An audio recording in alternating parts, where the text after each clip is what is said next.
Tangan aku kenapa ni? Aduh, lemu lagi, gatal sangat. Gunalah Head and Shoulders. 100% keyakinan, kelumamu dan kegatalan. Wiped out. Unstoppable.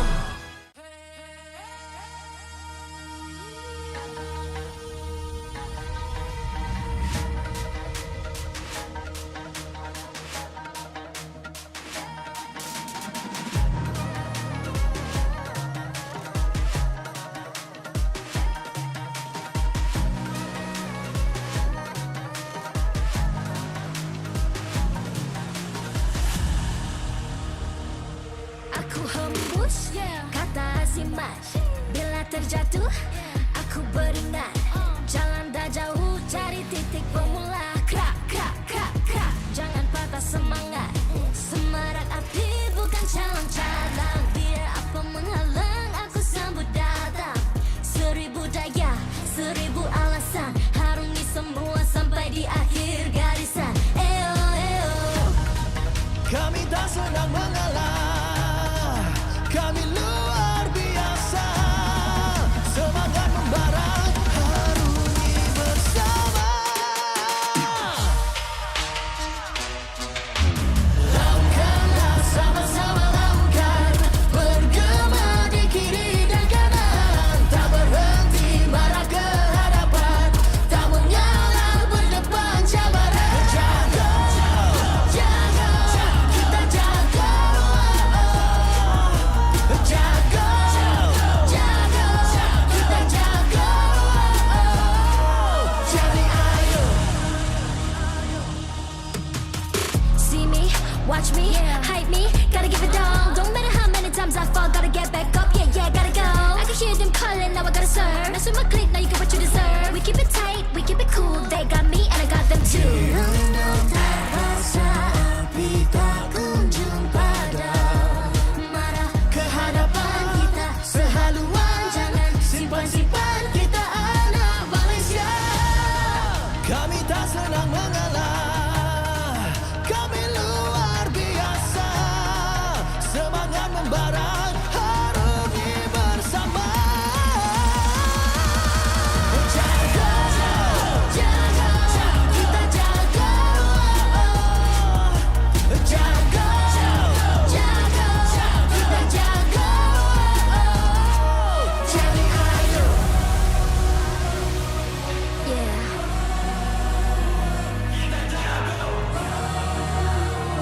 Are you ready?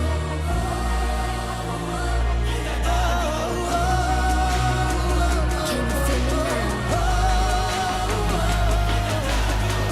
Yeah, yeah, yeah, yeah. Let me hear you say.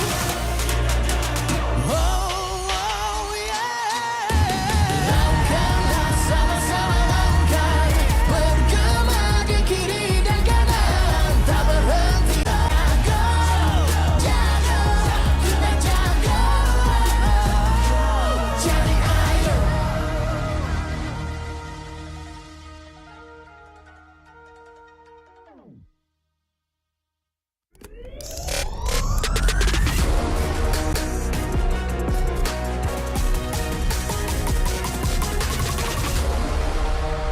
Masih lagi bersama saya Sid dan juga pelakon-pelakon untuk movie MLBB di mana kita ada Zik, kita ada Ikmam di Malaysia ni. First of all, apa khabar? Baik. Sihat, Ini saya percaya ini merupakan kali pertama anda semua berada dekat pentas MLBB ataupun Liga MLBB. Apa perasaan? Kita mulakan dengan Zik dulu. Sangat teruja. Ini first time tengok face to face game yang sangat best pula tu.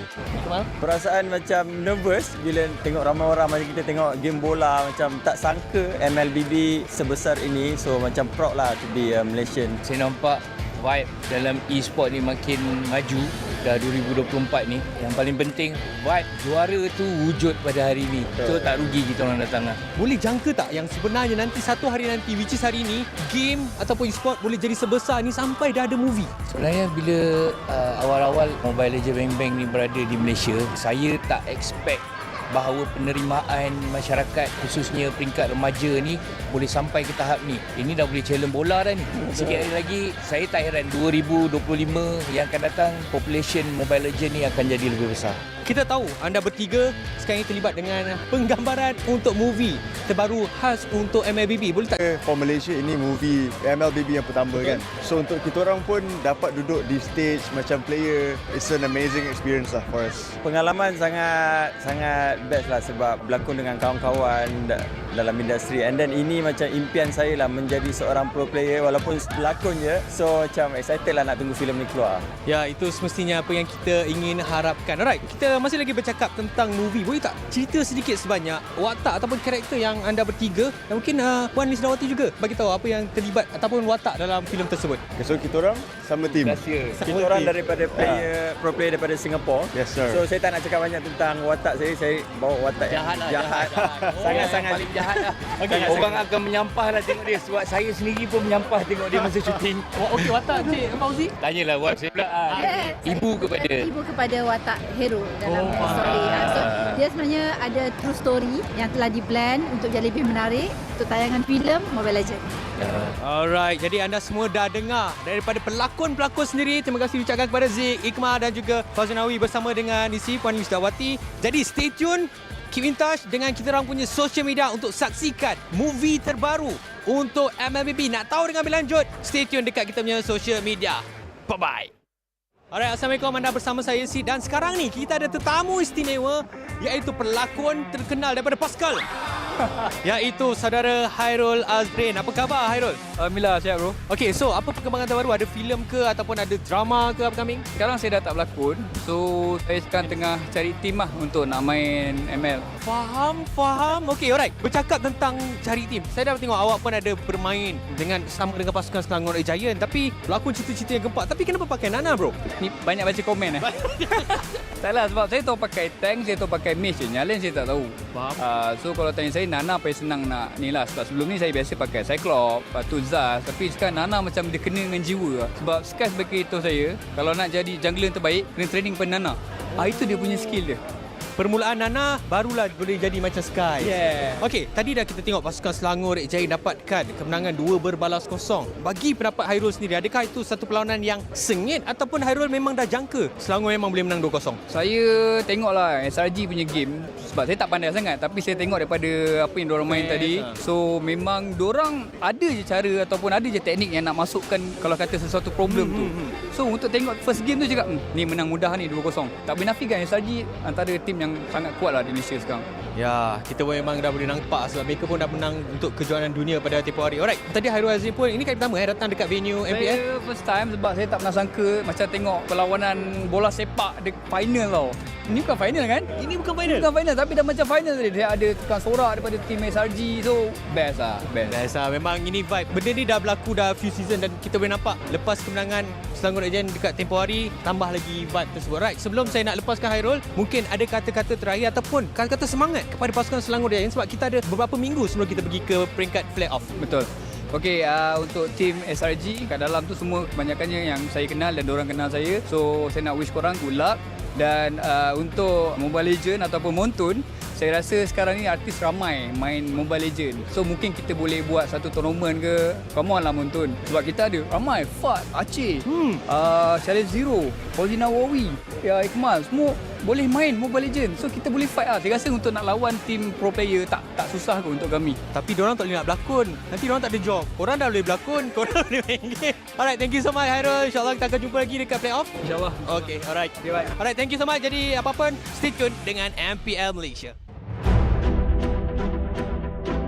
Semua orang boleh menyarung jersey kebangsaan. Jadi once you pakai menyarung jersey kebangsaan, you rasa sangat-sangat berbangga, you dipilih atau diberi tanggungjawab untuk mewakili negara. Perasaan bangga tu you tak terangkan dekat semua orang. Cuma feeling you pakai saja, once you pakai saja jersey tu, you akan rasa macam you want to give something to Malaysia. I think if you guys have any issues, so make sure lean on to each other, talk to each other as much as you can. I think just be proud because tak semua orang dapat this opportunity, and also kena ada that winning mentality, tak kisah pun dekat level mana you guys pergi, and jangan rasa takut, jangan rasa macam you guys are not good enough. Apapun, just ingat bila you guys enter the arena, just do your best and all the Malaysians will be behind you and supporting you guys. Saya tak ada nasihat, saya kagum dengan apa yang anda semua lakukan. You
why Season 14 Playoffs is happening in Indoor Arena, Educity Sports Complex, Iskandar Puteri, Johor. Powered by Moonton and KPRJ. Official 5G mobile internet, Hotlink. Best for 5G, lightning fast, MLBB gaming. Official gaming phone, ROG Phone 8. King of performance for mobile gaming. Official lifestyle fashion partner. Up your game with JD Sports. And thank you to all our partners in esports and strategic partners. Selamat datang ke Playoffs MPL Malaysia musim ke-14. Nama saya Rose, host anda sepanjang hari ini. Guys, in a span of 2 days, kita sudah saksikan banyak perlawanan yang memang buat region luar pun terkejut. Kita nampak playstyle baru daripada Red Esports. Todak dapat kemenangan atas Selangor Red Giants, dropping the defending champions to the lower bracket. And of course, Vamos dapat kemenangan atas Red Esports 3-1. Perlawanan yang sangat hype, sangat intens. Tapi those all have passed. Sebab hari ini adalah hari yang sangat-sangat penting untuk keempat pasukan. Kenapa? Well, that's because 2 pasukan sahaja akan dapat tiket mereka ke M6. And of course, pasukan yang akan dapat tiket ke M6 will bring the name of Malaysia to the international stage in hopes that we too can be jago dunia. Guys, perlawanan pertama ini adalah perlawanan yang sangat penting because the first M6 ticket is up for grabs. Adakah Todak akan dapat trofi mereka yang keempat dan M-Series appearance yang kelima, ataupun Vamos will rise through the rumbles and claim their sweet victory? Nampaknya hari ini ramai yang hadir ke Edu City. Guys, honestly, look at the crowd. I love Johor so much. So, how about kita buat vibe check sikit je. I nak players dengar macam mana semangat Johorians nak tengok dorang main. So, side ni, side Todak. Guys, Todak, are you guys ready? Whoa, goosebumps guys, goosebumps. Untuk side ni pula, side Vamos. Guys, ini adalah home ground korang, Team Vamos. Hala Vamos, are you guys ready?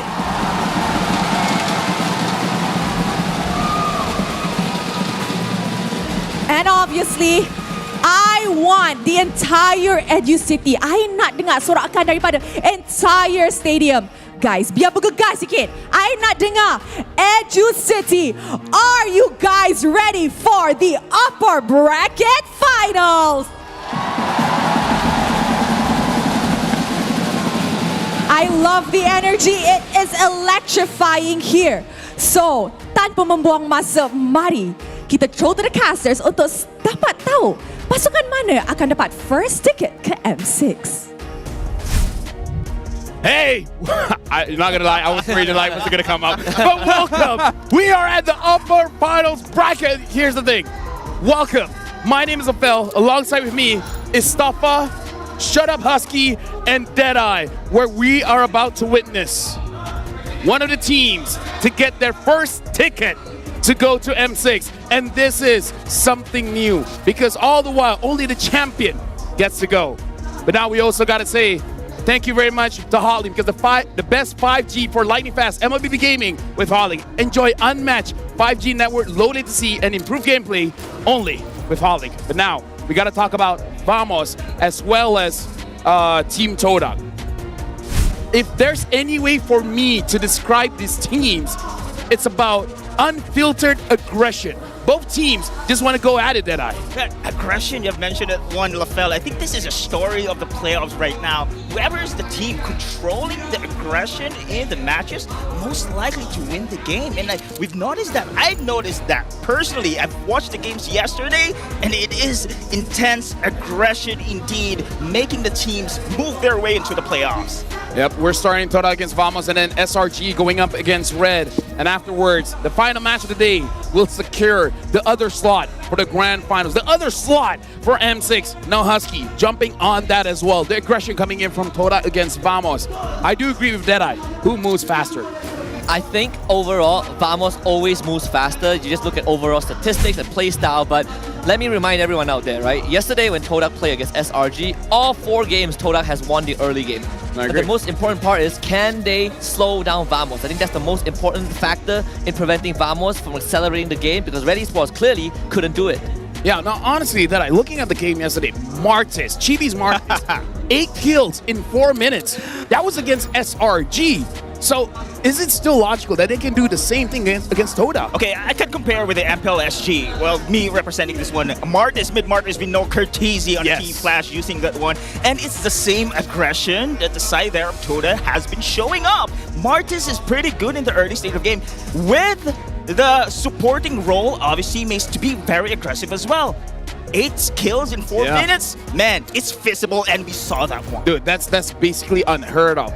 By the way, looking at the playoffs here, what do you see the biggest difference coming in from the Singapore region and here in Malaysia that we've seen in the past 3 days? Oh man, when I came here, I was smiling the whole time. Man, I mean, MPLSG, we already know Team Flash will take the slot into the M6, but here, SRG lost yesterday? Dude. What? Stop it. What was your reaction when SRG lost to Todak? I was agape. I was sitting in the audience yesterday watching because I was on break from the cast, and I just could not believe what I was watching when they dropped game 1, when they dropped more and more, when their performance just didn't seem up to par. It seemed like the same thing that we're seeing in other regions was happening here, where the champions, the titans, are being overcome all over the globe.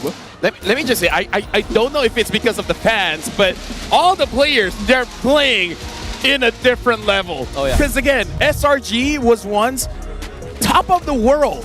And I think this is good for the Malaysian region, because clearly all the other teams have stepped up. I'm happy for you guys. To be honest, I'm happy for you guys. As a fan, Malaysian MPL Malaysia Season 14 playoffs, this is one of the best. Because the competition is very tight. And you know, Sadafa, I was with Sadafa yesterday. We were screaming with the fans, and Sadafa said, oh, hold on, Deadeye. I have to cast tomorrow. I need to save my breath. You know, I think the craziest thing is it's also a tribute, a service to all the fans out there, because when SRG dominated last season, they won MSC, they dominated our regular season for the most part, people were setting SRG at such a high bar and saying that if no teams can beat SRG, we only have SRG. Well, guess what? Multiple teams have been at SRG. Maybe we are moving forward. Yeah, now the thing is, what if Red beats SRG as well? We're moving even more forward. Oh boy. Even more for it now. Look at the crowd here at Educity Johor. I came here, guys, the match is at 12. I came here at 9 and they were already lining up. That's like what? 4 hours! 4 hours, Deadeye, before the game starts, and they're already here. I know. There's so much fans that me and Sadafa had to climb through the window to get into the green room. Oh, because there's too many people out there. They're actually not lying, but I thought it was just a story, but all right, let's share it with the world. Now let's look at the lineup here. Zyme Senpoi, Momo, Zai, Young Lord, and Chiku, guys. Deadeye. Everyone here is impressive, but who caught your eye? Caught my eye is actually Zyme Senpoi on the mid, plus Yan Lord on the show. I asked Sadafa also yesterday, man, Yan Lord, is Joe his comfort pick? Man, he's one of the best. Oh my goodness, and it shows on the game. Oh, the sets, the way he just manages to find those perfect openings for the team to get that winning moments is impressive. And Zam Sempoy on the mid, his clutch plays as well, his positioning is incredibly good, which is now in the assassin meta, it's hard to find for a player. Yeah, it's very hard for you to survive as a mid laner, but Zam Sempoy does it, and he's the shot caller of the team. What are your thoughts on Zam Sempoy, Stafa? I've always been a big fan of Zam Sempoy. I feel like he's had difficulty really meshing with Todak, but after all this time, I can see that synergy, I can see the chemistry. He is the glue that holds everyone together, making sure they don't go too far. And there's always a third eye watching the map. And now we got Vamos, Warlord, Smooth, GB, Zorn, as well as Nets. Now, obviously, Deadeye, GB had an amazing game yesterday, but in your personal Deadeye, who's really setting up for GB? Like, who's making GB's plays possible? Again, I've got to say, it's going to be, again, the roaming, which is Sorn, as well as, to be honest, Warlord also. He's in the back seat there. He's not having the highlights reel, but again, the same playstyle we're seeing on the opposing team. Comparing it to MPLSG, highlight players usually on the EXP and on the core. Here on MPL Malaysia, it's the roamers and the mid laners. Impressive in how the shift of the meta and the gameplay, the play style from MPL MY here right now, I'm witnessing firsthand. Very impressive, huh, Husky? Like, looking at all the roamers now, making such big plays. And we're seeing MPLMY has its own roamer meta. Yeah, it's a lot more demanding for you to have mobility, to be able to set up plays. Cho, Matilda, we've seen Jawhead at the start of the regular season. Tigro is always a big contention also. If you want to sandbag, you go for high loss, but most of the time, it's all about being active. And now we got to talk about Todak going up against Vamos. Which team is better at adapting within a series? Now, here's the thing. We've seen more games coming in from Todak, not enough games from Vamos. So personally for me, I kind of feel like Todak has a better chance at adapting within a series, because going up against MV 5 games, that's got to change. Right, Stafa? Yeah, I agree with you. I think Todak has shown that they're very flexible and their drafting style has evolved quite a lot to change to address certain facets of the opponent that they are facing. I wouldn't say that we can count Vamos out entirely though, because they already brought some interesting stuff, such as the Martis yesterday, showing they still got some hidden stuff in the back pocket. Yeah, Todak brought out Harley, Martis. Martis coming in from Vamos. Is there any other picks that we don't think might show up but would show up? Belleric. Belleric? That's actually interesting because Zorn did bring the Belleric and it worked. But I've seen Belleric, Chakdu from MLPH. It was impressive as well. And it was a time where a front-to-back composition is very common. Belleric is also going to shine in such situation here. But now that you've mentioned it, Husky, I'm really curious if this game we'll see a Belleric. This is a meta where anything can happen. We've seen Mias as well. For you guys can join the fight. Make sure you guys scan a QR code to grab your gift. Now, we're just moments away from introducing both teams onto the stage. Now, do you guys want 5 games? Oh man, give me 15. That would be great. Just give me the full series, the entire day. I'm ready. MPLSG, it's Sarah's old sweep. Yes, give me 5, man. I'm enjoying here. You know what? I like your idea. Go all the way. Make it 15. Yeah, make it 15. Make it 15. You know what? If it has to be a 4-1 for it to go all 5 games, we'll do it. But for now, we got a video between both teams to really rile us up before we go into the game. So make sure you guys check it out because this video is coming right up. Todak dah berusaha tapi gagal untuk mendapatkan kemenangan. Sejarah berulang kembali.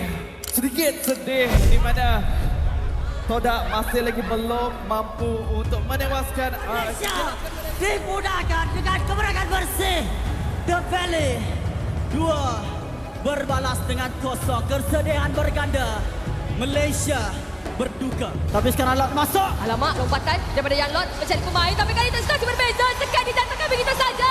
Chris masih lagi cuba memberikan fokus. Indonesia cuba datangkan Malaysia 2. Tapi tak cukup. Basket Todak. Saya rasa SRG season ni tak macam season sebelum ni. Orang punya expectation tu betul lah. Macam kita orang ni tak ada apa-apa untuk M5 tu. Sebab M5 memang kita orang punya performance betul-betul drop lah. Magic sebenarnya wakil daripada ECA mengejutkan champion juara daripada MPL Malaysia harap untuk M Series kali ini kita orang boleh buat yang terbaik. Kita orang akan pastikanlah kita orang akan dapatkan gelaran champion tu kali ni sebab kita orang nak ke M6 guys. Kita tahu Zord pun cow padu. Kalau cow paling ori ada kat saya lah. Zon dengan Yums pun makan nasi, saya pun makan nasi. Kita sama-sama pun manusia je. Kalau orang siapa pun mindset je. Chow dia memang useless lah. Aku sampai 10, saya bagi 0.1 je untuk Chow dia. Betul lah kau cakap, sama-sama makan nasi. Kita tengoklah besok siapa yang betul-betul makan nasi. Sebagaimana kau lawan SRG kau pakai Chow, saya rate dia punya Chow Okay, disebabkan dia kalahkan SRG, kita letak 1 lah. Next. Bahasa dia regular tu dia terlampau beria. Itulah esok kita guys. Kalau kau menang, kau menang. Kalau kau menang, kau menang. Cibi, standby je lah nanti kita adu retri lagi. Kalahan dekat regular season, so revenge lah kat playoff ni. Dia cakap nak revenge retri dekat playoff. Boleh. Kau boleh tengok Cibi baru dekat playoff, bukan Cibi dekat regular. Vamos, tolong mainkan cepat. Sebab kita orang nak free win. Kalau adik Ipan main, Angah dah tentu-tentu kalah. Kalau Alik main pun, Angah pun dah tentu-tentu kalah. Siapa yang the best, pasti akan pergi game 6.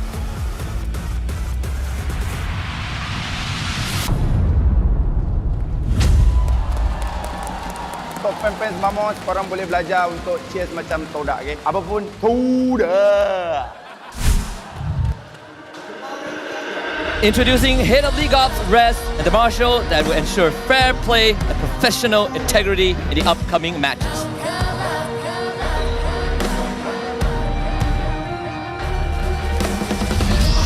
Todak. Their unpredictable chaos, strategy, providing their adaptability and prowess. They aim to carry the banner even further on the international stage. No stranger to intense comebacks and high-stake battles. Give it up for Todak! Yanlord as the tip of the spear has been sharpened. Let's see if he can pierce through Vamos today. And it would not be possible without Zion Sempoy as the glue holding the team together.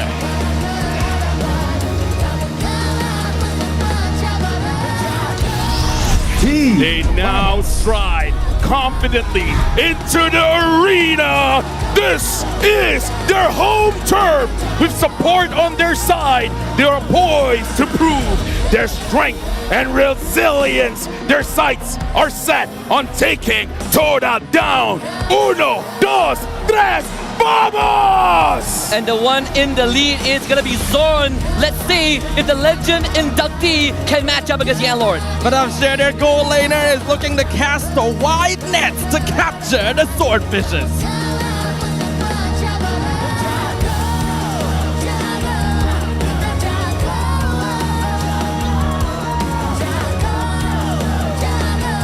Introducing the coach and analyst of the two teams, Kuja and Saiful from Todak, Pat and Paui Bam from Team Vamos. In this best of 5, who adapts the fastest can be the best. And now we're going through the fist bumps where both teams, this is the fight for the M6 ticket.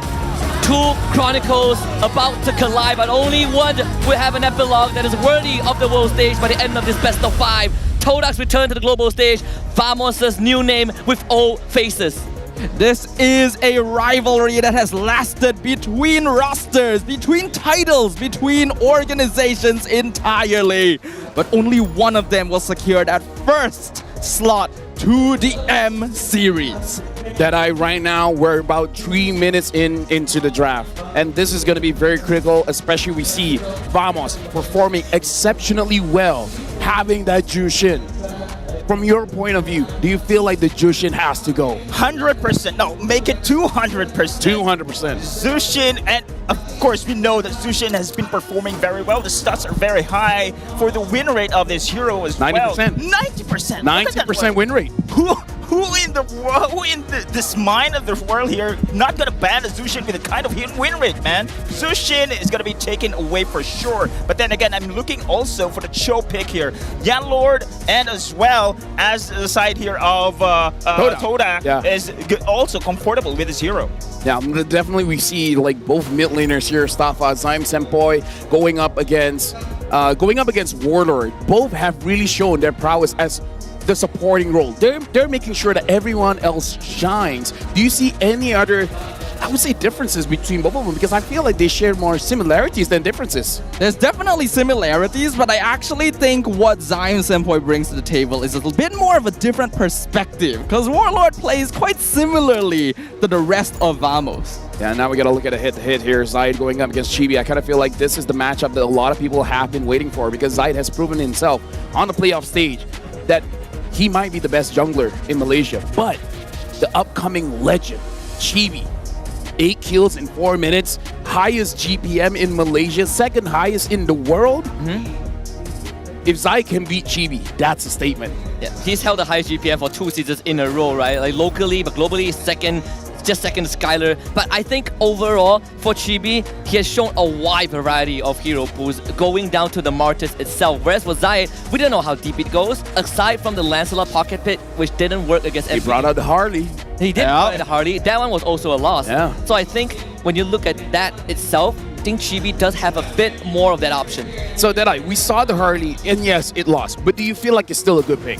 I can say it's a good flex for Zayed. It only shows here that Zayed can also adapt to kind of composition here. Don't get me wrong, they lost that game, but it was a hard game. Yeah. Man, his also positioning on that Harley is pretty good. He knows the timing where to get in, pick the right target, and go back out. Yeah, personally for me, I kind of feel like you can give the Harley another try in the best of 5. You can catch Vamos off guard, but Vamos is also known for this very untraditional style of drafting where Zorn, so far, his hero pool has been pretty standard, right? The Gata Kacha, the Cho, we haven't seen something. I mean, the craziest thing is the Franco, but that really didn't work out, Husky. You talk about deep hero pools, I think Vamos show a bit more of that compared to Todak overall. But if you compare mid lane itself, I want to see more from Warlord because he's only been playing Jushin yesterday.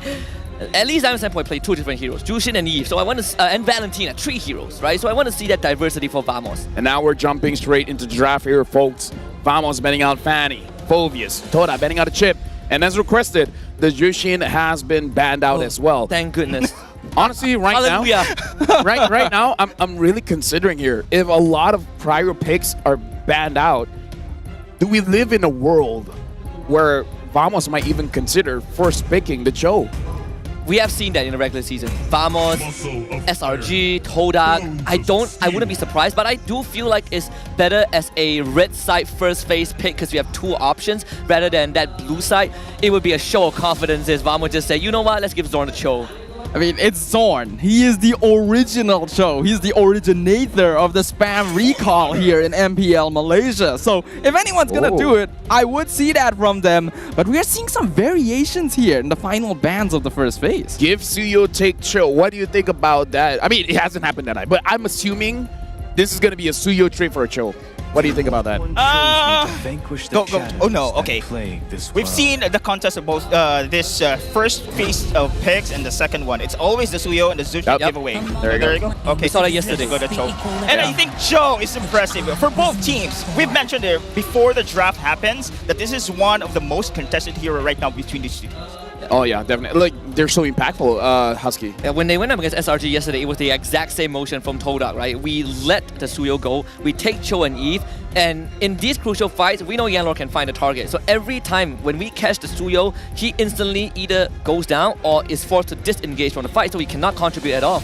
Yeah, both these teams are quite well known for wanting to control the flow of team fights. As long as they are the ones initiating and keeping control of the battle zone, then they will have the advantage. In this case, having more utility, like Cho and Eve, is going to be great, so Vamos will want to respond to that.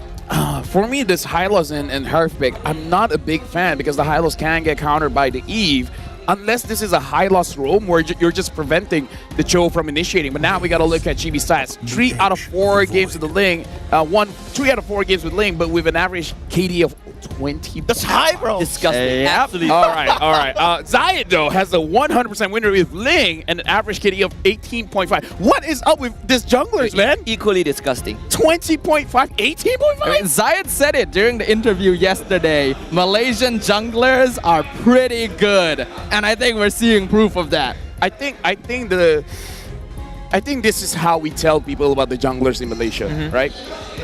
High kill count. The MSC champion, the MVP is the jungler. and he lost to someone else that hasn't become champion yet. The hunt begins. Only shows you like how solid we are, right? How we are evolving as a region. So now Deadeye, looking at the first 3 picks coming in from Vamos, coming in from Todak, looking at the trend going on in MPL Malaysia, who controls the early game better, has a better chance of winning the game. So with these 3 heroes coming in from both teams, what do you think? Which one would have higher pressure in the early game? Okay, we've seen the pressure coming in from the Cho. It's indeed a great pick here for the side of Todak, but I can see also that the Soyo has been picked here for the side of Vamos. Now with the Harith pick as well, gold lane, they have a stabilized lane here. They just need to have an additional bully hero to compensate, of course, this Cho aggressiveness. I think the Valentina is pretty much opening. I think this is also a visible pick here for the side of Vamos, if I may say. Yeah, I want to add on to that as well. And Lafel brought up the Harith and the Hylos into Yves Cho. I think the reason they went for it was because they banned the Gatot and Foves, especially the Gatot, right, which is a big zoner that works incredibly well with the Yves. So now there's lesser options for Todak to kind of deal with any sort of dive, and Vamos don't have to worry too much about it. I'm looking at a Beatrix right now for Todak, but I'm also considering if Vamos would ban that out just so that this Harith has the best possible lane. It's either between Beatrix and Natan. Yeah, I agree with you. Beatrix or Natan would make the most sense overall. Todak going to ban out even more team fight control, getting rid of Warlord's signature Faramis here, so that they are able to initiate more easily. What if Vamos does something crazy? Brings out the Sicilian again. I wouldn't be surprised, right? Sicilian Carmilla was one of their things, but that leaves the Valentina open. You can take the real world manipulation if you are Warlord, if they do go down the Valentina route, which does look pretty nice. Yeah. So right now, Vamos, final ban here, probably considering whether they want to ban out the Nathan, maybe even the Beatrix.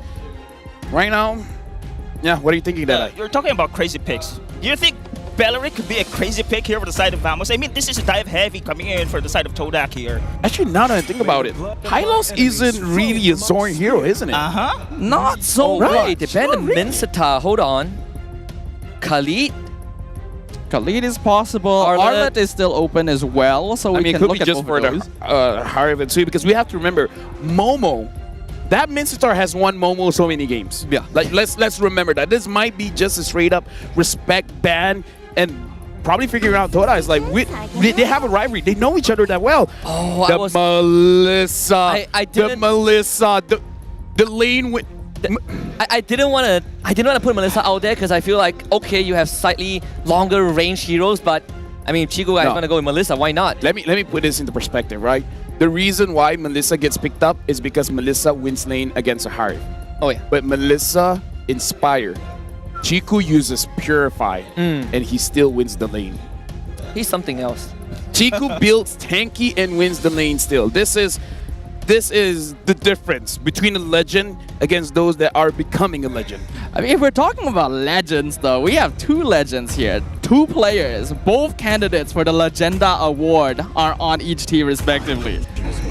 Now the Arlet, you guys brought it up, and then the Valentina, Deadeye, you brought it up. So good on the draft so far, gentlemen, man.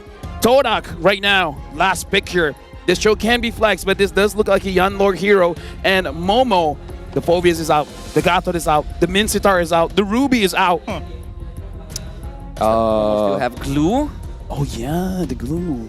Oh wait, I'm gonna say the Glue is pretty much okay in FLSG. It's one of his major role is just to bully the lane there, provide a space for other lanes for the team to be aggressive. I think if they want to be aggressive with a Cho pick here, Glue can be a safe pick. I think they're considering the Edith as well, but because the Valentina is there, you might give over the Primal Wrath.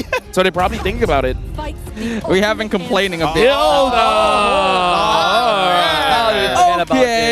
Okay. I hear the audible acceptance of this Hilda pick. Ah yes, Hilda Cho, Khalid Cho, right? We've seen it count plenty of times in the regular season.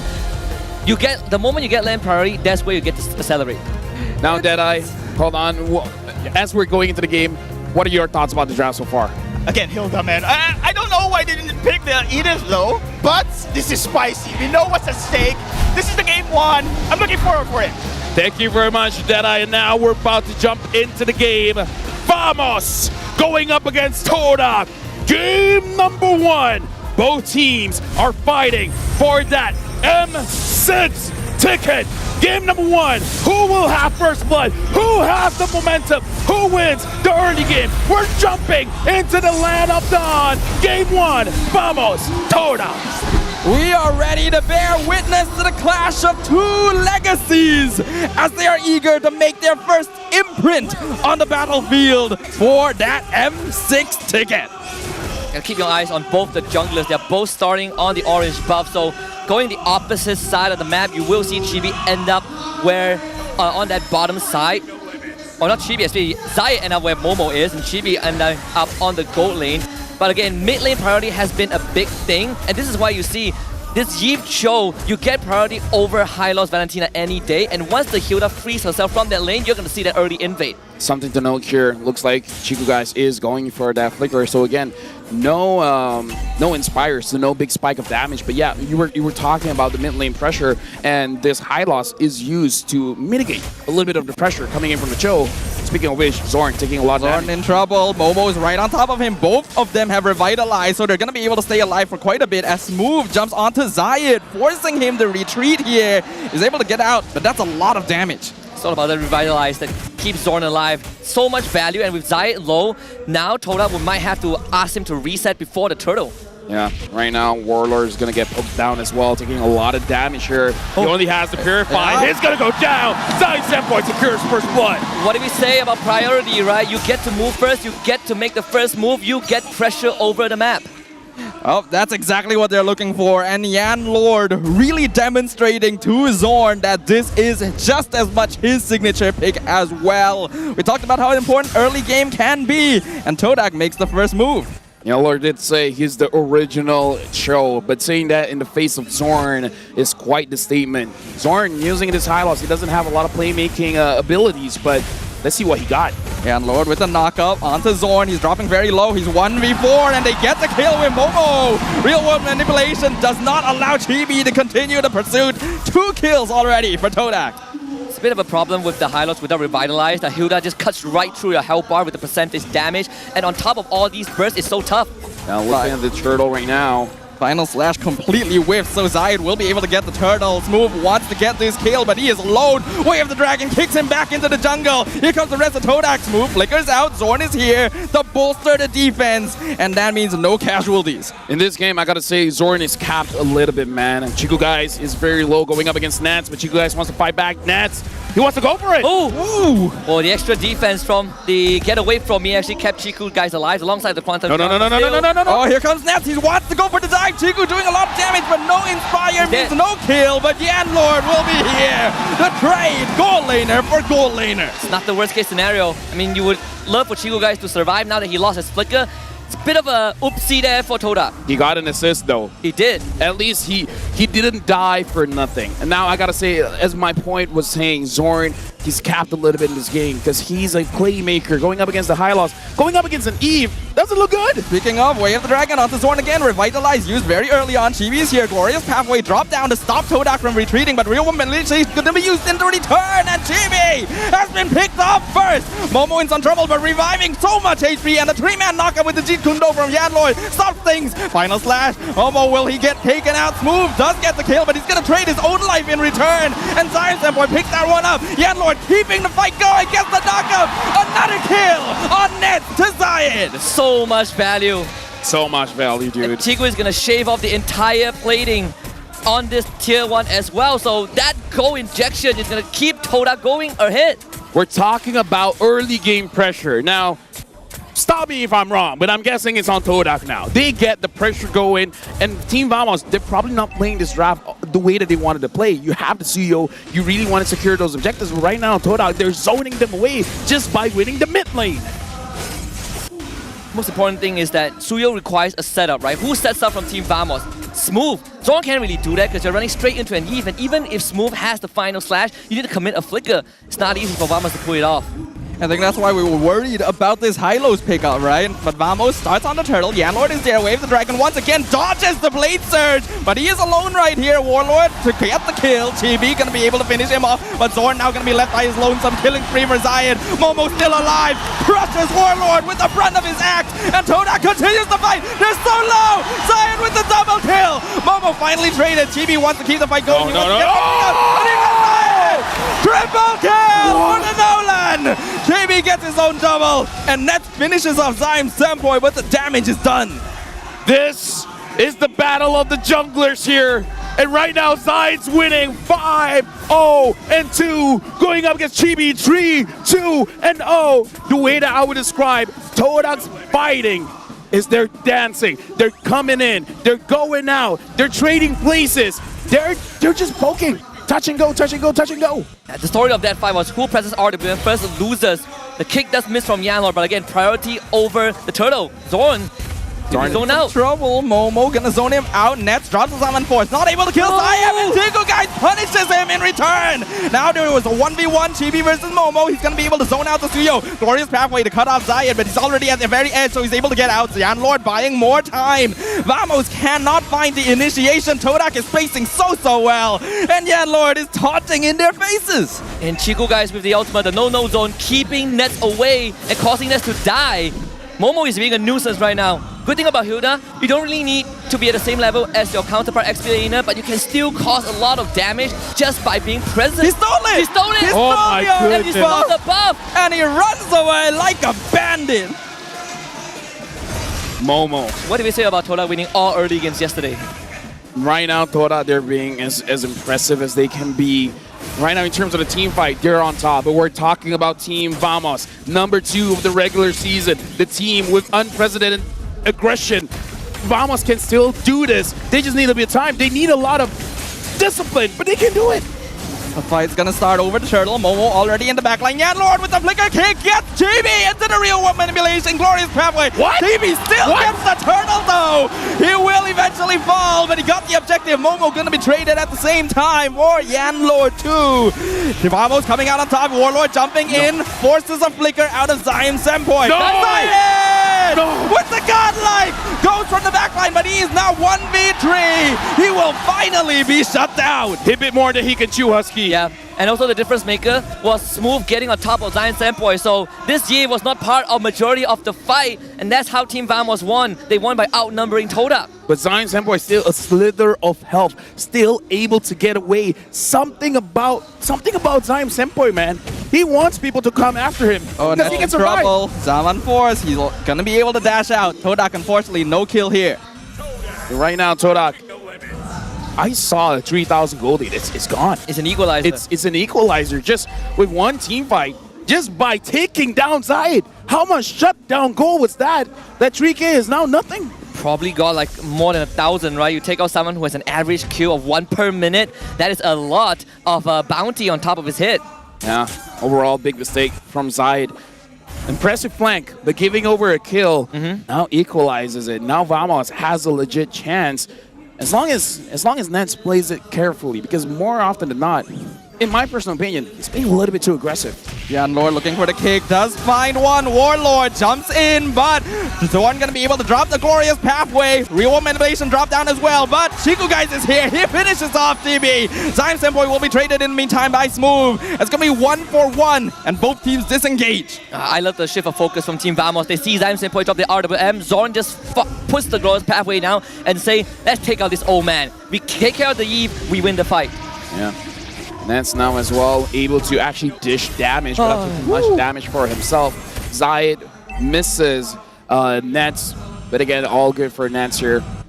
It's 8 minutes going into the 9 minutes of the game. The Lord has pawned, and now I would say this is actually an advantage for the Suyo. We saw how the Way of the Dragon connected, and Chibi was still able to get the turtle. So it's not impossible that he can do the same thing for this Lord.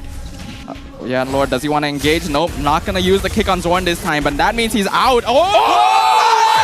He turns around the 1v2!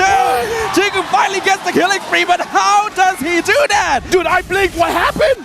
We don't even know, but here comes Yan Lord. Flicker kick, Way of the Dragon onto the Arlet, right into the RWM. Is it going to be enough? Final slash going to disrupt Todak in the backline as Vamos now looking to run them down. Summon Force doing a lot of damage. Zorn chases down Zion Sempoy, and it is Vamos trading 2 for 4. Smooth once more. Flicker final slash to stop Zion Sempoy. The focus from Team Vamos. Understanding Yiv is the difference maker. Take out the Chess Master, and then you have full control of the fight.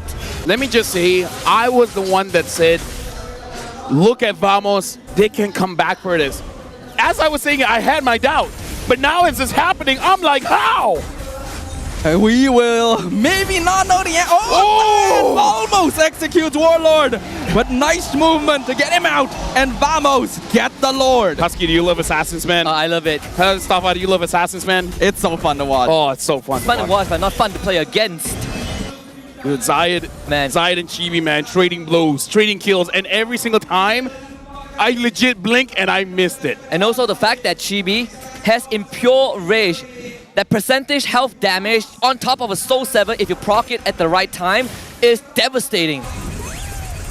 Dude, I mean... He's about to go BOD. Both of them will go BOD. Dude, this is just who gets caught first. Yeah. If anyone is taking their breath at the wrong time, they're gone. Like, you exhale wrongly, you die. The amount of damage this Nolan and Suyo deals. Look at Zorn. Even Zorn's taking a lot of damage, and he's the tank. I think Zai needs to readjust where he stands in these fights because they are on him. They have been on him for the past 2-3 fights, and that's why Todak couldn't get full control of the area that they want to fight in. Yeah. I think Nets is also starting to become quite scary. He just finished his Holy Crystal a while ago, and we can see Todak having difficulty jumping on this Harif in fights. Zorn, is he gonna... Yep, he's just gonna zone them out. Vamos is invading Todak's jungle now. Yeah. Right now, Vamos, they're controlling everything very well. They're using this lore to be able to actually get inside of the jungle of Vamos and securing a lot of objectives for themselves. So Yan Ward was found with the Blade Surge, not going to be able to engage. That means trading all of their tier 2 towers at the same time. Vamos controls the map. Amazing control after getting the Lord. This is spectacular. Usually Vamos is a team that flexes their micro skills, just using brute force. Yeah. But this time they're being very calculated to make sure that any advantage they get, they maximize it. It's a good time to talk about the difference between Momo and Zorn with the Revitalize. Is a lot more selfish on Momo, and the fact that this Hilda runs out of damage when her abilities are on cooldown in comparison to Zorn, who can always have the Ring of Punishment online. You plus that Revitalize. Zorn prefers to stick with the team. Momo wants to hit the backline, but he cannot do that effectively now the Team Vamos has gotten the items. We don't usually talk about this, but we gotta talk about a mid-laner power spike because Wishing Lantern is not there yet for Zyme Senpai. The moment Wishing Lantern has been finished, then we're gonna start seeing Zorn as well as Move's HP go down very, very fast. So, in a way, Vamos, they're playing with a timer. Todak is waiting for that one item for Zyme Senpai, and all of a sudden, amazing damage will be dealt. He already got the components. He just needs that extra gold to combine them together for the Wishing Lantern. Just in time for the next Lord, I assume. Yeah, as long as Todak doesn't fall too much further behind in gold, their late game scaling is actually pretty strong. So Vamos has to keep them on a tight grip to make sure they don't lose control of this. You want to know how close this game is? I knocked my chair into the gutter and now I can't get it out. Okay, now I can. Oh, okay. Now it's out. Yeah. That was close. Yeah. I mean, both gold laners also have pretty disgusting power spikes. Like Nets, big burst can two-shot squishy targets, but Chigu guys will tear through tanks when he hits that spike. The Lord has been started here, but look at Todak. They want a flank angle. This is what they've been doing. They want to flank. Yeah, and Lord going in, looking for the kick, gets the flicker kick, gets purified though, so Warlord's able to jump out. Glorious Pathway comes out, stopping Yan Lord, so he's caught out by himself, and now Momo as well has been abandoned by the rest of Todak. Unstoppable is Vamos. Good positioning from Zorn. They turned onto Yan Lord, but Zorn kept Zayed away. So Zayed was only hitting the front lines, and he's like, I can't one-shot these guys. I gotta abandon my teammates. Second Lord for Vamos, it's time to crack some inhibitors. Unlike Selangor Red Giants, Vamos saw it coming. They knew Todak was coming in for a flank. Smooth misses the final slash. Yep, the flicker slash going to miss, but it doesn't matter because they get the inhibitor anyway. And now the Lord pushing down mid lane. Oh, hold on, Blade Surge gonna find Zyme Senpai, but not a real elimination. Traps them in the funnel. Kick onto Warlord away, but it's gonna be enough for Yan Lord to get that kill. And Todak will even up the odds just a little bit. But did you see that Eve damage though? Yeah, a bit of an overextension from Team Vamos. If Todak can keep this turret alive, it would be great for them. And I think they can. They have the damage to do so. Oh, never mind, they don't. The Lord charges, what to do, right? It's a cheat code. No, I mean, like, I saw Zyme Senpai trying to leash the Lord to the side, but Vamos, they push Zyme Senpai back into the turret, and that's how the push trigger from the Lord. If Vamos wasn't there, pushing Zaim Senpai aside. Zaim Senpai might actually leash the Lord far enough to make sure that the mid lane turret survived. You see the difference when Zaim Senpai gets a full out off without being interrupted, right? That is the exact situation that Todak needs to look for Zaim Senpai. So he's so important. But you are also looking at Yanlord and Momo, because every time they go in, Zoran's going to block them.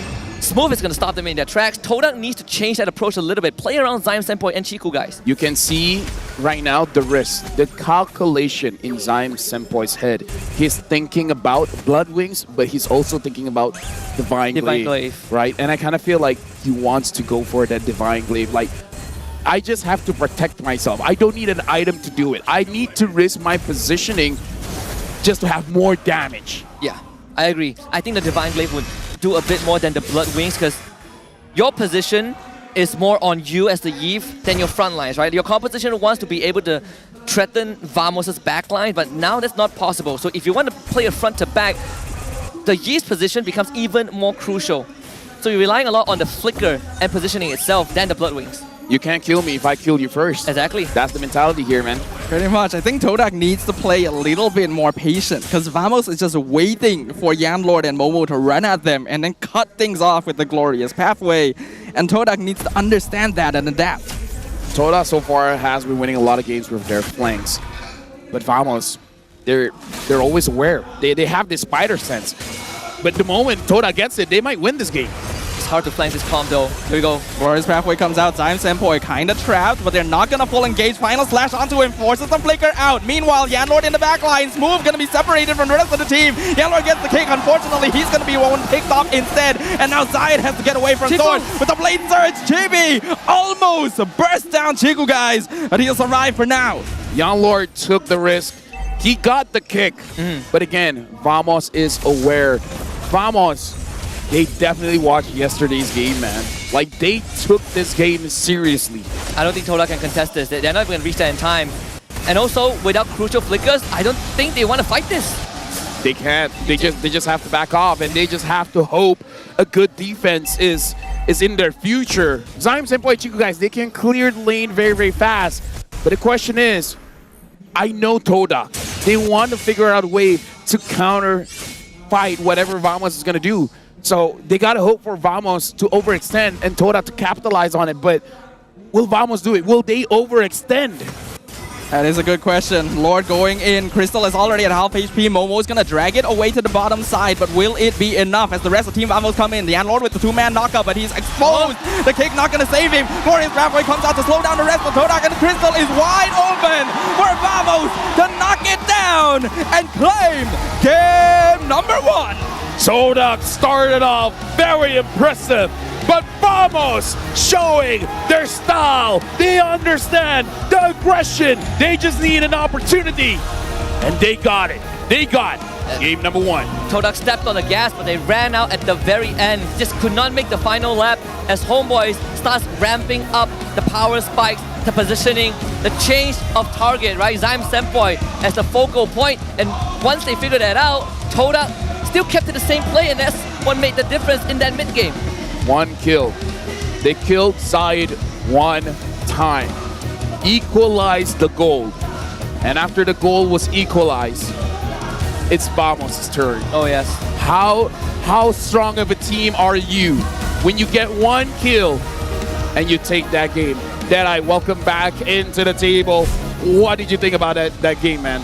We've talked about the teams whoever controls the aggression in the early stages of the game most likely going to win, but surprise, surprise, ladies and gentlemen, it was the side here of Vamos. Adaptability also is going to be the key here winning the series. Right now we're looking at the highlights here, Husky, and again, a very good start coming in from Todak, but Vamos, they just needed 1 kill. Like again, Vamos usually just shows off their muscle, and now they're showing off their instinct as well.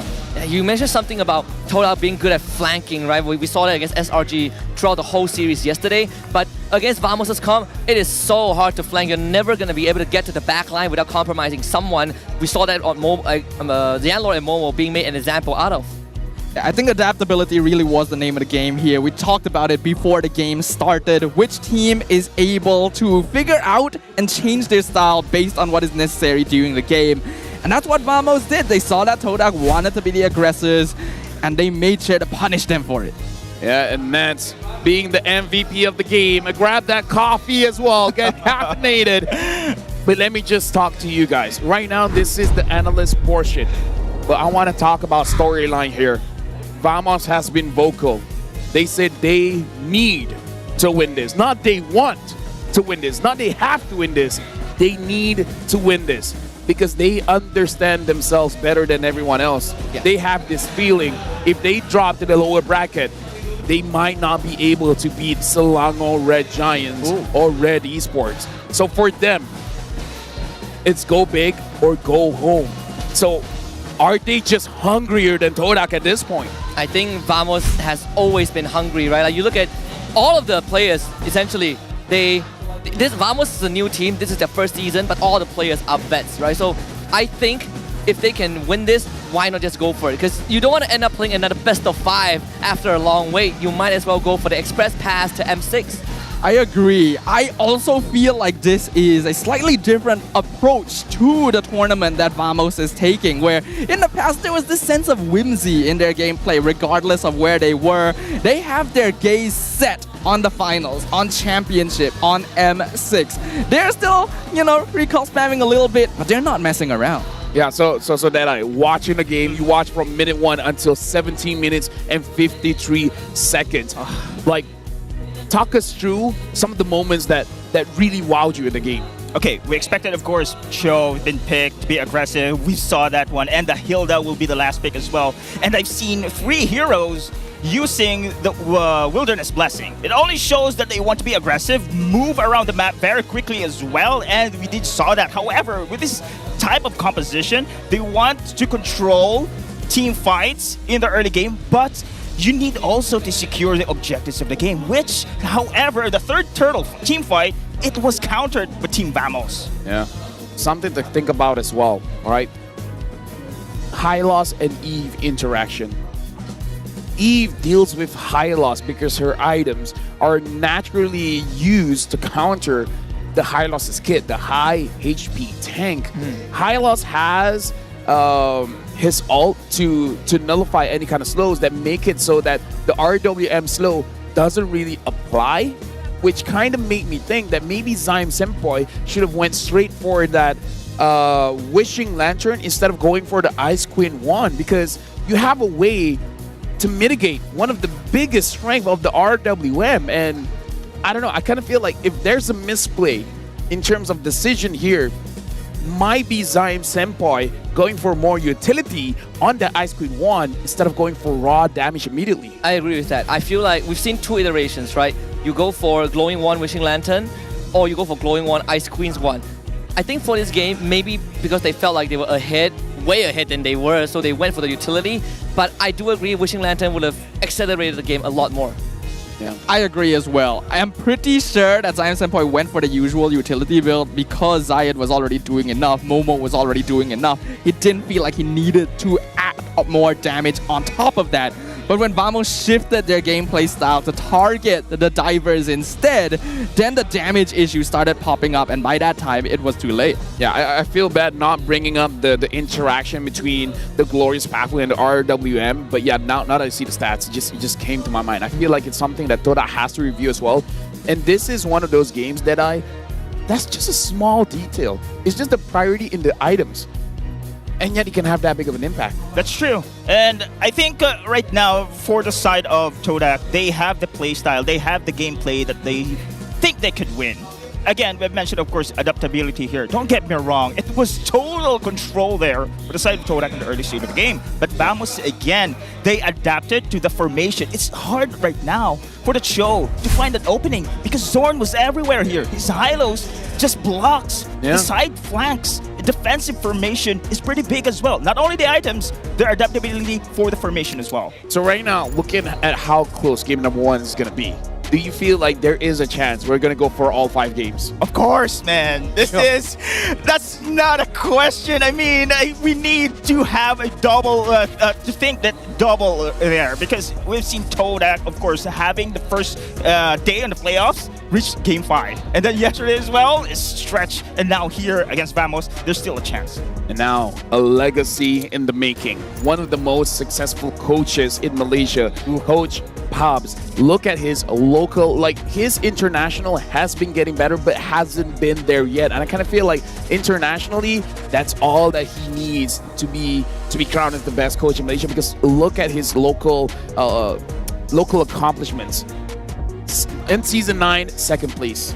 Season 10, champion. Season 12, champion. Season 13, champion. That's 2nd place. But still, he has made a statement that he's one of the best coaches here. All he needs is a better performance than 5th and 6th place in the international scene. Yeah, even when he won in season 10, that was Team Huck's first season, right? The debut season, he won a champion. I think he's the only coach that has won a championship title in MPL MY with 2 different teams.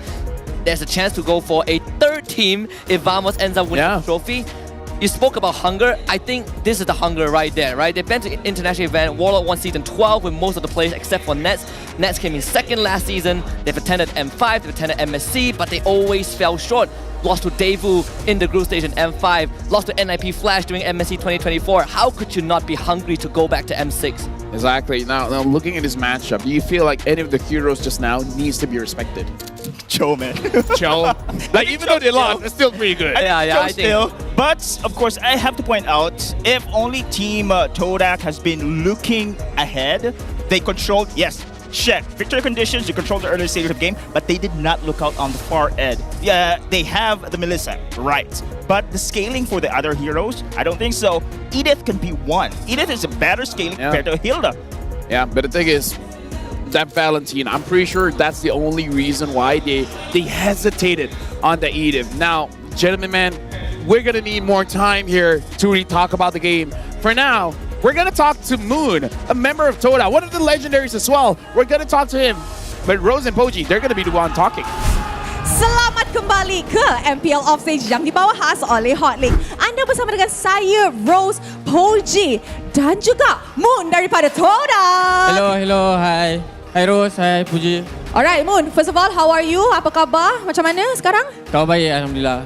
Alright, now Moon, kita tahu sekarang Todak sikit lagi kena menang lah. Tapi sikit lagi nak dapat tiket ke M6. Kenapa makin lama makin pendek? Tangga.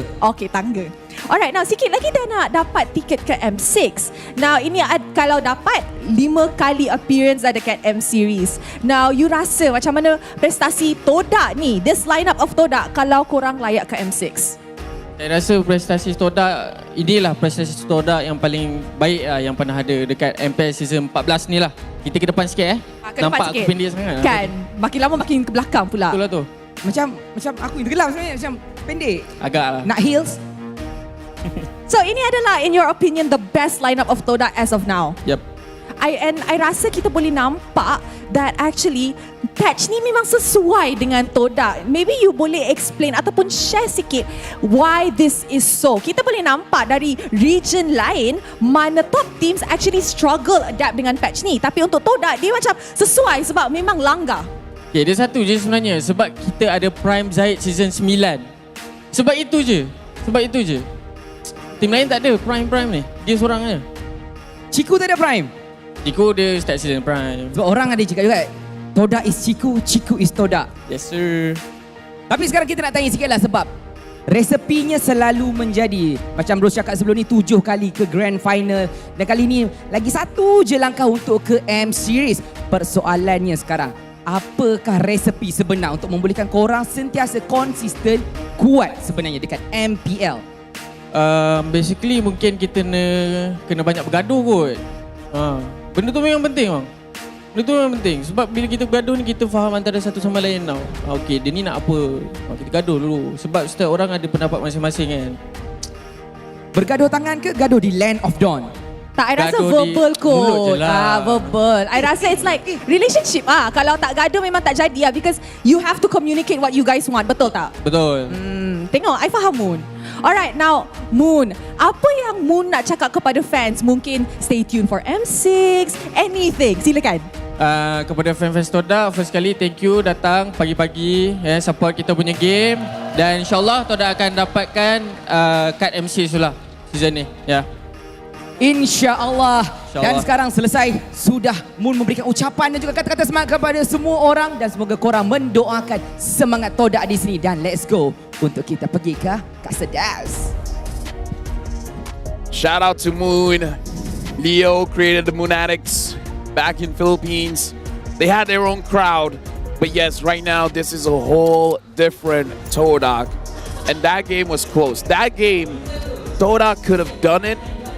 And if that's gonna be the flow of the game, I also feel like this can go game 5, Stafa. I feel like it could. We've already seen that Todak is more than capable of adjusting their draft and game plan between games when they went to a full series against Monster Fishes. So considering the disappointment they faced here, I expect something different in game 2. It's just whether or not they can outpace Vamos, because I'm sure they're doing the same thing. Yeah. And I want to echo what Deadeye mentioned early on about Todak. It's called Liquid now. Get it? Do you get a joke? There's no echo anymore now, it's Liquid. Oh yeah. Get it? See. I want to. Okay. I want to solid what that. All right. Okay. Well, what do you say about adaptability, right? But before that, we gotta look at the legends first, because I think it comes down to this, especially these two guys. Now, we're looking at greatness on screen. Chiku guys against Zoran.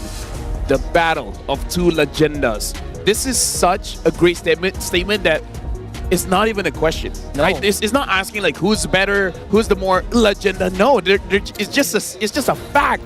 Both of these are legends. We should give it to both of them, honestly. Yeah. Right, like can we just have two plaques for Chiku guys and Zorn, like one each? I mean, honestly, if they can give one for me, I'll. Yeah, one for you, one for Gideon. Because I'm nominated for Legenda Award. Yeah. Congratulations. Take it. Give it to all the nominees. You know? Yeah, we have a legend on that I'll too. take that. I'll take that. Yeah, give it to all the nominees. Yeah. But yeah, to my point. Shout out to Gideon. He's nominated. He's nominated as well. He's gonna be here later on. Did I say that Todak didn't look far ahead enough, right? That's why the Melissa, like we talk about them wanting Melissa just to win lane against Harif. I'm fine with that. But this is where I would much prefer that Beatrix be a part of that draft at game 1, right? You get to plan far ahead, jack of all trades. I hope game 2 will see that adjustment. Let me just say, I don't think I'm the only one. I know that Suyo can contest the Turtle and Lord. I know that Suyo can burst heroes fast, but the way Chibi did it was different. Like Deda, you saw how Chibi used the Suyo, and he's there, and then he's not, and then he got a kill. Like, how does he do that? I mean, in MPL we were the first region who have just given the test bed. You mean test bed on using the Suyo.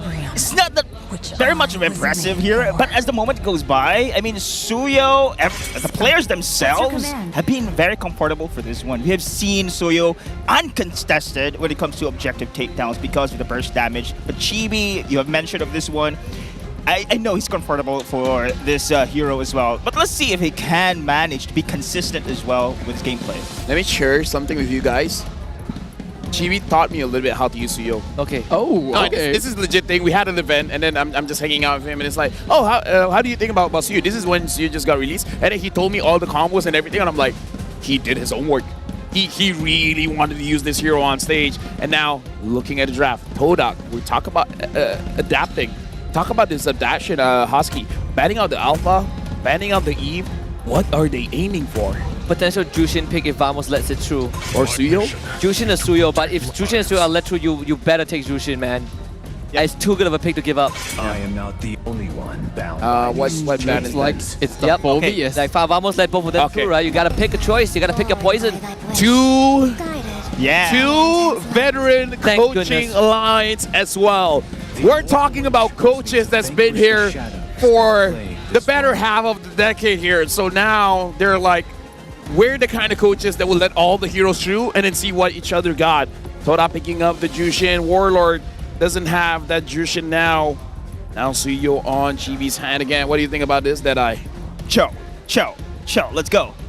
Cho's gonna be picked here. I agree. Cho! I agree. Zorn, why are you thinking about it, Zorn? Don't think about it. Yeah. This is your time, buddy. Auto pick. Auto pick. Auto pick. It has to be a show, right? There's no high-lows anymore. There's no phobias.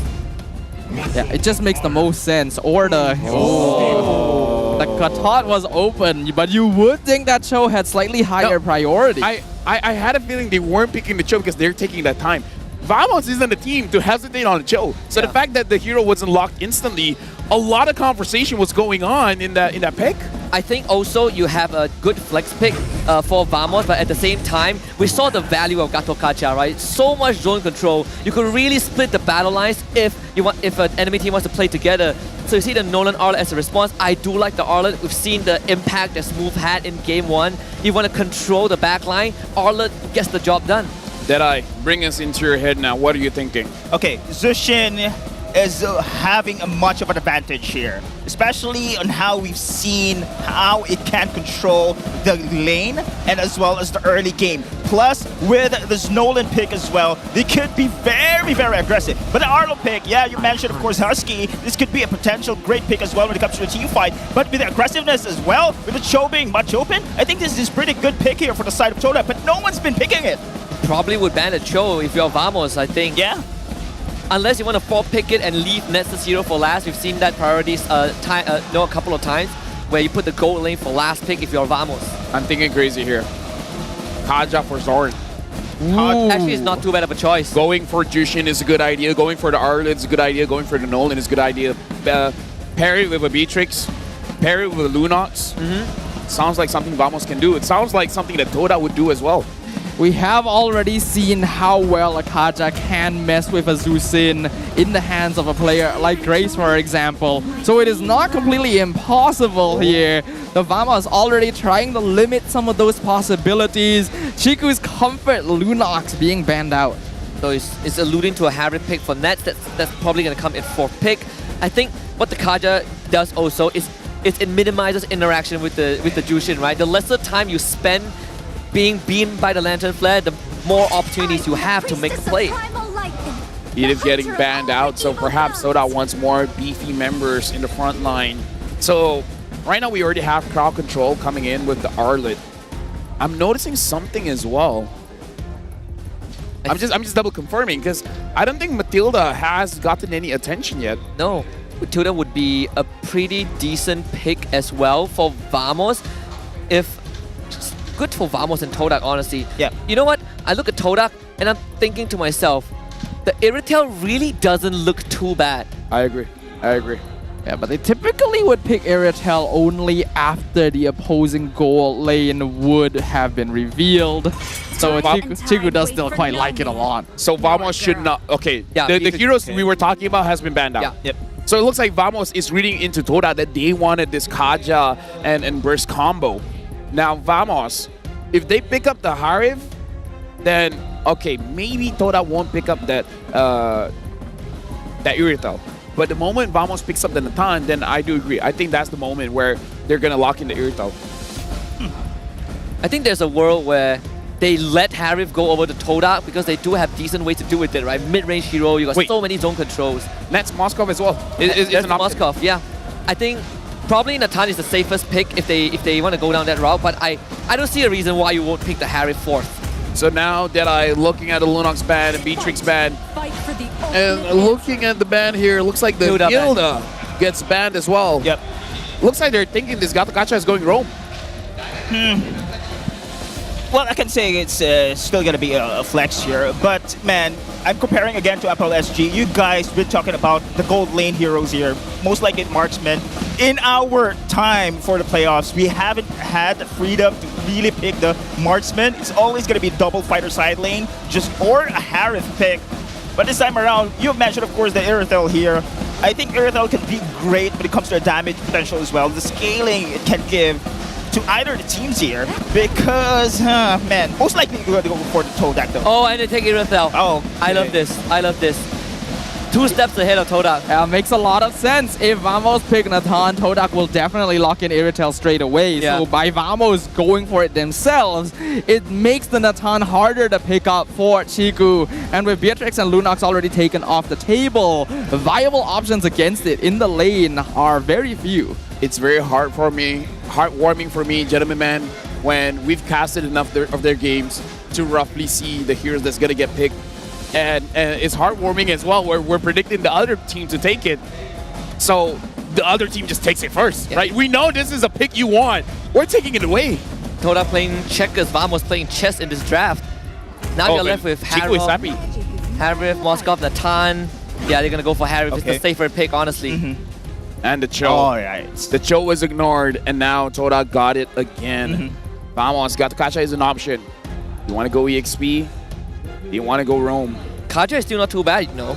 Yeah, Deadeye, what do you think about Todak's draft so far? Todak is still going to be a pick-off play. We've seen this one comparison here for the game 1, and Vamos still going to go for the team fight as well. But with this Earthel pick, again, I'm looking forward for Chiku here, for the side of the gold laner to actually scale in the later stage of the game here for the side of Vamos. But last pick, CC, I rarely going to seeing here for FLSG. What is this a common pick here in FLMY?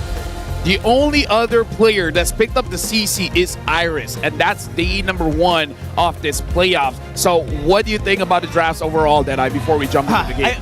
I'm looking forward for the CC pick here. CC can stable the lane here, and I'm looking forward as well for the scaling for this Earthel pick.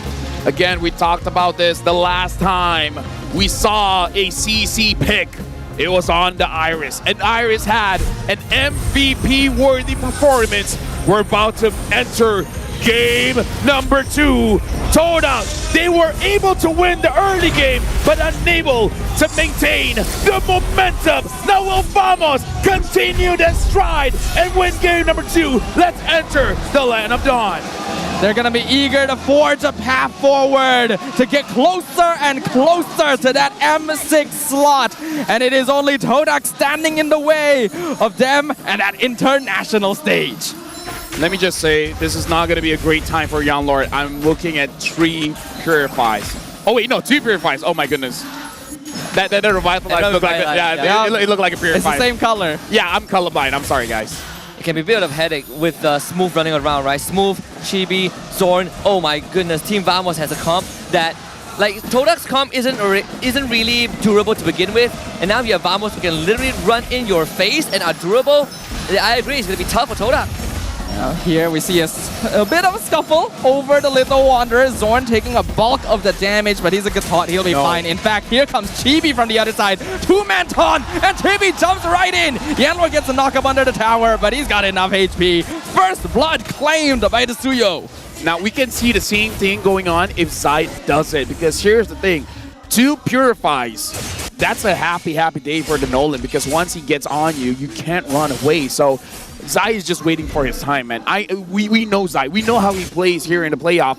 He's just waiting for an opportunity. This time, GB got the first opportunity, but Zai, I think he's not going to be discouraged. He wants to do the same thing. I'm surprised that Zyme Senpai and Yanlord committed so hard onto Zorn, even though they have not seen the Revitalize out yet. You just don't have damage to kill him, and they kind of paid the price, so very unfortunate. GB finds Yanlord. We see how much damage Suyo already has built in, and because of the fact he hits his peak at level 3, he's able to go for off timings. That's why he spaced his gank from Zayed. Yeah, right now Nets is doing quite well in the lane. He's actually increasing the lane in his side. Smooth as well as Warlord, just taking some poke damage coming in from Zayed as well as Momo. Mostly just checking how much damage can he really do, and as of right now, not so much. And Lord doing some damage to Chibi, trying to chase him away from the turtle, but 4 members of Vamos are right here in the turtle pit. Todak needs to try and disjoint them. Flicker, final slash for Chibi, dodges it with the iframes, and now Todak are completely surrounded. Yanlord and Momo instantly fall to the red side. This game has sort of collapsed for Todak, right? I know it's only 2.5 minutes in, first turtle, but this is the worst case scenario for Todak to deal with, because right now, your entire jungle is compromised, even though your mid lane Taeon is still up, just because Vamos can just outpace you with their speed and health bar. This is currently a little bit unfair for Todak, because they got the Jushin. Jushin wants to lift people up, but they're moving so fast. And the burst is so high as well that the Jushin doesn't have an easy time spreading the Lantern Flare. Like, the moment the Lantern Flare is about to have full stacks and lift you up, either they dash away or they kill someone first, and then by that time, the damage isn't going to be there. So even if you get CC'd, it doesn't matter. Zorn getting bursted at half HP, but he's a good tot. He is fine. Chibi is here as well, so Todak cannot continue to place pressure on the top lane. You always gotta ask yourself, when you pick a Jushin, what keeps you from dying? What allows you to be effective? Drawn out fights, right? People to stall out the enemy. Bulky front lines, anti-divers. Todak has neither of them. You're not exactly bulky as a frontliner. You're relying on a lot of pickoffs. But if that's the case, who's gonna protect the Jushin? It looks like it's a bit too, I feel like Todak's cooking too much with this draft, and the fact that they're behind makes it even harder to pull off. Yeah, the only one they can really realistically aim for is the Gatakacha, even the CC. Here comes Chibi, jumps in on Zayat, does so much damage. Avatar the Guardian will miss. That's a two-man pickup into the Zaman Force. The Way of the Dragon onto Zorn, into the tower. Revitalize keeps him alive for a while, but not for long, as Zyme Senpai gets a kill. I think that's a clear indication of what a Caster Curse looks like. The moment we say like, oh, it's hard for her to carry anyone, instantly gets two. But they have to keep doing that, right? That's in the notion that Vamos was standing in the lantern for a long time, and the front line pickup came in after the fight started, not during the engage. Yeah, right now. Chigu dropping Zaman Force very early. He wants to kill on Warlord, but he's jumping in. Final Slash gets the kill, so Chigu will be traded in return. Not too sure if that's worth it for Todak. Yeah, I don't think that's worth it at all, especially because Nets, he's free here. And now, Vamos, they're probably going to secure this turtle. They will. You use a flicker, you lose a gold laner for the enemy mid lane, but the fact that Vamos ended up getting an objective afterwards, and now proxies your jungle camp, Todak sort of kind of messed up the cost-risk benefit of that one. It looked cool. Ooh, Momo in some trouble. 1v3 under the tower. He has a lot of sustainability, so he should be able to survive for a while, but Chibi is coming in to do the finisher, and the kill will be given to Nets. Chiku now jumping in a bit too late to join the party. He's in trouble. Nets wants to chase him down, but he doesn't have sprint. Never mind though, Smooth is here, and he gets the killing spree. Vamos right now, they're just running it down. No, Warlord's gonna get taken down. Zai gets the kill, but Warlord gets a return kill on Zyme Senpai. I have a feeling he probably stole the Jushin ultimate, and Zayat, he's not even gonna get this bot tier 1, or is he? Yeah, he's not gonna get it. He wants to get it, but Zorn is right there, and Smooth is now looking to cut him off. Zayat being slowed down. Smooth jumping into the tower, pops the CC out, chases him down, mega kill for the CC. Way of the Dragon though kicks Smooth into the tower, so Yan Lord secures a shutdown. Can I just say that Zorn tanks so much terror shots on the top side without Revitalize is not even fair. Yeah, it's really not fair. Now you guys wants to take down Zorn. Zorn uses the Revitalize. Look at how much he's healing. Final slash on 2 people, but Nets is the one doing the more damage. No. But Chibi with the 2-man! Blade Surge done! Both members of Todak disemboweled in an instant!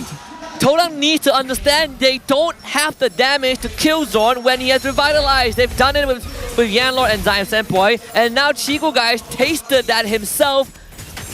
If anything, I think Todak will have to really recognize the fact that this is a tough position to play in. Yeah, right now, Smooth and Warlord, they want to just run on Zyme Senpai. Gentlemen, man, let me just say, we've seen how Vamos looks from behind, but now Smooth gets kicked. Yep, Way of the Dragon onto the CC. Will it be enough? Looks like Yanlord will be able to finally finish him off, but Zayat is left abandoned. Killing spree for Nets.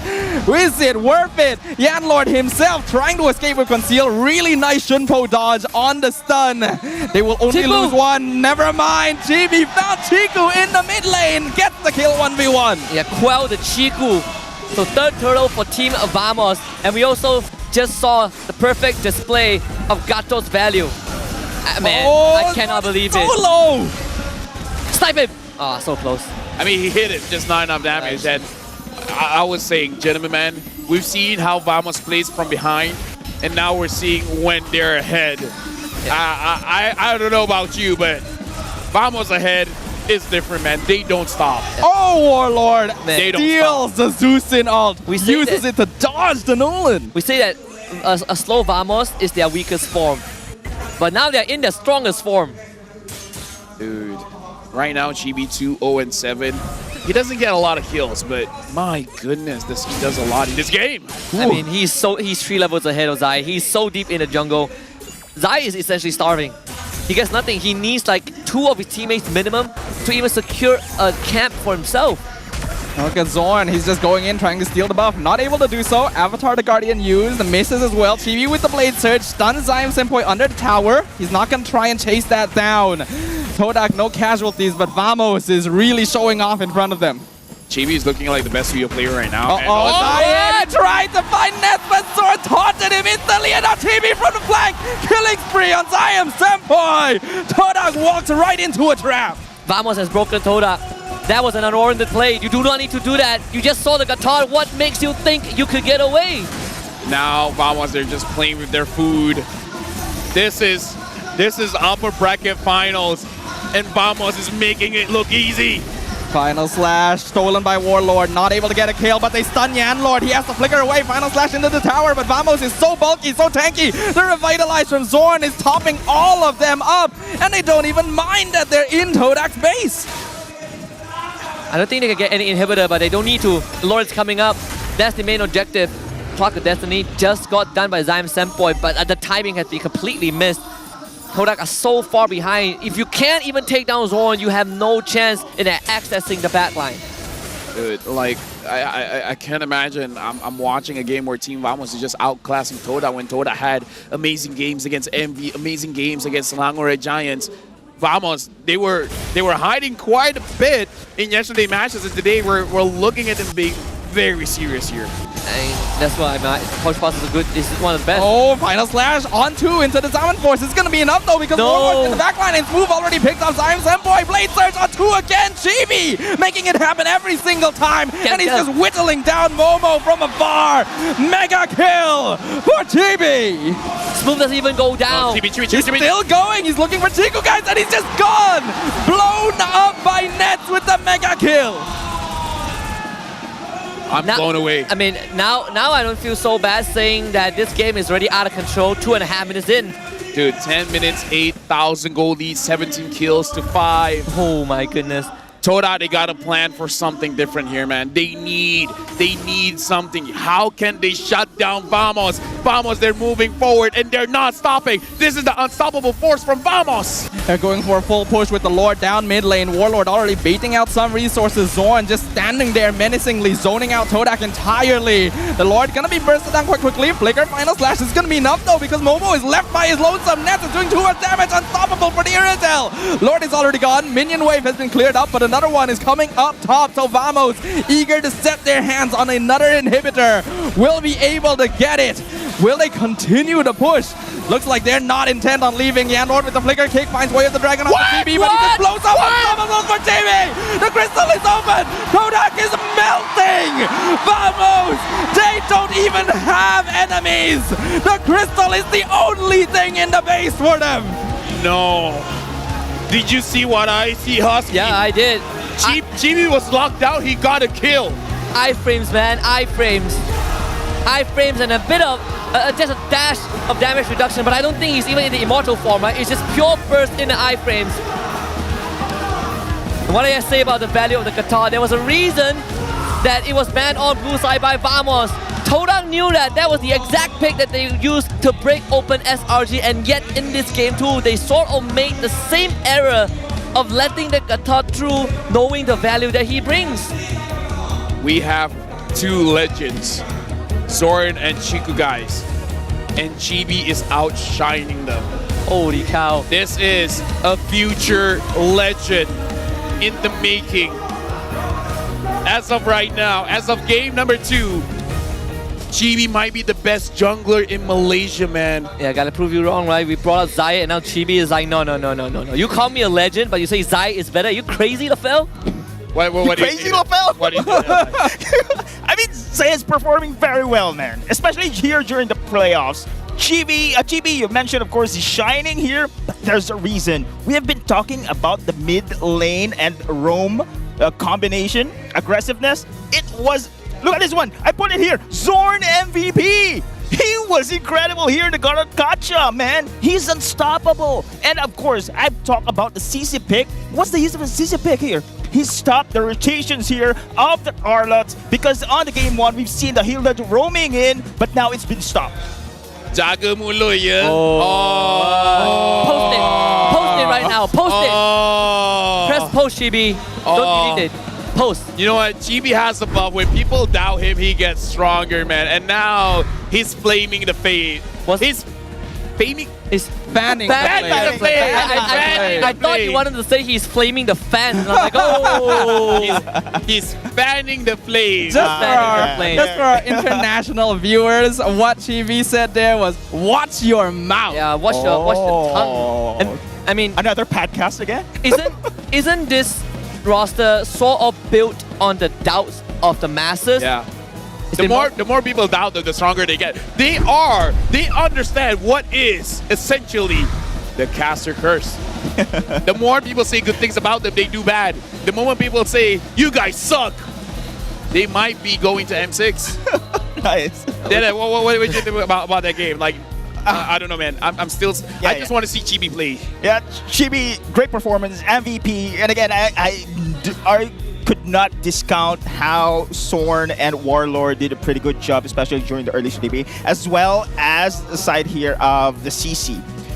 On the game 1, we've seen the Hilda again, aggressiveness. Look at this. Okay. He got kicked inside the base and he instantly shut down. Oh man, that was. That's what I like about certain heroes, like percentage damage, HP damage, burst damage, no cap, execution damage. Give them everything. Iframes. How discouraging is it? How discouraging is it? You kicked him inside your crystal and he kills you. And he kills you. You don't kill him. He is 5-0-10. How is that fair, Deadeye? It not only kills you, it kills your hope. It kills your heart. It's disgusting, man. I mean, it only shows here that the game goes by. Momentum coming in from Vamos. It's going up and up and up from here. I mean, it's what? It's like 11 minutes game. I didn't even notice it was this fast, right? I mean, Zyme is on the ropes. 21 kills in 11 minutes. My goodness. Vamos had 21 kills in 11 minutes. Every single player was popping off, literally. We're talking about Zorn, we're talking about Chibi, but Smooth was playing out of his mind, Net was playing out of his mind, Warlord being there, stealing ults left and right to get those pickoffs. Vamos has always been a team that knows how to get under their opponent's skin, and I think Todak is feeling the goosebumps. I mean, can you believe it, right? Like 2 seasons ago, this majority of this Vamos roster, 4 out of 5, right, excluding the coach, denied Smooth of his MPL Season 12 trophy. They beat him 4-3, and now there's a chance that Smooth wins with them. And there's so many storylines going on, but I think this also changes what Todak feels, because before Todak came to the venue today, they were feeling really good about themselves, right? Like Zaya was telling his team, guys, today is M6. Today we are going to M6. Yanlord woke up and he was telling his team it was a dream. It felt like a dream that we beat SRG, but right now, they might have to take the longer road. Let me just say, Vamos right now, like Toda are swordfishes, but Vamos feels like a calamity. Man, they feel like a natural disaster. They don't stop. Man, they have nets. They have nets, right? They can do some fishing themselves. It's very, very easy for them. And I think even in a draft, we are seeing why Pav's got a bit of a feature there. He knew the heroes that were being contested, being left open by Todak. They saw the Zeus in immediately. High mobility composition, impossible to catch. It's so good. Yeah, you want to pick, Arlet, Cho. Guess what? Irithel. We take that Irithel away. We know you want it. We've seen that happen. You want to force that matchup. We're gonna do it the opposite way, right? Now you get into a losing matchup, but the rest of your lanes are losing. So what are you gonna do? Deadeye, I gotta take something what Stafa just said just now. Like, he didn't mean it that way, but his statement is true. Vamos made it look easy going up against Todak. Like what do you think? Todak again defeated world champs and Vamos is making this look easy. For me, they find the groove already here in this, especially here in the game 2. Again, Todak, you've met easy game, yes. Todak also, we've seen the show comfort pick of Yanlord. The high pick win rates of Azushin, still lost.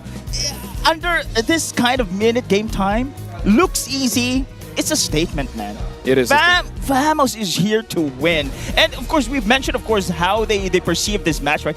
We don't want to lose. We need to win here because we don't want to go for SRG against SRG here. But I think this time around, they are sticking to that gun. They are sticking to that mentality, and they are indeed here to win the series.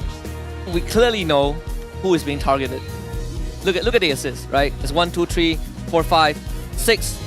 Nets is always helping him out, man. Yeah, like, I mean, Nets, like this shows how fast that Vamos is moving around the map when your goal laner is assisting you this much. He has 8 assists solely just on Chiku, guys. Poor Chiku, guys. Oh yeah, sorry, yeah, Chiku. Yeah, okay, dude.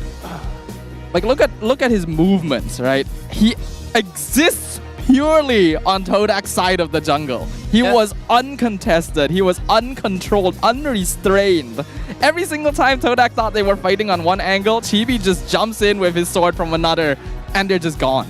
I don't want to go into a rank game and see Chibi's name. Especially if I'm a goal laner, it's like, yeah, you know what? I'll stay in my base. I mean, you guys have fun. I'm gonna stay in my base. I mean, it might be the land of dawn, but it is still Vamos' home ground, right? It's in Johor, and that's the buff right there. You're playing on their turf. Lafel, I kind of doubt myself right now. Are we really going into 5-game series here? Oh no! I don't know, man. I want it to happen, but man, it's not looking good. The odds are not looking good. No, imagine if Vamos actually gets a 3-0 ticket to M6. You know, this would be the biggest statement that Vamos has ever made the entire season. Right now, let's look at Deadeye's M6 top 6 power ranking. You got Onyx Philippines Aurora. Flash, okay, I see you. Tell ID RQ and BTK. Okay. You want to explain yourself? I think first is Pinoy Pride. Pinoy's Pride, Pinas lang malakas, man. I mean, Fnatic, Onyx, Aurora, they've taken down the former champions, man.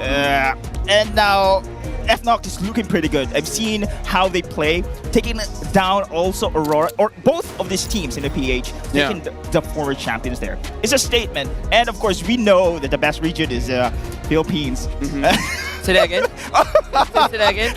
Best region is the Philippines. And then, of course, NIP Flash. NIP Flash. Of course, no one's talking about NIP Flash, but watch out. M6, watch out. Clip this one and hopefully I'm right. I can think of 4 people who just clipped that part. Oh my goodness. Like off the top of my head, I can think of 4 people who clipped it. It's very easy for me. DJY, just screenshot this and vote for these teams, and then we're good. Yeah, and then we're good. We have DJY. Then we have a good chance. Yeah. I still don't have the customer's curse, guys. So no. You don't know DJY. But someone out there. Okay. Oh, he really doesn't know who DJY is. So TLDR, he not only cursed our team, he cursed every single region. He watched MPLPH, the curse work. MPL ID, the curse work. MPL MY, curse work.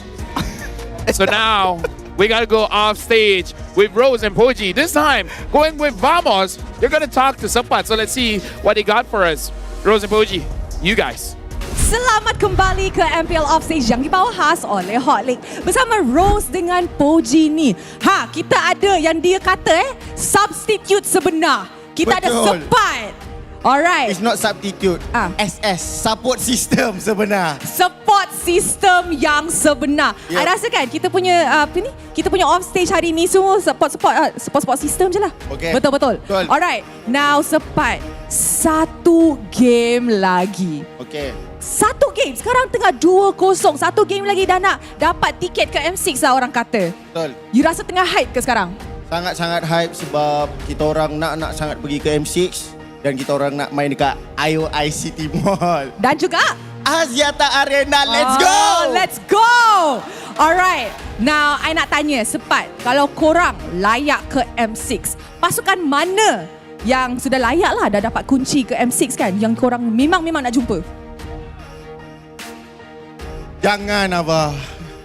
Mungkin Aurora. Wow. Aurora, Fnatic, Onyx, Philippines and RRQ. Kenapa? Mungkin sebab dorang antara big contender untuk kita orang dekat M6 nanti. I see. Soalan macam baik, soalan terlampau baik. Kita up sikit. Okay. Semalam Zon cakap tak nak jumpa SRG sebab SRG kuat. Tapi sekarang kalau kata Todak kalahkan SRG, korang kalahkan Todak, kalau ikut graf korang paling tinggi. So korang lah number 1 dekat Malaysia sekarang. InsyaAllah. Tak berani nak cakap lebih-lebih, belum champion lagi kan. Okey, so untuk semua doakan kita orang untuk kita orang champion season ni untuk Vamos guys. Spat tiba-tiba takut bila Betul, dia keluarkan ayat macam tu. Nombor 1 di Malaysia. Tiba-tiba takut. Takut juga. Okay, now Spat. Macam biasalah kalau Rose ambil Spat untuk off stage, macam biasalah. Apa Spat nak cakap dekat Abang Ngah? Untuk Angah, lupakan je lah game lawan dengan Vamos ni Angah. Fokus yang lawan kat bawah nanti. Okay? So untuk Angah, all the best, bounce back dekat bawah sebab yang atas ni via Vamos dia ada. Alright, hala Vamos, hala Vamos. Hala. Hala. Let's go. Alright, sekarang kita tengok game seterusnya. Let's go, love you all. Everyone from Vamos, they know how to generate heat. If we ever had a heel in the MLBBC, it is Vamos, man. Like, they know how to work the mic. I mean, you guys didn't understand it, but basically what he said, because right now the coach of Todak is the brother of Sepat, and Sepat is a player of Vamos. And he just said, like, nah, don't stress yourself over this game. Just think about the lower brackets, you know, like, I mean, just keep up. Just keep up. There's only one team deserving at the top, right? And that's Vamos. One more game. 3-0. I still cannot believe that this is one of the permutations I never thought would be possible before this happened. Hey, this is why we say unos, dos, tres, vamos. Oh wait, vamos, not cuatro. My bad. Best of 7. We need to change it up. I get you. Yeah. But this is for the best of 5, okay? But now, before we move on our conversation, we got a WhatsApp coming in from Momo where we're talking to Momo, and we asked, could you tell us about Todak's current strategy? And he said, we're starting playing Protect the King since Chiku is our hard carry. We really trust him, and we all just focus on doing our job. And let's go back to what Suyo Chibi did. Is it bad to say that they're not doing their jobs too well? No, Chibi is just too much. What do you think? Protect the King, I'm not seeing that as well. I think they have not being... Protect the King, for me personally, in my opinion, it's protect one. The kind of strategy. Because they have a king, they have a single player there they want to protect and have to carry the game all throughout. But it shows that when they do want to be aggressive instead, they're not protecting the king. They are protecting their lanes. They are controlling the game. I'm not sure what his strategy all about though. I mean, they went through if that is their direction, they went through 6 dynasties in game 2 because Chiku died 6 times. Yep. I mean, in his defense, Chiku is a hard king to protect, man. Like he's like a kid. It's like no, don't play with fire. No, come, Timmy, no. Don't worry. It is basically telling your king, there's assassins out to get you, and he says, but I need to see my people. He's like, what's the worst that could happen? I am going to hold my rally regardless. Shout out Chiku guys, man. A legenda for sure. But now we're jumping straight into the draft here. Dude, even the fans, they just know how to generate heat. Vamos fans are built different, man. Yeah, built different. The sibling rivalry is being brought onto the MPL stage. How do they coexist? Like, I feel bad at it. I can't understand what's going on. It's a meme. But anyways, Vamos, Fanny, Phobius, as well as Gata Kacha has been banned out. Yeah. Todak banning out the chip, as well as the Jushin. What do you think about the opening banter, Deadeye? Okay, without the Gata Kacha, I think now the Cho will be visible in this kind of situation. Gata Kacha has been a menace. Cannot be easy indeed to have an aggressive opening because in how he puts himself forward here. But I think if Todak is not going to ban the Cho here, Vamos going in for the first pick, Suyo, they can go for it. Now Todak. Do they ban the Suyo? I mean... No banning Suyo, I'm not sure. Valentina. So Vamos, Suyo, Todak, Eve? Yeah, they want the Eve. Yep. It's a very clear indicator that they want the Eve. and they don't want Warlord to be stealing big ultimates. But oh, look at Chibi. Suyo, right? Like he wants Suyo. He definitely wants Suyo. Yeah. After that game, you don't pick him Suyo, like you're trolling. Yeah, I feel like Pops was asking him, if they pick up the Eve, can you kill her? And it's like, what kind of question is that? Like, are you crazy? What kind of question is that? I thought they might go Eve Cho like game 1, but looks like they've gone Eve Hylos instead. So even more team fight control, and we talked about the interaction between these two heroes. You don't have to worry about that if they're both on your side. What do you think about the opener of Hylos and Eve here? That's true. I agree with Sudafa here. You're creating the box of death here, plus the glorious pathway, too much slows. Now I can say that the Ice Queen 1 priority here for the Eve will be very, very, very visible and good synergy here with the Hylos. All right, let's grab the Rafaela then. Never mind, it's Cho! See, here's the thing. It's Zorn Cho. Right, Zorn here's the Cho. thing. We saw that interaction in game 1 where there's the interaction between Hylos and Cho, Oh, right? look at Zor. He's just like, yeah, I know. The fans are letting him know. I mean, he's like, yeah, I know. It takes a lot of guts to pick the Cho into these kind of lineups, you know? No, think about it. The slow effect dashes. What? The slow effect dashes. No. Look at the dashes in Vamos. Suyo has a dash. Hardev has a dash. Cho has a dash. The slows interact with dashes. It doesn't. So that means Momo should play Mincetar. But they pick up the Lunons. I actually like the Yeah, call out for that. you have to, because they've been banning Chigu second phase every game. And this time you can't. The king can protect himself. Right? Yeah. Right? It's okay. Yeah. Wow, nice. Right, I get it. Kuja was like, clearly we couldn't protect you, so you gotta do it yourself. What do you think about this? Sanafa mentioned about a Mincetar, right? But having a Mincetar in this lineup as well, it takes this team composition, having long ultimate cooldowns. So they rely for such scenarios for them to win such games. So I think if you want to go for the team fight, make sure all those ultimates hits its spot. Yeah. If not, it's going to be punishing here against them. Light me up and watch the world burn. Oh, I love the export light. I think I had a cosplay him soon. But either way, Faramis gets banned out, and now Luluyi banned out as well. Honestly, it's curious for me because traditionally Eve is the counter for the Faramis, but they're really respecting Warlord's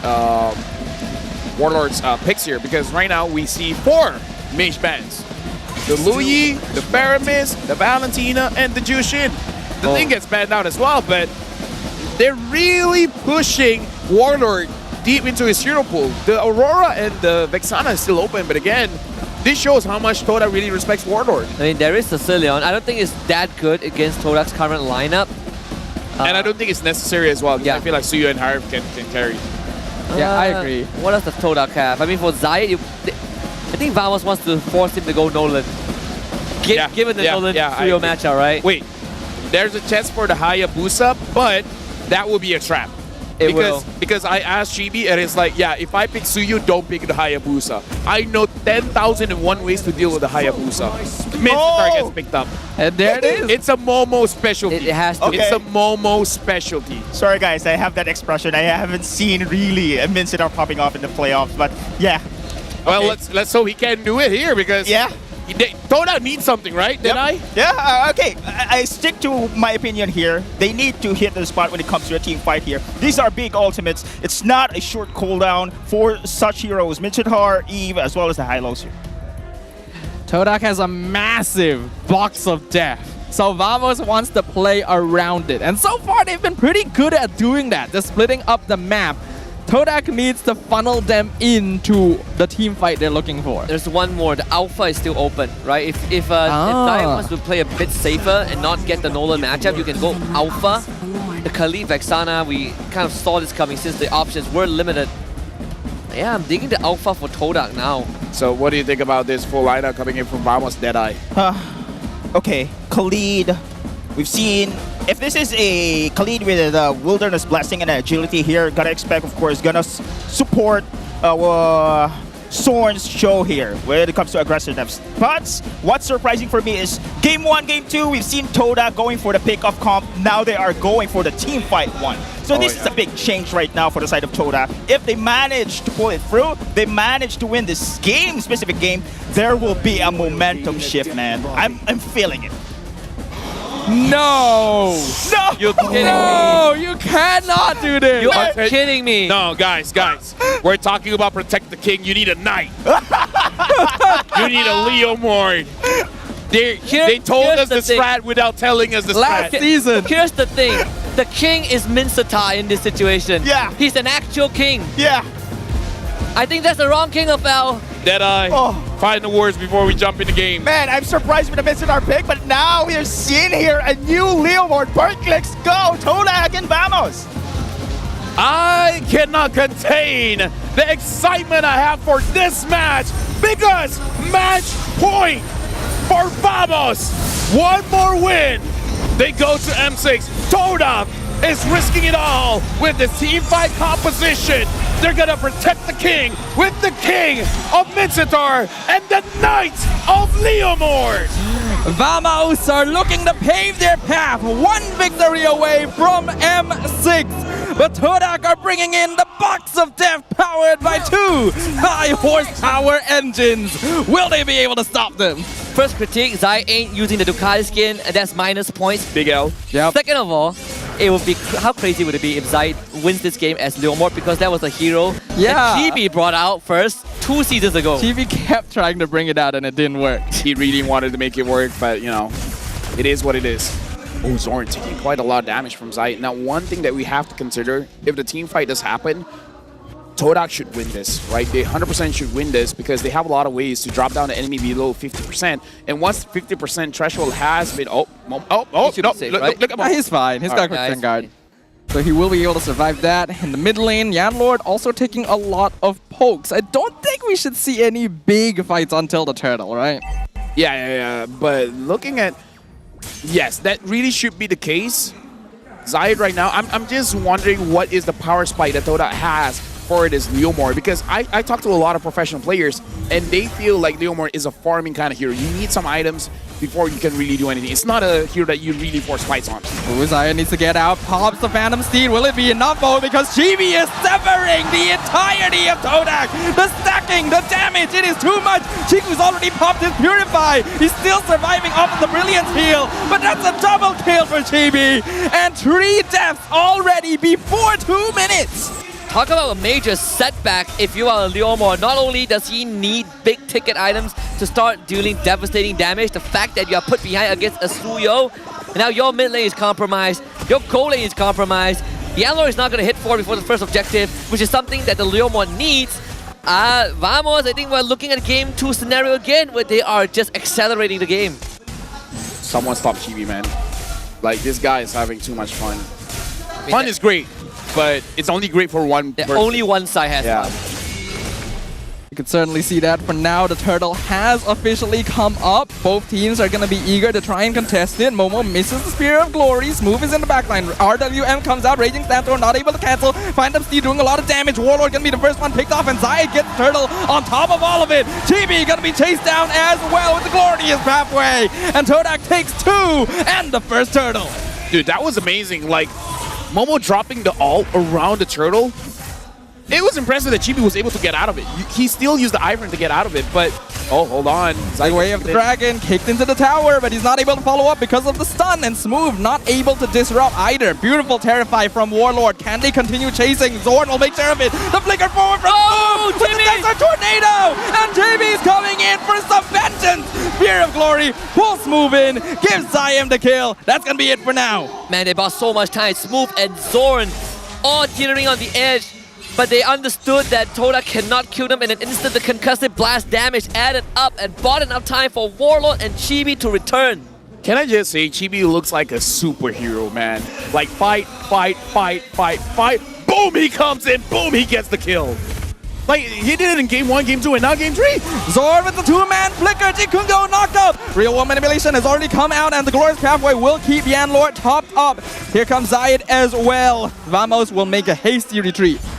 Oh, but Zayed, he wants to use this as much as he can. Zayed right now has... Oh, Zayed! No! And that's with the... Oh, that's a lot of damage. Zayed pops the glorious pathway. Is he going to be able to get away? No! Smooth comes in from the side with the Desert Tornado. Double kill for the Khalid. Dude. Literally drowning them in quicksand. Vamos right now is a force of nature, man. Todak, they're in the ocean, but the currents are too strong. They can't move through. Vamos just keep marching forward. And Todak tries to fight back, but... It's drying up. Ocean is drying up. There's too much sand.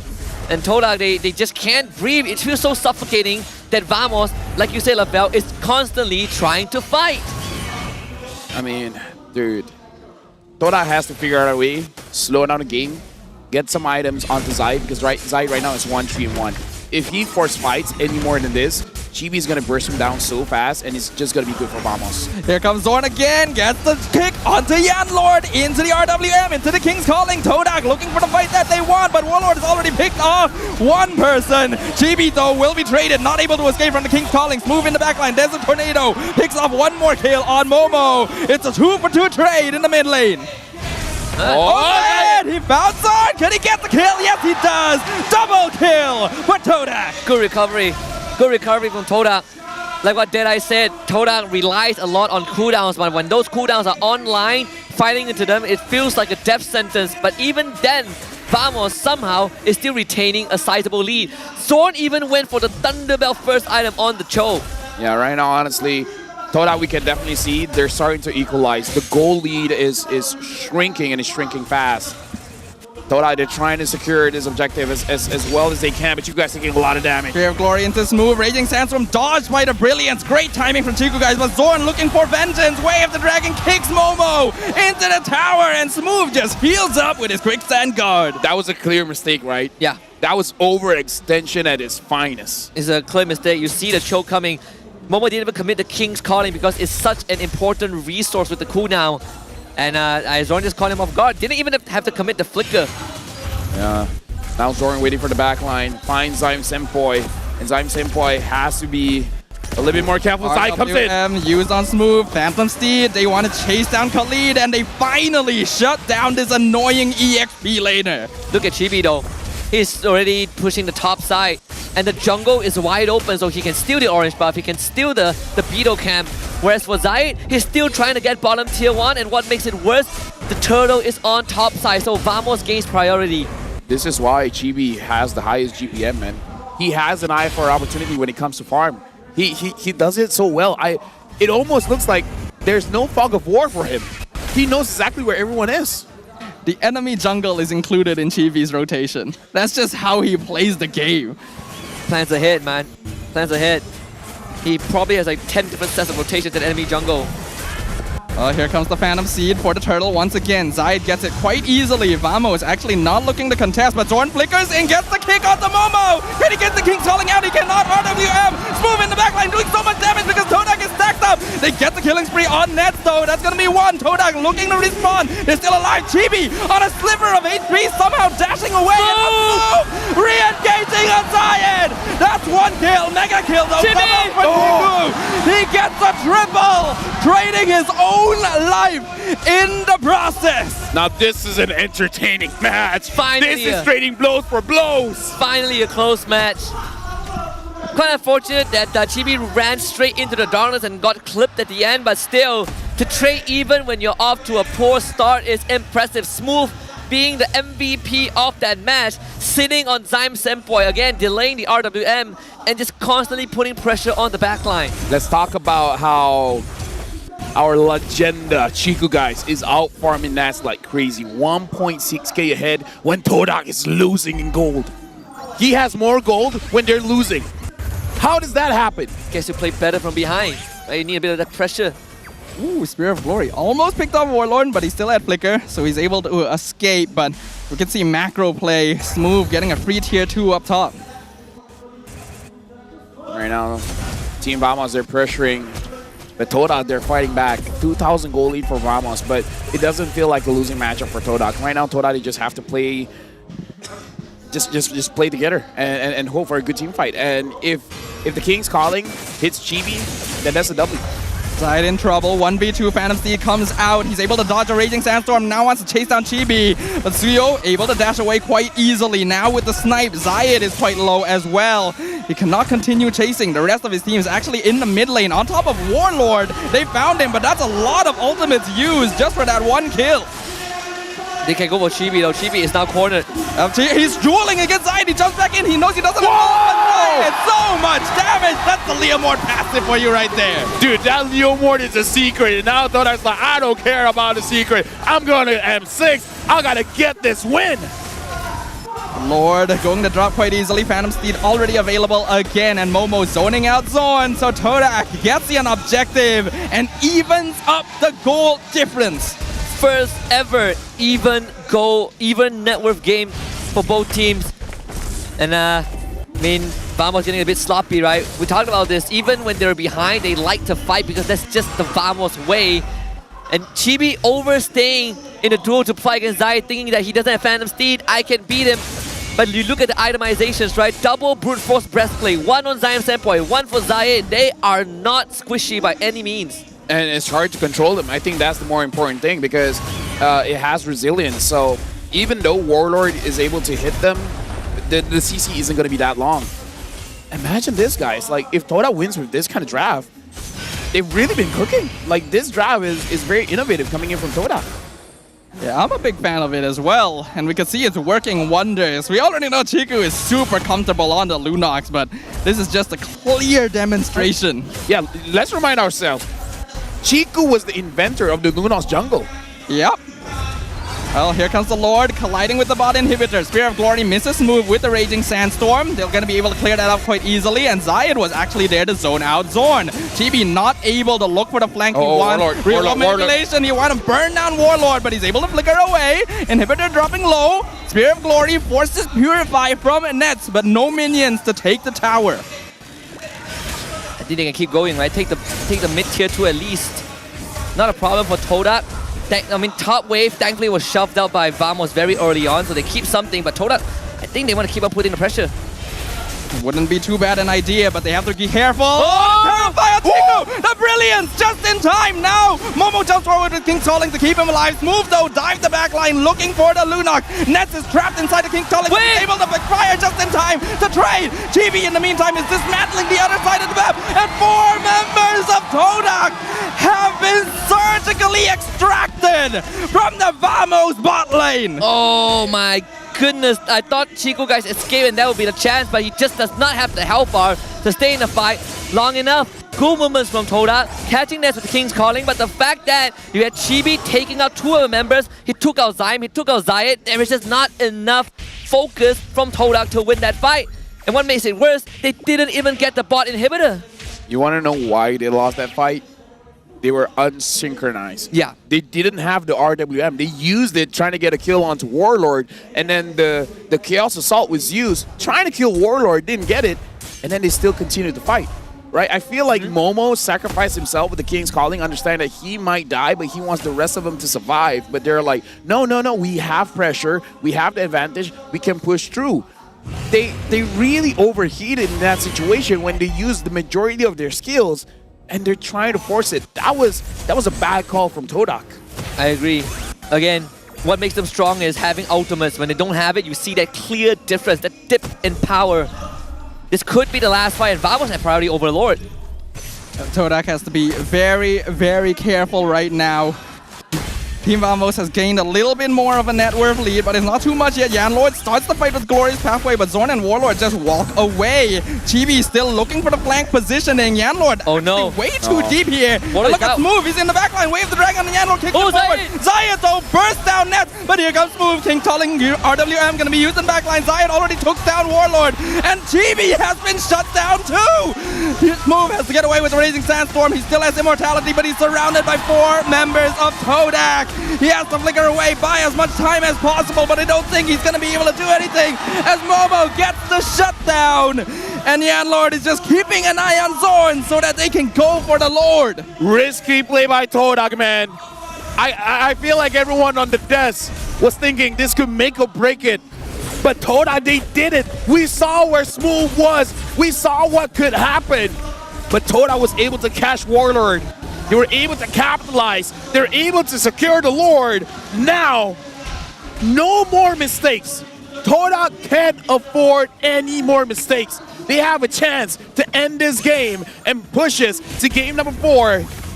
One mistake and Vamos is going to get a clean sweep here. Yeah. Very good call by Todak, right? Yanlor drops the Growers pathway. You think that he overextended, but he was baiting out every resource from Warlord. Once all those crowd controls were out, Zai calls the Phantom Steed and just jumps on Warlord. And Momo catching Chibi with the King's Calling prevented Chibi from doing much in that fight. He couldn't get away with his mobility skills, and that's how Todak won the fight and stopped the flank from Vamos. Yeah, the box of death working for Todak right now as long as they can keep Vamos inside it. Nets and Chibi being their main targets. Lord though, pushing down bottom. They're gonna escort the minion wave mid to get another inhibitor. Chibi and Zorn in the back line. Can they cut them off? No, King's Calling. Traps Chibi. He's able to dash out just in time, but Zorn is not so lucky. He will be picked off. Never mind. He still flickers away by some time. But we can see Chiku in the base. Zayed has already finished off the enemy roamer. They're still continuing the pursuit. Nets doing some damage, but he's very far out. Todak looks like this is where the assault ends. Dude, Vamos played that so well. They were able to dodge a lot of the damage coming in from Todak, making it so that now there's a possibility that Todak might make a mistake because they use all their skills. But they're still trying to push it. Brilliance comes out to clear the minion wave. Glorious pathway to slow down Nets, but here comes the damage. Momo, the first victim. The second. But Zayed, the trample from the flank, takes out Nets. They save the top inhibitor. That's what matters for Vamos, right? You take out only the roamers and the XP laner from Todak. That's the best case scenario, but Vamos have earned themselves a breathing chance in this game. Dude, we haven't seen the Leomord. It's surprising how much damage the Leomord can do with a full stack of War Axe and the Blade of Despair as well. The Warcry too. Yeah, the Warcry as well. Is Zayed stole the bar. Oh yeah. I mean, Zayed doesn't really need it, you know. Yeah. It's fine. They use swords, not magics. Dude, you want to know how close this game is?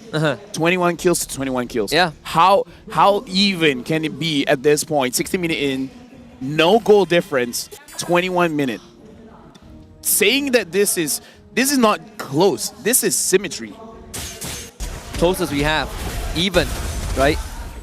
There's been a long rivalry between some of these players, and we're really seeing it on full display here. M6 is on the line. Vamos can taste it. But Todak right now holding the door shut. They need to break it open. Yalo right now separated from his team, but they're just waiting. They're baiting. Both teams are trying to force some kind of mistake. Yanlord goes in, he wants Warlord. But he gets terrified. Phantom Steed used as well. Vamos just needs to disengage from this. They are running away until the cooldowns are used. Todak in a very awkward timing now. Yeah. Still left with the RWM and King's Calling. To some resource to work with, but ideally you want to wait for both Zai and Yanlord's abilities to come back up, especially Yanlord. Right? Doesn't take that much time. 20 more seconds and it's back up. I would say 15 seconds is back up. Wait, Chibi is not big enough for the wave at the bottom. If not, he probably would have went for the inhibitor, but he can cut the wave though. You proxy that bottom wave, you set up some sort of a push for your minion wave to do damage. Look at Todak, right? They're pivoting to Chibi. Yeah, they understand. Like, Todak understand how wave management could be the death of you, right? In their previous match, going up against MV, MV's lack of wave management was the reason why they lost to Todak. So they understand the importance of managing your waves. And now Vamos, they're playing that wave management very well. Glorious pathway used again. Chiku with the Darkening. Tries to take out Zorn, but Smooth jumps in. Raging Sandstorm with two members. Chibi is way too deep! What? He's in the King's Calling. Immortality pop! And Zayed gets the Unstoppable! Now they're doing AoE damage because the rest of Vamos has followed up too close to try and save him! Triple kill for the Leomord! And the door is wide open! Only 2 members of Vamos alive in order to defend this Zorn and Smooth, and I don't think they have enough damage to really threaten this. They have to clear out the minion wave. Zorn going in, RWM being used. Smooth trying to clear the minions, but he's being picked off by Zayed. Immortality gone. Chiku on the crystal with the Brilliance, and Zorn is recall spamming. He knows that they've been bested this time. Todak will not permit the clean sweep. Ladies and gentlemen, it's not over. Todak Angar with the Leomord. They've hid this strat for the longest time in the playoffs, but Vamos forced their hand. And with that, victory, game number 3, goes to Todak. What do we say about desperation play from Vamos, right? They have only one mindset, and that is fight, fight, fight, fight when we're ahead, fight more when we're behind. But it's a fatal mistake from Chibi. He's a lunatic for diving into 4-man like that as the Suyo when the King's Calling isn't even out yet. But desperation was what costed the defeat. Thankfully, it's just game 3. They still just need to win one more. So was that a satisfying match to watch?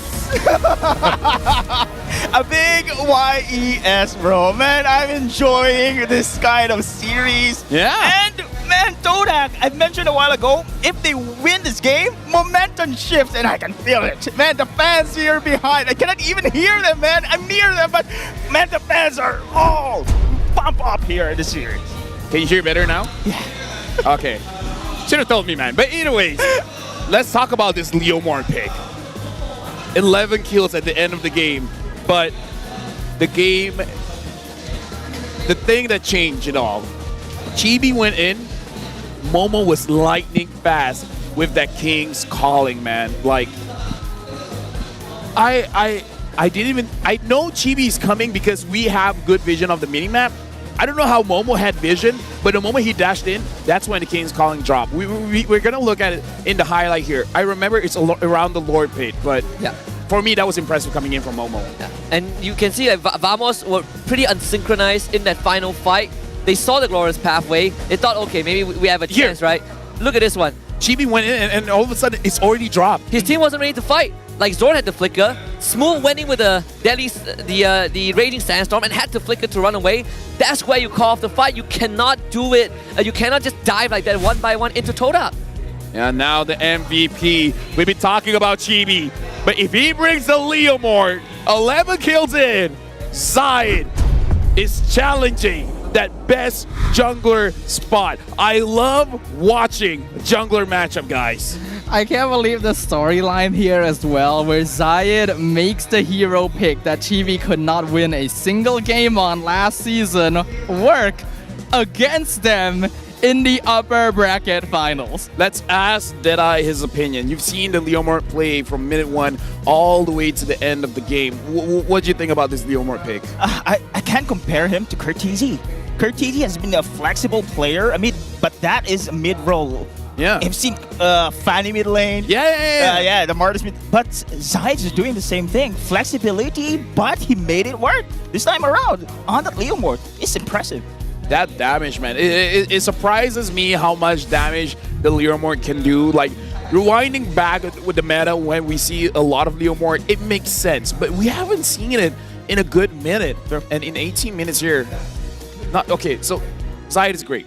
But let's talk about Chico, guys. Todak is losing by 1,000 gold, and Chico is 1,000 gold ahead of Nets. Like, that's a different kind of impressive stuff. And Lunox is already touted as the lane counter to Harv, so it's expected that he would have a good time there when you add on the fact that this is one of Chico's pocket picks. But his presence, his positioning, his aggression with this hero is scary. He knows that he can be bait with that brilliance. I mean, that as well. Chico, guys, has been able to join these early fights. Most of the time comes out of it with assists and kills, right? Contrary to Nets, who suffered the same fate as Chico's last game, died 6 times. Yeah. In these environments, it's so hard. We talk about the mid-range heroes in general. Pretty hard to function when you have all these AoE controls that Todak has. You fight into the ultimate, you can't really get out of it. So, gentlemen, we were talking about the Mincentar throughout the draft. Was it a mistake that Vamos didn't ban the Mincentar? I think they did just not expect that one. I mean, but they should though, because it's Momo's pocket pick. I have a different take. I think that they want to draft around dealing with the Mincetar, but they didn't do it cleanly enough, right? Clearly, there were certain moments that Momo was a null factor, right? You pick him off, you burst him down, but there were moments that they stopped keeping track of the King's calling, and that's why Momo has been catching Chibi, going for a backline dive, catching nets when they least expect it. That's when things get, well, when the team fight starts and Todak presses 5 ultimate buttons at once, it gets really murky, and that's where, you know, Vamos loses their focus. But look at the total damage dealt here. 299, 287. This is such a close game. Todak going up against Vamos, but I have a feeling Vamos can close out the next game. What do you feel, Deadeye? No? Okay, 50-50. All right. Todak's fire is here. What you guys saying? Todak Langar? Yeah, Langar, yeah. I think it also pertains to momentum as well. So I think this is the start here that we are going to see Todak really pump off. But yeah, it is a hard game against this composition coming in from the side of Vamos, because man, Todak, there are some things there they want to consider as well, because Vamos knows how to counter this kind of composition. We've seen that one, especially on the early stage of the game. Power spike level 4 was not there. The Vamos team takes advantage of it. They had a win in the early game. What about you guys? Let's start with Stafa. Do you feel like this momentum is going to be enough for Todak to push through and push us to Game 4 going to Game 5? It was definitely much needed, and I think it is possible for Todak to get to a Game 5. But you have to admit that their draft this game was a little bit cheesy, and I think Vamos wanted to contest it because their draft is a lot harder to pull off. They have to play around all of these cooldowns and big death boxes, which they unfortunately were not able to do. The next game, I'm pretty sure they're not gonna let Todak have Hylos, Eve, Mincetar all together again. Yeah, I agree with Stafa. It's hard for you to get cheese twice. So again, like, does Todak has a deep enough pocket? I feel like this is for the table, right? Because I agree with Stafa, you're not gonna see the same composition again. So Todak has to come up with something different. Is it possible? A different kind of cheese. 100%. I mean, if you talk about cheese, I'm pretty sure Todak has more than just one set of cheese, right? We saw the Hardy yesterday, didn't win, but could have won the game in many occasions. But also, you talk about momentum, Todak has been touted as the comeback kings. We see a reverse sweep in the upper bracket finals, and that team is Todak. Oh my goodness. I'm going to pertain again with regards to the cheese. Guys, I think this cheese is equals to team fight. Because Game 1, Game 2, it was Vamos having a team fight composition. Now Todak adapting to this team fight composition here in the Game 3. They won. I mean, is this the cheese that we are been talking about? And again, I kind of feel like the secret ingredient towards this cheese is that you don't have to protect Chico, guys. I feel like that's the key. Right now, we're looking at the Todak lineup. Let's remind ourselves, this organization has been here since Season 4. They've won multiple MPL titles. They've represented Malaysia multiple times in the M Series. The highest they've gotten is 3rd place, and now they want to redeem themselves where they started. They want to go back to Axiata Arena, where the last time they were there, they got 3rd. Now they want higher than that. They want to be champions. Absolutely. And they were only one out of the 2 full local teams, but the only one that has been there back to back 4 years in a row, missing out on M5. And now it's about to come full circle for them, right? You got veterans like Chiku, guys. He wants to go back there for his 5th appearance, and he's bringing along 4 new faces with him. Yeah, honestly, even though Selangor Giants won MSC for Malaysia, I feel like everyone agrees Todak is the face of Malaysia. If you talk about MPL MY, Todak is probably the first name you think of. That's the spirit, the trailblazer, right? Like, that's why the Todak fans, the family, they are known as the Patriots, because they literally carry the flag of Malaysia on their shoulders. They are the spearhead that has represented Malaysian capabilities since the beginning of the M Series. They were the gatekeepers that were eventually dethroned for new talent to take their place, but now eager to regain their monarchy. And it is so close. But the one standing in their way, Vamos, right? The ultimate villain. They're the Patriots against the villains. And again, Vamos is hungry, and Todak showed their hunger as well as creativity in this matchup. Let's talk about game number 4. What do you think Vamos needs to do to close out this series? Vamos, I think they gotta keep their consistency here, and I think this should not break their momentum on their side. But more because of this win, I'm leaning more towards Todak, because you guys speaking about the Todak here. I can see the dream still having its own journey here, man. I can see Todak, if Todak wins this series, what a dream indeed. Yeah. New legends born. I'm happy for MPL Malaysia, and I'm here witnessing it firsthand with you guys. It's a great journey indeed. However, again, Vamos, pretty good. If they are going to maintain their aggression here, I think it's going to be... Ooh! Oh, we got Pachu here. Pachu. We got Pachu. We've already hit 455,000 Pachu. Pachu. Shut up, Husky. What? Shut up, LaFell. No, you shut up. You shut up. Like, what are you talking about? The Pachu? Yeah, the pew. 465,000. Hold on here. Shut up, Husky. I think we gotta calm down. Yeah. Are you done? No. Man, this is what I love about MPL Malaysia, man. There are so many incredible features. We're back. What was that? Sorry, possession. Oh. Is the stadium haunted? Oh. I mean, I kind of... Maybe it was Halloween. Wait. Can I try? MPL Malaysia. Season 14, the best playoffs there is. I didn't know. Well, that one came all the way from Philippines. I didn't know someone on the table could control position. Hey, pass it over to him. I don't want to be possessed though. I feel like I need to maintain a certain degree of sanity on this table. Safa, usually you don't get to choose whether you get possessed or not. That is fair. I'm just like... You know. I'm just letting you know, alright? Why does my voice keep changing? I mean, like, Yeah, the spirits don't choose timing, right?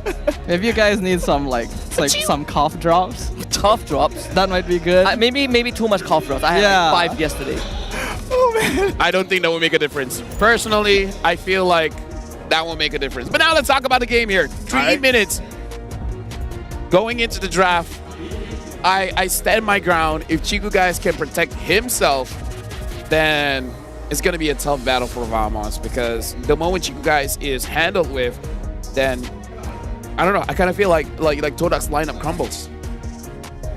Yeah, I do too. I think it's an extra morale boost when you win on red side, right? And most of the time, people look at the side selections. Blue side is the more favored one, but sometimes you can pull out surprises on that red side just because you have that last pick.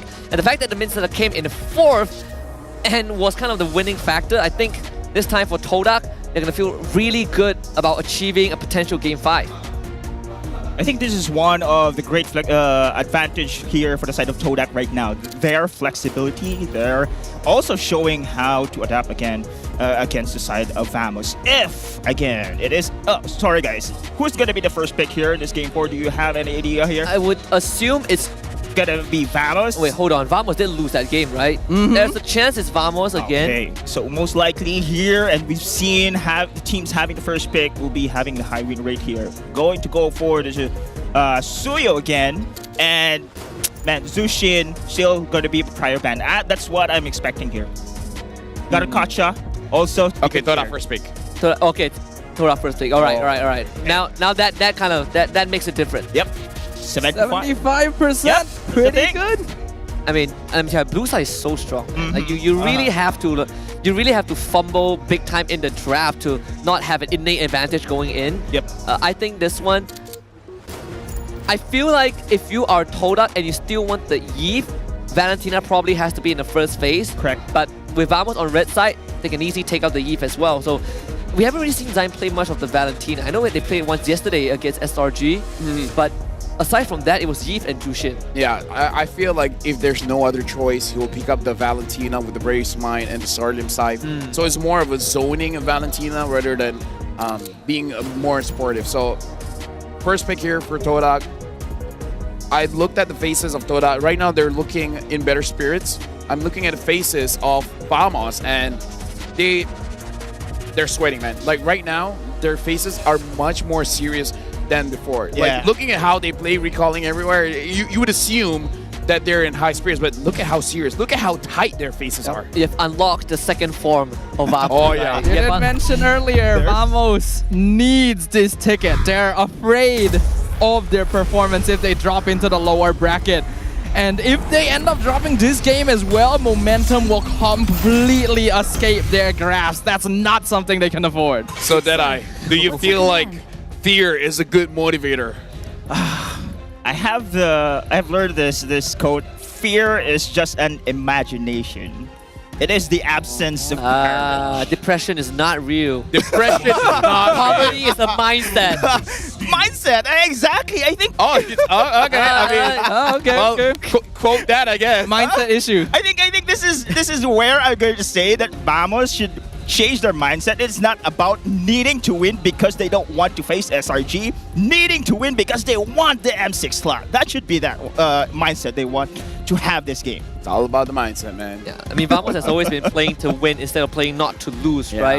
Like, they like to play at the level of their enemies. So if the fact that you can push them to the next stage means that Todak have unlocked a new form of Vamos. Suyo, Jushin is open. Whoa. Jushin also.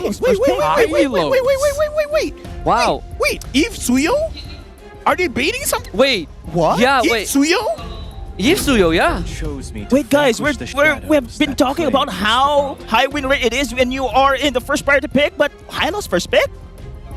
Do you want to flex that? Yanwar played a really good Hylos last game, that's for sure. But that was in combo. If Vamos doesn't take the Eve right now, it would. Wow, I would be shocked. No, I mean like Vamos should pick up the Eve and then Todak picks up Lunox. Because Todak can't really take Cho second, third, so you take Eve right now. Please? Vamos, Pops? Hello? Okay. Okay, I think that's the Eve. Yeah. Okay. Valentina. Valentina's banned. Banned. Oh, sorry. Okay. That's why Todak banned it. Oh.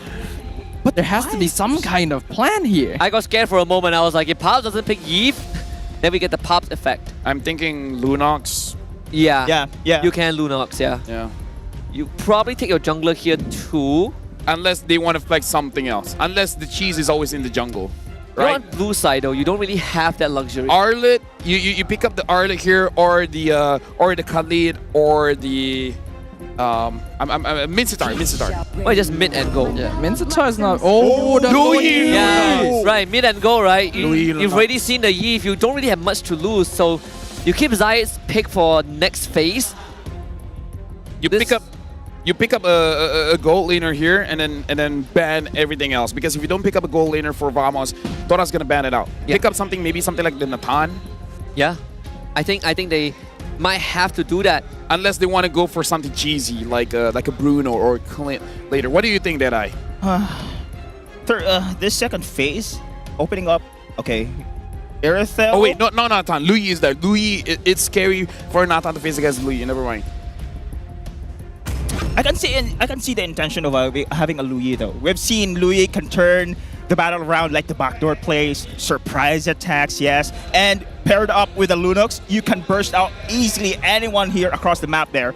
But yeah, I think it's too early for me, in my opinion, for Vamos to go for the gold lane now. But the Cho is pretty good here. At least they could have that vision game. They need this vision game. Cho is one of the heroes that could go for this opportunity to find Louis. I agree.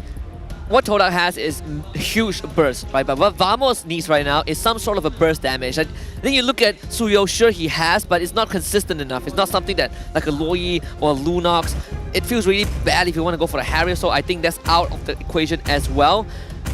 Beatrix, I think for Vamos? Should be banned. Todak should ban the Beatrix. Yeah, I ban the think Beatrix, ban the Bruno. Like, Beatrix, Bruno, yeah. Like, the Nathan is a very strong hero. If you want to ban that, that's good as well. It looks like they're banning the Irithel. Yeah, you also need to ban Irithel. Ban the gold leaders here. Irithel and Beatrix, I think those two are good bans. This one I agree with you guys. This is the priority for Todak right now, to ban the gold laners here. But if you mentioned, of course, Husky, if the Beatrix is pretty much open, I think I agree with you with Vamos taking it in. Have we seen Ness play Beatrix? Not much, He right? can. I'm pretty sure he can. He can, but not much. Yeah, not much. I think he played it this playoff and he popped out. I could be wrong. Oh wait, no, that was Chiku guys. That was Chiku guys. Yep.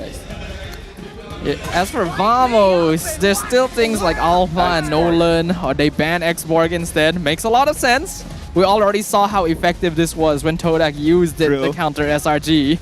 So no got taught, no Phobias, high loss taken, probably looking at a Khalid again. It is in despair. Is it a good time for a banner tank? No, right? Wait. Tigreal is... Oh, the Tigreal is still open, right? With the but Cho... Tigreal open for Toda for sure. Unless Smooth plays a Cho MP. I was about to ask. What? Carry. All right, Carry can win lane against Lunox, but I don't think it's the best matchup here. Like, wow. Carry is designed to fight against the Lunox, to fight against the Hylos, but the Louis can control the carry so well. I really don't like this carry pick. I mean, they can prove me wrong for sure. The last time but we I'm saw not favorable. The last time we saw a Smooth Cho, it went terribly for Vamos. So okay. I think it's most likely the Zorn Cho It can again. honestly go Mincetar again too for Todak. There's so much dashing on Vamos. I mean, why not? Why not, right? Why not? I think you just Mincetar. Mincetar Leomot. They I mean, could. carry short range, right? You just trample her. We see how he shut down Zasuyo. Yeah. You have an Eve? Oh boy, it's time to run it down. 2 horses. Mincetar again. One. Given a Leomot. Okay, I'll go back to Nolan. I mean, it's fine.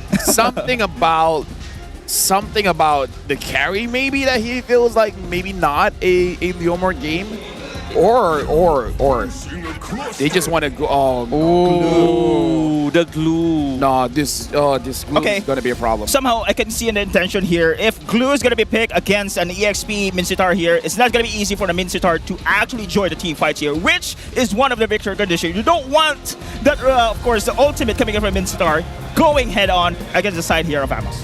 All right, thank you very much, Deadeye. And even though carry is not favored in this meta, we have to remind ourselves this is a signature Nets pick. So now it is all about the comfort. Toda bringing back the Mincetar. But now Vamos, can they actually do this? They got Suyo, they got the Eve, and now we're jumping into game number 4. Welcome to the land of dawn, where again it's still match point for Vamos. But Toda, they have the momentum. Can they push us from a best of 5 to a best of 1? That M6 ticket is so close. Vamos can almost taste it, but Todak is telling them no. Have some cheese instead. Will they be able to bring this to game number 5? We shall find out very soon. The Nets better play the game of his life, taking sprint on carry. Understanding that there's a Mincetar flicker, not really what you want to go for, so it's all about the movement speed to weave around these team fights that will happen in that late game. I thought you were gonna say move around these nets. Yeah, but Nets is the one that needs to move around. Ah, right. No, but the way that you do fishing is you actually drag the net around. Oh, this he drags himself, it's fine. Yeah. I don't fish. Yeah, me neither. I eat fish. Zorn, 2-man knockout mid lane. TB Blade Surge comes in. Soul Sever, first blood, easy pickings on Yan Lord. Am I having deja vu? Yeah, the timing is so good from Vamos. They saw Todak overcommitting. All right, send Chibi in. All right, so this is the rotation from Chibi. Take note. Orange, purple, kill mid laner. Or roamer. Whoever is there. But that's it. That's been his rotation for quite a while. 1 buff, 2 buff, go mid kill. I think especially when the roamer cannot facilitate the push as good as your own roamer, that's where you get a lot more space, right? Like you're holding the enemy roamer hostage. Oh my goodness. Suyo is a complete hero, man. I don't know what to tell you. He has everything. You can't walk up because I just cannot walk up. Yan Lord has to open up the map for him. Sees 4 members of Vamos in this top lane. Immediately telling Momo, you gotta play safe, man. Let me just say this glue pickup is genius. Chiku guys can fight against it because Chiku guys can heal a lot by all the mini glues going around. But dealing damage to a glue is going to be near impossible. Smooth already zoning out the back line, so Momo and Yan Lord are here. They make the box, but RWM traps them inside. They're not able to get Chibi into King's Calling, so the Yan Lord drops. The turtle dropping real low though. Zayed will be able to get it because Chibi is afraid of getting picked off. Zorn still sticking on top of him, but Warlord already got the double kill. Very unfortunate. Zorn, is he going to go down here? No. Very unfortunate that Momo committed his Flicker King's Calling. and he clipped Chibi on the edge, so he just walked out of it and ended up surviving. Sure, they lost the turtle, but still, Vamos got 2 kills off of that. Yeah, Vamos has a total of 3 kills now. Again, Vamos having amazing early game, and I feel like Todak wants that position. So the fact that they don't get it, I think it throws a wrench into their game plan. But again, it's all about adapting. How does Todak deal with a bad early game, transitioning him back to the mid? Chiku guys so far having a pretty good lane going up against Nat, so it's not all that's lost. It's just that Vamos is controlling EXP and mid, and that's the majority of the map here, Husky. They had to commit a lot. They're gonna do it again. Glorious pathway used quite early on. Chiku wants Warlord, but he flickers back and right into the claws of Zayed. But Zayed gets kicked with the way of the dragon right into Nets. He's going to be surrounded by 4 members. And now Yanlord has gone too far as well.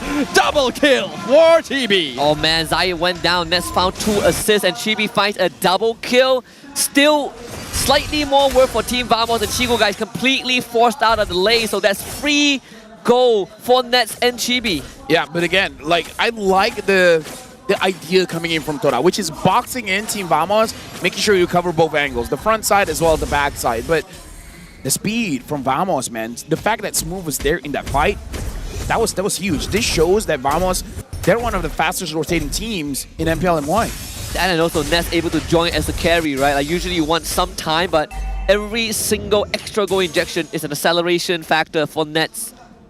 And that's not a hero you should allow to accelerate. Lunox should be able to hold somewhat okay and just make sure he doesn't farm too well. Diversion play comes to join the rest of the team. They spot Move but miss the Spear of Glory. Oh no. That's a big whiff, but while you're here, you might as well contest for the turtle, right? Yep. They're going to try and do so, but all 5 members of Amos are here. Glorious Pathway comes out. King's calling flickers on top of Chibi. He cannot escape. Shut down by Chiku guys. And now the Glorious Pathway is stopping the rest of Team Vamos. Warlord is already gone. The split catches Yanlord. But Todak are just going to wait until he pops out because there's no way he's taking down the high-lows. A definitive victory for Todak.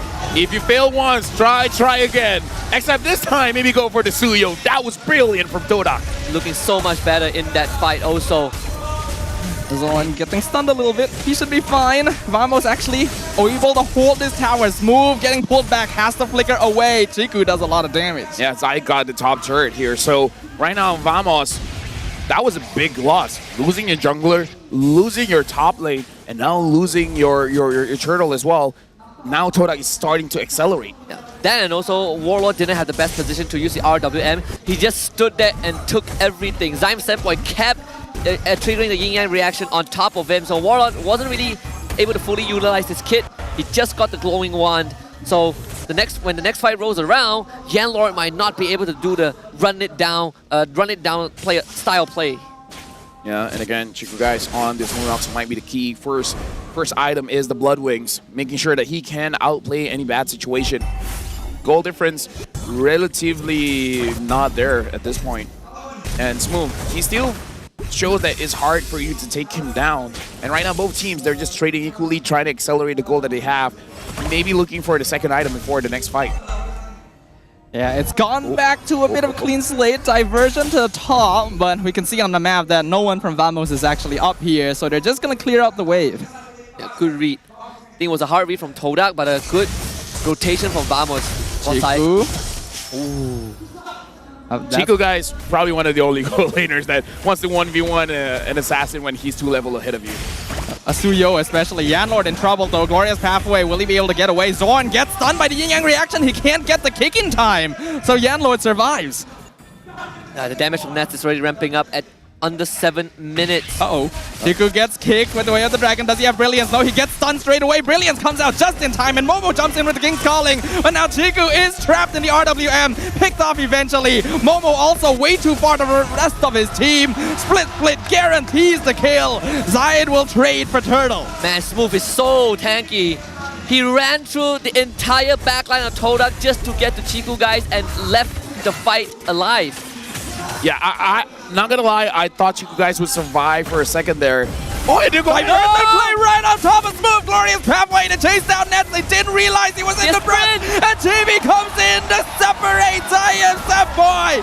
A massive misplay by Todak. Am I the only one that thought they wouldn't take it? That was madness.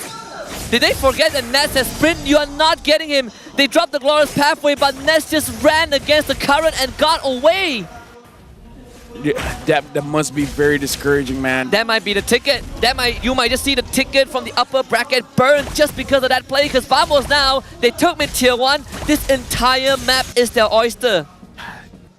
Their mental fortitude has to be rock solid not to get tilted after that misplay.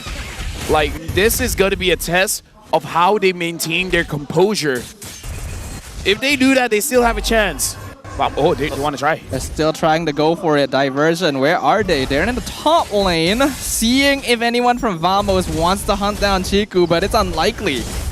This is tough because you're essentially going back to what Kuja said, right? What Momo said in the WhatsApp text. Protect the king. You're literally going, dialing it back to the original Todak, centering the entire playstyle around Chiku, guys. Chibi as well is going to be much more careful whenever he actually wants to go for the fight. Probably going to wait for that King's Calling to be dropped down first before fully engaging on his kills. Chibi 5-1-3, still MVP performance so far. Zorn 0-0-6. Opening up the map, making it so that it's hard for Todak to actually find an angle. I don't know, man. Even in terms of the late game, I kind of feel like Vamos is stronger there. Even Warlord actually did go for Wishing Lantern as a second item, so he's going for the damage build on Eve. It only makes the problem worse. A glorious pathway now, contesting the Lord. RWM used very early on. Warlord gets the Lord, but Chibi's just gone. King's Calling inside the Lord pit. Yan Lord will be picked off at the same time, but so far it's a good trade. Zorn trying to look for a kick, but he's not able to find it. Momo already picked off by the split. Double kill for Nets. Concealed play, chasing down Todak, trying to punish them. Todak will get away with the remaining members, but the grip is closing. Oh my goodness. I never thought that a carry with sprint could be that scary. Nets was running at turbo speed and there's nothing that Todak can do. They are now facing the problem of getting to Team Vamos' backline, courtesy of Smooth and Warlord. So Nets is just free hitting and Yenlord, there's still no chance. Nets just tear through his health bar. So this high loss, not really, paying off in terms of value. I was questioning whether the carry can do it this game, but this is a Nets specialty. He really likes this carry pick when there's no better option. When you just need to go for comfort, he'll go for it. Right now, he's 3-0-3, basically untouched in this game because the front lines and the back lines of Todak, they just get deleted so fast. Here comes every ultimate being used at once. Zorn gets stunned in the backline. King's Calling actually denying him. He gets picked off behind the tower. A beautiful Spear of Glory pulls 2 forward. Chibi gonna be trapped, but he's able to dash out. Smooth gonna be melted away. Meanwhile, the Diversion play in the backline delivers Syed right to Net's doorstep. They get the shutdown. Only Momo was sacrificed in that fight, and now Chiku, guys, having the Holy Crystal as well. Zaim Senpai on this Lui. He's the commander. He's calling the shots. He's telling where to fight.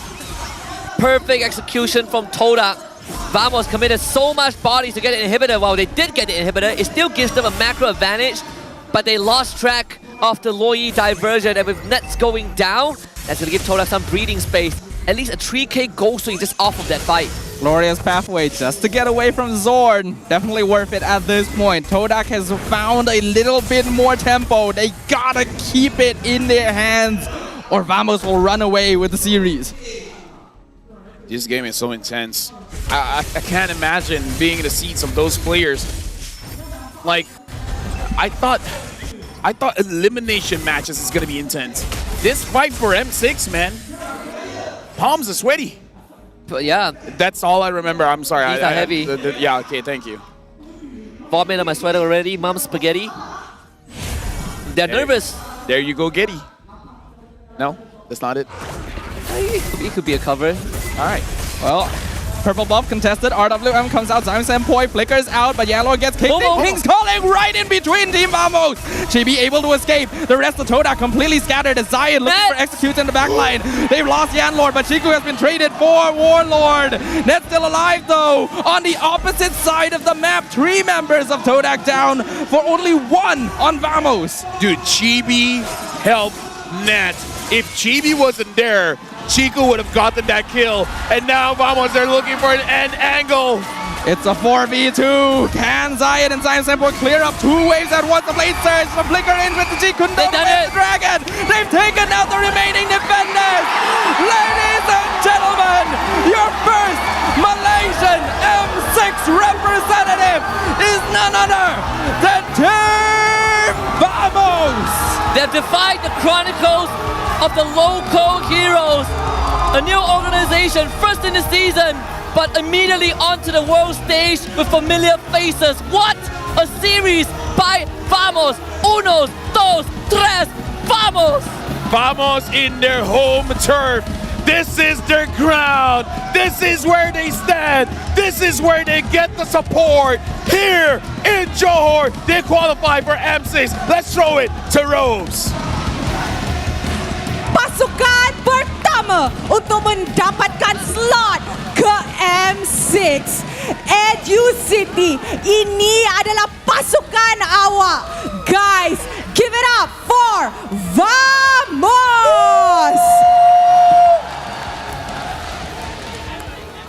Zorn? Siapa? Saya Zorn. Zorn. Alright, Zorn, first of all, tengok crowd macam ni. Lagi semangat nak main. Zorn, first of all, I want you to address the crowd. This is the buff of Vamos hari ini. Address sikit. Korang semua memang mantap guys. Hari ini kita orang akan ke M6. Guys, congratulations on clinching the first M6 ticket. Alright, Zorn, I akan start with you dulu. Sebab sebelum match mula tadi, kita nampak satu video mana dalam video tu Zorn cakap the reason why korang pulang awal masa M5 was that korang kurang preparation. Sekarang korang layak ke M6. Korang ada setahun untuk prep. M6 akan dibuat dekat Malaysia. So, with this, was 1 year enough for you guys to prepare for M6? Rasanya kita orang semua dah bersedia lama dah. Start daripada regular season, kita orang dah cakap yang kita orang punya target adalah M6 punya champion, bukannya MPL. And one more question. How confident is Vamos that korang takkan kecewakan Malaysia in representing Malaysia dekat pentas dunia? Oh, confident tapi betul lah. Macam kalau korang tetap support kita orang macam sekarang penuh, sentiasa sokong kita orang sampai habis, InsyaAllah kita orang akan buat yang terbaik juga untuk M6 nanti. Alright, terima kasih Zorn. Kita boleh nampak perlawanan yang menarik dan pasukan ini akan mewakili Malaysia ke M6. Tapi Educity, siapa yang shine untuk perlawanan ini? Siapakah MVP anda? Mari kita tengok MVP perlawanan ini in 3, 2, 1. MVP jatuh kepada Chibi. Wow. Alright, Chibi.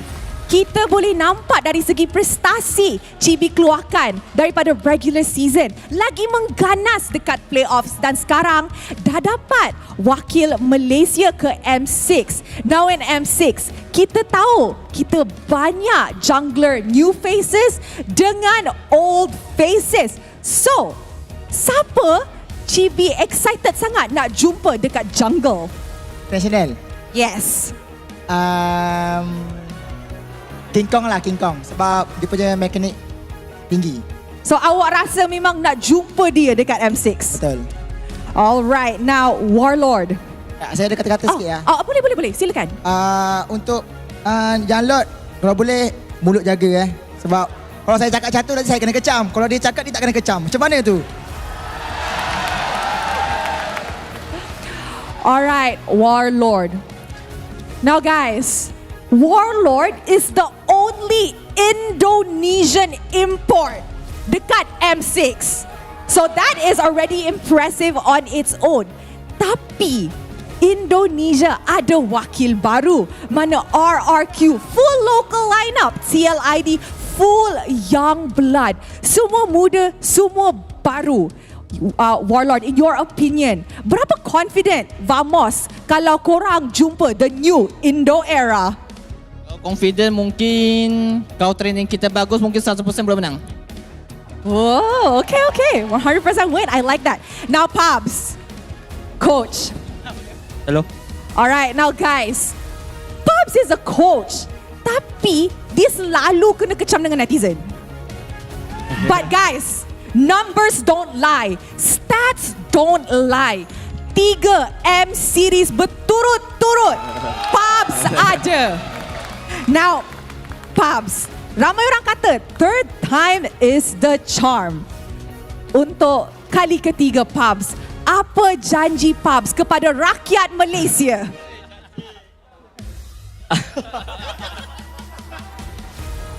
Okay. Apa yang kita orang boleh janjikan adalah kita orang akan buat yang terbaik.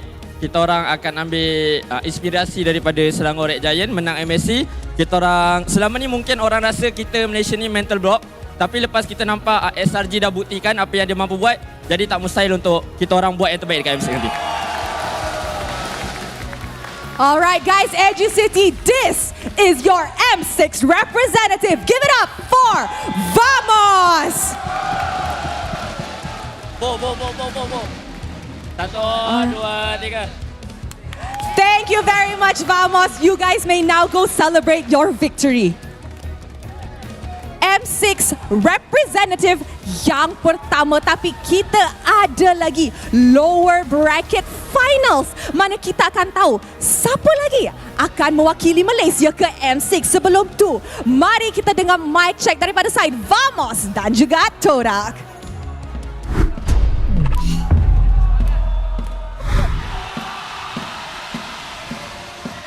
Kaiting guys. Baik tengok aku lah guys. Sekejap, aku kena. Nice cik. Dapat 2. Dapat. Hari dia free tau guys. Cik kaya guys. Atas guys. Hari dah aku boleh lock kalau dia dah ulti tau. Boleh. Zaid. Go. Nice. Nice, Lip. Melissa guys. Ya, aku dapat 2 belakang. Nice, out. Mati baik. Nice, out. Nice one. Boleh tak? Baik lah kawan, woi. Mekanik.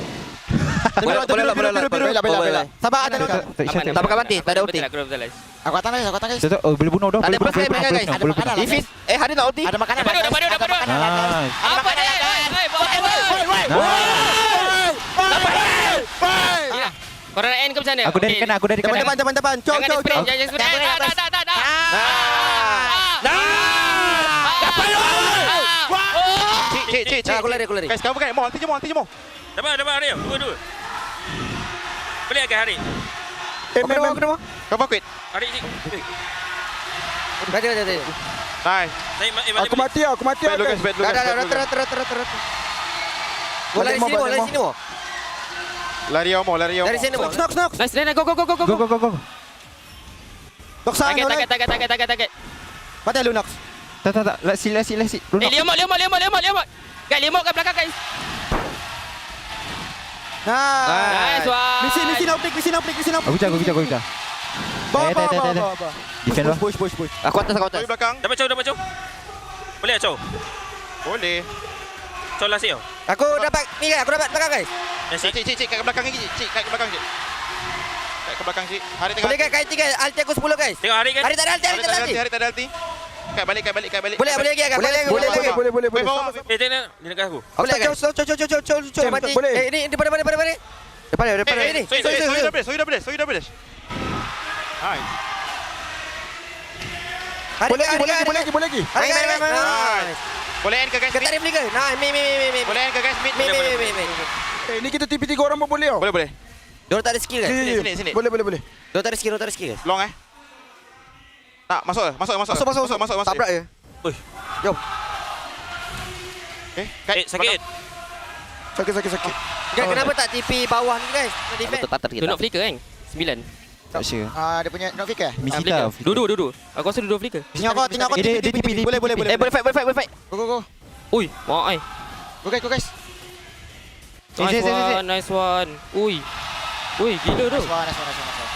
Mid, free guys. Jom. Aku mid. Boleh. Sabar. Dua nak flicker. Ya, aku masih terus. Ada minute dah. Aku san. Okey, sabar. Aku san. Tahu. That was an insightful mic check. Okay, so we got to translate this.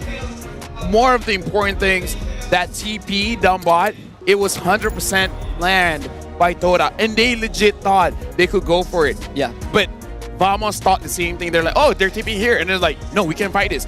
Both teams said we can fight this. They had the same idea. Vamos just executed better. Yeah, I mean, the aftermath was very different, right? Todak was like, yeah, we can take this, go, go, go. They arrive at the destination, and the next few sentences were just, oh this hurts, this hurts, this hurts. Yep, pretty much. Because it did feel like they could have taken it. I think they wanted to try and jump on nets as soon as possible and then deal with the rest later. Unfortunately, they happened to teleport all together as a group right on top of Smooth, and GB was nearby as well. Hey, hold on. What we have finally we have dealt with the LaFell curse. We've dealt with LaFell's curse. You Give me the context this time around. So he is the king of curses. He's like Sukuna, you know? He's the king of curses. Okay. Teams that he praises usually goes down. So we decided we remove his right to predict. How does that make you feel, LaFell? I feel proud. I feel proud. Okay. Thank you very much. Thank you very much. I am the master here. Okay. I worked hard. I worked hard to get to where I am today. Any words for the teams that you cursed? My ranking? What? Suck it. Suck it. Suck it. Suck it. Suck it. Suck it. Suck it means hurt. Okay. Suck it. Pain. I thought suck it. Sorry. No, suck it. Suck it. it. It hurts. Suck it. Forgive me. Okay. Right, Husky? Yes. Right? Yeah, I agree. Suck it is, a real thing in Malaysia. Yeah. In Tagalog, it is also. Oh, see? Suck it. Yeah. Oh, suck it. But Okay. it's suck it. Suck it. Okay. Yeah. Well, yeah. we're on the same page. Okay. Look at it. Yeah, to all the teams that I cursed. Here's the teleport right here. You can really see that it went downhill for Todak so quickly because they just melted. Yeah, that was one of those moments where, you know, for any Clippers out there, you could just put a freeze frame. It was at that moment that Todak knew. Yep. They really messed up. I like that you use mess. Yeah, because they overcooked. Yeah. Yeah. I could also highlight that Warlord's positioning here is immaculate on the eve, man. I think his real-world manipulation turned the battle around every time. And now we got to talk about Chibi as well, MVP of the match. He said he wants to go up against King Kong. He had an opportunity to say he wants to go up against Demon Kite again, but Chibi has evolved, he has matured, and he just wants to go up against the best. And you're talking about mentality here. Yeah, I love it. Actually, it only shows the maturity as well of the player. We have seen also in the MPL PH, some of the players grow up. They admit their mistakes on the previous seasons. Their mentality changed as well. And I love how Chibi is looking forward for this one. He's now targeting the top jungler in the world. That is Chibi's the only guy that I can see using 200 strikes and get away with it. Yeah, I know, right? I feel like the only reason he didn't say Demon Kai is because Demon Kai finished second. Yeah. But I think if Demon Kai finished first, he would still choose King Kong. Okay. Just out of spite. Just Or out of maybe spite. he's just out had of spite. enough, you know? Like He- all the hullabaloo around TV and Demon Kite He's happened a sick while of Demon ago. Kai because, like, in season 12, Demon Kai was the man. No, I think I know why. Because he's in Aurora now. If he's in RSG, you know what? Go for it. There's double the reason, right? Double the reason. suck it. Suck it. Suck it. Can that be taken any way? Like, does it sound different in English than it is in VM? No, I don't think so, right? Suck it, right? Does Suck suck it. it sound weird in English? Suck it, I suck don't it, think there's suck a it. phrase that sounds like I it mean, in like, English, you know, right? Like, I'm mostly a Bahasa caster, you know? I guess you cannot take... Well, if it exists in Tagalog and it's the same meaning, I think it's fine. I'm pretty sure it's the same in Indo as well. Suck it, right? Okay. Suck it. Yeah. Yeah, so Yeah, you know, I think all the we're- teams We should be suck it. fine. We're totally good. What's the worst that can happen, right? What's the LaFell, worst that can about the happen? mindset. What's the worst that can happen? Sana all. Sana all. Sana all. 12 minutes, 43 seconds. First of all, big congratulations to Vamos winning 3-1 against Todak, now going to M6. But it's not over.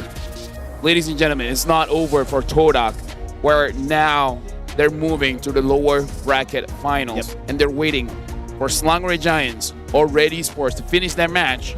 And whoever wins the lower bracket finals, they'll get a chance to go up against Vamos, and they have a chance to go to M6.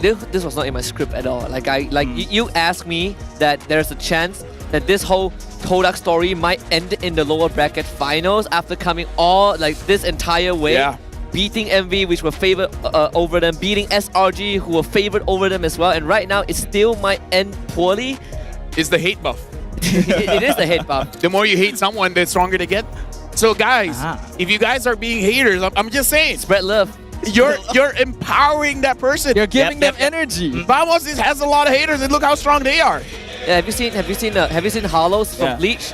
They feed off of negative emotions. Exactly. Jujutsu Kaisen as well. Yeah. Negative energy makes stronger curses. Exactly. I can just say, what doesn't kill you makes you stronger. I think this is a new... The journey still continues. The dream journey still continues for Todak. Let me just tell you guys at home, what doesn't kill you kind of puts you in the hospital. So be careful. Be careful. Like if I fall off a 10-story building, I'd rather die. You know, I don't want to break both my legs. This guy already broke his leg. I sprained my ankle, right? I didn't break any bones. Okay, is sprained. Okay. About to break his leg. One of these days. And I'm pretty sure he doesn't want to. There's this norm that I can't escape. I have something called a seasonal injury, right? So last season, I sprained my ankle one day before playoffs. This season, I came in with 2 wrist injuries. After this, what will we get next time? I hope none. I'll pick that I'll be banned from predictions than Huskies. I'd rather be banned from predictions also, right? I'll pick every time then. I mean, like, disease is a thing. Wolf has lupus. Oh yeah, Analyst I guess so. Yeah. But I don't fall into that category, you know. Yeah. Not yet. I have Hinashwalin Pupura. I'm on my way to getting gout at this point, so you know maybe next season. I'm just saying. I don't want to be there. I don't want to go there. Okay, do you guys think we should talk about the game a little bit? Okay, personally, do you want to talk about it? I mean, personally, Vamos, they deserve it, man. Regular seasons, they have been dominating. Now here, the playoffs, again, domination is there, consistency is there. They have shown how hungry they are for the M6 slot, and they will deserve. However, this series, my mind right now goes for SRG. I mean, SRG has been the talk of the town for the MLBB community. Because everyone loves them. They lost. But everyone loved them. That's why they lost. Yeah, my goodness. They still have to go through ready. Love is the weakness. Love is the weakness. Love is the weakness. Yeah, like dude, like love is for the weak. Exactly. Look, Vamos going to M6. This will be a big buff for them because everyone hates them. What do you think Nolan is such a strong hero? He doesn't care about his daughter. Exactly. Nolan doesn't care about Layla. What are you guys teaching our that's how strong they are. Man, one of the features here in MPL Malaysia. So if you have a kid, I have a kid. Okay, I'm gonna stop there. Oh, you do? Okay. Thank you for. I love it. They're being sensitive as well. Yeah, Thank you, Lafel. There is a line drawn in the sand. Thank you, Lafel. You already walked past it a few times, but this time is a bit too much. All right. Thank you, Lafel. No, I'm just, people want to be strong. They have this alpha mindset. Deadeye is listening to this and he's like, oh my god, like what? Who's listening? Deadeye is just listening to this whole thing and thinking to himself, This is a different beast. What am I gonna go home and tell my family after this? Oh, no. To be honest, I'm kind of honored, guys. Thank you so MPL Malaysia, MPL Singapore, thank you so much for this opportunity, man.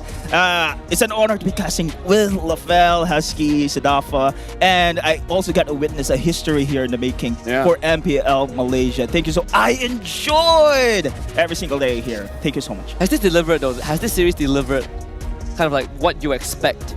No, man, because again, MPL Malaysia, I thought SRG is gonna dominate the playoffs, and then on the day 1, what just happened? Dude, as a caster, stop predicting. Stop it. Predictions are just not good. That's why I'm banned. That's why he's banned. Okay. Staffa, stop predicting, Staffa. All my predictions were wrong. So maybe I should. I think you have to stop doing the weekly and playoffs ranking. Stop it. I think that's a bit of a. Do something else. Rankings this season were particularly difficult. And playoffs is just different entirely. Yeah, but just use the different color hero item thing you do. Wait, what happened to your predictions? Like, how much of it is still intact? How much of it's still intact? SRG is still around. No, man. Vamos is up there. We're talking, Sadafa and I talk about it in day 1. Sadafa, what's your prediction? Oh man, day 1, my prediction already is gone. I lost 2 of my top 3 teams on day 1. Same. Look at how close Zayed and Chibi are on paper, but still overall, Chibi is in terms of numbers much higher, I assume. It's actually yeah. Why do they always make graphs like this when you're colorblind? I think this is on purpose. I figured out a way. to help Mel, right? The number on the left, right? It's Zayed. Number on the right is Chibi. Correct. For example, Hero Pool, Zayed has 7 versus Chibi's 8. Wow. So his graph is much bigger. The color overlaps him, right? You can see in the graph. I don't know, man. I'm not racist. I don't look at color I that don't way. see color, you know. I don't see color. Oh man, He this doesn't guy. see color.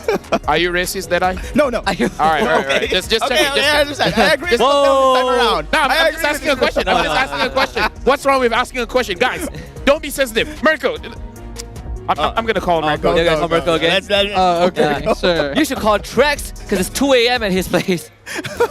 No, I think he's asleep. He needs to work. You can't call him. Oh man. Why do you want to work when you can watch Mobile Legends bang bang? Yeah. Oh, you do that for work.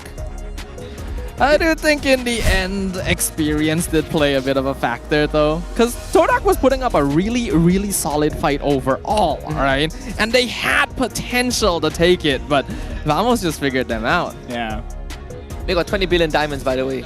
Oh, Sana all indeed. Oh, yeah. Oh, dude, we have to talk about this. United for 11 mega double 11 sale. That's right. Double 11 sale. 20 billion. Robo diamonds. Shut up, Husky. I'm sorry. I'm sorry. Shut I'm so up, sorry. Husky. Husky, shut up. I'm so sorry. I'm so sorry. Oh no, the possession is back. Shut up. Anyways, let me do this very quickly. Complete task from November 9 to November 12 to claim promo diamonds and our navigation compass tokens for the Navigator event. Shut up, Husky. Yes, master. Man, I love the brotherly love here.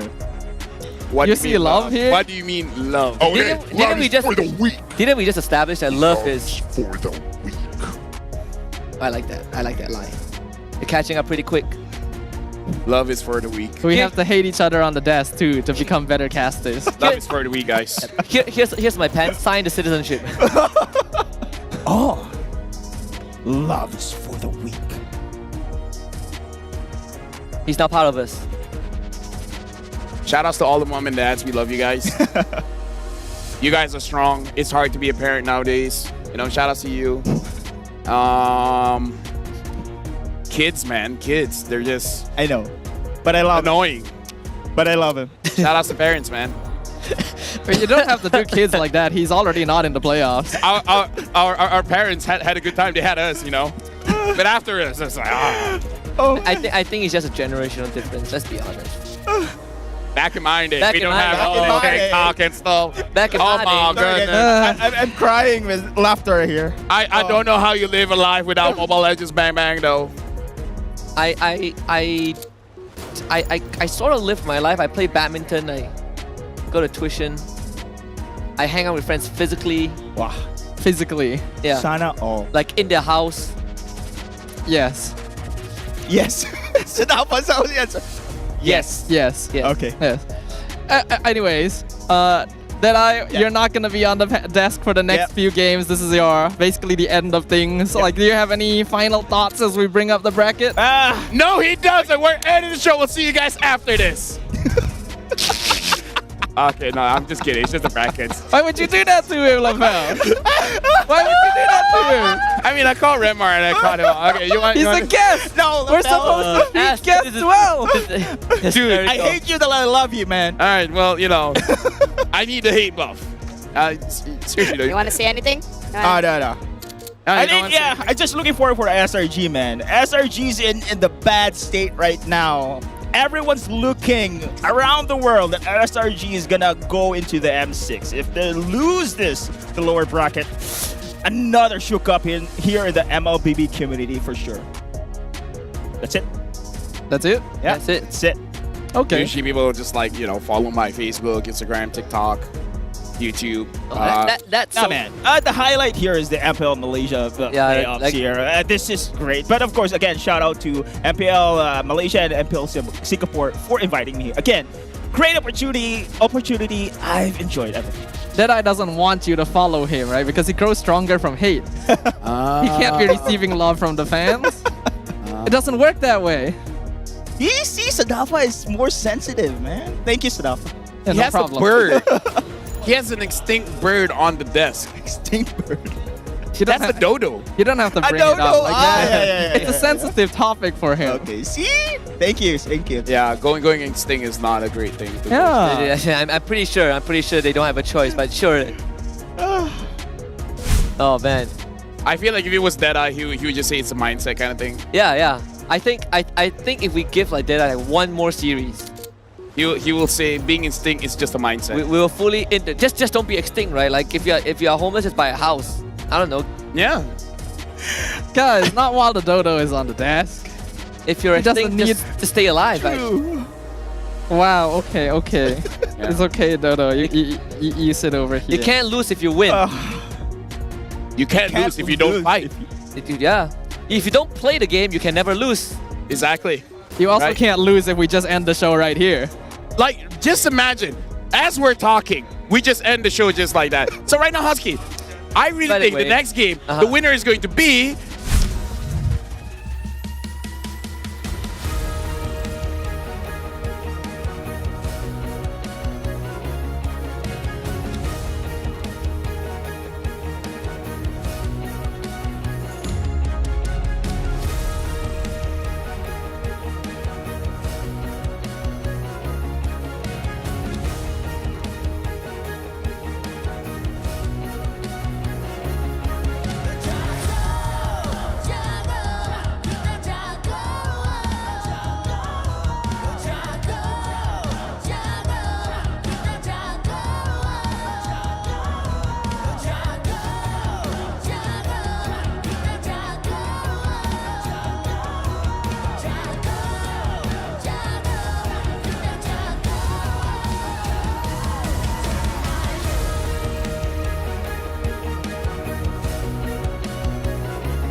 Jago sukan apa jua? Jagokan lagi dengan rangkaian 5G termantap dan tanpa lag. Gaming sepantas kilat. Menang di Land of Dawn. Tukar ke Holling Prepaid 5G sekarang.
Tangan aku kenapa ni? Aduh, 5 lagi gatal sangat. Gunalah Head and Shoulders. 100% keyakinan, kelomomo dan kegatalan. White out. Unstoppable.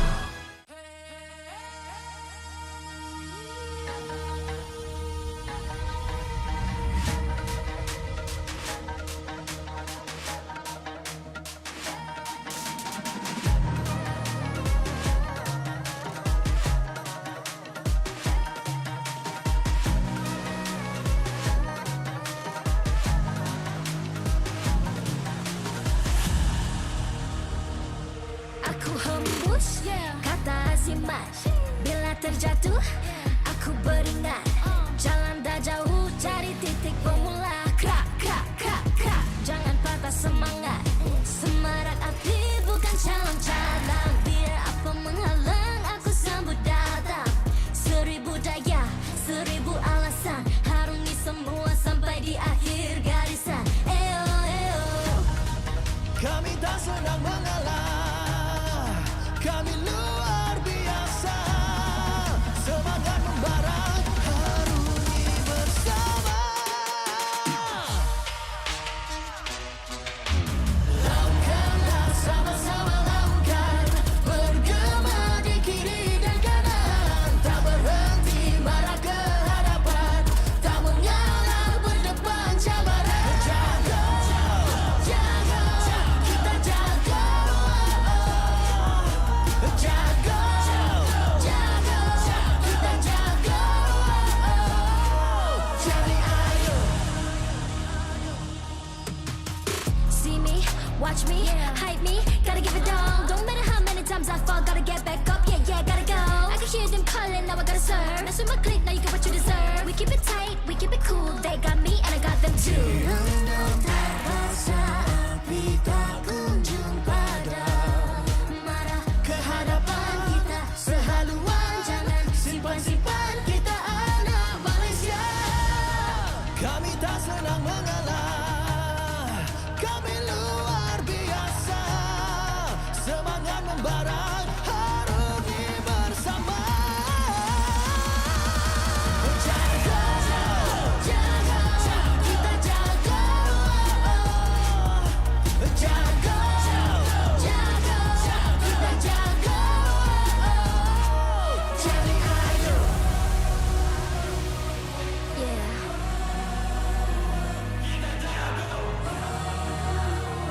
Are you ready?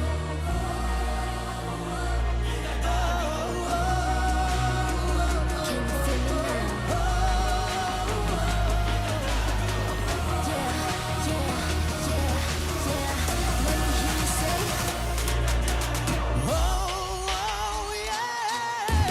Lakukanlah sama-sama lakukan.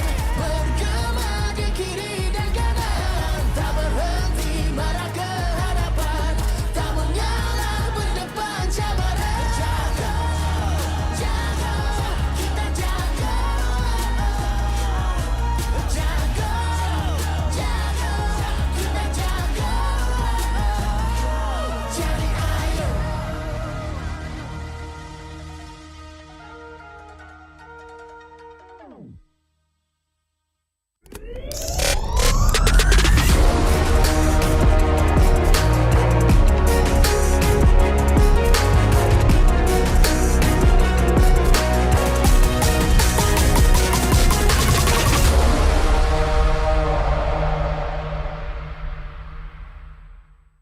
Okay, Assalamualaikum. Anda masih lagi bersama saya Sid dan juga pelakon-pelakon untuk movie MLBB, di mana kita ada Zik, kita ada Ikmambi dan juga encik saudara Fauzi Nawawi. Memang dah terkenal, dah lama dah berlakon dekat industri Malaysia ni. First of all, apa khabar? Baik. Alhamdulillah. Sihat Ini saya percaya ini merupakan kali pertama anda semua berada dekat pentas MLBB ataupun Liga MLBB. Apa perasaan? Kita mulakan dengan Zik dulu. Sangat teruja. Ini first time tengok face to face game yang sangat best pula tu. Perasaan macam nervous bila tengok ramai orang, macam kita tengok game bola, macam tak sangka MLBB sebesar ini. So macam proud lah to be a Malaysian. Saya nampak vibe dalam e-sport ni makin maju dah 2024 ni. Yang paling penting, vibe juara tu wujud pada hari ni. So tak rugi kita orang datang lah. Boleh jangka tak yang sebenarnya nanti satu hari nanti, which is hari ni, game ataupun e-sport boleh jadi sebesar ni sampai dah ada movie? Sebenarnya bila awal-awal Mobile Legends Bang Bang ni berada di Malaysia, saya tak expect bahawa penerimaan masyarakat khususnya peringkat remaja ni boleh sampai ke tahap ni. Ini dah boleh challenge bola dah ni. Sikit hari lagi saya tak heran 2025 yang akan datang population Mobile Legends ni akan jadi lebih besar. Kita tahu anda bertiga sekarang ini terlibat dengan penggambaran untuk movie terbaru khas untuk MLBB. Boleh tak cerita sedikit sebanyak pengalaman untuk shoot movie tersebut? Pengalaman dia best, sangat unik sebab saya rasa for Malaysia ini movie MLBB yang pertama kan. So untuk kita orang pun dapat duduk di stage macam player, it's an amazing experience lah for us. Pengalaman sangat best lah sebab berlakon dengan kawan-kawan dalam industri, and then ini macam impian saya lah menjadi seorang pro player walaupun pelakon je. So macam excited lah nak tunggu filem ni keluar. Ya, itu semestinya apa yang kita ingin harapkan. Alright, kita masih lagi bercakap tentang movie. Boleh tak cerita sedikit sebanyak watak ataupun karakter yang anda bertiga dan mungkin Puan Miss Dawati juga bagi tahu apa yang terlibat ataupun watak dalam filem tersebut. Okay, so kita orang sama team. Kita orang daripada pro player daripada Singapore. Yes sir. So saya tak nak cakap banyak tentang watak saya bawa watak jahat lah, jahat. Sangat-sangat paling jahat lah. Orang akan menyampah lah tengok dia sebab saya sendiri pun menyampah tengok dia masa syuting. Okey, watak Cik Fauzi? Tanyalah buat saya pula. Ibu kepada watak hero dalam story. So dia sebenarnya ada true story yang telah di-plan untuk jadi lebih menarik untuk tayangan filem Mobile Legends. Alright, jadi anda semua dah dengar daripada pelakon-pelakon sendiri. Terima kasih ucapkan kepada Zik, Ikmah dan juga Fauzi bersama dengan isi Puan Miss Dawati. Jadi stay tune, keep in touch dengan kita orang punya social media untuk saksikan movie terbaru untuk MLBB. Nak tahu dengan lebih lanjut, stay tune dekat kita punya social media. Bye-bye. Alright, Assalamualaikum, anda bersama saya Sid dan sekarang ni kita ada tetamu istimewa iaitu pelakon terkenal daripada Pascal. Iaitu saudara Hairul Azrin. Apa khabar Hairul? Alhamdulillah, sihat bro. Okay, so apa perkembangan terbaru? Ada filem ke ataupun ada drama ke upcoming? Sekarang saya dah tak berlakon. So saya sekarang tengah cari tim lah untuk nak main ML. Faham. Okay, alright. Bercakap tentang cari tim, saya dah tengok awak pun ada bermain sama dengan pasukan Selangor Giant, tapi lakon cerita-cerita yang gempak. Tapi kenapa pakai Nana bro? Ni banyak baca komen Tak lah, sebab saya tahu pakai tank, saya tahu pakai mage je. Yang lain saya tak tahu. Faham. So kalau tanya saya, Nana paling senang nak ni lah. Sebab sebelum ni saya biasa pakai Cyclops, lepas tu Zaz. Tapi sekarang Nana macam dia kena dengan jiwa lah. Sebab Sky sebagai itu saya, kalau nak jadi jungler terbaik, kena training pada Nana. Itu dia punya skill dia. Permulaan Nana barulah boleh jadi macam Sky. Yeah. Okey, tadi dah kita tengok pasukan Selangor Giant dapatkan kemenangan 2-0. Bagi pendapat Hairul sendiri, adakah itu satu perlawanan yang sengit ataupun Hairul memang dah jangka Selangor memang boleh menang 2-0? Saya tengoklah SRG punya game sebab saya tak pandai sangat, tapi saya tengok daripada apa yang diorang main tadi. So memang diorang ada je cara ataupun ada je teknik yang nak masukkan kalau kata sesuatu problem tu. So untuk tengok first game tu cakap ni menang mudah ni 2-0. Tak boleh nafikan SRG antara tim yang sangat kuat lah di Malaysia sekarang. Ya, kita pun memang dah boleh nampak sebab mereka pun dah menang untuk kejuaraan dunia pada tempoh hari. Alright, tadi Hairul Azrin pun ini kali pertama datang dekat venue MPL. Saya first time sebab saya tak pernah sangka macam tengok perlawanan bola sepak di final tau. Ini bukan final kan? Ini bukan final. Bukan final tapi dah macam final tadi. Dia ada tukang sorak daripada tim SRG. So best lah. Best lah. Memang ini vibe. Benda ni dah berlaku dah few season dan kita boleh nampak lepas kemenangan Selangor Giant dekat tempoh hari, tambah lagi vibe tersebut. Right, sebelum saya nak lepaskan Hairul, mungkin ada kata-kata terakhir ataupun kata-kata semangat kepada pasukan Selangor Giant sebab kita ada beberapa minggu sebelum kita pergi ke peringkat play-off. Betul. Okey, untuk tim SRG kat dalam tu semua kebanyakannya yang saya kenal dan diorang kenal saya. So saya nak wish korang good luck. Dan untuk Mobile Legend ataupun Montun, saya rasa sekarang ni artis ramai main Mobile Legend. So mungkin kita boleh buat satu tournament ke. Come on lah Montun. Sebab kita ada ramai. Fat, Aceh, Challenge Zero, Fauzi Nawawi, Ikmal, semua boleh main Mobile Legend. So kita boleh fight lah. Saya rasa untuk nak lawan tim pro player tak susah kot untuk kami. Tapi diorang tak boleh nak berlakon. Nanti diorang tak ada job. Korang dah boleh berlakon, korang boleh main game. Alright, thank you so much Hairul. InsyaAllah kita akan jumpa lagi dekat playoff. InsyaAllah. Okay, alright. Alright, thank you so much. Jadi apa-apa, stay tune dengan MPL Malaysia.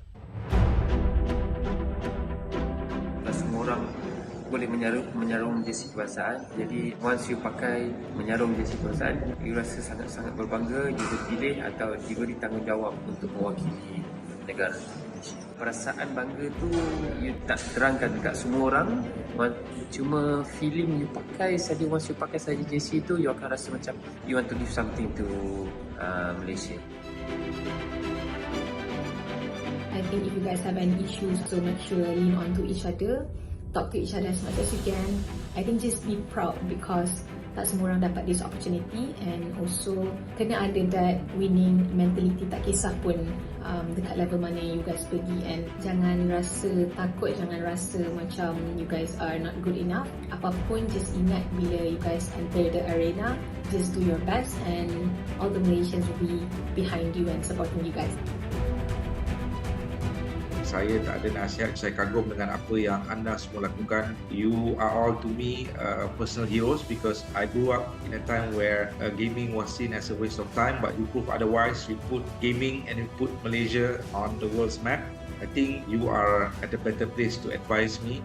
So again, I want to say thank you for being who you are. Thank you for fighting every day. Thank you for competing for Malaysia because it's something that I can never do. And I live vicariously through you bila I tengok atlet Malaysia compete because what you do is very, very amazing. And I wish you all the best. Deliver for Malaysia because wherever I am on the day when you win for Malaysia, I'll be proud to raise the Malaysian flag and play the negara.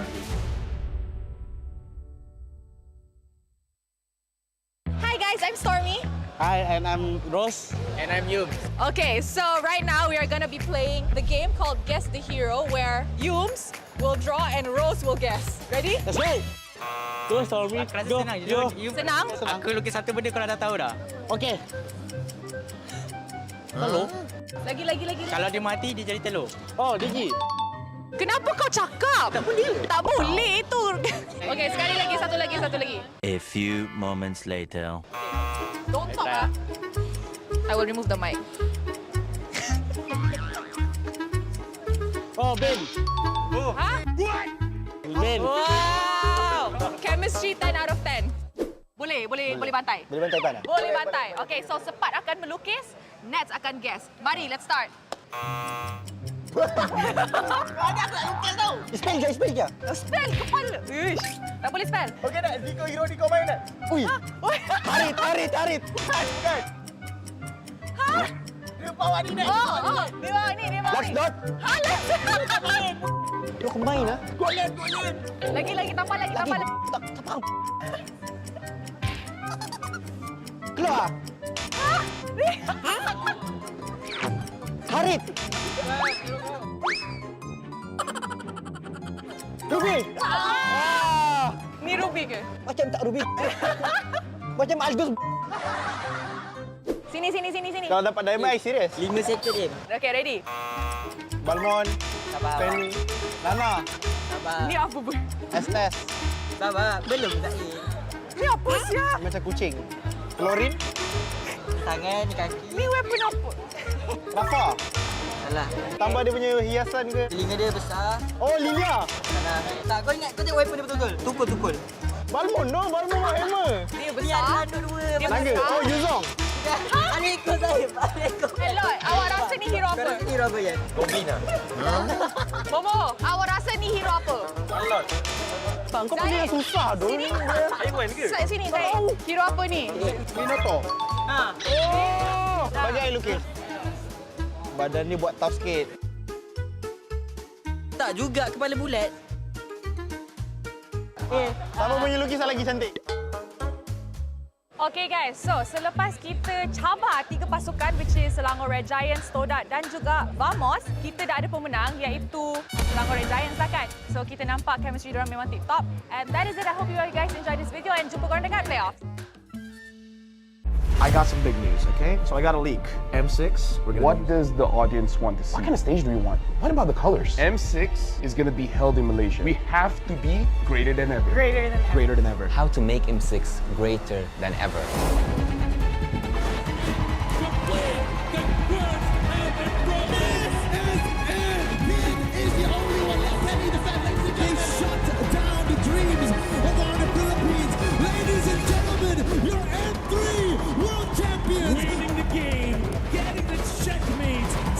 Everything are the curse breakers, the two-time world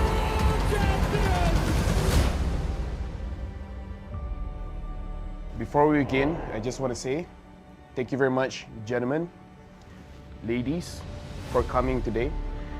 We have something very important to discuss here, right? Because right now, imagine yourselves as Moonton. We're the publishers. M6 is going to be held in Malaysia. So I need ideas to make sure that M6 gets good. This time, it's got to be better. Like, it's in Malaysia, okay? We have to be greater than ever. Greater than ever. You know what? That's going to be the tagline. You like it? You like the tagline? That's a good tagline. That's a good tagline? We went from Join the fight. Join the fight. Join the fight to the top. To the top. Dare to be great. Dare to be great. Be better than great. And now greater than ever. You know what? You're a genius. I'm a genius. You're a genius.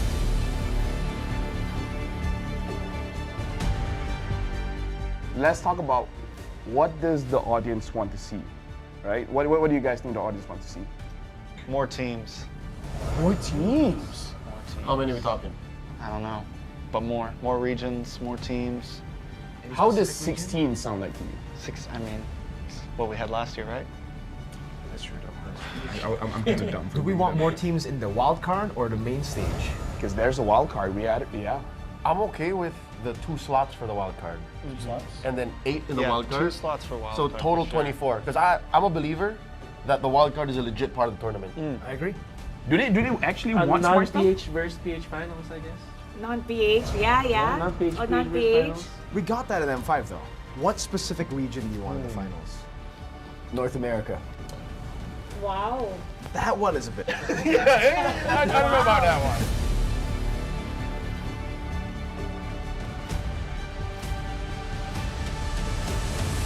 Let's take a flashback, I would say. Throwback to the days of the past. M1 was a great time. M2 was a great time. Every single tournament, it was great. He's got a lot to say about history. I love history. We got to talk about logistics here, and I feel like we need to include Mara for this one because we got to talk about the stage. M1, the stage was pretty good. I feel like it really sets the tone, right? Mara, you've seen the stage for M2, M3, M4 up until a few months ago. It was MSC as well, but let's not talk about MSC. We're talking about the World Series. Like, what kind of stage do we want? What about the colors? I think the color should change depending on what stage we're in. So if it's a group stage, it'll be a different color, wild card different color, and when it's the grand final, so they know exactly, especially when you're looking back, you know exactly what, which part of the tournament Good it will visual be. storytelling Yes. too. So you just have the LED, just changing the background just a little bit. From the past, I would go to how to make M6 greater than ever, right? Greater than ever. I would say that build up a story, because everyone loves a story, a good story to be told at the upcoming M6. So let's say, for example, not just about the players, maybe about the region itself, maybe about a team that struggled so much. We have seen a lot of teams and a lot of regions develop in the previous, I would say, M series, even MSCs and every international tournament that we have. So why don't we focus on building a story that isn't matched to any other story that we have ever heard in our lifetime? I think if we're going to cover story, what about something documentary style? You know, like something that you're back in M1, you're back in the place where it all began, and you cover some of the talents who have been around since M1, some of the players who have been around since M1, who have been around through several M series.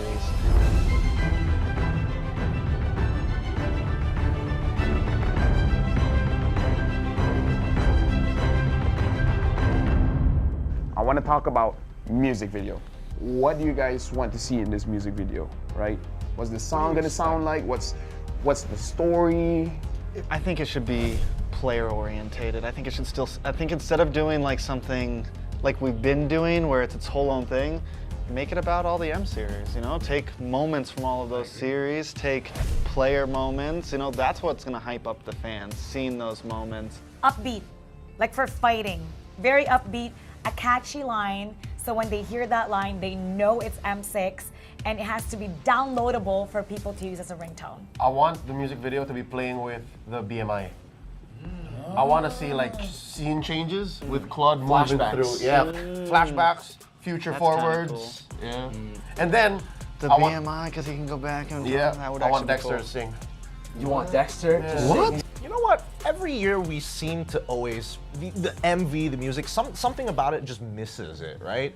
to not just MLBB players, but the overall grand audience, right? Anybody outside of the MLBB space, I want to be able, same as Mara, like have that on the ringtone. I want to see random people who have no idea what Mobile Legends is playing it on their phones. I'm going to be like, that's a dope song. So I got a leak. What's the leak? M6, we're going to use a new format. What format? They're changing it? Why? You know, all the way from M1, all the way to M5, I've always thought, especially M1 to M4. Single limbs, we've done that before. MSCs, We've done double limbs, you know. We've done group stages with done- no... We no also eliminations. done no eliminations at the group stage. We've done no eliminations, Good yeah. times. Hate that. This time, it's gonna be a Swiss format. Like the cheese? What's Swiss format? What is that?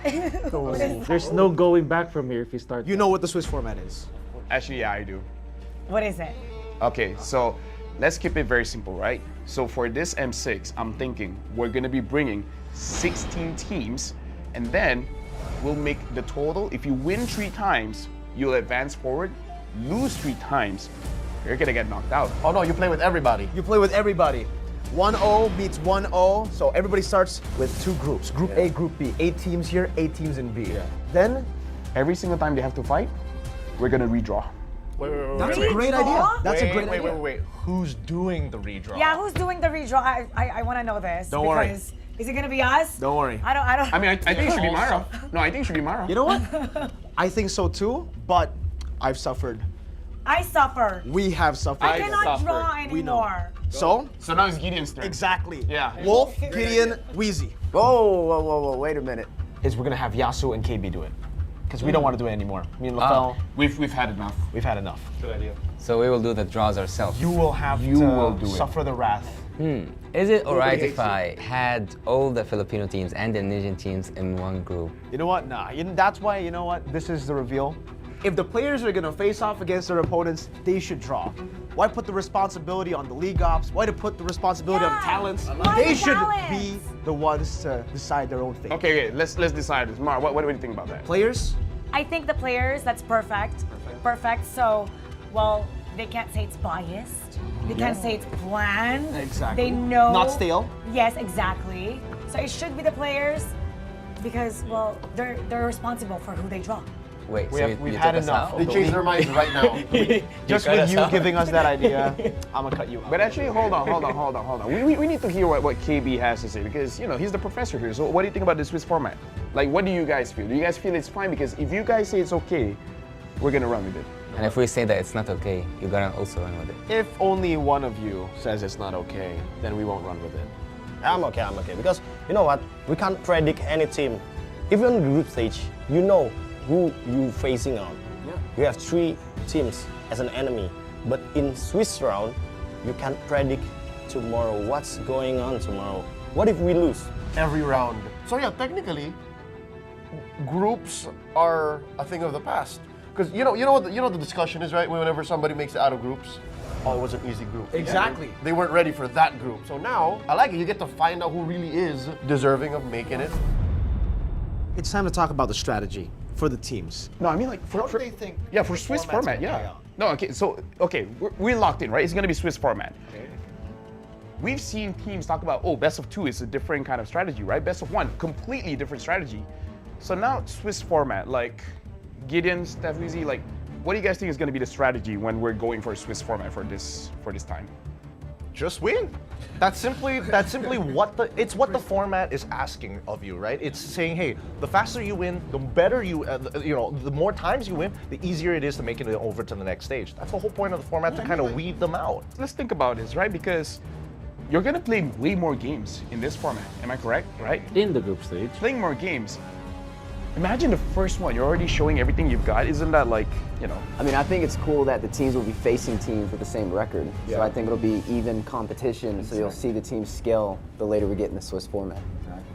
I'm more curious about pre-preparation, right? I don't know about you, Wolf, but for me, at least with the format that we had before this, you kind of know who's your next opponent, you can pre-prepare for it, and you honestly have a working strategy. But I think with the Swiss format, it's just every single draw, you're like, I just hope I do well. But at the same time, like you said, it really shows us who's the best team who actually deserves the upper bracket. Because if we only have like 16 teams, let's just say that 8 teams make it to the upper bracket or the lower bracket, it's always been like the upper bracket teams have a shorter way to the finals. Like you only have to win 3 series actually if you're from the upper bracket, but you can only get rewarded of that if you survive the grueling series format. Okay, now I can see that maybe we're not as close as friends because the way that I'm thinking is very different. What is the way you're thinking? There's 2 games, so that after this you're fighting all the easy teams. Maybe. Right. Think about it. The people that lose to I mean, It's all great until a Filipino team gets beaten twice and have the same strategy. now that won't happen though. Like imagine if Malaysia we just lose 2 times, then we can eventually fight NA. Don't mind. Oh wait, no. This is where I draw the line.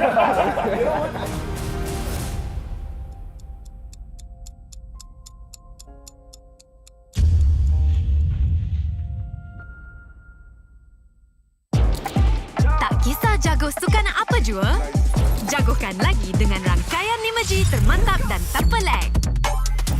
Gaming sepantas kilat. Menang di Land of Dawn. Tukar ke Holling Prepaid 5G sekarang.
Tangan aku kenapa ni? Aduh, lemu lagi, gatal sangat. Gunalah Head and Shoulders.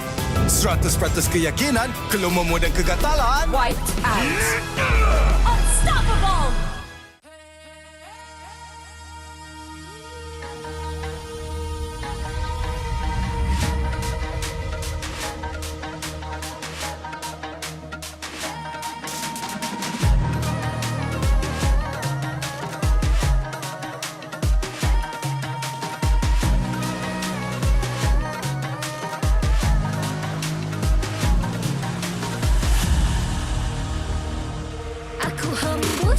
Kata azimat bila terjatuh aku beringat jalan dah jauh.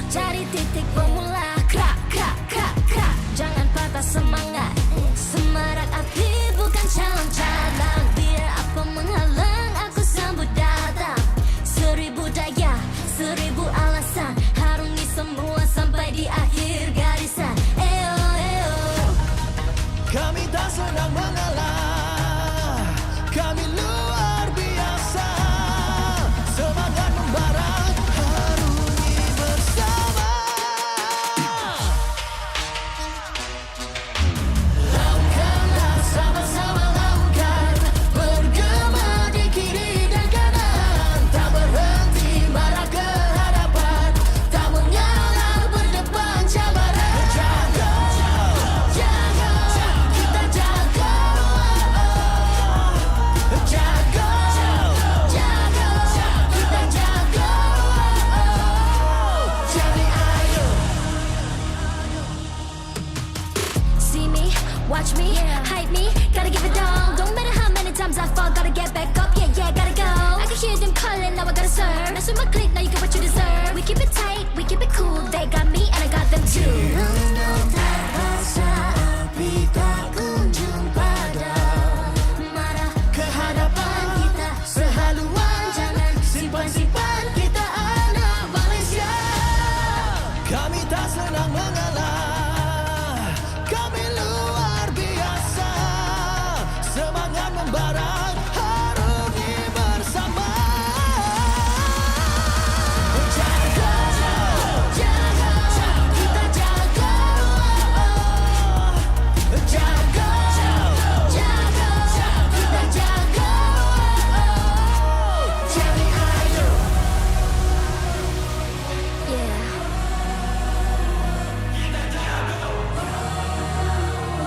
Are you ready?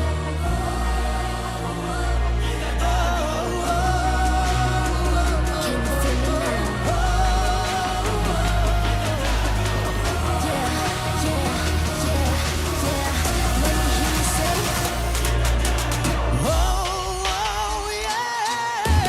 Lakukanlah sama-sama lakukan, bergema di kiri dan kanan, tak berhenti marah ke hadapan, tak mengalah berdepan cabaran. Jaga, jaga, kita jaga. Jaga, jaga, kita jaga. Jadi ayo.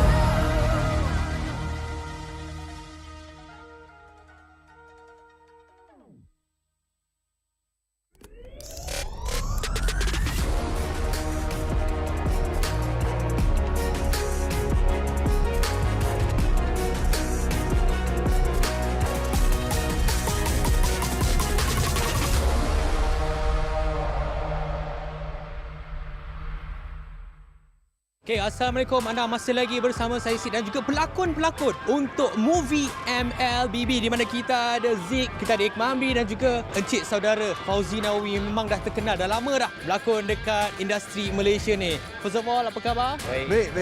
Sihat Ini saya percaya ini merupakan kali pertama anda semua berada dekat pentas MLBB ataupun Liga MLBB. Apa perasaan? Kita mulakan dengan Zik dulu.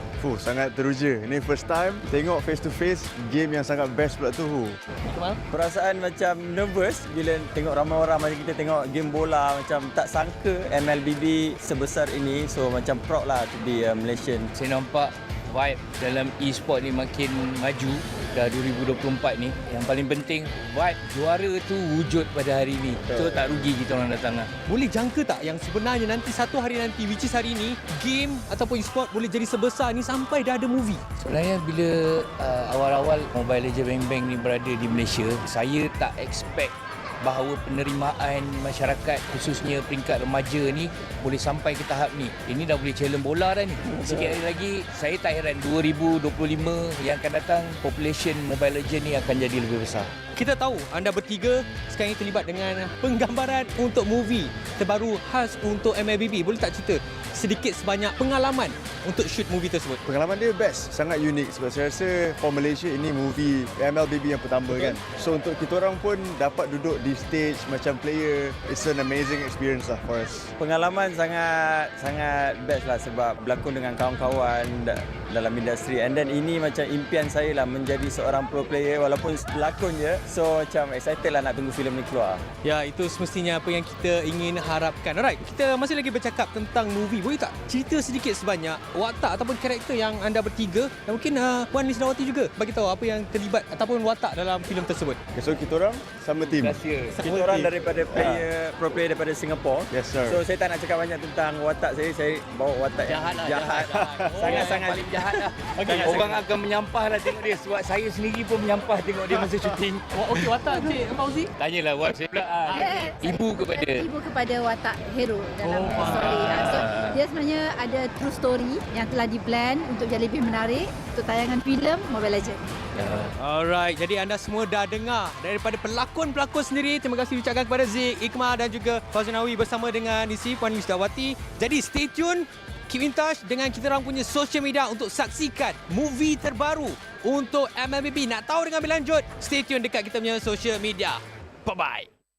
Alright, Assalamualaikum, anda bersama saya Sid dan sekarang ni kita ada tetamu istimewa iaitu pelakon terkenal daripada Pascal. Iaitu saudara Hairul Azrin. Apa khabar Hairul? Alhamdulillah, sihat bro. Okay, so apa perkembangan terbaru? Ada filem ke ataupun ada drama ke upcoming? Sekarang saya dah tak berlakon. So, saya sekarang tengah cari tim lah untuk nak main ML. Faham. Okay, alright. Bercakap tentang cari tim. Saya dah tengok awak pun ada bermain sama dengan pasukan Selangor Giant. Tapi pelakon cerita-cerita yang gempak. Tapi kenapa pakai Nana bro? Ni banyak baca komen Tak lah, sebab saya tahu pakai tank, saya tahu pakai mage je. Yang lain saya tak tahu. Faham. So, kalau tanya saya, Nana paling senang nak ni lah. Sebab sebelum ni saya biasa pakai Cyclops, lepas tu Zaz. Tapi sekarang Nana macam dia kena dengan jiwa lah. Sebab Sky sebagai itu saya, kalau nak jadi jungler yang terbaik, kena training pada Nana. Itu dia punya skill dia. Permulaan Nana barulah boleh jadi macam Sky. Yeah. Okey, tadi dah kita tengok pasukan Selangor Giant dapatkan kemenangan 2-0. Bagi pendapat Hairul sendiri, adakah itu satu perlawanan yang sengit ataupun Hairul memang dah jangka Selangor memang boleh menang 2-0? Saya tengoklah SRG punya game sebab saya tak pandai sangat tapi saya tengok daripada apa yang diorang main tadi. So memang diorang ada je cara ataupun ada je teknik yang nak masukkan kalau kata sesuatu problem tu. So untuk tengok first game tu cakap ni menang mudah ni 2-0. Tak boleh nafikan SRG antara tim yang sangat kuat lah di Malaysia sekarang. Ya, kita pun memang dah boleh nampak sebab mereka pun dah menang untuk kejuaraan dunia pada tempoh hari. Alright, tadi Hairul Azrin pun ini kali pertama datang dekat venue MPL. Saya first time sebab saya tak pernah sangka macam tengok perlawanan bola sepak di final tau.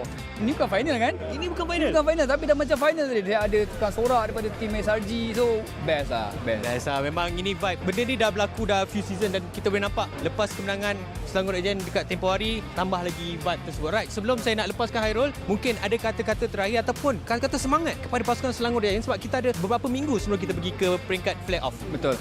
Okey, untuk tim SRG kat dalam tu semua kebanyakannya yang saya kenal dan diorang kenal saya. So saya nak wish korang good luck. Dan untuk Mobile Legend ataupun Montun, saya rasa sekarang ni artis ramai main Mobile Legend. So mungkin kita boleh buat satu tournament ke. Come on lah Montun. Sebab kita ada ramai. Fat, Aceh, Challenge Zero, Fauzi Nawawi, Iqmal, semua boleh main Mobile Legend. So kita boleh fight lah. Saya rasa untuk nak lawan tim pro player tak susah kot untuk kami. Tapi diorang tak boleh nak berlakon. Nanti diorang tak ada job. Korang dah boleh berlakon, korang boleh main game. Alright, thank you so much Hairul. InsyaAllah kita akan jumpa lagi dekat playoff. InsyaAllah. Okay, alright. Okay, bye. Alright, thank you so much. Jadi apa-apa, stay tune dengan MPL Malaysia. Semua orang boleh menyarung jersey kebangsaan. Jadi once you pakai menyarung jersey kebangsaan, you rasa sangat-sangat berbangga you dipilih atau diberi tanggungjawab untuk mewakili negara. Perasaan bangga tu you tak terangkan dekat semua orang. Cuma feeling you pakai saja, once you pakai saja jersey tu, you akan rasa macam you want to give something to Malaysia. I think if you guys have any issues, so make sure lean on to each other, talk to each other as much as you can. I think just be proud because tak semua orang dapat this opportunity, and also kena ada that winning mentality, tak kisah pun dekat level mana you guys pergi, and jangan rasa takut, jangan rasa macam you guys are not good enough. Apapun, just ingat bila you guys enter the arena, just do your best and all the Malaysians will be behind you and supporting you guys. Saya tak ada nasihat, saya kagum dengan apa yang anda semua lakukan. You are all to me personal heroes because I grew up in a time where gaming was seen as a waste of time, but you prove otherwise. You put gaming and you put Malaysia on the world's map. I think you are at a better place to advise me. So again, I want to say thank you for being who you are. Thank you for fighting every day. Thank you for competing for Malaysia, because it's something that I can never do, and I live vicariously through you bila I tengok atlet Malaysia compete, because what you do is very, very amazing, and I wish you all the best. Deliver for Malaysia, because wherever I am on the day when you win for Malaysia, I'll be proud to raise the Malaysian flag and play the negara.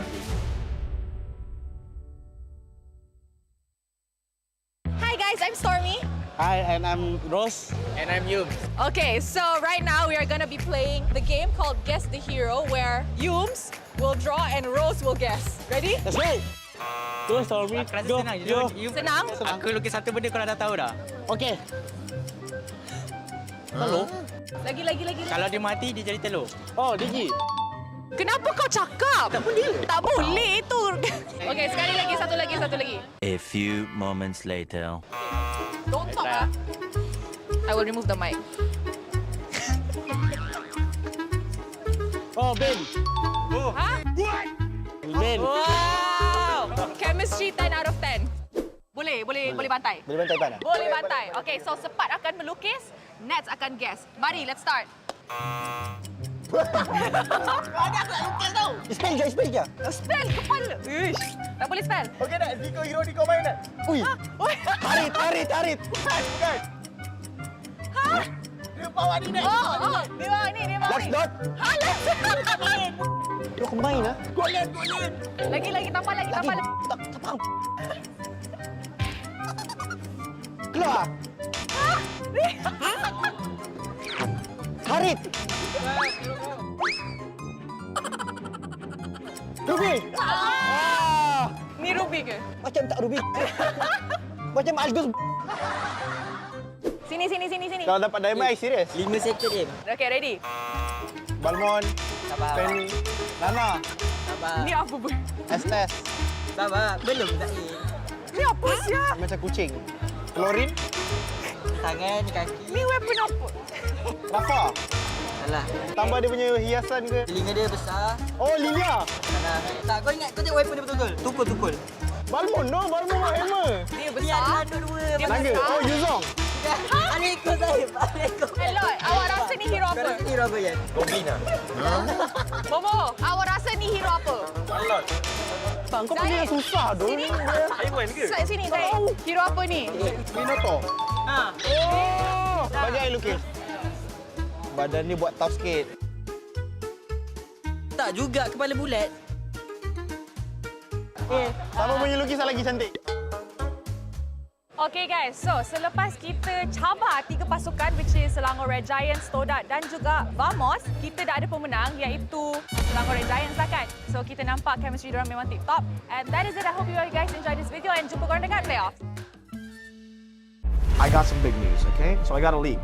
M6, we're gonna... What does the audience want to see? What kind of stage do we want? What about the colors? M6 is going to be held in Malaysia. We have to be greater than ever. Greater than ever. How to make M6 greater than ever.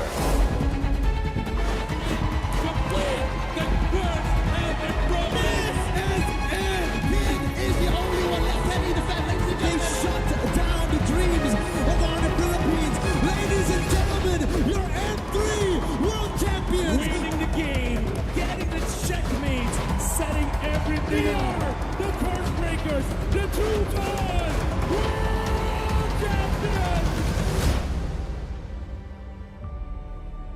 Before we begin, I just want to say thank you very much, gentlemen, ladies, for coming today. We have something very important to discuss here, right? Because right now, imagine yourselves as Moonton. We're the publishers. M6 is going to be held in Malaysia. So I need ideas to make sure that M6 gets good. This time, it's gotta be better. Like, it's in Malaysia, okay? We have to be greater than ever.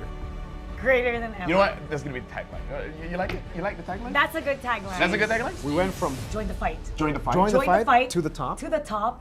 Dare to be great. Dare to be great. Be better than great. And now greater than ever. You know what? You're a genius. I'm a genius. You're a genius.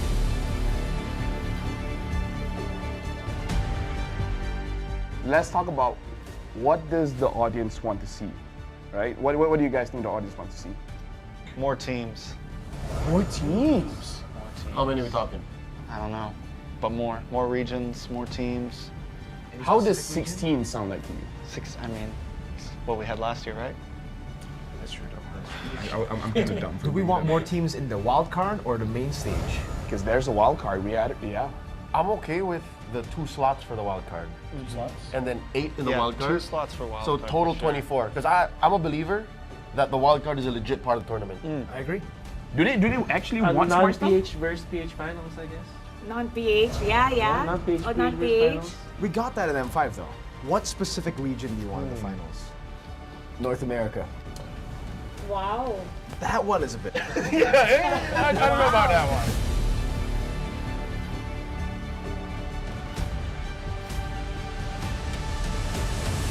Let's take a flashback, I would say.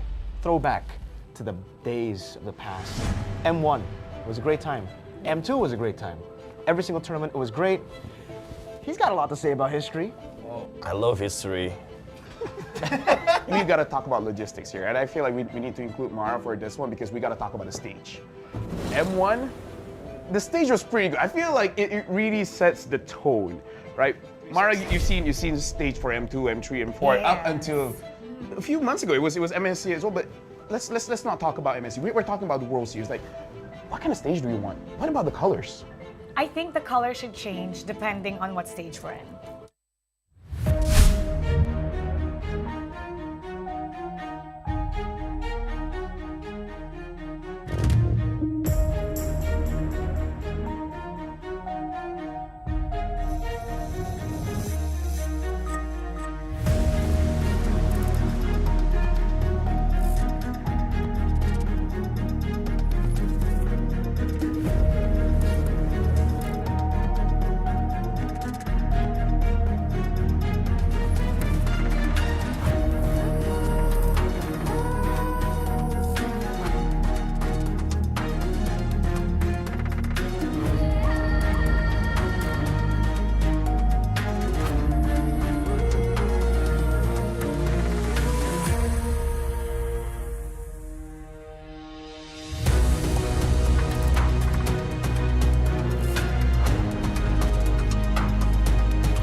Bila terjatuh, aku beringat jalan dah jauh, cari titik bermula. Krak, krak, krak, krak. Jangan patah semangat. Semarak api bukan calon cadangan. Biar apa menghalang, aku sambut datang. 1000 daya, 1000 alasan. Harungi semua sampai di akhir garisan. Eo, eo. Kami tak sedang mengalah, kami luar biasa. Semangat membara, harungi bersama. Lakukanlah sama-sama, lakukan. Bergema di kiri dan kanan.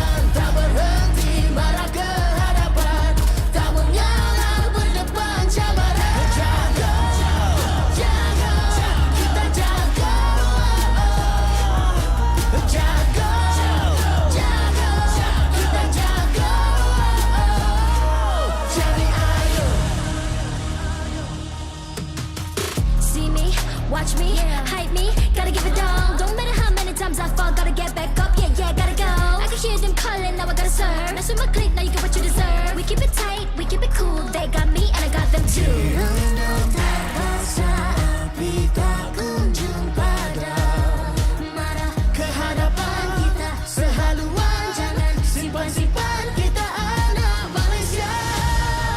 Kami tak senang mengalah, kami luar biasa.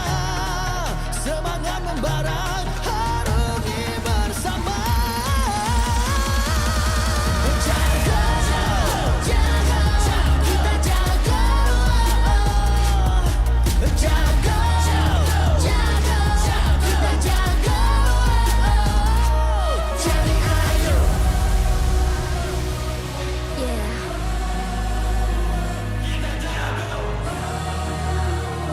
Are you ready?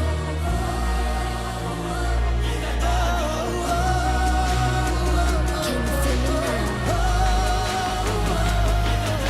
Yeah, yeah, yeah, yeah. Let me hear you say.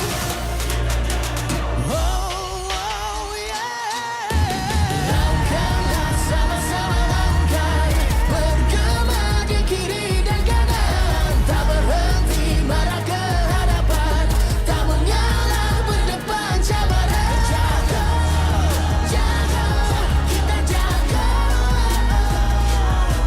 Jaga, jaga, kita jaga. Jadi ayo.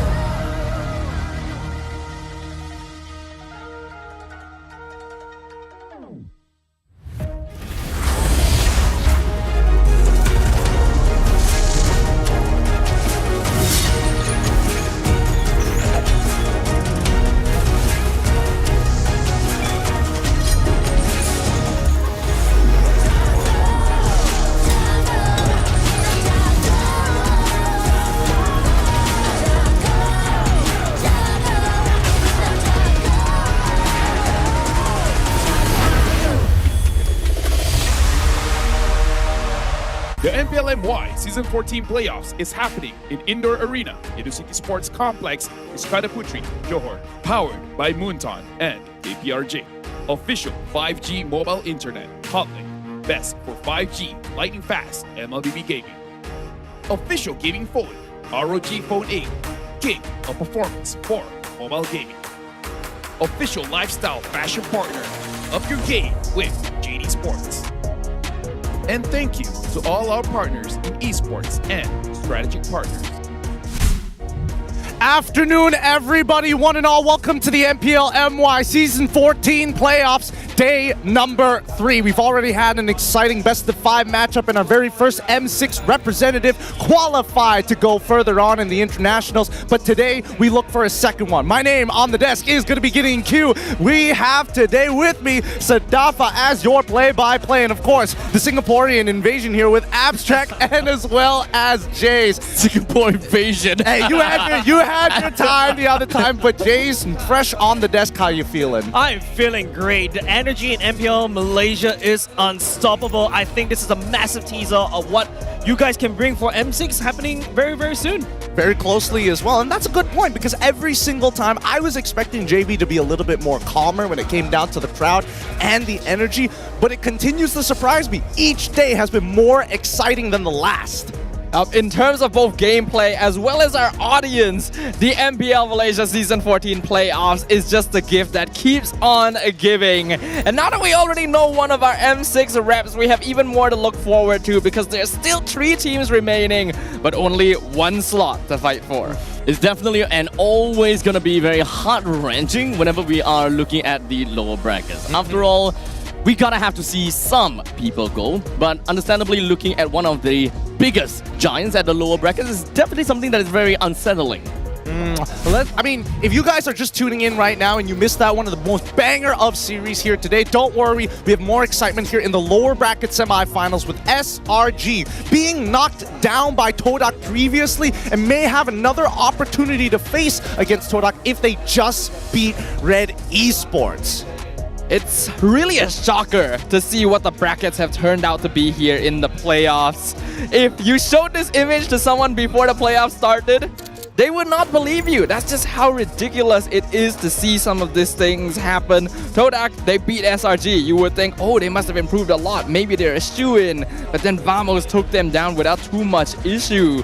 So power scalings, all out the window. Honestly, that's not the only thing that is unbelievable, right? All the way from the start, when it comes down to the players, right? Looking at the fact that JP went 0-3 against Red, that is one thing, definitely. And of course, when it comes down to Todak versus MV, we can look at that in the 3-2 fashion. It's like, yeah, Todak is definitely struggling, only for them to move on to SRG. It's like, wait, Todak isn't struggling. I mean, a lot of things have changed here, but Jace, based on what you've seen here today and the previous days, I know you've been keeping up with the MPL MY. What are your thoughts about it, especially for Red Esports? I feel like you guys were just feeding, I don't know, Abstract a lot of lies as well in terms of Red Esports performance.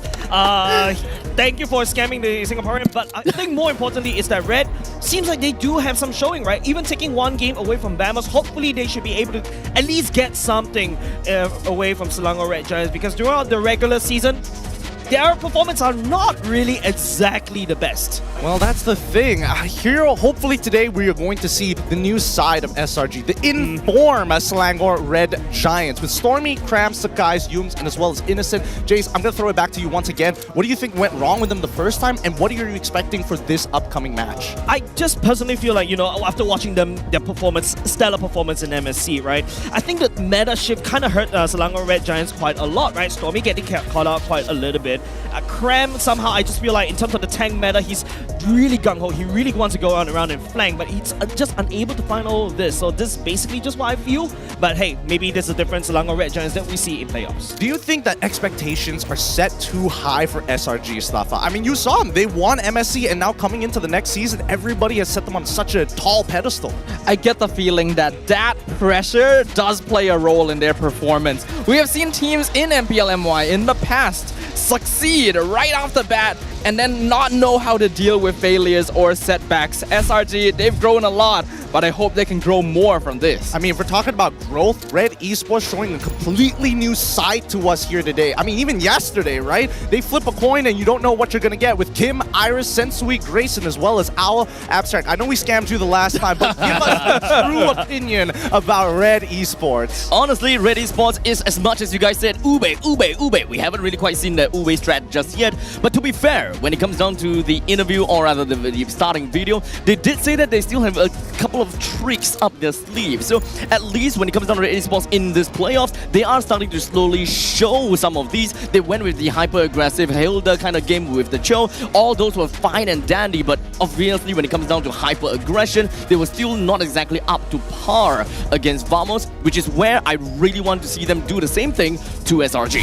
Honestly, today we're hoping that all of these teams put up a good performance, and luckily with the ROG Phone 8, the official gaming phone of EMPL MY Season 14, that has helped the pros to constantly be at the top of their games, retaining the crown as the king of performance. It now comes with a sleek new design with a, well, improved camera as the ROG Phone 8 goes beyond gaming. Now, coming into the technical side of things, right, Jace? SRG, the fact that they lost in that fashion against Todak, do you think Red Esports could maybe replicate that success? I feel like Red Esports, right, you know, knowing that how they can actually up their aggression, especially against Vamos, maybe they can just pull off something very interesting against Selangor Red Giants. You know, hit them when they're low, right? Especially when they're so being like raised up in the pedestal, it's tough to fall at the bottom and then get kicked again by Red. Well, I mean, again, both teams want to kick each other when they're down, but the double Red elimination match is right here before us. Both under that same code, both looking for a chance to qualify for M6. Only one of them can be the better Red. And no one would have expected these two teams to be facing off against one another in this position, where a single defeat will send them home and eliminate their chances of moving on to M6. Regardless of what it is, the stage will be painted red, regardless of Red Esports winning the game or Selangor Red Giants winning the match. This is a very tough game to watch, definitely.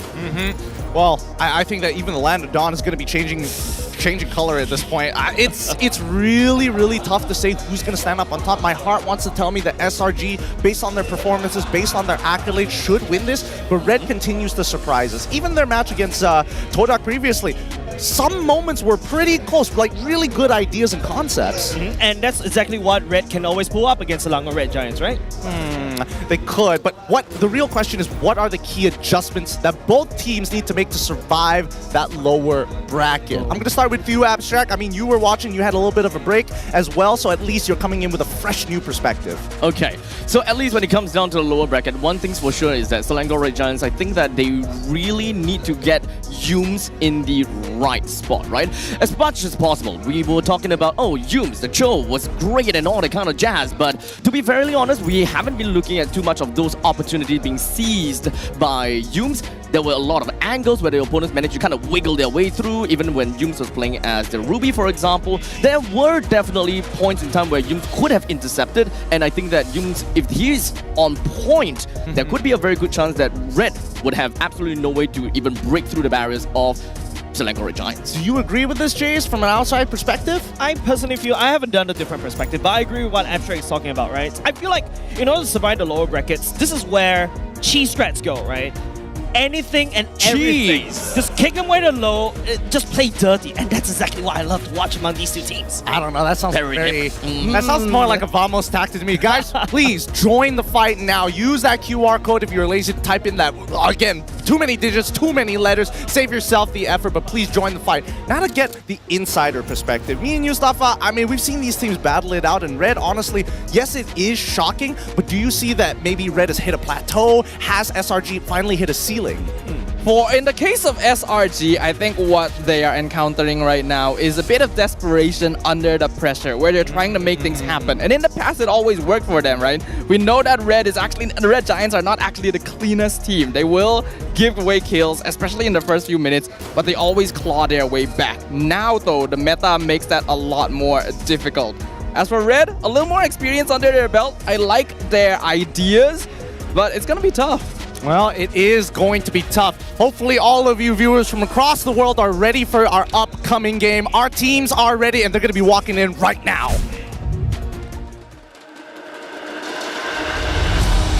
Introducing the head of League Ops Rez and the marshals that will ensure fair play and professional integrity in the matches.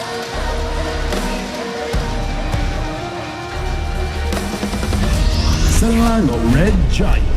After another dominating season, they face a rare setback and now fighting from the lower brackets. Today, they have Todak have bested them today, but they are fueled by resilience and experience. In the lower brackets, every match is a battle for survival, and they are prepared to go the distance. Today marks the start of their comeback, and they've got their sights set on redemption. Can SRG stage a fierce comeback? Give it up for Selangor Red Giants! Red Esports.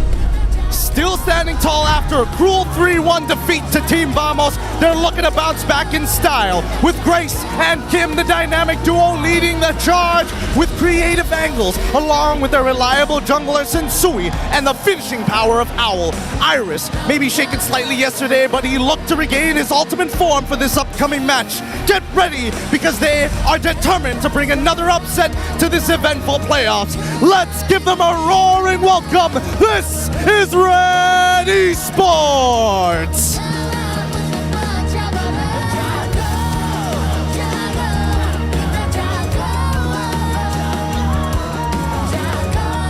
Introducing the coach and analysts of the two teams, Coach Arcadia and Azora Vecchi of SRG, and also Coach Bam and Aush from Red Esports.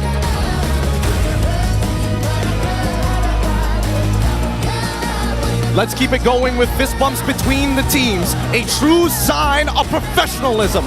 This is how we roll. This is the Malaysian sportsmanship. Ini kaya kita. Good luck to both our competitors. Luck is going to be an important factor here. We've already seen some very interesting strategies and interesting gameplays being used by every single team here in the playoffs. And the results of this match are just as unpredictable as ever. With Jusin being one of the main pivot talking point of yesterday's matches. One thing's for sure is if whether Red Esports as well as SRG will both respect the Juicin and try to get the Juicin out of this game in order for us to be able to see a game that would be skewing to either side. Well, let's look at the head-to-head, because so far in terms of team comparisons, total damage dealt leaning in towards SRG, and also, I would like to say the first blood rate, but Red Esports surprisingly, 65.4. Yeah, exactly, right? This shows that Red really wants to find this early pickup. We also mentioned how Selangor Red Giants sometimes can give a couple of kills in the earlier parts of the game, but usually they will find creative ways to claw back. But we also talk about how, Red, they can find creative angles as well. So it's a battle of desperation, a slight battle of interesting angles coming into this particular game. Very interesting angles. Now, we asked SRG Azora Vecchi, looking back, what led to the loss against Todak? And he said, we were actually prepared for them when it came to our strategy. The heroes that we picked were not very meta, but the strategies did not work, so we needed to start discussing how we want to show off our usual mid-trio synergy. Very much like Vecchi, of course, but it at least gives us some insight what happened yesterday. Yeah, I think a big key point of what happened was that SRG was still playing the same meta that got them through the regular season with a clean record, besides MV, of course. But the meta has changed a lot in these short few weeks between the regular season and the playoffs, with heroes like Zusin and Suyo gaining even more priority. And I'm not sure SRG was quite prepared for that. I think as much as you could prepare for something, a lot of these teams are preparing specifically against each other, really hitting towards the identities. Yeah, and right now, you're at the lower brackets. Anything and everything can go. This is the battle survival for both these two teams. More pressure onto SRG, though. Now, keep in mind that the IESF World Esports Championships 2024 for both divisions of the MLBB men happening between the 12th to 15th of November and the MLBB Women's Division happening between the 16th and 19th of November. Out of 88 countries, only 16 will arrive in Saudi Arabia and only one will be crowned as the world champion. So tune in and support our Malaysian teams. Feels a bit awkward talking about that, especially with two Singaporeans, because again, you guys are also trying to qualify for this as well. Support SG! Wow! We are actually 50-50 now, so honestly, I'm not too afraid of saying that. Yeah, and the fact that we have 50% on... Wait, he's Do I identify as Singaporean or Malaysian here? I don't know. You gotta make up your mind here. Which IC are you whipping out today?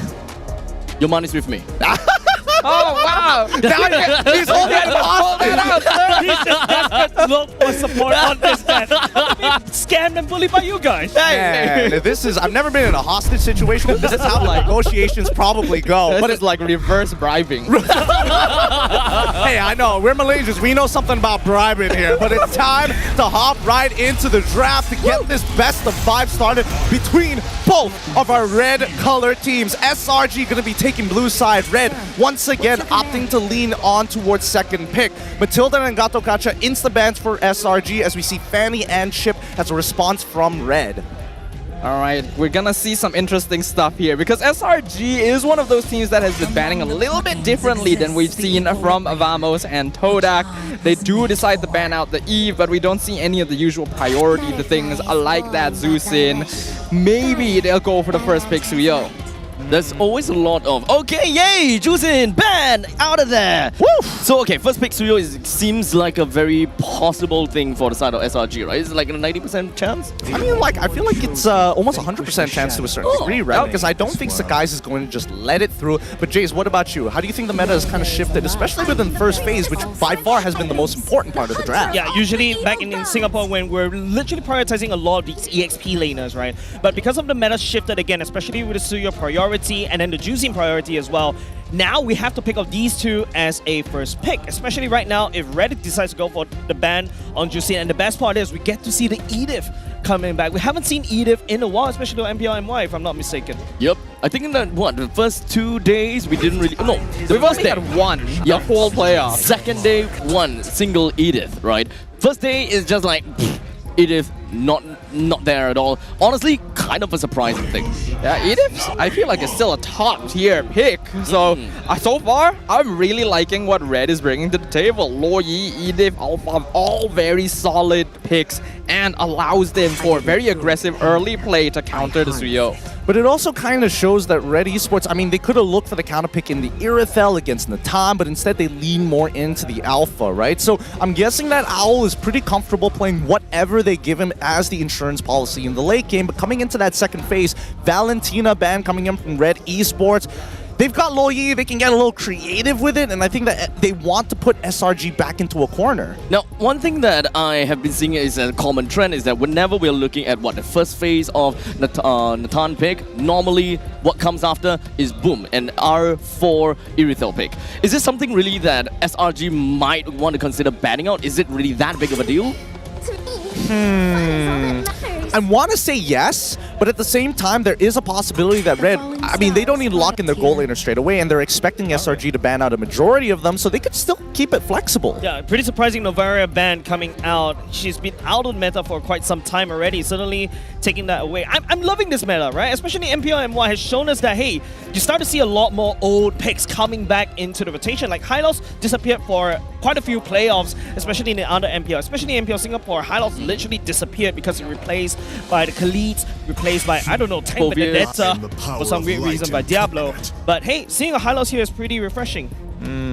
Interesting. So they don't get rid of the Irithel, they instead get rid of the Kaja as well as the Wanwan. First pick on the second phase is going to be Irithel, as expected and predicted. But what do you think about this stuff? The Kaja, like, I get Wanwan, but the Kaja especially. Yeah, the Kaja is interesting. I get that it would be very effective at separating the Hylos and basically rendering him ineffective. But when you have Suyo and Natan, I don't think you have to worry too much about your Hylos getting lassoed away. So SRG is worried about their team composition being split up.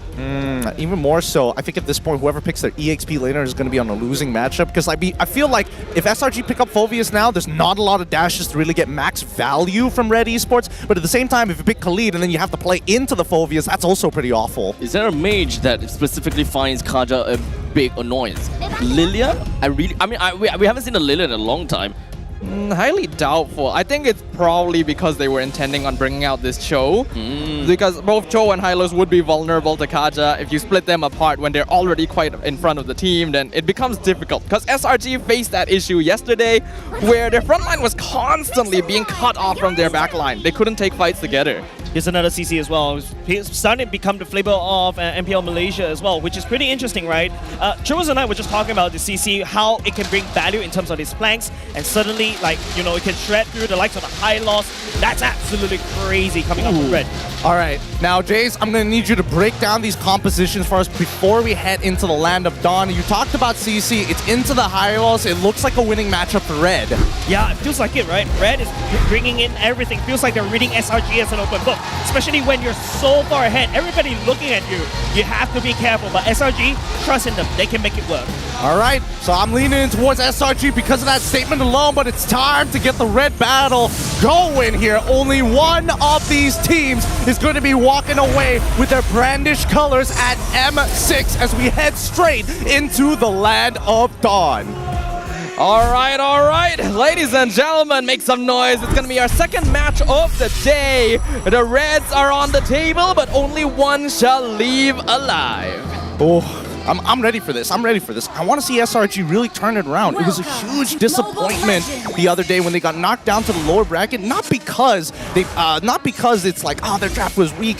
They just played really poorly. So hopefully this is going to be a competitive series. Yeah, there needs to be some adjustment because SRG was playing kind of similarly to what they used to do, and it just doesn't work anymore these days.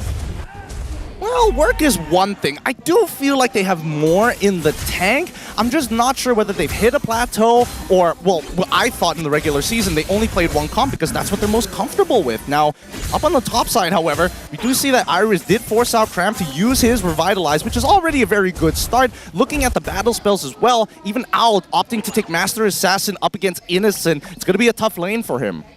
Yeah, when you pick up the Irithel against a Natan, you are intending to win out that gold lane, and with the CC, basically having a good matchup against the Hylos as well, Red Esports will have priority over the side lanes, which will allow them to play a little bit more aggressively early on, especially with the Loyi and Alpha. Red Giants, they just want to slow down and prevent invades and aggressive ganks. at this point in time, the main thing that I really want to take a look at is the fact that Red Esports, how much of a movement do they want to get around with, right? They do have a pretty nice priority in middle lane that is, I think, pretty rivals with SRG pretty nicely, but with the fact that they might very much lose objectives because of the fact that the Suyo on the opposite side, what could be their insurance policy?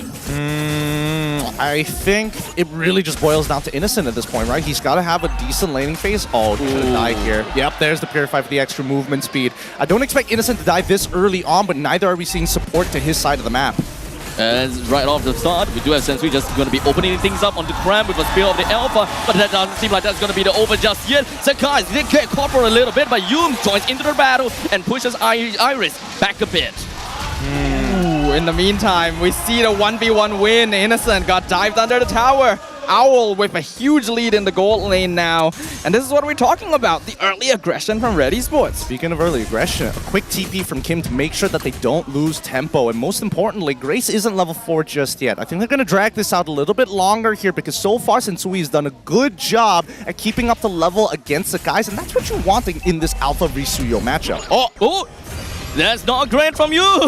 Not great at all! Unfortunately, well, that just happened. But at least for the side of Red Esports, they do have about 3% that's just going to be huddling around the turtle. But it does seem as though Kran just going to be trying to push Grace away, immediately popping down onto the Glorious Pathway to get himself a quick exit. Such an expensive turtle. Glorious Pathway and 2 battle spells just to make sure that Sakai's has the space.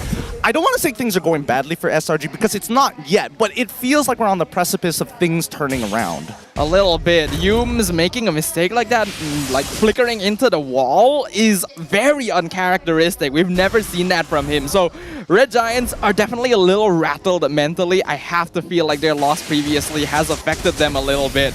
They got the turtle, that's fine. They still got to do better though. Grace just going to be getting himself a good amount of crowd control onto Yoon, but Yoon is just going to be fighting right back, kicks him right into the face of Sakai's. As such, that is going to be yet another point over to the side of SRG. Now that's the SRG I want to see here, right? You can tell Stormy knew that he had his passive, so he didn't mind taking aggression, and Sakai's was just charging up that Blade Surge, knowing that Yums was going to make that kick happen.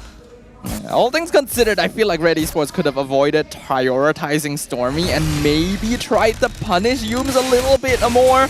But right now, the game state is still pretty even. As long as SRG can keep this up, get a pick off here and there, play a bit more defensive, not allow Red Esports to take advantage of diversion, they should be able to scale up just fine into the mid game. Although I am interested though, like a lot of teams, especially in MPLPH, there is a priority over Edith, whether it be support or flex into the EXP lane, but we don't see it as often. Only Red Esports being one of the few who are willing to flex it out, and honestly, the first time I'm seeing Grace actually pick it up.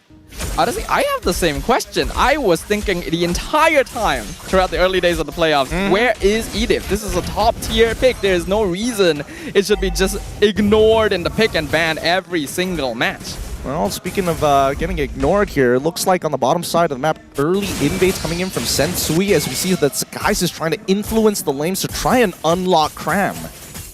Is that a diversion? No, looks like they didn't go for it. Just use a scouting so that they can control the turtle area a little bit better. Red Esports has the slight net worth lead, and they have no more players around for now. With the Glorious Pathway pathing themselves right into the side of him, but it doesn't seem like things are going to be working all that great as well. But unfortunately, with the Frigid Glacier, it connects down onto Sensui, and that is going to be one jungler from the side of Red Esports taken down. SRG gains priority over the turtle, but it doesn't seem like Red Esports would want to give this up yet.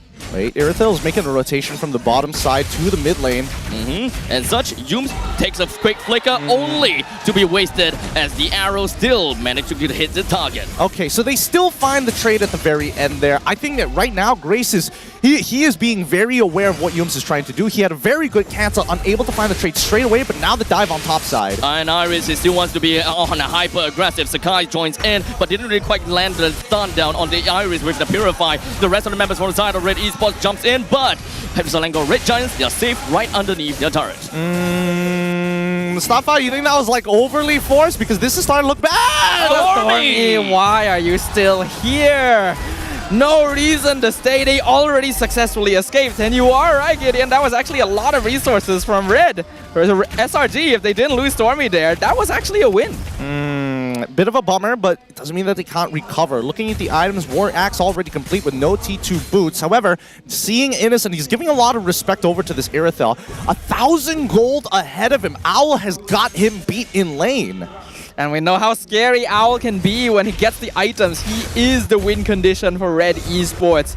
Innocent has played a similar role for SRG for a very, very long time, but we've already seen what happened this playoff with SRG when they are behind. I'm expecting Sakai to have a pretty decent burst in the early stages and wanting to play around the chose of Way of the Dragon, but so far we haven't seen very decisive playstyles yet. But as here we have Sensui down to the bottom lane with a quick little proxy that allows them to zone SRG out and take T1. I don't know. I feel like they're getting like a little cocky here. They're kind of allowed. Oh! Sakai's caught with his pants down. When it comes down to diversion, immediately popping the opponents out. Beautifully played. That is information being provided in the mid lane. They saw Skies instant TP into the bush, picks him off. Red Esports, their rotation and coordination, we can see why they put up such a strong fight this playoffs. And SRG, they're facing similar issues. But 2.6k goal lead doesn't mean that they can't turn it around. I think Red, they just need to maintain this lead so far. With the help of Iris, it's been looking good. They've broken both T1s on top and bottom side. All they need is to unlock mid, and I think that Red Esports, they're going to snowball this out of control. Yeah, I am of the same feeling here. We can see already confident enough to start invading the purple buff too. Glorious pathway popped right up. Sensui immediately jumps backwards with the Spear of Alpha, while Yum's HP doesn't seem to be all that great thus. Owl just wants to jump right into the face of Yums, but didn't really quite manage to connect the last hit, while Grace goes in Earth Shatter with a flicker, but he's going to be caught and taken down by the hands of Stormy. The rest of Red Esports will want to take a run for it.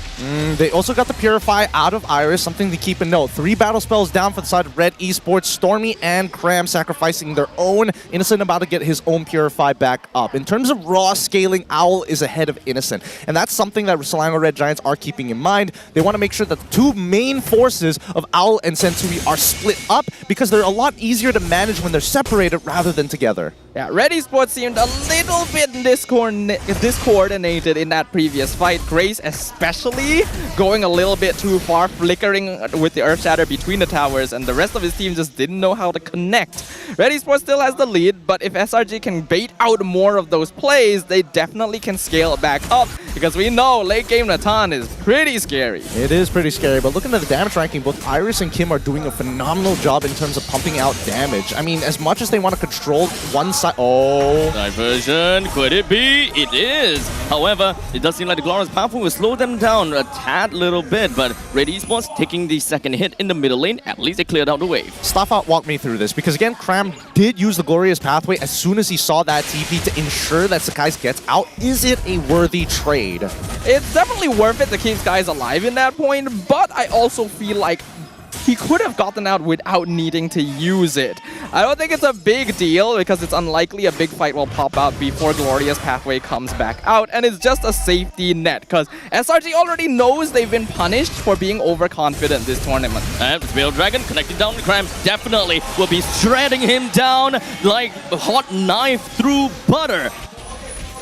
And this is getting pretty brutal here. Oh, the kick! And with a Dragon connecting down, doesn't seem like Grace will be able to get himself out of that, but that was just a collateral damage all the way through, as Yums is going to be the one that's taken down. Sakai's hopes that he will be able to get his kill down on the Sensui, leaving him at just a sliver. But Sakai turns it around, gets himself a kill onto Owl, just a little bit more before he will be able to turn things around, but Iris, he still managed to connect all the yo-yos right into his face, as Stormy takes the fall. When do they call it quits, Staffat? It feels like, you know, you're handing the hot potato to one person to the other and each person keeps burning their palms. It was a good display of skill and good confidence from Skies, thinking that he would be able to do what was necessary to poke down Red Esports, but I think he underestimated just how tenacious Iris can be on a hero like this. He is going to chase you down forever. Oh, hold on. Whale Dragon connecting down on the Iris, but it does seem like he will not be able to get away as Innocent takes up that one kill. Innocent, though, it does seem like he's not going to be anywhere at all with the quick little atrophy to get himself right out of pinch. Cram, it's the punching bag at this point, right? Every single time he has to open up that map because nobody else can successfully do so, and Yums' Way of the Dragon is just way too valuable to lose. Red Esports so far showing better positioning in terms of straight up team fights. SRG ideally wants to find pickoffs if they can, because with a 3K lead, Red Esports is very comfortable going for this front to back positioning. Owl is basically not being threatened most of the time at all. SRG, they can definitely make it back into this, especially now that Innocent has his Holy Crystal, but they have to be careful about which fights they take and how long they take them. Looking at the in-game equipment, man, Iris is really far ahead, and I thought initially that Owl had a pretty good lead of his own, but it looks like it's kind of narrowed down a little bit. Well, Innocent fires really quickly. He is one of the best goal laners throughout the regular season so far. If you give him some time, give him some items, he will absolutely carry you with his micro mechanics. Slowly, Red Esports onwards did not connect onto anyone at all, but Red Esports, the main thing that they want is all of these inner turrets taken down. It is definitely going to be a bonus if it's an inhibitor turret, but with the fact that a lot is already been taken down, I think that that's kind of far asked. It kind of feels like Red Esports right now are pretty fired up, right? They're not scared. You can definitely see the confidence as they make these plays is... Glorious pathway plus the roam, but it doesn't seem like things are going to work too well. Yums gets a kick on the Grace, but it is going to be split into two fights. As such, Yums has got no follow-up, and such is going to be taken down by both Owl as well as Kim. But it does seem like diversion from Kim will connect down onto the bottom side, but it's not quite enough to actually do anything realistic. Whoa, look at the damage from Owl as well. Red Esports, as you mentioned, Gideon, they're feeling it, they're confident, and they're systematic. I don't think they're too worried about SRG because they have practiced this. There's some mental preparation here where they know as long as they do their thing, they come out on top. Onward catches too, and it doesn't seem like things are going to be working too great for them as Grace is going to be taken down. Sensei is going to be next on a chopping block. Iris went too far. As such, that is going to be an easy triple for Selangor at the cost of the inhibitor turret. All right. At least Innocent is still here to play the video game. Right now, I think that's all they can kind of hope for. Yums, unfortunately, yes, he is a distraction, but isn't finding as much impact in comparison to Sakai's or even Stormy's at this point. But even so, Selangor Red Giants, if they drag this out, they will be able to at least go toe-to-toe against Red Esports in the late game. Innocent, win condition for SRG as always. He's definitely getting up there. Red Esports still with a slight gold advantage, but it has been narrowed down a good amount. Red Esports, while they're pretty good at team fighting, they gotta jump on top of Innocent. And if SRG can continue to use their utilities to make sure that this Nathan is not threatened, his DPS is more than enough to keep them in this game. Well, let's not forget about Sensui here, because again, because of how much of a goal lead he has over Sakai, he doesn't mind looking for counter engages when he has Winter Crown active. Dooms, as well as Cram, tries to open things up as much as possible just to find where Red Esports is. But it is definitely a pandemonium in the front line. But Sakai still manages to connect down onto the Lord, takes one for him. The Pride of Eyes pops from the side of Stormy, but still completely obliterated from the side of Owl. Red Esports now have got Selangor Red Giants running back home. I don't know about you, Stafa, but it feels like Selangor Red Giants, they are kind of tunnel visioning on these fights. I agree with you. It doesn't really... the burst! Is he alive? Yep. Oh my goodness, that does not feel good for SRG. You can see the damage that's coming just from the siege potential of Owl.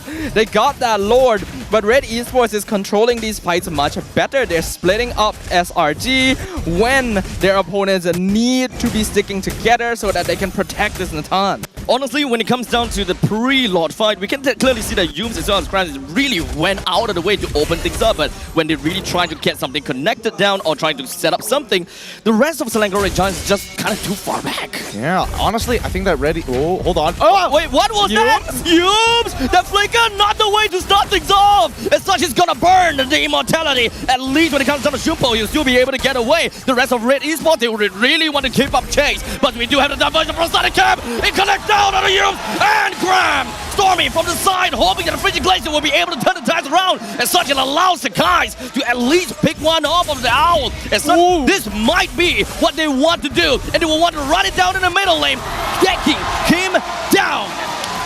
Alright, that's what SRG is looking for. Although it looked bad to start with, Red Esports started getting a little overconfident there. The diversion to try and cut them off. Beautiful disengages, beautiful movement from SRG to position themselves to punish the overextension. And now they finally hold a gold lead. I don't know, it feels like SRG to a certain degree, they're getting pushed into a corner, and Red Esports is just preying on them, right? You see these failed engages. I don't think that it's intentional from SRG's side. They are admittedly big blunders coming out on Yoom's part, and Red Esports, yes, they are pressing the advantage, but I think they need to start thinking about what is profit and what is considered loss. Finding 2 picks off of SRG is great. 3 should be the bare minimum, but afterwards, just let it be unless you have an endgame scenario. But it's clear that SRG is still going a little bit on their old habits. They were very good at running down the opponent and forcing mistakes out that would allow them to turn a small blunder into a huge downfall for their enemy. And while it has worked here and there, a small mistake means that it could all be turned around on them instead. The adaptation is going to be very important in the next few minutes, and now that the gold is pretty much even, and positioning and key targeting is going to be crucial. Innocent also has to make sure that he finds that isolated 1v1 against Owl specifically, right? He can't deal with true damage from Sensui, but he has a Winds of Nature to guarantee a victory in that fight. So if he can burst them down, that would be ideal, but how do you set it up? It's hard to say. Yooms, unfortunately, I don't know what's going on with him. He's been making mistakes left and right on a hero that should be one of his comforts. And Grace is punishing him every single time. Maybe allowing Cram to start things off might work out a little better. The Lord coming down to half HP. Yooms wants to look for something, but he did manage to connect down onto Grace, but it does seem like the immortality is just going to be popped, and Sakai's take the Lord down. Sakai's continues onwards, and that is going to be a good amount of members from the side of Red Esports taken down. Sensui's next one onto the guillotine. Might be next. Innocent catches up, but he pops his own immortality. I will look at the fraction of HP. Immortality immediately bought, so even if Sakai didn't manage to catch up with the Cyclone's Eye, doesn't seem like they will be able to follow it up. No! Bounced up in the pixel bush. Oh, nice! He managed to find the arrow and lands right down on the Owl. That's gonna be great as Selangor Red Giant marches through mid.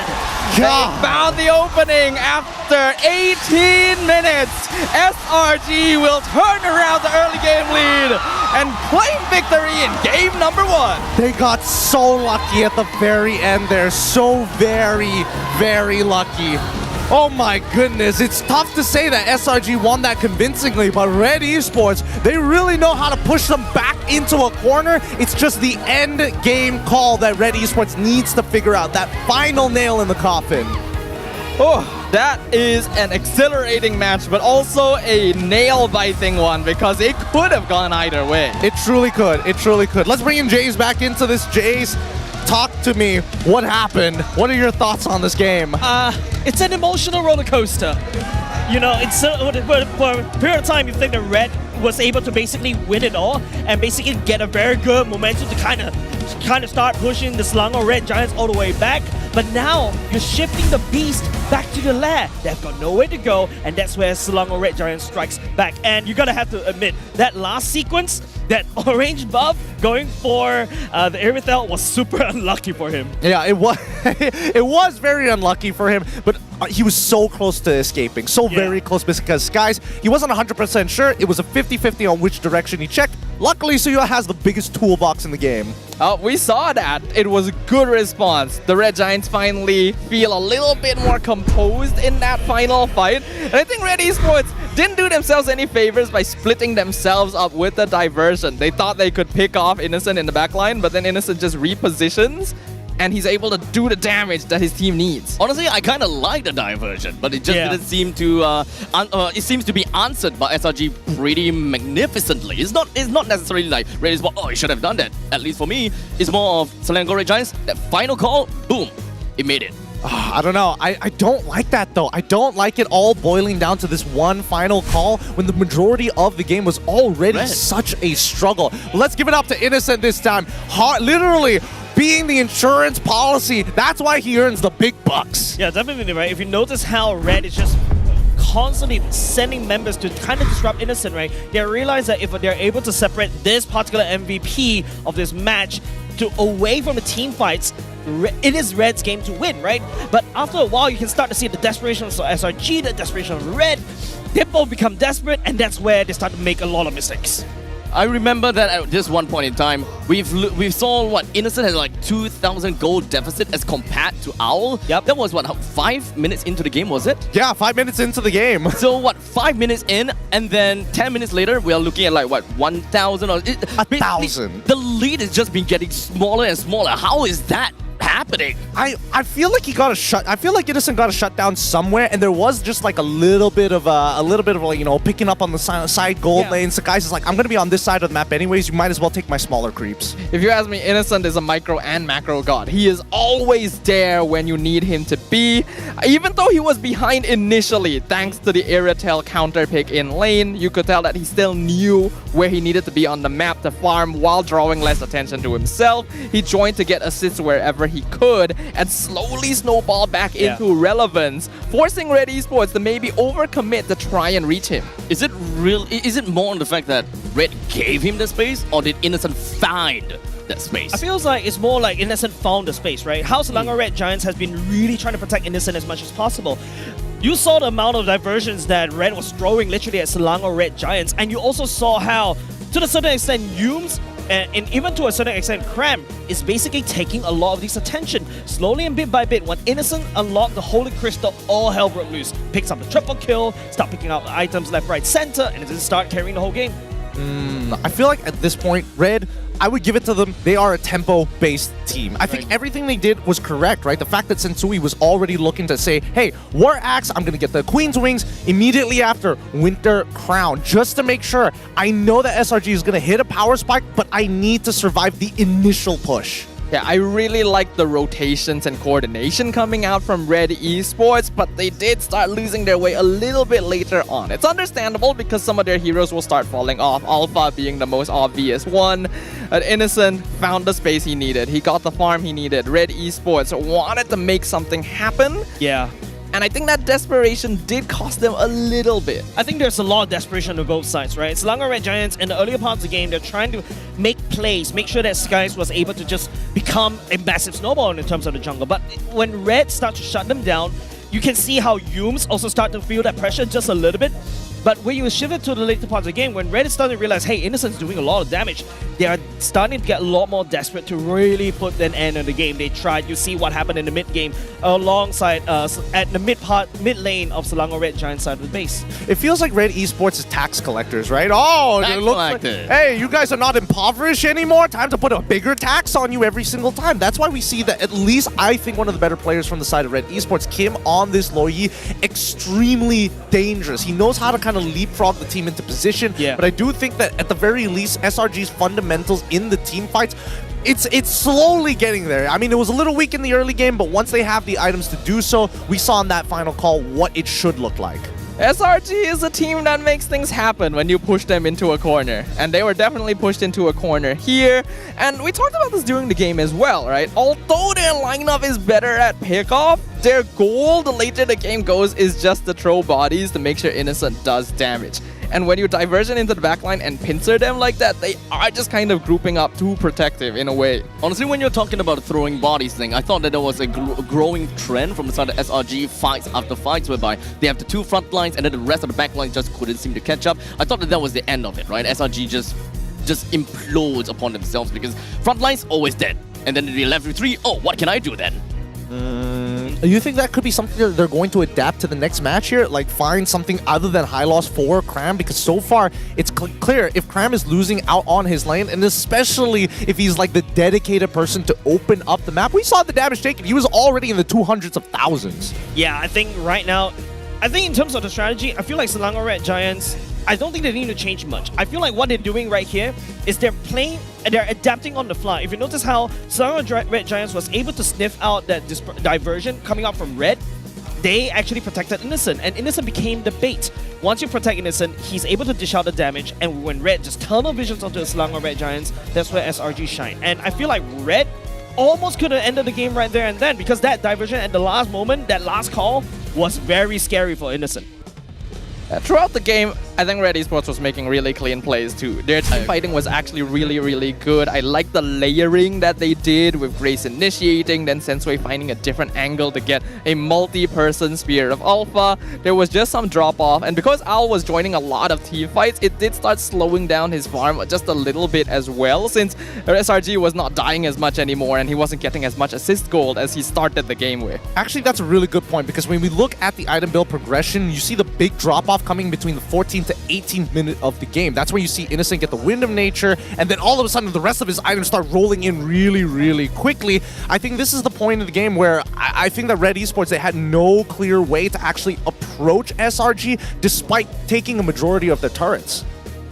I like the itemization there. You can, yeah, like you mentioned, Gideon, you can see it very clearly. The items really started racking up once Innocent was able to get some assist gold, some shutdown gold, because Red Esports were starting to throw bodies a little bit here and there. We even see like Skies, for example, going for that Malefic Roar before the BOD just to whittle down the tankier members of Red Esports. There's some composure that was regained by the Red Giants the later the game went. I'm just hoping they can take that composure into the start of the next game. Now, what are your thoughts on this, Jace? Because I feel like every single composition as of right now in the meta needs to have a secondary win condition to make you feel comfortable. You have your late game insurance, and then maybe you have like somebody who plays early to mid, maybe even mid to late. But here, it felt like Sakai's that early game really had no impact at all. And yes, I know that Cram was already losing his lane, but it just felt like the mid trio, it's not working out. Something's getting in between the cogs. Yeah, I just feel like, you know, Sakai's going on for the War Axe kind of method. It's just kind of slowing down in terms of his assassination, right? So you want to go in, try to rack up the burst damage, and then get out. That's why you drive him as a jungler. That's why he has an execution in a way. I mean, it's a little bit controversial, in my opinion, but I love an assassin Suyo, right? I think it's. I definitely think that it's. I think he fell behind, right? He already got like the Fury Hammer. Only towards 7 minutes is when he actually did. Well, that being said, though, I am curious to see, because M6 top 6 power rankings. Where do you think Malaysia is standing amongst everybody else? I did a media interview just now, and they put me on the spot, so I'm gonna apply it to you guys too. Right now, do you think we're at that international level just yet? I think we are.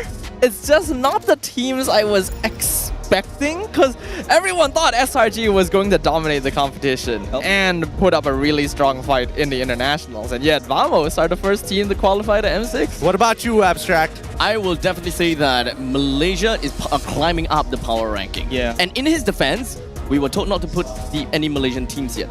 Yep. That's why. You just had to ruin it, man. Thank you. I was setting up for this. Yeah. Hey, Singaporeans with Singaporeans, I'm with you. No problem. I gotta let Zipper know to make sure that we only have one Singaporean at a time. This is too much power. But talk to me. Talk to me here. M6 top 6 power rankings. Why are we leaning just like this? I just feel like, you know, at the time of the Fnatic Onyx, right, in terms of how the performance in the PH has been really showing up very well. Oh, yeah. And of course, apart from that, I have to put NIB Fnatic. Keep talking to me dirty. Yeah. Yes, thank you very much. I love my voice. And of course, apart from that, I'm starting to feel like, you know, I trust in the Momo Zane factor for the side of NACT. You know, that's why I think BTK can actually make... Okay, yeah, you can stop right there. All right, you can.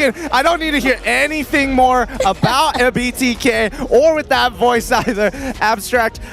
Honestly, where do you think we lie? Because again, I can somewhat agree with the power rankings. I do think that, you know, as much as I like to, as long as we have this love-hate relationship with NA overall, I feel like we can do better. Hold on first, because we also asked Red Esports' Kim, what's your reaction when Todak defeated SRG? And he said, I think Todak deserved this victory. Previously, we knew no one could defeat SRG, but this season, we saw MV defeat SRG in the regular season. In the playoffs, Todak won, so it's not impossible for us to win. Oh, wait. Okay, never mind. I wanted to be a little minion, but okay. Your question? Okay. Okay, you ask. There we go. Good question again. Wait, it actually does sound like Right, a it minion. does. It's It pretty does sound accurate. like it. Yeah. It's genuinely pretty accurate. Thanks, Zipper, for always being part of us here. But yeah, walk us through it. Walk us through it because again, SRG was our go-to, our pinnacle of the international. Honestly, SRG, I'm not exactly sure where do they stand at this point in time, right? It could be the Mercas, it could be all the other curses coming in through, but I definitely tremble for SRG looking at the fact that they are kind of having problems with Red Esports, which is something that we all don't expect. While in the meantime, all the other international teams, they give a lot of respect over to SRG. So at this point in time, it's more of the fact that I know that the level of competition in Malaysia is definitely rising. But for SRG, I think that they just needed to be kicked in a corner until they can finally come out as a Superman. Well, hopefully that Superman's going to be enough because when we're looking at the most picked heroes, our biggest problem has been Jushin, but also amongst all regions, Lo Yi. Lo Yi players are dangerous because they force you to think about the map a little bit differently. Similarly like Chip, but I feel like Lo Yi, dude, I keep remembering moments where Kim is just like, hey, let's accelerate this even further, right? Chip is like, we engage. Kim is like, no. We hopscotch and kill. I mean, we have to look no further than Zion Senpai speed delivering Chiku into the base to close out the series, right? That diversion lives up to the skill name. You really gotta be thinking about it at all times. And that's why teams like Todak and Vamos ban it so often. Honestly, if I were a player, right, or a coach, I would always say that Chip and Lo Yi is something that I would definitely want to take out just so that we don't have to keep thinking about these two heroes. Yeah. Because you constantly need to, the map this, the map that. There's already so much we need to do, but yet I have to be very cautious and aware about a possible diversion. Yeah, especially when you're so focused onto your team fights. The last thing you expect is somebody coming up from the back, right? We're only human. Yep. Like, playing against Chip and Lo Yi is basically like when they added letters to mathematics. Oh, that's what, wait, actually I enjoyed it. You like the unknowns? I don't. I love playing with Bearable. I don't know. He don't speak for all Chinese, by the way, in Singapore. That's very oddly specific, but all right. I'll leave it at that. But currently, Red, when it comes down to their win rate, it's looking pretty decent. I do think that Red Esports has a significant chance against SRG. But what about you, Jays, right? As you heard from Kim just now, everybody technically has proven, well, two teams have proven that it's possible to knock them down before we head on over to M6. Do you think Red could do that to book a slot to M6? Ooh, that's actually a very tall order, right? We talk about how Red, you know, throughout the regular season, their performance is still not too bad, not too shabby either. They barely made it in through the playoffs itself, but, you know, taking games from, you know, the current M6 slot secured by the side of Vamos, I think they can potentially take 1 or 2 games, but this is Selangor Red Giants we're talking about. They're carrying the hopes and dreams of the Malaysians to be able to complete that golden road. You sound like a new MPL fan because Todak has been there for a very long time, and I think he also can make that same argument. Hey, I've watched Todak as well. I was a massive fan of Chiku guys back then. Watching from MPL Singapore, it's so amazing to watch it. Well, let's get right into the draft here between these two teams. Let's see what the adaptations are with Red Esports on blue side first pick up against SRG on the red side to their colors on second pick. So we already know in this current meta, red side has to deal with a bit of a handicap in that they have to be the ones to ban heroes like Chip, Zusin, Suyo, Lo Yi, and it's just impossible to get rid of all of them. That's where the strategy of the opening picks comes from, and why so many teams are toying around with Suyo, Zusin. Who do I give over? What is my game plan? I think that this is currently the very first time we see red side took the burden of all these 3 heroes into the banning pool. Yeah. I think it's totally fine. I think it's absolutely necessary to a certain it's degree. Important. I mean, we haven't seen SRG beat Jushin or Suyo in a best of 5 series just yet, right? Maybe they had like a couple of hopes, but they inevitably lost the game. So now Red Esports, they're going to be locking in Phoveus, a strong opener at the beginning of our regular season at MPL MY, but things have kind of shifted. And 2 ways that we've seen them do it is either, hey, let's give a losing lane to Khalid anyways, but as long as he clears fast and makes an impact in the jungle, it doesn't matter. here. Phobius as a hero has also been losing a bit of priority in the international scene because teams that are smart know that they can bait him into them and just take him out by himself. The rat trap. Yeah, like, especially in Phobius love to overstand a lot, especially when you just keep spamming your Demonic Force as well, when you keep hunting Demonic Pursuit as well. But I think right now, I just want to see more Khaleeds, right? I also feel like Loi is a really good one, especially right here to see SRG selecting it up as well. You don't want to throw it against Red, right? Every time when the duality procs, you also proc the passive of Phobius, and that could spell doom over the side of Selangor Red Giant. Now, I've always talked about this theory of teams who like to ban, like to pick certain key heroes, also feel like it's necessary to ban them. We saw that with the Yve. Now we see the Novaria come out as a response to Loi, the classic way to deal with the Loi, with the Astral Echoes being able to kind of open up the map for you without putting yourself in danger. But that Bane, holy, this is dangerous, because now SRG really have to think, how exactly do we engage properly? Bane is a hero that deals very well against dive comps like an alpha pick, and when Sensui plays it, he goes into full objective mindset. Every time Deadly Catch is off cooldown, he's gonna hit a tower with it. Do you think of Lolita here? Ooh. A way to disengage, a way to reflect projectiles, including the Deadly Catch. Yeah, that would be very nutty, right? Especially when you know when side of Red will see a diversion, the most immediate response from the side of Bane is to just throw the Deadly Catch, and SRG could just appear, hey, I have a shield, bouncing the shock right back at you, and then just start going ham. Well, instead, they go for the Matilda. And now here's the thing. Matilda is kind of unique and interesting, specifically to MPL M1. I know amongst the other regions, it's highly prioritized for sustainability and mobility because of how pinpoint accurate you get into these fights. But for MPL M1, it's kind of on the low down in overall picks. Honestly, what I was expecting is, yes, priority of Matilda. She's got kit for escape, for initiation. She's a queen when it comes down to actually being able to have so much pressure in the early games. Besides that as well, Matilda is a pick that actually heavily enables Alpha, to the point where Matilda Alpha combo is something that international teams will give respect to. So early game is the focus for Selangor Red Giants. We mentioned it seems to be a weak point for them this playoffs. Let's see if they can change that. I'm curious to see whether SRG is considering getting rid of the big playmakers, inclusive of Cho as well. They got rid of the Kaja, which I think, you know, fair enough. Lockdown and most importantly suppression is kind of nasty.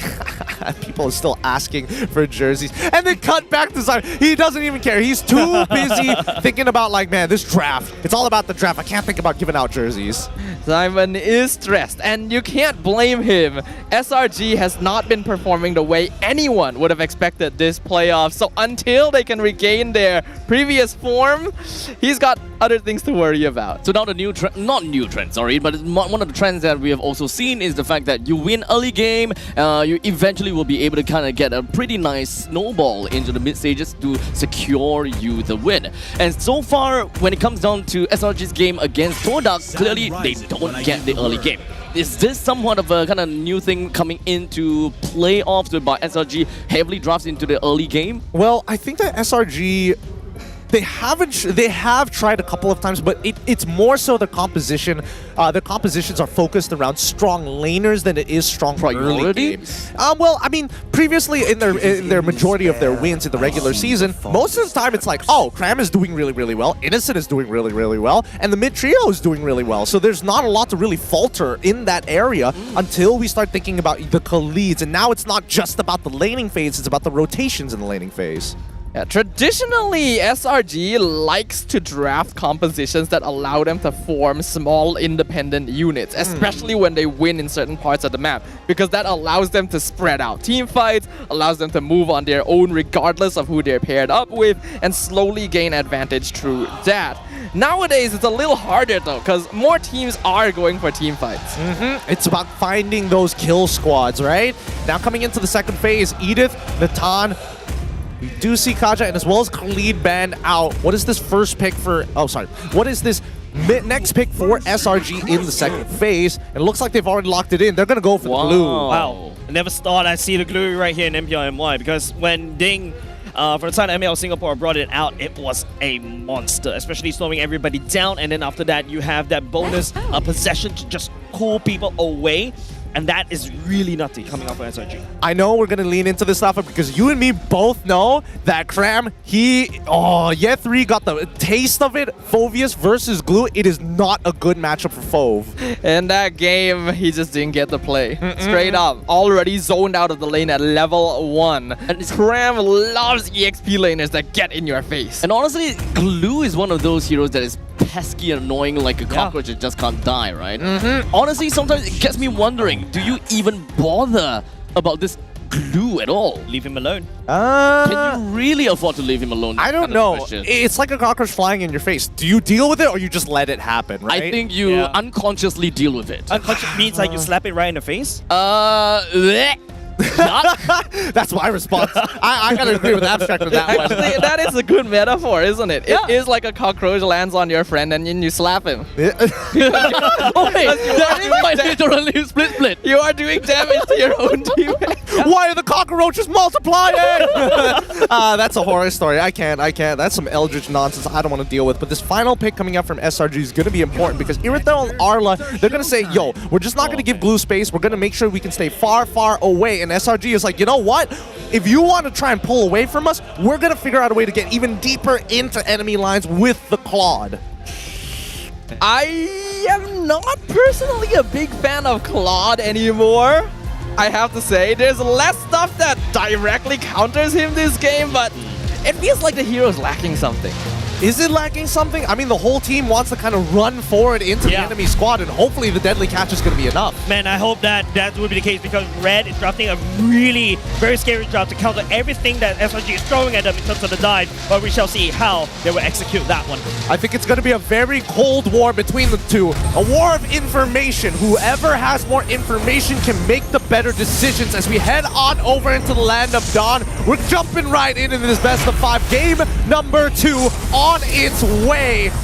1-0 for Red Esports. SRG looking to equalize.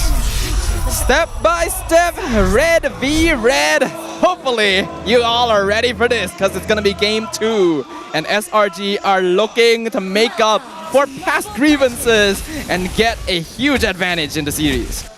Now, I am a little bit worried about SRG in these cases because I feel like Red Esports' composition so easy to pull off, right? You see 5 people coming at you, you press 1 button, you disengage. That's what it feels like.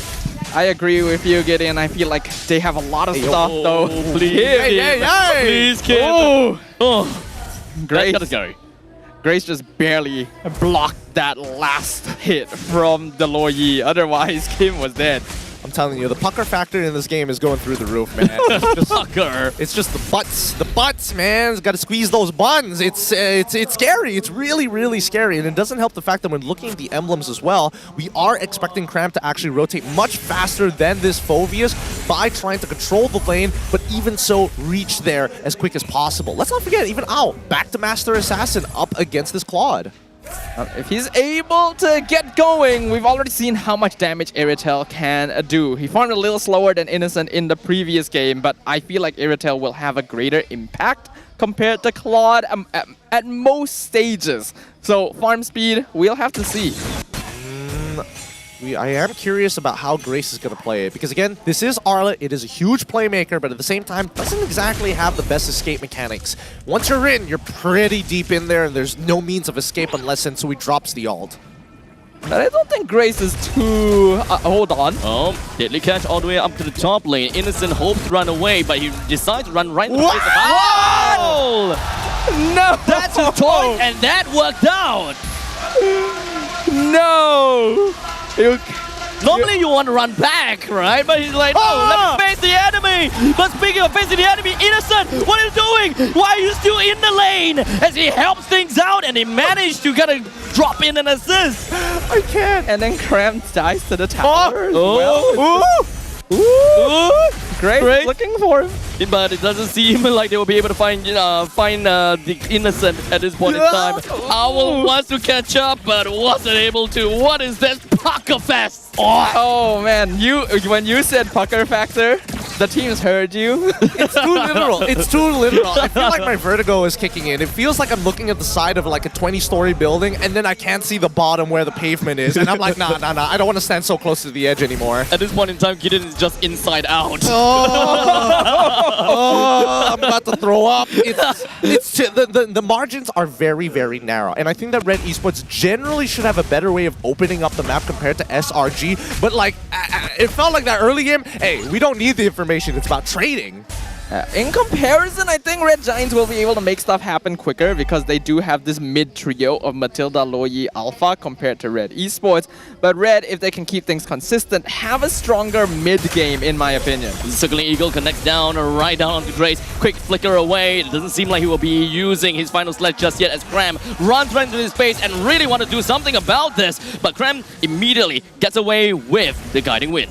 Yeah, able to get away, no problem. Unfortunate, slightly missed opportunity, but honestly, they got battle spells out of Grace, which I think is good enough. He's not going to have that flicker for the upcoming turtle, and hopefully that's going to be enough for SRG to maybe find some angles. Interesting position here down on the bot side, though. Good amount of gathering around this bottom side of the map. We know that Cram already had to recall because he joined those fights and took a lot of damage, so I guess... Actually lands, but Yums, he did manage to just get himself away pretty simply. Red Esports doesn't seem like they have very good follow-ups even after their final slash. I'm a little worried here. It's not unusual for Cram to join fights a lot more often than his opposing EXP laner, but he's losing a lot of lane presence. Yeah, Sensui's getting a free push on bot side. He's got the tier 1. And now all 5 members from the side of SRG marches himself over to the turtle side, and it does seem like Split connects down in the Grace and managed to yoink him out of commission. I am very confused. So Sensui goes out to the bot side, gets the tier 1. What is the rest of the team doing? Like, why are we even bothering to contest this? You just need to protect them from the dive. I agree with you. No reason for them to contest the turtle when their jungler is literally doing something. Hey, yo, Iris is just taking the entire wall all by himself. He wants to walk the glue underneath the turret, but he continues up with the Infernal Pursuit. Why? I think he wanted to have like I get it. Small little No, wait, iframe. It's no longer iframe, right? It's just untargetable, right? He wanted a bit, because Cram was going to eventually kill him if he didn't get some extra HP from using his ult. So he had to do it, and then Cram just pulled him away. But then you would leave Cram underneath the turret and you would force Yums to have to use the guiding winds. I don't see the value of like giving the free delivery without the guiding winds. At least force something out of them, right? Maybe playing around with the Brave Smite is what is in his mind at a point in time. I suppose. I think there was a hard way to punish regardless, but now Yums with the Flask of the Oasis complete. Stormy trying to TP. Where is he TPing to? Oh, Sensui! What? Surprise! Ow! Right in there at the perfect time. How did they know he was there and on the opposite side of the map? And speaking of which, Grace, surprisingly, he still survived all of that. Innocent melted down right underneath his own turret. Okay, so they do get a little bit of trade on both sides. However, Red Esports still a turret ahead of Selangor Red Giants, despite the gold lead only being 500. We haven't really broken even just yet, and Cram just showing why he's an absolute monster on this glue. This glue is just hands down annoying, as we have talked about time and time again. The Infernal Pursuit can only get him so far, but Red Esports seems to kind of want to continue this. Grace immediately vengeance forward on the Cram, but at least they know the turtle's coming. Wait, Stormy's opening up the map on towards the purple side. Doesn't seem like things are going to be working. And everything else is going to be puckering out for us. Owl gets onto his motorbike and he's going to be A-okay, at least for now. The rest of the members from the side of Red Esports, there's no one down just yet, but Sensui takes the fall instead. If Cram does not get the MVP by the end of this game, or we see a bigger play from out of the rest of the members of SRG, I'm going to be very disappointed because Cram is in full control. He is in the driver's seat. He is pushing out everybody else and telling the Tesla car, hey, I don't need that AI. I got my own 2 hands and feet. Red Esports definitely dealing with a bit of cockroach problem right now, and Cram is not letting them go. That previous fight actually could have ended really badly because the flicker from Yums pulled them into the Deadly Cat final slash combo. When we talked about this, Red Esports needs items. They need the mid game to really do enough DPS, and because of that, Red Giants were not punished. Yeah, let's also not forget that in terms of like AoE damage, like yes, Owl is supposed to be the big damage dealer, but sometimes he can't go into position. The worst part about Sensui, the Deadly Catch is a great idea. However, he is a melee-based hero. If he wants to get that passive off, it's kind of tough to walk up to SRG. And we can really see that SRG as well, starting to look a bit more like SRG. They are reading their opponent's movements. That previous diversion play to find Sensui, I don't know how they tracked his position like that, but this is good. This is exactly what we want to see. And Cram, when he's on heroes like this, the Glue, the Tamus, the CC, he makes things happen. Sensui. Can he get out? Check Not in. again! Oh, no! Here's Johnny as the Raz of Selangor Red Giants knocks on the door of Sensui, bringing him down once again on his split push journey. It's too telegraphed. I think the SRG have figured out a pattern about Red Esports. They noticed the first time of the split push, the 4v5 up by Turtle side, and they haven't let it go just yet. They get confirmation with Cram counting the number of members down on the opposite side before they make the call. Things are looking up now for the Red Giants and looking down for Red Esports. Everyone wants a piece of Cram. And look at this. Red Esports, they choose to slap the cockroach right in the face, but yet he's still flying around. Well, at least, well, he's kind of half dead at this point in time. But Selangor Red Giants, they still manage to get a lot of heal right out of that. I know we keep calling him a cockroach, and some people may take offense to Cram, but you have to admit, this man is eating nukes to the face. Just like cockroaches, he survives the toughest of scenarios, even if it's radiation. Cancer, not a problem. I'm Glue. I can take it. I feel like you guys wouldn't appreciate him in Singapore either, because he's just leaving stuff on the floor everywhere. We're gonna find him, man. At this point, we're gonna find him. Well, the fight is going here. They're rushing straight in. And immediately Innocent manages to find one. And do we have more of this? Red Esports, 3 men taken down. Selangor Red Giants, this is just annoying from the side of Cram. I swear, more teams are going to start picking up Glue now that the world is watching us here in playoffs. We saw this in the regular season, and I've been waiting for a time where the rest of the world is going to figure out an answer to this Phoveus. But now, at least with the meta and the way that it's positioned in the draft, especially against Red side, this is a great answer. Just look at the control he has. You know, I can't help but see Glue and just be like, yeah, that is someone that's going into Singaporean land and just throwing chewing gum on the floor. Well, he is in the Jellyman skin as well, straight up. Yeah, eating it back and then throwing it back out again. Kind of the reason why we kind of banned chewing gums in the first place.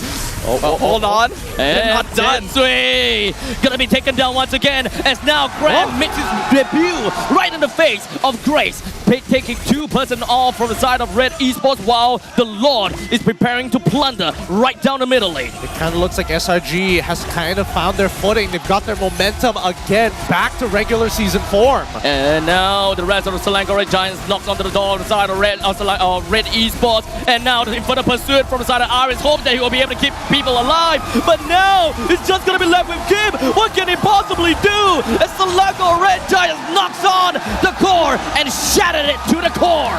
This is what we've been waiting for, isn't it, Gideon? This is the Selangor Red Giants. They've equalized at the very least. Trying their absolute best each time, but at least this is a much better showing than game number 1. In my mind, that game number 1 was gonna go to Red Esports here, but I think this redemption arc is looking much better now. Slowly rising up, I will say. Game number 1, I definitely can't wait in fear for SRG. This game, I gotta say, Cram made it so convincing for SRG and like, okay, so this is what Cram is actually made of, and, well, not chewing gum, but the fact that this is how Cram normally would play. Well, it's match point as we have it. Jace, come on back in here. Yep. Talk to me about this game. It's very different from game 1 coming into game 2. And it just feels like, you know, SRG, they found their footing. Yeah, definitely. You guys talk about it's a redemption arc. Remember game number 1, we're doubting Cram in terms of capabilities, but now game number 2, they heard you, he take offense, and he's literally showing everybody with that glue. Because to be honest, I felt like Selangor Red Giants felt the red like an open book. Immediately when you guys mentioned that Sensui likes to throw the deadly catch at the turrets, hey, they went at him and caught him right down with his pants down.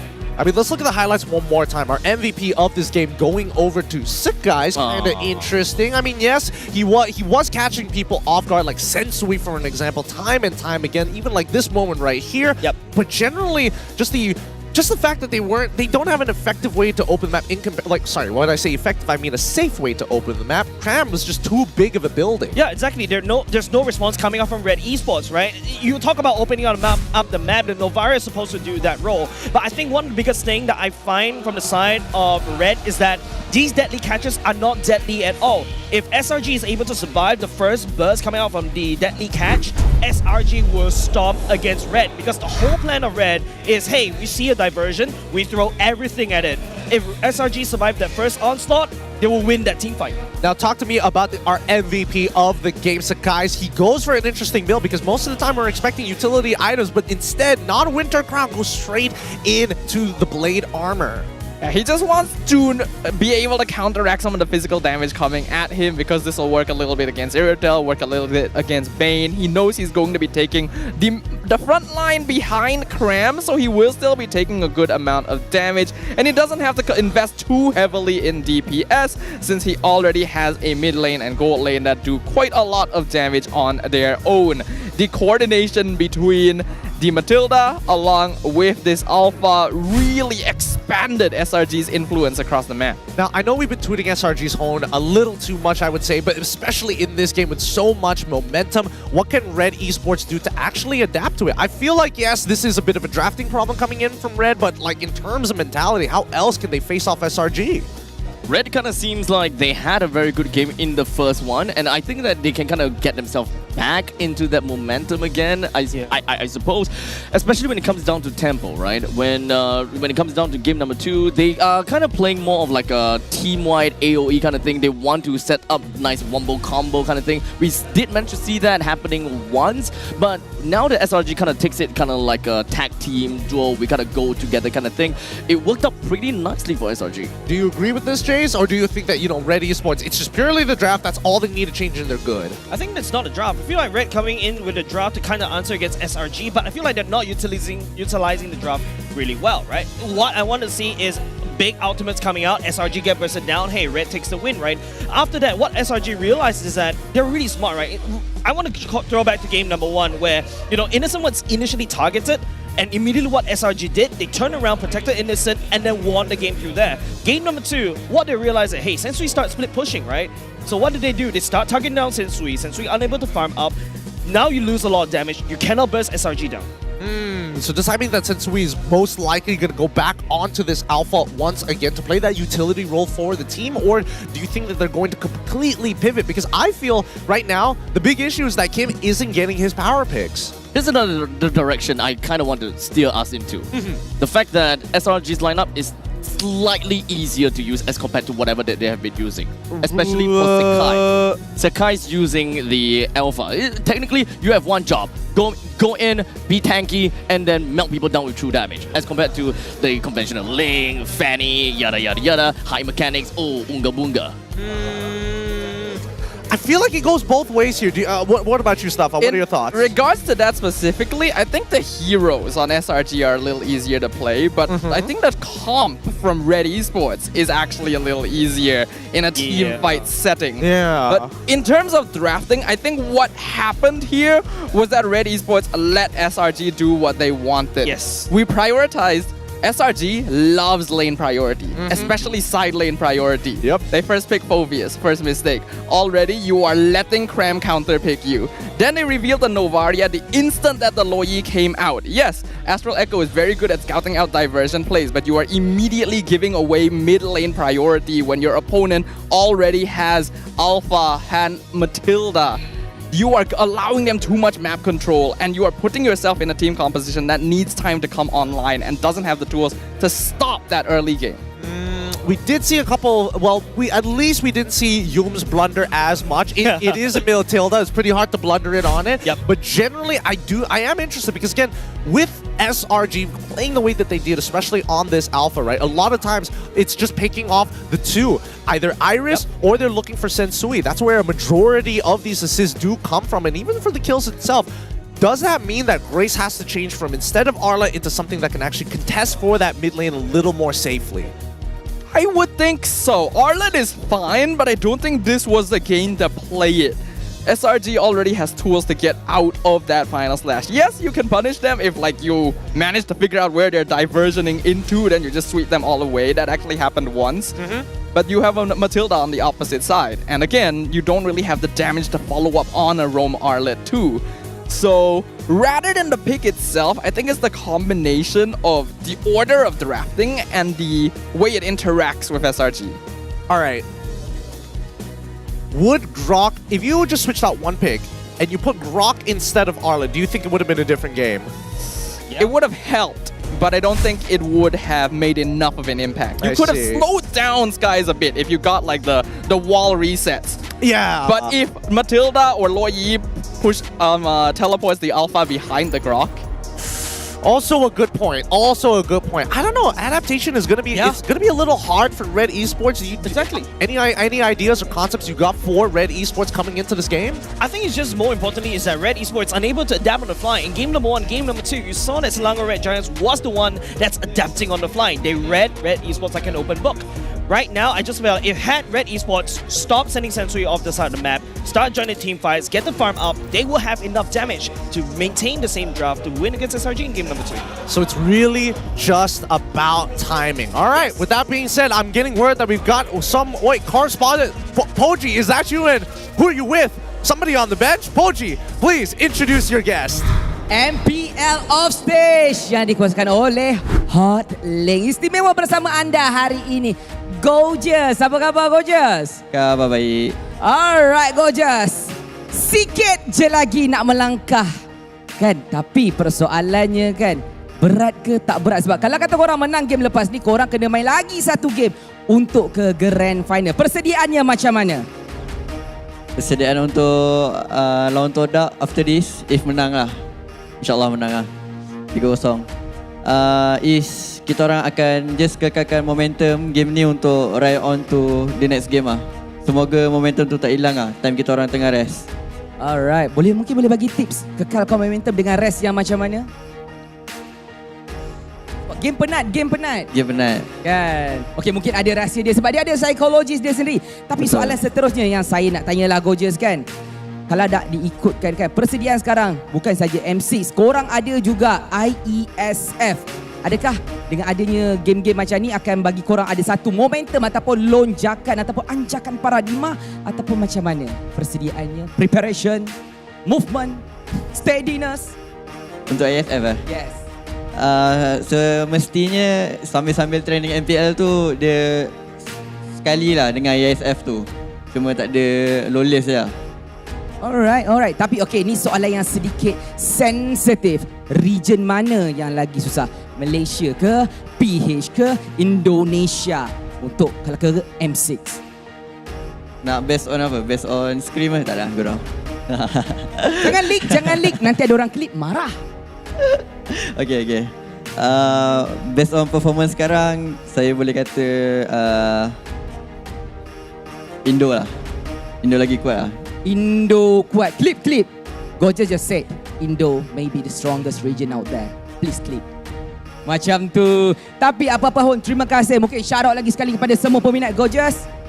Johor, Selangor Red Giant. Macam tu. Okay guys, thank you kepada penyokong-penyokong Selangor Red Giant yang sudi datang ke Johor. Aku tahu juga ada yang datang dari jauh. Datang daripada mana tak tahu lah. Tapi jauh tu pasti. Terima kasih sebab sanggup luangkan masa korang untuk datang ke MPL lah dekat Johor ni. Itu dia daripada Gorgeous. Begitu juga daripada saya. Terima kasih kepada segala-galanya. Let's go. Kita pergi ke Castades. Thanks, Poji. Thank you, Gorgeous. Some interesting ideas here, but it's time to get back to business right now. Match point for SRG and one more win to eventually face off Todak later today. Ideally, Red would like to reverse sweep this, but the question is, how exactly are they going to pull that off? Yeah, I think right now it's just all about Red just playing a little more flexible, being a little bit open-minded, because I feel like right now, the way they've been executing these kind of drop is very single-dimensional when the drop is, there's a lot of ways to engage. There are a lot of ways to engage. So we obviously asked SRG Sakai's fans said that you have been underperforming. What do you think about that statement? And he said, I think I accept that criticism because of the new patch. They have new metas like Revitalize. I still can't adapt to it just yet. Very young, very honest in a matter of fact, and I feel like maybe to a fault. Actually, pointing out the Revitalize, that is kind of a new thing, right? We've got Todd, Hylos, Hilda all taking Revitalize more often now. It really catches you off guard when you are an assassin player and when you're used to certain thresholds where like, okay, the kill's gonna go through right now and then they suddenly heal up. That could be why Skies felt so off when the playoffs started. And especially sometimes not only one Revitalize, we're talking about two Revitalize, and they stack together and then you're like, oh, I'm dying. Oh wait, I'm half HP now. It's like, even I think any assassin will think that, yeah, I can't deal with this. Yeah, it can get a little tough, but let's actually look at the head-to-head between Sakai's and as well as Sensui when it comes down to it. Average KDA is looking more over to Sakai's. Of course, this is total stats, including the regular seasons. The GPM is what's pretty close, but the average turtle leaning into Sensui.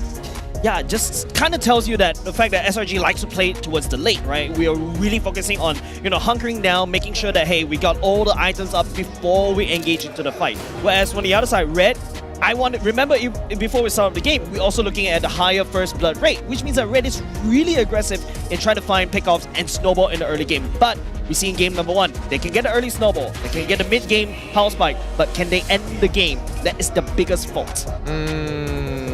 I feel like as much as the early game kind of drives the mid and as well as the late game, I feel like SRG definitely, like the big comparisons is like, the two big two, SRG and as well as Vamos. SRG just overall the Swiss Army knife, good at what they do, very polished. And then there's Vamos who's like very much so into that early game. That's something that we don't see from a lot of teams, that early game presence. And in the previous meta, it wasn't quite as important to get a straight-up early game snowball because it wasn't too difficult to get farm and stuff. And even if you gave up 1 or 2 turtles, you could make that comeback. I think that's why the stat was low as well. SRG gives up first turtle quite often, actually. So, a lot has changed. And it's just witnessing these teams and how they're responding to that change, I think is the name of the playoffs. Well, it's about evolution here as we get into our third match in this best of 5. SRG currently 2 points and match point against Red Esports. SRG on the blue side, Red Esports on the red. Matilda, Gatot, Yves being banned out for the side of SRG. Red Esports get rid of Jushin, Fanny, and Chip. Yeah, it sounds to me like, going back to game number 1, this is the exact same ban patterns coming out from the side of Coach Arcadia from Selangor Red Giants. Immediately first pick Suyo, exactly to the script of game number 1. But they're going to be picking up Loyi this time around. Now, I am interested to see whether Stormy is going to go back on that Aurora, and if they want to play a little bit more, well, I want to say around priority, I think that Lilia is something that we haven't seen just yet. That is true. Lilia, still a pretty strong hero in terms of doing damage.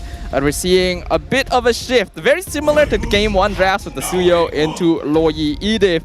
This time we have the Hylos Valentina for SRG. Exactly the same here. There is a bit of a change though. The Valentina, this used to be the Natan pick coming out from SRG's side, which Red was able to kind of respond to. Now that they've got it, the gold lanes are kind of in flux. Injustice in the world. It's interesting. Means that Stormy can also steal that diversion or even the Primal Wrath from Edith. And we've already seen how the Starlium Scythe can help boost that damage significantly. And not to mention that, again, Valentina goes really well against general melee heroes, right? Anybody who is within that Shadow Strike range is going to struggle once they get feared. Yeah, but right now, it's going into the banning phase right now. The Chol getting taken away. Both sides have selected their gold laners as of now. Both sides are not looking to ban away the gold laners, trying to limit and open up more opportunities for the gold laners. But the question is, Red in game number 1, they couldn't end the game because of the Nathan just coming up online. Are they going to spend that one ban slot right here, or are they looking to take it away from SRG instead? I think it doesn't really matter because Red side will always have that last pick. So until SRG shows their full composition, they're probably going to look for a winning matchup for Owl once again. Because again, that was why game number 1 was already so heavily into Red Esports' favor from early to mid. I think that that's a very good thing that we could look at, right? The fact that Red has got a good answer to their early game and the mid stages of the game. Technically, they lost that game only because of a couple of well thought out answers from the side of SRG. So maybe, you know, back onto the calculated risks and rewards for the side of Red. Perhaps what they have done in the early and the mid has been going great. Maybe change things out a little bit, make sure that find a way whereby they don't give Innocent that kind of farming space again. This could come down to giving Owl more of a comfort pick, right? Like the Beatrix, for example. Once he gets a couple of items, he just carries games. Doesn't really matter what state it is in. He just does so much to contribute. Looks like SRG will ban the 1-1 instead. And now we go into the second phase of the draft. For Red Esports, I think the most important thing is to not reveal things. Don't get up. Well, there it is. As you said it, Tadafa. Right as you said it. The big wombo combo into this kind of matchup is really crazy, right? There's a lot of ways that Red could basically force SRG to stay in place. I guess, but I would have preferred the Khalid pick in this. I feel like Red Esports have opted, they could have gone for Khalid, but instead we're going to deny Beatrix off of SRG because now their final 2 picks could be very much centralized to pivot the composition to look to wombo combo with big AoEs. Now that they don't have that, I think that SRG have to take a second look at this. Maybe they can go for Harith in this particular scenario. He will be able to kind of catch up with the rest of that team. They could go back to Claude one more time because they have the high loss and turn it into a full dive. I think in this case, Claude is actually not too bad. And looks like SRG agrees with that. They'll go for it. And the Tigreal.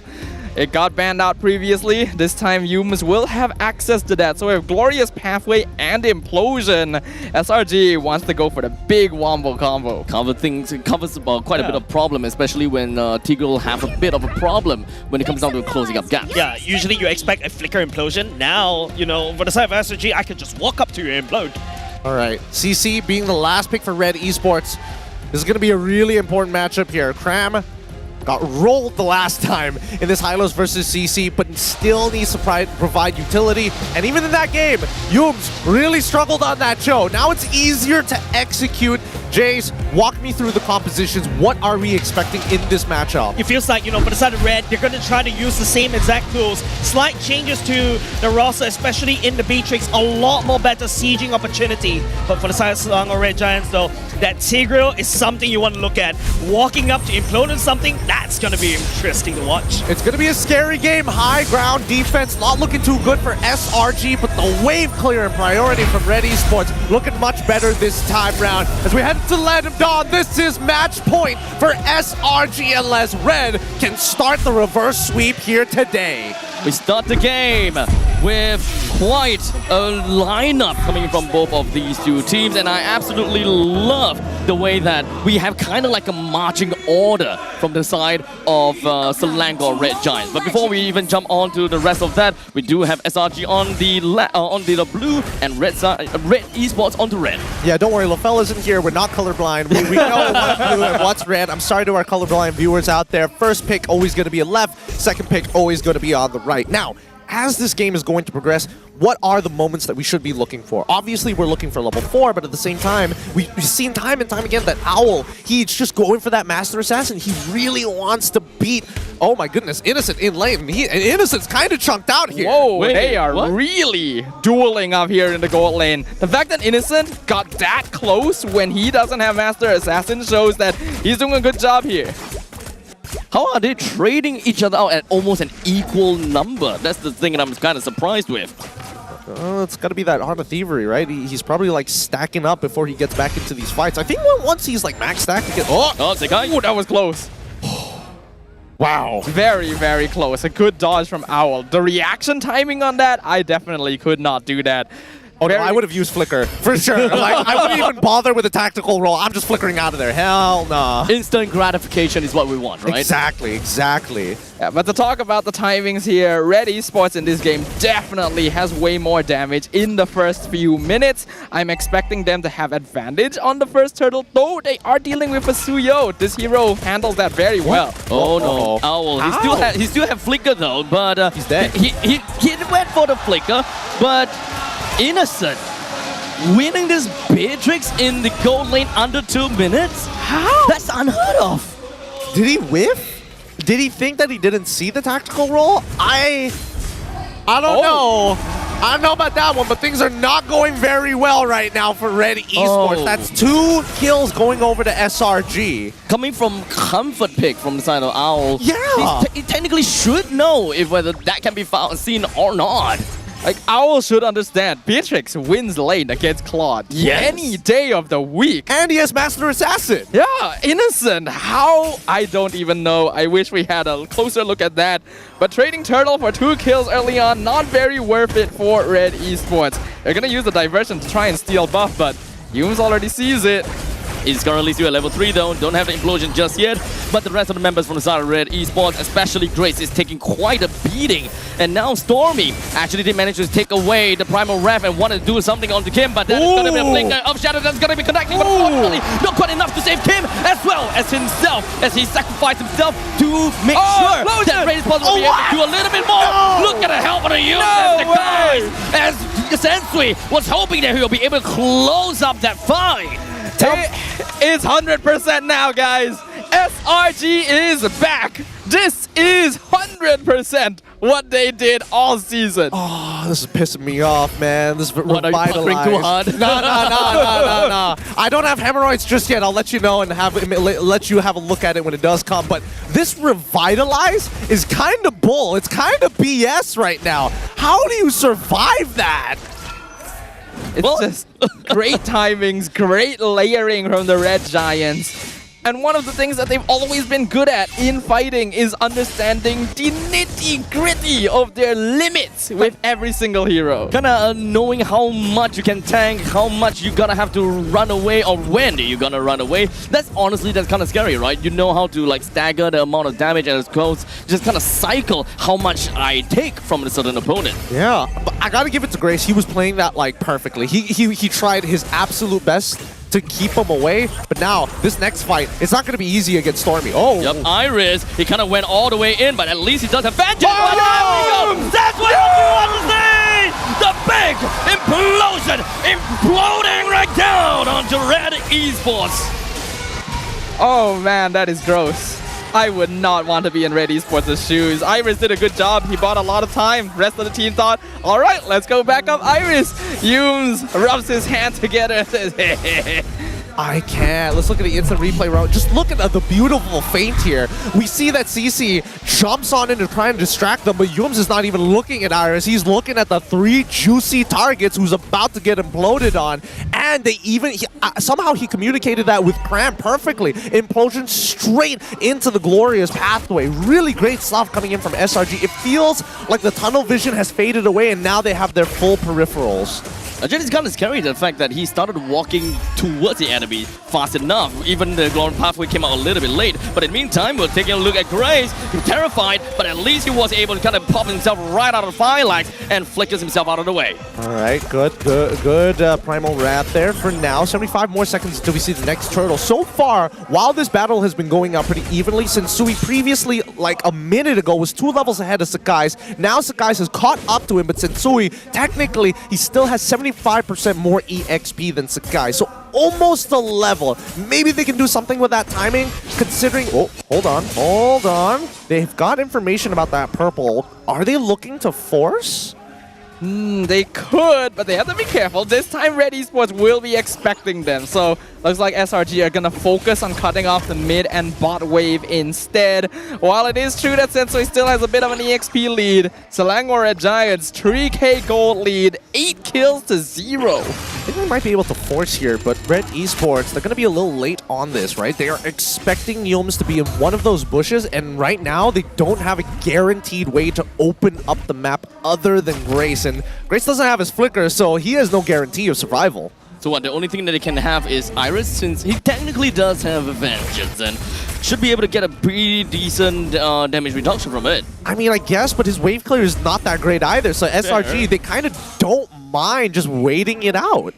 So Iris just has to try and distract them with his yo-yo tricks. Otherwise, there's no real way of going it because we can see that they're playing around Grace so well. Look at how they sidestepped it. As we have the Glorious Pathway, Cram was hoping that he would kind of push himself backwards. Stormy finds the kill down on Grace. This Bill Alpha wasn't able to do quite much. Essentially finds himself in the heat of the battle as Owl gets himself one, but at a sacrifice of himself. And now Kim getting a good amount of waiting for one another as Sakai's ends one for all as Innocent survives with a sliver of health. What an outplay. What an absolute monster outplay coming in from both Innocent as well as Sakai. Sakai's jumped straight into the back line, and Innocent just has to have fancy footwork. And you're right, Snafa. Look at these side steps. Look at them. Can't touch this. You can't touch this. I feel so bad for Grace. It's like it's SRG thing, right? I mean, would you say it's out mechanics or is it just movement? I say it's movement. Very much movement. They look at Grace, they just see like a large statue standing there. It does not matter to them. And that means Red Esports has no solid way of engaging. That previous fight, Red Giants actually made a mistake in their positioning. They got caught in like a 3-4-man Spear of Alpha into Nibiru's Passion. But because Red Esports was so behind, it didn't matter. All right, walk me through this because so far, huge lead for SRG, right? 5k gold lead. What do you think about the Starlium Scythe on top of the Glowing Wand for Stormy? I mean, there's Edith on the other side. And that's all the explanation you really need. He's going to steal Primal Wrath. He's going to do damage. He is basically a second marksman when he has that ultimate stolen. So that's another thing. Grace is not only not able to contribute to his team, he's contributing more to the Red Giants. It's like, it's so much disrespect. And it's not even his fault. He just wants to play the game. He wants to be an honest support. Oh, he hit someone. Onwards, connecting down the Cram, and now he re-engages again with the Glorious Pathway, but he's literally just showing himself to enemies like, come and get me. That regen is gross. The regen is pretty gross right now, but I think they really need to utilize Kim's diversion, right? They need to send people across the map. Right. They need to be able to kind of stay on top and minimize this gold lead because they are bleeding heavily right now 9 minutes into the game. But would that be a gamble though? Just kind of like dropping onto the opponent's side and just kind of hoping that I win a fight based on my movement? Well, I think they just need to drop the payload somewhere. And I think in this case, dropping the payload towards bottom side, jumping towards mid is probably their safest bet. Yeah, I think using it for macro play makes a lot more sense. Have Kim escort Owl to go split push a lane and then use it to get out once they see the rotation of the Red Giants to the other side of the map. You cannot use it to engage right now. 5k difference means you are not winning team fights, especially against the Grill. Oh, conceal. Never mind. Not gonna be hitting Iris just yet, and I don't think that Selangor Red Giants wants to overcommit onto this either. Agreed. They got Lord on their side. Honestly, it is just a waiting game, and I think that SRG needs all 3 of their waves to kind of push on in. It's free economy, right? I'm expecting all the T2s to actually fall down here. Maybe Red Esports could look for a macro play to maybe save a T2, or better yet, save a Holy Barrier at the very least. But we can see now Red Esports really does not have much control anymore. Even with a low Yi, they are losing out in macro just because of how well the Red Giants have played around them throughout this entire game. This is the return to form we were all waiting for, and unfortunately, Red Esports are on the receiving end. Oh, what? They saved the barrier! How did that... Huh? That minion... I thought that minion for sure was poking its nose forward. So they lose the barrier on that top side. The second wave would trigger it this time, unless Iris... Oh! You're Holy Defense. Good try. 1.5 minutes to go until the Holy Defense would have dropped down anyways. But there's the Grace start things out with the Earth Shatter. Oh! For Stormy, he did manage to get himself away with just that a little bit, but unfortunately the yo-yo tricks as well as the entanglement just make sure that Stormy, oh wait, hold a second, the Neighbor's Smash is not quite enough to bring Stormy out just quite yet. As now Red Esports, they made sure that they will be able to get a little bit more value out of that fight. Finally, a punish coming in from Red Esports. A really good play coming in from both Iris and as well as Grace. Obviously, Grace being the sacrificial lamb, but entangling them together really slowed down the retreat. So maybe at this point of time, Red Esports, they've got an angle. It's just really hard to set up unless SRG are moving towards them. Oh wow, fleeting time, second item on Yums. He's just feeling it. He wants to go for those implosion plays. But we can see, if Grace is actually able to get things started, Red Esports has the damage. It's just that this Edith has been sidestepped so many times. The Red Giants got punished a bit for their positioning there. Let's see if it will happen again. Now, Trinity already complete for Innocent, and he's got the Winsome Nature. Smart enough Owl, he's been catching up. He got his first two BOD and as well as Malefic straight into the Winsome Nature to protect himself from the Blazing Duet, if not Sakai's at a bare minimum. But I don't see a scenario where Red Esports can actually force spawn SRG unless SRG whiff it, like entirely whiff the engage. I think it would require quite a lot of whiffs from SRG, and especially since Red Esports, they don't have a way to really make sure that, okay, everyone's gonna get hit by the Nibiru's Passion or the Bandit's Rage at one go. Yeah, they're, again, depending very heavily on Grace to get that catch on the right target here. SRG has a lot more leeway to play around, but we've already seen that it is possible to get under their skin just a little bit. Both teams positioning on opposite sides of the Lord Pit right now. They don't know where each other are, but Kram is starting to scout. Yums really wants to get himself in the face of Iris. Sakai still continues to take the Lord away for himself. Sensui definitely tried, but right now he's within the Lord Pit and it doesn't seem like he will be able to get out at all. As now the rest of the members for the Southern Red Esports, they want to tuck their tail and run away, but Owl flicks forward! Only to be punished by Sakai, as that is offensive footwork once again. Sakai's found one, and now the rest of the members from the side of Red Esports, they are just unable to turn things around. Iris pops a vengeance at that low amount of HP! And the arrow seals the deal for Sakai's! Oh, with that being said, you know it's going to happen. They don't even need the Lord. GG! Well played for the Selangor Red Giants as they move on in the lower brackets, knocking out Red Esports. This is what the SRG fans have been waiting for here. A clean sweep in the lower bracket, eliminating Red Esports. SRG shall move on to the lower bracket finals to once again fight for a slot at M6. At this point in time, we can just completely forgot how game number one felt like, because a 3-0 win is definitely valuable. Oh, stressful. With that being said, let's have an interview with our winners. Throwing it over to our host up on stage. 3-0 clean sweep untuk gergasi merah Educity. Ini adalah defending champions anda untuk MPL Malaysia musim ke-14. Give it up for Selangor Red Giants. Guys, congratulations. Masih lagi ada nyawa untuk lower bracket final sekejap lagi. Adik, sini adik. Alright, first of all adik, kita boleh nampak crowd dekat Johor ni memang all out support untuk SRG. Apa adik nak cakap kepada dorang dulu? Saya nak cakap, dia ni macam luar biasa lah sebab kita tahu apa tu Selangor. Saya rasa macam luar biasa je lah yang orang Selangor akan datang ke Johor. Alright, now semalam kita tahu there was a little bit of disappointment in your side, tapi hari ini clean sweep sending Red Esports home 3-0. What difference will you as a player bring to the table nanti dekat lower bracket finals? Saya rasa apa tu kita orang akan pergi ke grand final sebab game semalam tu saya just nak cakap minta maaf. Sebab saya rasa saya apa tu orang cakap apa tak panas badan lagi. So SRG is back. Alright.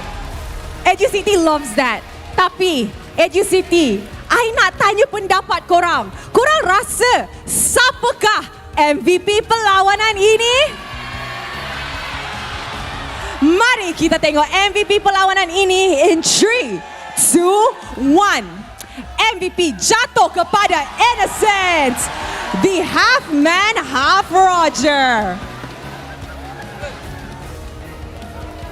Alright.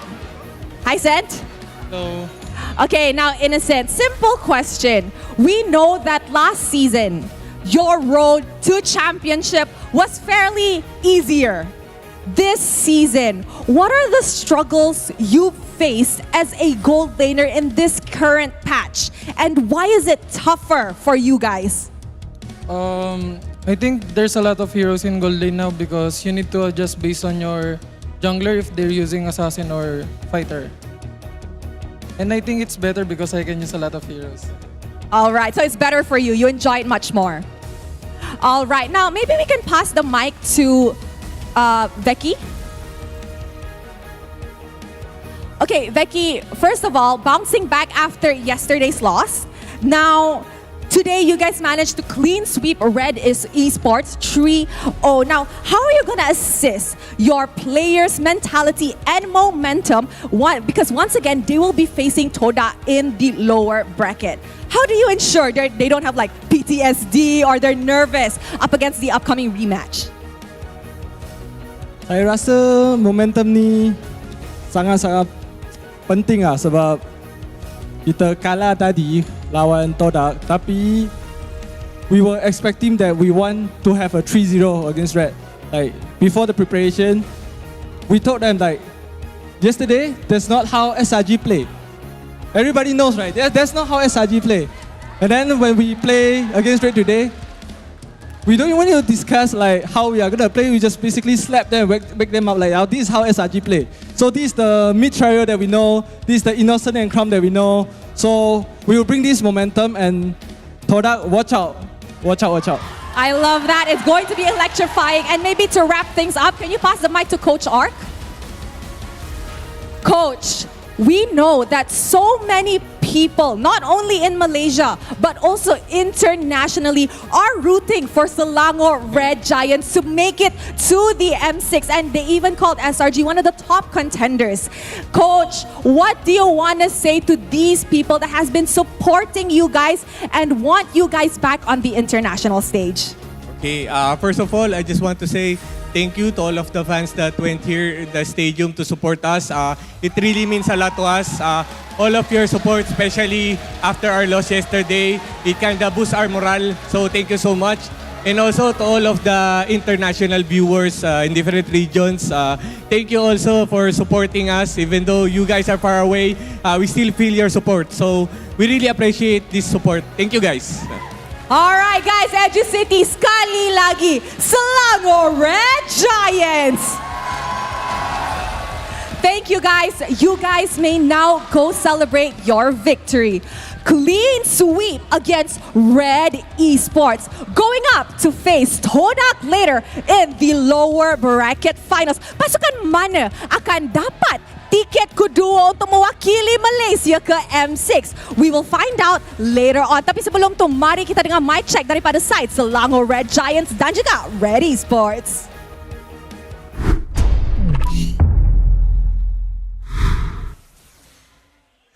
Main 5 je. Itu basket mid dulu guys sampai per Victor. JTP here. Aman deh, aman. Dollar 20. 13 Nathan, 830. ATP. Gan. 830 Nathan, 830. No this. Go. Nice. Sabar.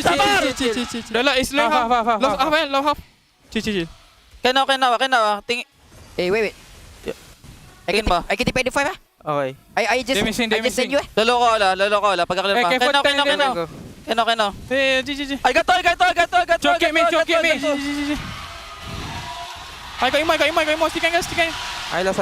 Choke me. Natan. LT. Aja. Bye. Dipa, box. They fly. Agak. Dipa. Aman. Aku tang. Boleh. I coming. Tapi baik. I coming. Fokus ah. Dah. Lasi. Dah. Dah. Jadi mau. Play mission. Boleh minta. Di dalam tu, Dik. Just mid guys ah. Bawa dik. Oh, mana? Red bush. Ardem. Yeah. Nice one. Di sini guys ah. Nak atas adik, kita TP merah. Jom. Bikin try. Sini, Dik. Ada bin eh? Ya. Ada tadi kat atas. Ada. Ni, Dik. Aku hati. Nice. Santai bawah. Ben show back, we go Ben lah guys. Lebaran ulti guys ah. We can play. Jom. Boleh. We go ba. Yeah. You ready to see ah? Boleh. One, two, three. Dapat.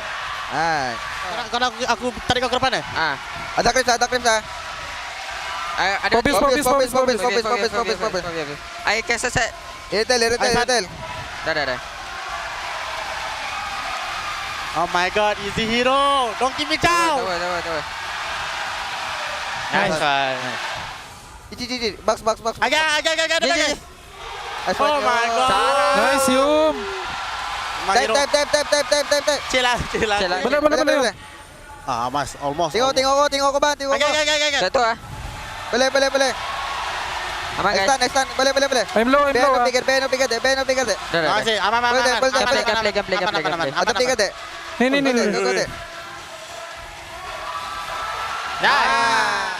Wait Lord dah. Bapak kau. Wait Lord. Relo, bapak kau relo. Asan. Todak. Nice one guys. We found edit. And that's mic check. A good insight into what was happening there. I don't know, it feels weird hearing Yums going, easy hero. Don't give me Joe. Sometimes you just have those days, right? You think you're good at show, you realize, oh, I'm not good at show. Don't give me show. Don't give it to him.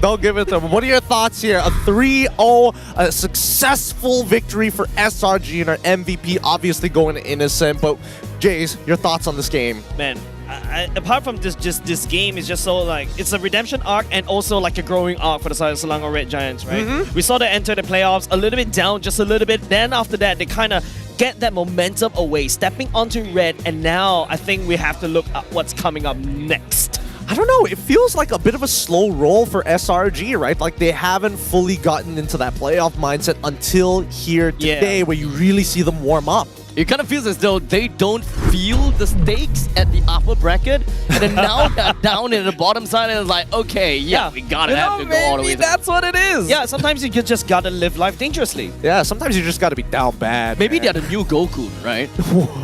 They're just trying to play on the opponent's level at this point in time. It's kind of like a Vamos thing. No. This is more like Vegeta dealing with Cell. It's like, I'm not even in my perfect form. Oh yeah? I'll wait for you to get into your perfect form.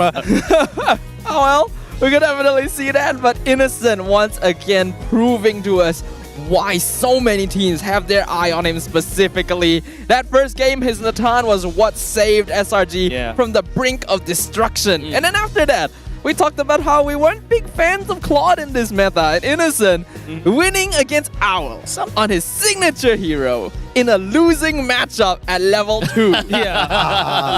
I don't know. I cannot blame Red Esports for this matchup. I wish we were in a different universe where they would put up an amazing fight against SRG, but so many things just went wrong for them. The laning phase completely shattered them.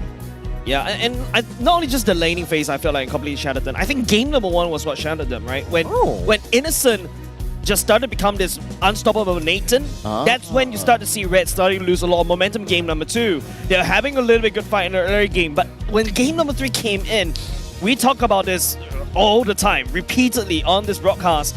A Beatrix losing up against a Claude and you have like Thrill and also Master Assassin. That's a little bit unorthodox. You don't see that ever happening. It's unforgivable. It's illegal, some may say. You cannot let that happen, and unfortunately Owl did, so that had to affect him somewhat. And And on top of that, later on, I just want to also ask you guys to kind of focus on to Innocent's emblems as well. His emblem choice is quite interesting. After the rework for the side of Claude, doesn't need mana anymore, right? But Innocent still continue on using the common emblem, right? When he could have just gone even more attack speed. That's exactly what the Claude is looking for.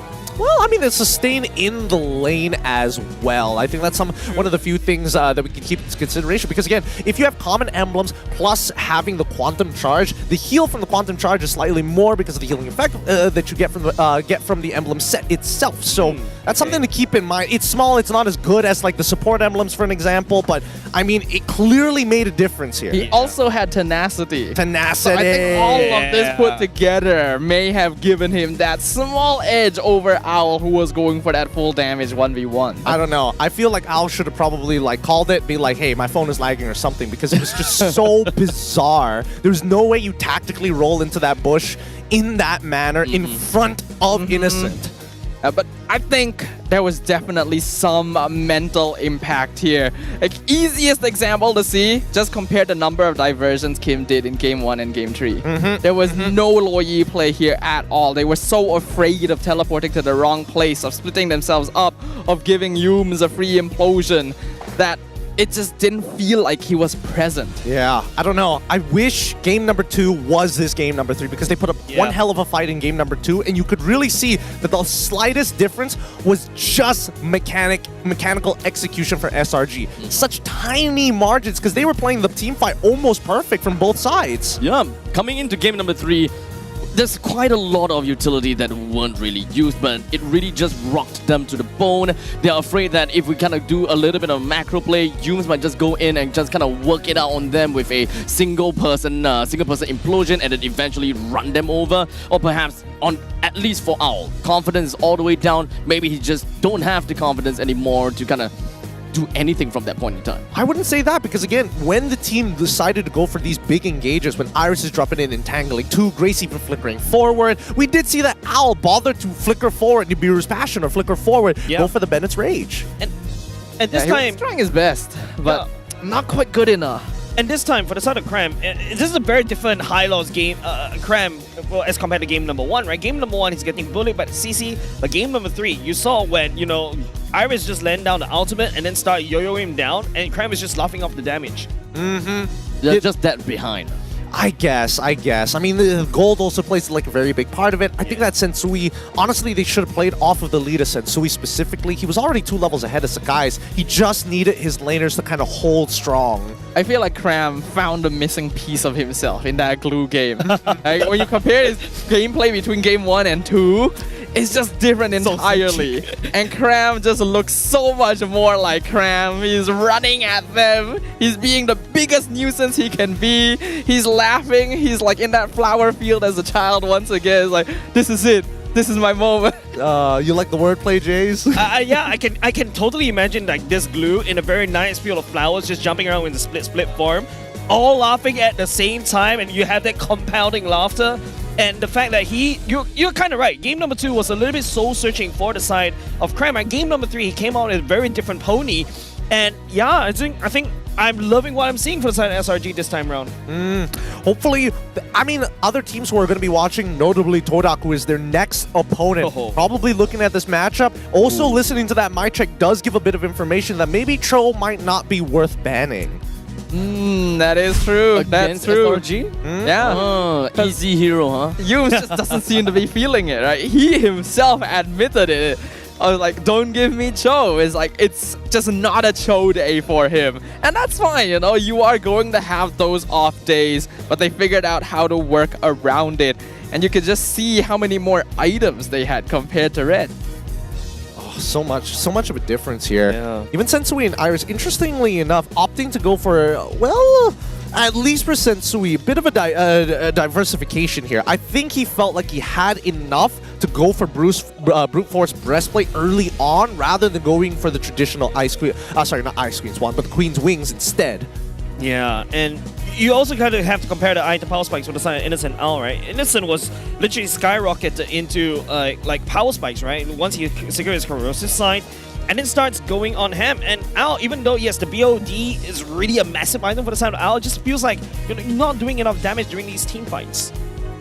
Yeah, it really does compound all together. Stormy as well. Starlium, Glowing, Divine, he was doing so much damage on this Valentina. It's one of his classic signatures. Glad to see him back at it. But with that, we are officially down to our top 3 teams of MPL Malaysia Season 14. It's crazy. It's crazy. It's Todak up against SRG next after this. And one of these teams is going to represent us for M6. And I didn't think the bracket would turn out this way. And honestly, with all the upsets in day number 1, I think everybody has taken a huge loss or having the time of their lives just drowning in guest coins. I'm having a time of my life just watching all of these pan out. Yeah, we're just basically just letting them fight. Yeah, exactly. And just kind of maybe like make Malaysia implode on one another because whatever that's happening, at least we might not see SRG in the M6. Yeah, but you gotta admit, this is pretty exciting, right? SRG needs to drop all the way to the lower brackets in order to redeem themselves, in order to be at their, good form, usual form. We're not even seeing them in the final form yet. Maybe that will happen tomorrow. I don't know. Later on. Later on, yeah. It kind of feels, it always feels like Malaysians always view themselves as underdogs. So it's unless we're doing the underdog story, we're not doing it at all. There's too much pressure if you are like the favorite. Right? Exactly. I mean, when like, you're the underdog, there's no pressure on you. I think the only exception to that rule is probably going to be Vamos. I think, they're definitely interesting to watch and their egos are high for a reason. And I love the fact that this team has so much personality. But only one team is going to face them off in the grand finals, and only one team gets an opportunity for M6. And I want to get your thoughts on here, especially you, Jace. I don't know, man. I'm gonna put you on the spot. I'm sorry. Putting me on the spot, but to be honest, SRG, which you leaning to? I'm leaning against SRG because first of all, I want to see the Golden Road. I want to see that Golden Road story. But when I started watching MPL MY, it's when Todak was really in his prime, really strong, right? But now I'm really glad to see Todak stepping back up again into the pedestal. My heart still leans over to SRG because I want to see the Golden Road. What happened to the I'm a Todak, I used to be a Todak? I used to be a Todak. I want to see the Golden Road. It has never almost been done before. Yeah, I mean, look, Todak has had some rough days, but I think things have kind of, progressed. With that being said, this is going to be enough here for the desk. This has been Jace. Thank you so much for being our guest here, for our guest for MPL SG. Abstract, and as well as stuff. My name is Gideon Q. The desk has been an absolute blast here today at MPL MY, and hopefully we can continue to provide plenty of entertainment. Well, I mean, I'm still trying to get over the fact all of these things have happened so quickly in such a short span of time. But with that being said, I'm hoping that, the BM side would kind of chill because I can hear them all the way from here. With that being said, we're going to be closing it out. Another best of 5 and more MLBB action here at the MPL MY Season 14. We'll see you for our qualification match.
Jago sukan apa jua? Jagokan lagi dengan rangkaian 5G termantap dan tak pelik. Gaming sepantas kilat. Menang di Land of Dawn. Tukar ke Holling Prepaid 5G sekarang.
Tangan aku kenapa ni? Aduh, lima lagi, gatal sangat. Gunalah Head and Shoulders. 100% keyakinan, kelemahan dan kegatalan. White out. Unstoppable.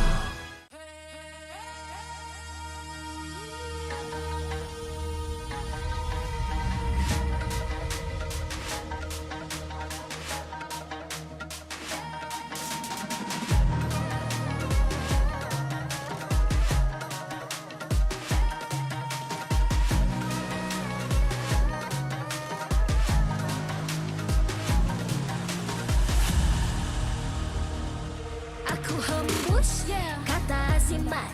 Bila terjatuh aku beringat. Jalan dah jauh cari titik bermula. Krak, krak, krak, krak. Jangan patah semangat. Semarak api bukan calon cadangan. Biar apa menghalang aku sambut datang. 1000 daya, 1000 alasan. Harungi semua sampai di akhir garisan. Eo, eo. Kami tak senang mengalah. Kami luar biasa. Semangat membara, harungi bersama. Langkahlah sama-sama langkah. Bergema di kiri dan kanan. Tak berhenti marah ke hadapan. Tak mengalah berdepan cabaran. Jaga, jaga, kita jaga. Jaga, jaga, kita jaga. Jadi ayo. See me, watch me, hype me, gotta give it all. Don't matter how many times I fall, gotta get back up. Yeah, yeah, gotta go. I can hear them calling, now I gotta serve. Mess with my clique, now you get what you deserve. We keep it tight, we keep it cool. They got me and I got them too. Rasa api tak kunjung padam. Marah ke hadapan kita sehaluan. Jangan simpan-simpan kita anak Malaysia. Kami tak senang mengalah. Kami luar biasa. Semangat membara, harungi bersama. Jaga, jaga, kita jaga. Jaga, jaga, kita jaga. Jadi ayo. Yeah.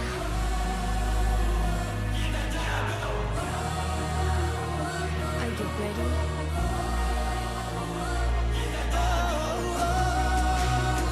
Can you feel me now? Yeah, yeah, yeah, yeah. Let me hear you say.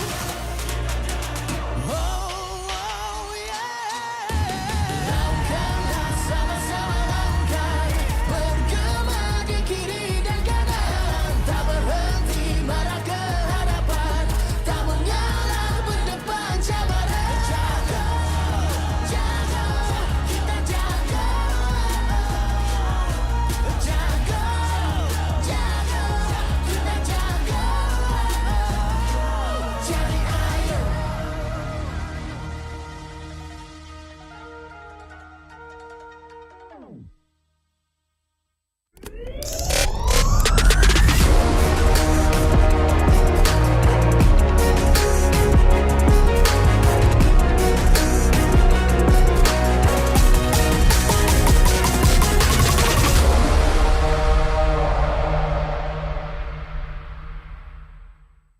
Okay, Assalamualaikum. Anda masih lagi bersama saya Sid dan juga pelakon-pelakon untuk movie MLBB di mana kita ada Zik, kita ada Ikmambi dan juga encik saudara Fauzi Nawawi. Memang dah terkenal, dah lama dah berlakon dekat industri Malaysia ni. First of all, apa khabar?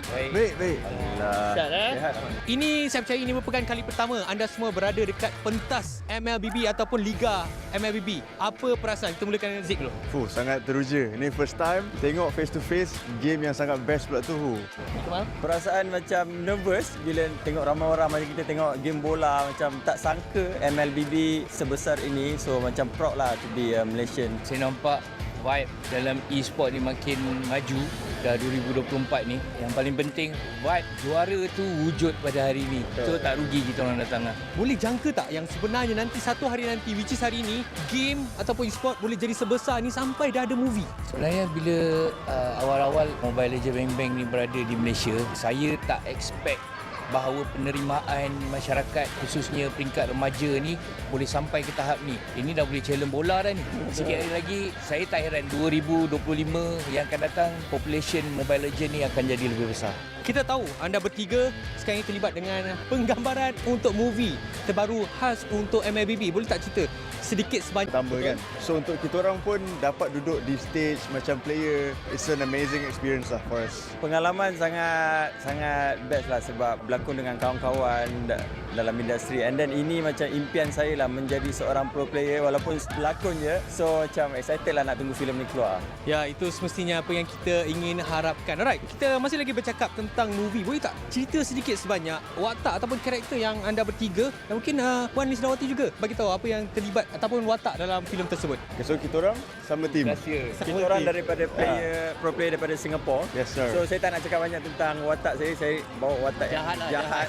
Sangat-sangat paling jahat lah. Okay, orang akan menyampah lah tengok dia sebab saya sendiri pun menyampah tengok dia masa syuting. Okey, watak Cik Fauzi? Tanyalah buat saya pula. Ibu kepada watak hero dalam story. So, dia sebenarnya ada true story yang telah di-plan untuk jadi lebih menarik untuk tayangan filem Mobile Legends. Alright, jadi anda semua dah dengar daripada pelakon-pelakon sendiri. Terima kasih diucapkan kepada Zik, Ikmah dan juga Fauzunawi bersama dengan isi Puan Lisnawati. Jadi stay tune, keep in touch dengan kita orang punya social media untuk saksikan movie terbaru untuk MLBB. Nak tahu dengan lebih lanjut, stay tune dekat kita punya social media. Bye-bye. Alright, Assalamualaikum, anda bersama saya Sid dan sekarang ni kita ada tetamu istimewa iaitu pelakon terkenal daripada Pascal. Iaitu saudara Hairul Azrin. Apa khabar Hairul? Alhamdulillah, sihat bro. Okay, so apa perkembangan terbaru? Ada filem ke ataupun ada drama ke upcoming? Sekarang saya dah tak berlakon. So saya sekarang tengah cari tim lah untuk nak main ML. Faham.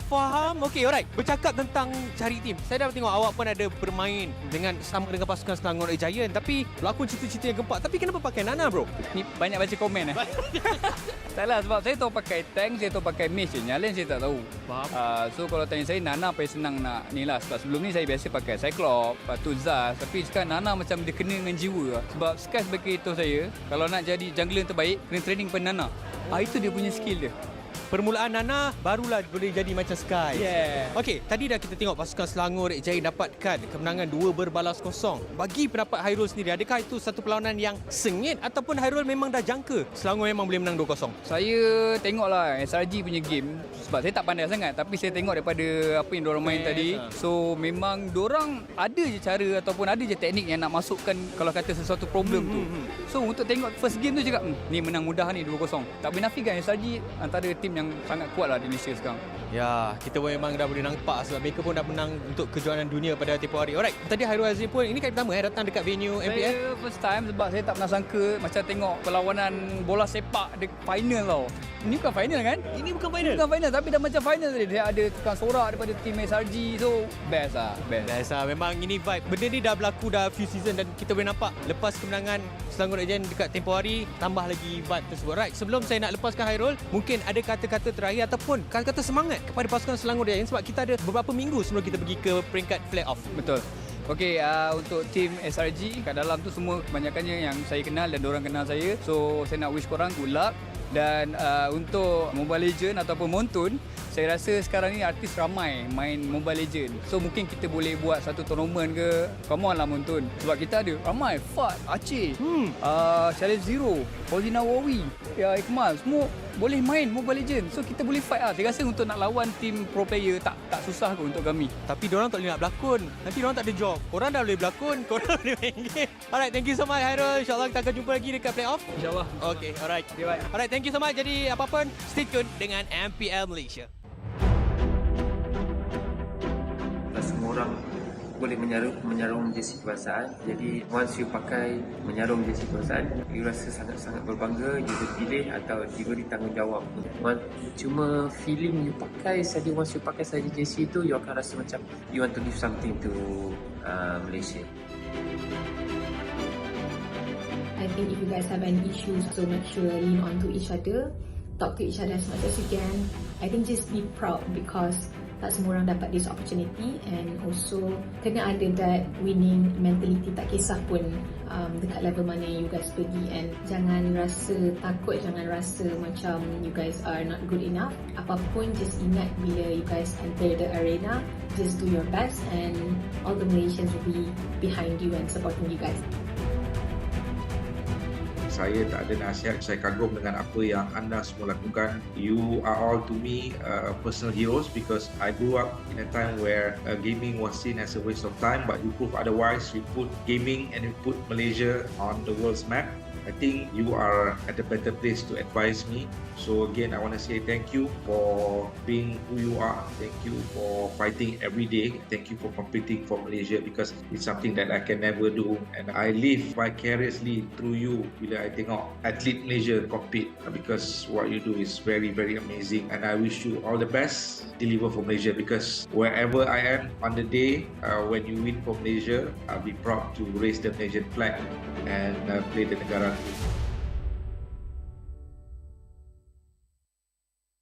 Hi guys, I'm Stormy. Hi, and I'm Rose. And I'm Yums. Okay, so right now we are going to be playing the game called Guess the Hero, where Yums will draw and Rose will guess. Ready? Let's go! Go, Stormy. Go. Senang? Aku lukis satu benda kau dah tahu dah. Okay. Telur? Lagi. Kalau dia mati, dia jadi telur. Oh, Digi. Kenapa kau cakap? Tak boleh. Tak boleh itu. Okay, sekali lagi, satu lagi. A few moments later. Don't talk. I will remove the mic. Oh, Ben. Oh. Huh? What? Ben. Wow. Chemistry 10 out of 10. Boleh bantai. Boleh bantai tak? Boleh bantai. Okay, so Sepat akan melukis, Nats akan guess. Mari, let's start. Ada aku nak lukis tau. Spell je. Spell kepala. Ish. Tak boleh spell. Okey dah, Ziko hero ni kau main tak? Ui. Tarit. Bukan. Ha? Dia bawa ni dah. Oh. Dia bawa ni. Last dot. Halas. Dia kau main lah. Golen. Lagi, tambah lagi. Tak faham. Keluar. Tarit. Ruby. Ni Ruby ke? Macam tak Ruby. Macam Aldous. Sini. Kalau dapat diamond, serius. 5 second dia. Okay, ready? Balmon. Penny. Nana. Ni apa pun? Estes. Sabar, belum tak ni. Ni apa siap? Macam kucing. Klorin. Tangan, kaki. Ni weapon apa? Rafa. Salah. Tambah dia punya hiasan ke? Telinga dia besar. Oh, Lilia. Tak, kau ingat, kau tengok weapon dia betul-betul. Tukul. Balmon mak hammer. Dia besar. Dia Naga. Oh, Yuzong. Aleko saya. Hello, awak rasa ni hero apa? Hero apa ya? Gobina. Momo, awak rasa ni hero apa? Alot. Tak, kau punya susah dong. Sini. Haiwan ke? Sini, Zai. Hero apa ni? Minotaur. Ha. Oh. Bagi air lukis. Badan ni buat tough sikit. Tak juga, kepala bulat. Siapa punya lukisan lagi cantik? Okay guys, so selepas kita cabar 3 pasukan which is Selangor Red Giants, Todak dan juga Vamos, kita dah ada pemenang iaitu Selangor Red Giants lah kan. So kita nampak chemistry diorang memang tip-top. And that is it. I hope you guys enjoy this video and jumpa korang dekat playoff. I cannot think of anyone, Chok. I think it's me. Alright guys, so we are gonna do what do you think of when you see these heroes. For the first one, definitely $1 million pick, Innocent. Sheesh. Next one, Hayabusa. Let's not be biased. Sige. Let's not be biased lah. So next we have Nolan. I also don't want to be biased. It's Chibi, highest BPM in the world. Farid, it's me. I will take it. So for Julian, definitely Phil, because he's the only mid laner player that play Julian. Hylos, I think JP, because I always see him in MPL playing Hylos. Next we have Edit, si Yums. Ultimate Edit always carry us. Yeah, Yums.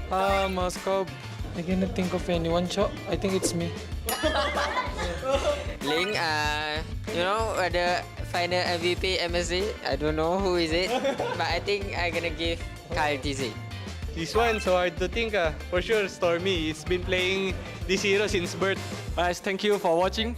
Hope to see you guys at M6. Watch us, please. I got some big news, okay? So I got a leak. M6, we're gonna... What does the audience want to see? What kind of stage do we want? What about the colors? M6 is going to be held in Malaysia. We have to be greater than ever. Greater than ever. Greater than ever. How to make M6 greater than ever.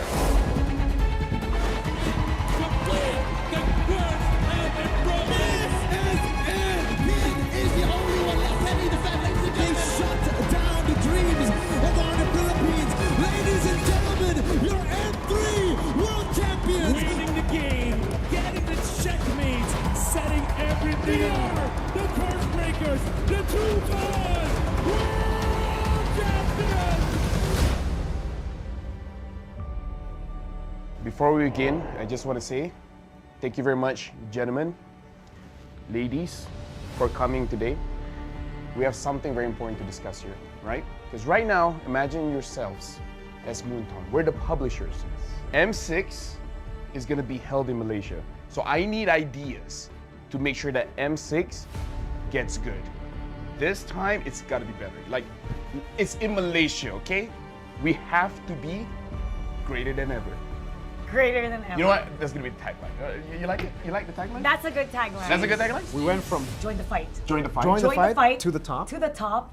Dare to be great. Dare to be great. Be better than great. And now greater than ever. You know what? You're a genius. I'm a genius. You're a genius.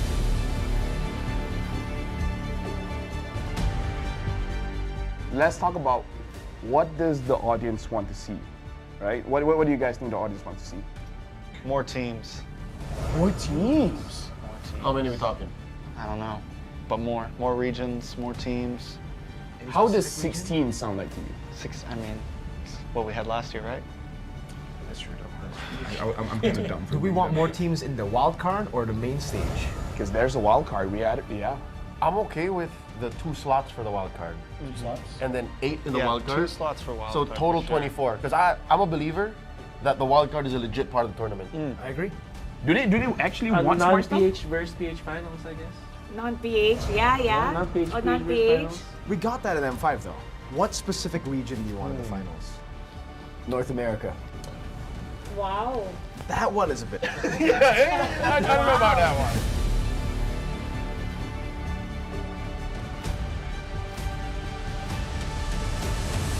Let's take a flashback, I would say. Throwback to the days of the past. M1 was a great time. M2 was a great time. Every single tournament, it was great. He's got a lot to say about history.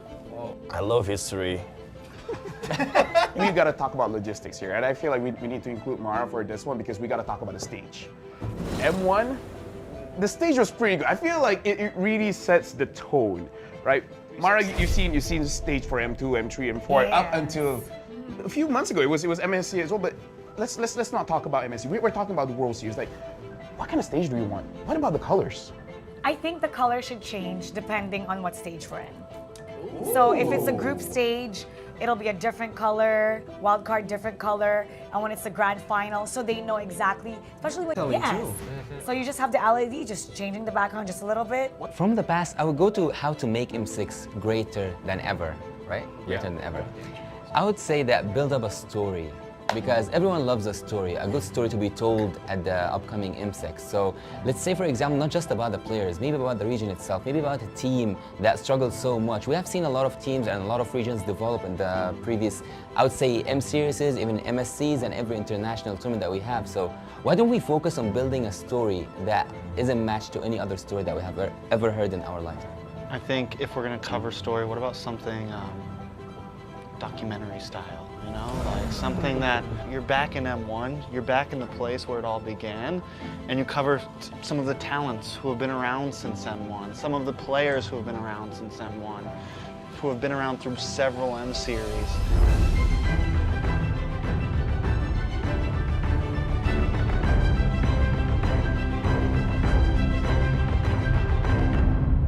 I want to talk about music video. What do you guys want to see in this music video, right? What's the song gonna sound like? What's the story? I think it should be player orientated. I think instead of doing like something like we've been doing where it's its whole own thing, make it about all the M series, you know? Take moments from all of those series, take player moments, you know, that's what's gonna hype up the fans, seeing those moments. Upbeat, like for fighting.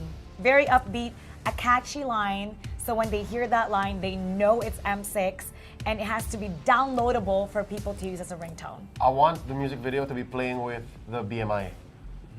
I want to see like scene changes with Claude moving through. Yeah, flashbacks, future That's forwards. cool. Yeah, and then The I want- BMI, because he can go back and Yeah, that would I want actually be Dexter cool. to sing. You want Dexter to sing? What? You know what? Every year we seem to always, the MV, the music, something about it just misses it, right? So not just MLBB players, but the overall grand audience, right? Anybody outside of the MLBB space, I want to be able, same as Mara, like have that on the ringtone. I want to see random people who have no idea what Mobile Legends is playing it on their phones. I'm going to be like, that's a dope song.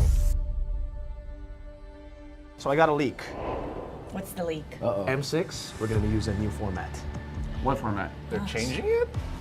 Why? You know, all the way from M1, all the way to M5, I've always thought, especially M1 to M4. Single elims, we've done that before. MSCs, We've done double elims, you know. We've done group stages with done- no...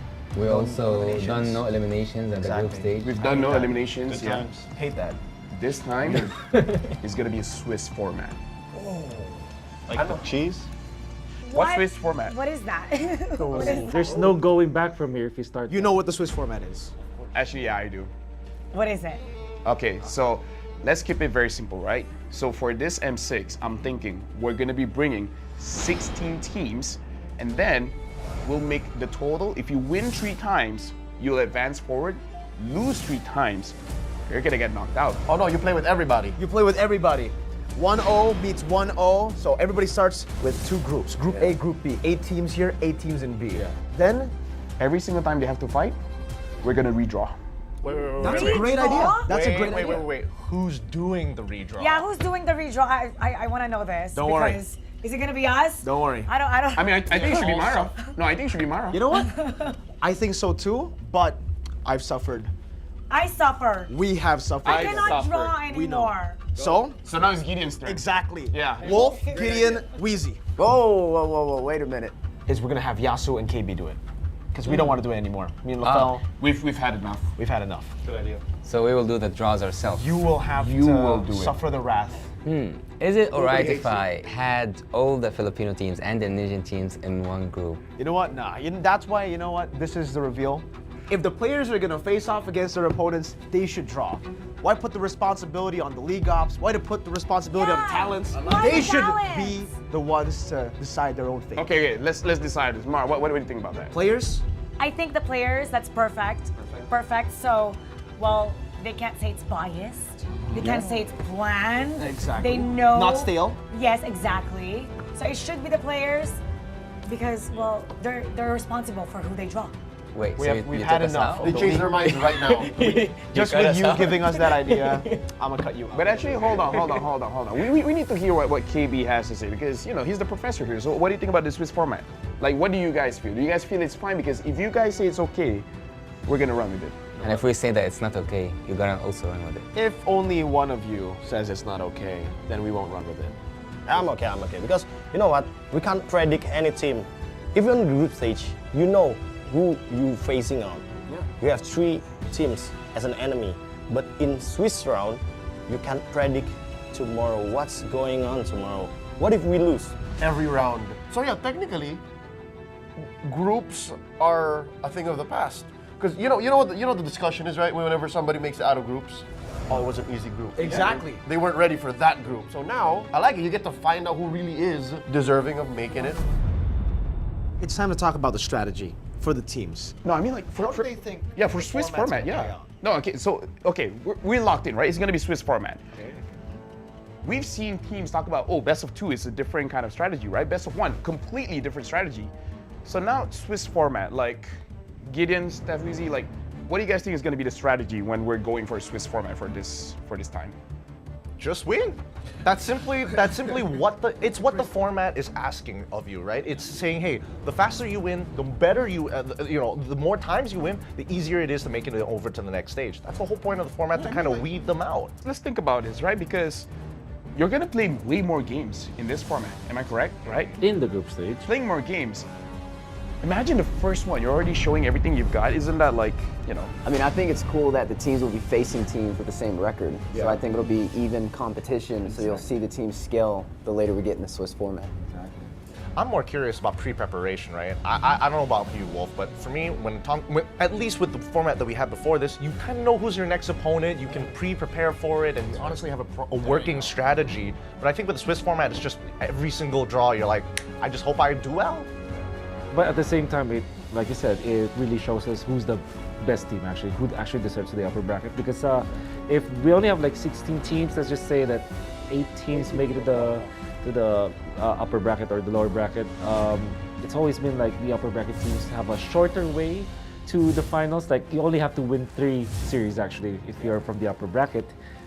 But you can only get rewarded of that if you survive the grueling Swiss format. Okay, now I can see that maybe we're not as close as friends because the way that I'm thinking is way different. What is the way you're thinking? There's 2 games, so that after this you're fighting all the easy teams. Maybe. Right. Think about it. The people that lose to I mean, it's all great until a Filipino team gets beaten twice and have the same strategy. Now that won't happen though. Like imagine if Malaysia we just lose 2 times, then we can eventually fight NA. Don't mind. Oh wait, no. This is where I draw the line.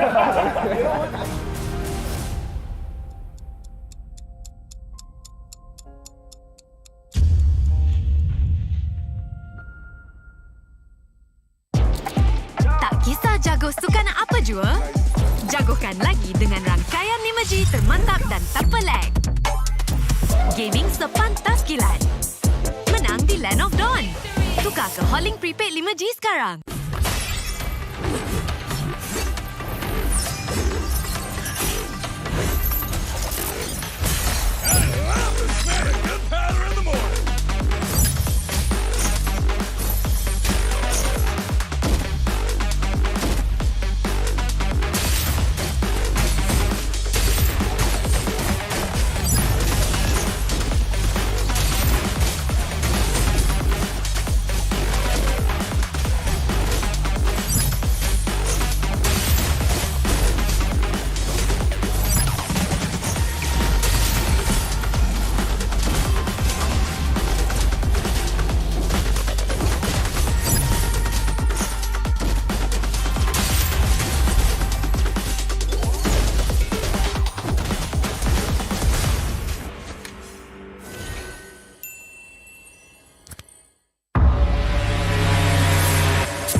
Aku kenapa ni? Aduh, lima lagi kata sangat. Gunalah Head and Shoulders.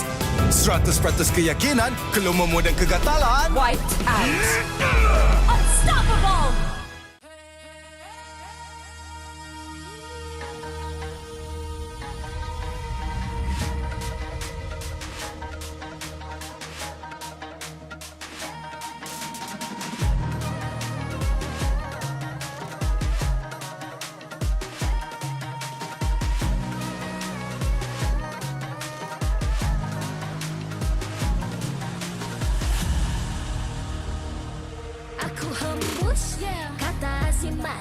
Bila terjatuh, aku beringat. Jangan dah jauh, cari titik bermula. Krak, krak, krak, krak. Jangan patah semangat. Semarak api bukan calon cadangan. Biar apa menghalang, aku sambut datang. 1000 daya, 1000 alasan. Harungi semua sampai di akhir garisan. Eo, eo. Kami tak senang mengalah. Kami luar biasa. Semangat membara, harungi bersama. Lakukanlah sama-sama lakukan. Bergema di kiri dan kanan. Tak berhenti marah ke hadapan. Tak mengalah berdepan cabaran. Jaga, jaga, kita jaga. Jaga, jaga, kita jaga. Jadi ayo. See me, watch me, hype me, gotta give it all. Don't matter how many times I fall, gotta get back up, yeah, yeah, gotta go. I can hear them calling, now I gotta serve. Mess with my clique, now you get what you deserve. We keep it tight, we keep it cool. They got me and I got them too. Rundung tak basah, api tak kunjung padam. Marah ke hadapan kita sehaluan. Jangan simpan-simpan, kita anak Malaysia. Kami tak senang mengalah. Kami luar biasa. Semangat membara, harungi bersama. Jaga, jaga, kita jaga. Jaga, jaga, kita jaga. Jadi ayo. Yeah.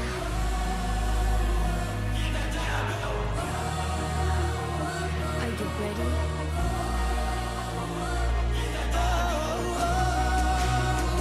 Can you feel me now? Yeah, yeah, yeah, yeah. Let me hear you say.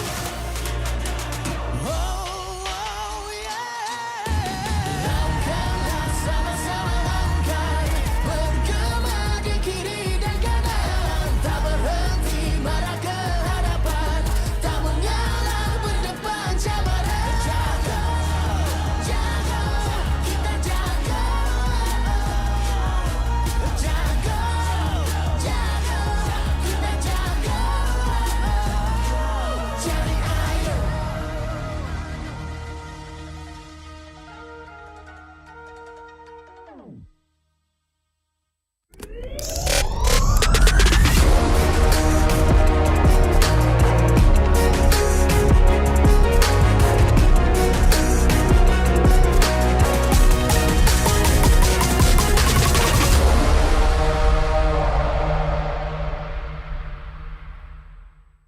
Okay, Assalamualaikum. Anda masih lagi bersama saya Sid dan juga pelakon-pelakon untuk movie MLBB di mana kita ada Zik, kita ada Ikmambi dan juga encik saudara Fauzi Nawawi. Memang dah terkenal, dah lama dah berlakon dekat industri Malaysia ni. First of all, apa khabar? Baik. Sihat, Ini saya percaya ini merupakan kali pertama anda semua berada dekat pentas MLBB ataupun Liga MLBB. Apa perasaan? Kita mulakan dengan Zik dulu. Sangat teruja. Ini first time tengok face to face game yang sangat best pula tu.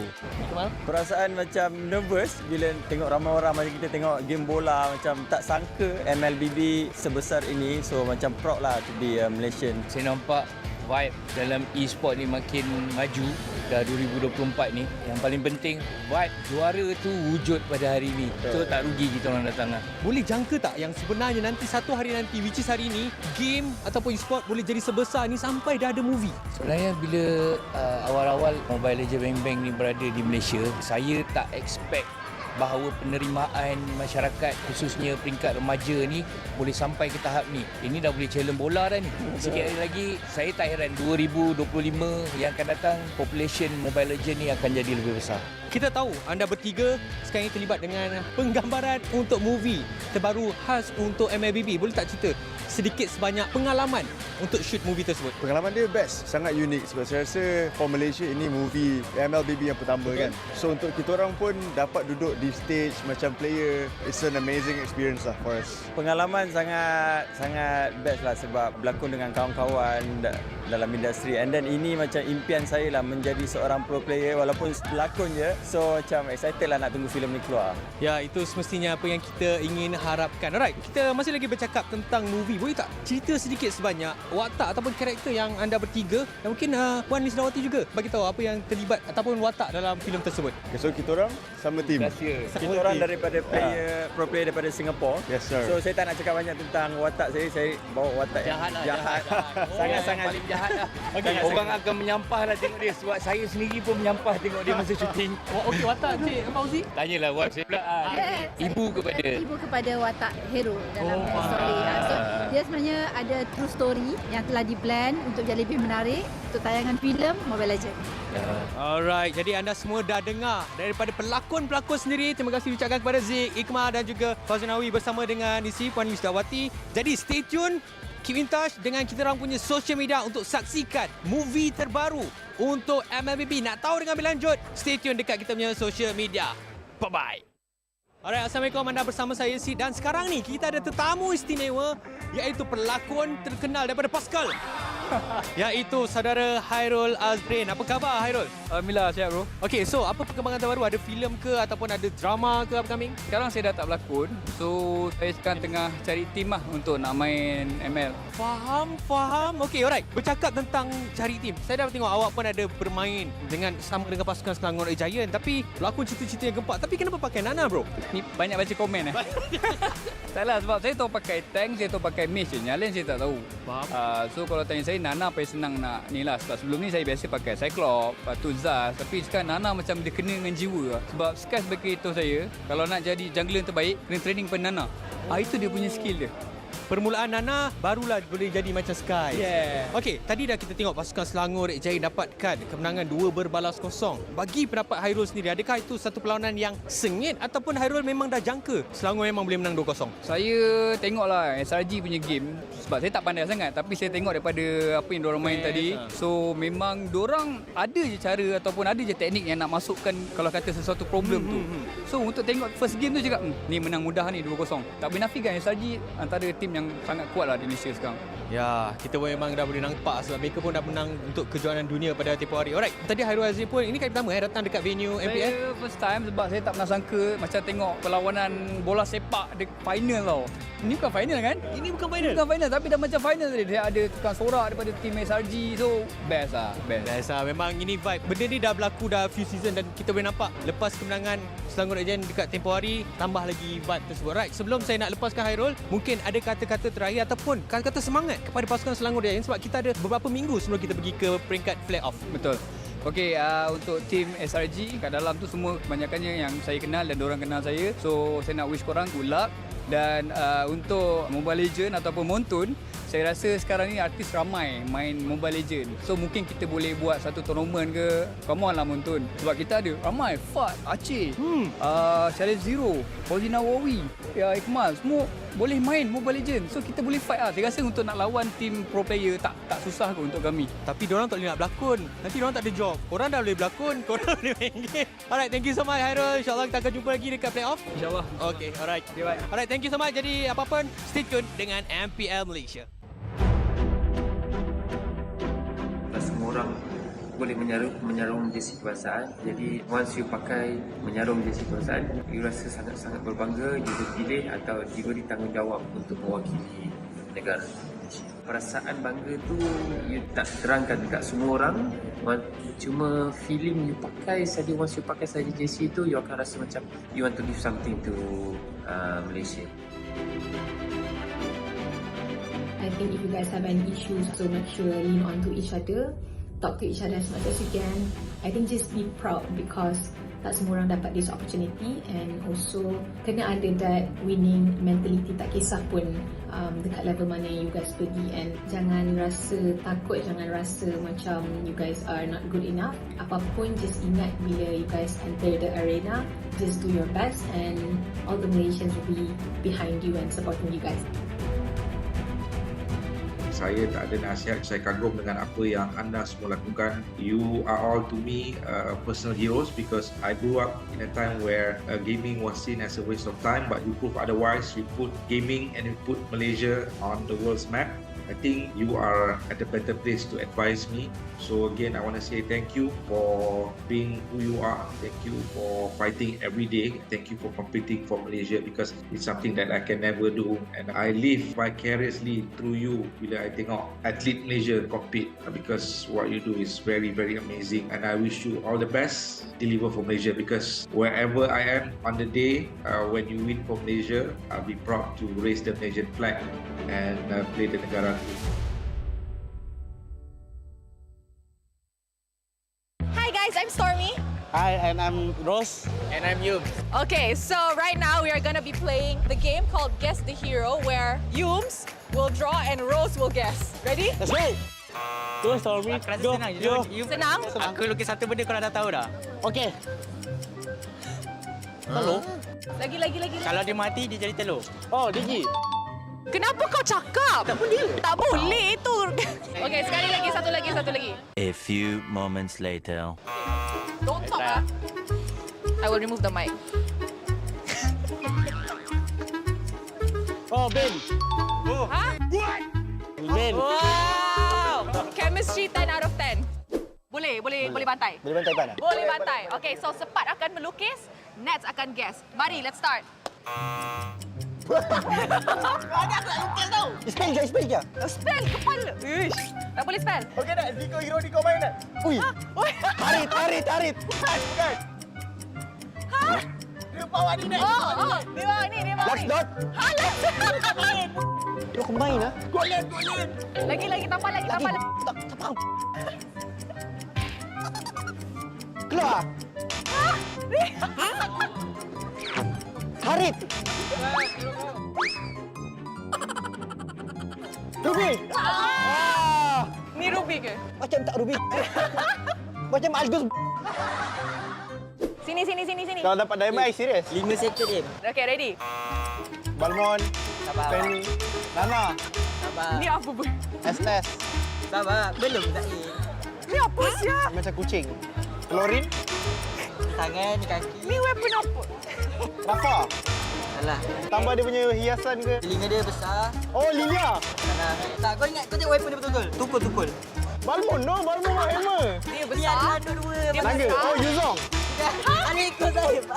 Elot, awak rasa ni hero apa? Kau rasa hero apa, Yan? Gombina. Momo, awak rasa ni hero apa? Alot. Bang, kau punya susah dong. Sini. Aiman ke? Sini, Zahib. Hero apa ni? Minotaur. Ha. Oh. Bagi air lukis. Badan ni buat tough sikit. Tak juga, kepala bulat. Sama punya lukisan lagi cantik. Okay guys, so selepas kita cabar 3 pasukan which is Selangor Red Giants, Todak dan juga Vamos, kita dah ada pemenang iaitu Selangor Red Giants lah kan. So kita nampak chemistry diorang memang tip-top. And that is it. I hope you guys enjoy this video and jumpa korang dekat playoff. I cannot think of anyone, Chok. I think it's me. Alright guys, so we are gonna do what do you think of when you see these heroes. For the first one, definitely $1 million pick, Innocent. Sheesh. Next one, Hayabusa. Let's not be biased. Sige. Let's not be biased lah. So next we have Nolan. I also don't want to be biased. Is Chibi, highest BPM in the world. Harit, it's me. I will take it. So for Julian, definitely Phil, because he's the only mid laner player that play Julian. Pilot, I think JP, because I always see him in MPL playing Hylos. Next, we have Edit, si Yums. Ultimate Edit always carry us. Yeah, Yums. Moscow. I cannot think of anyone, Chok. I think it's me.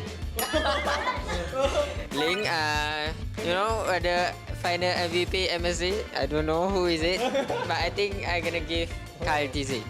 This one, so hard to think. For sure, Stormy. He's been playing this hero since birth. Guys, thank you for watching. Hope to see you guys at M6. Watch us, please. I got some big news, okay? So I got a leak. M6, What does the audience want to see? What kind of stage do we want? What about the colors? M6 is going to be held in Malaysia. We have to be greater than ever. Greater than ever. Greater than ever. How to make M6 greater than ever.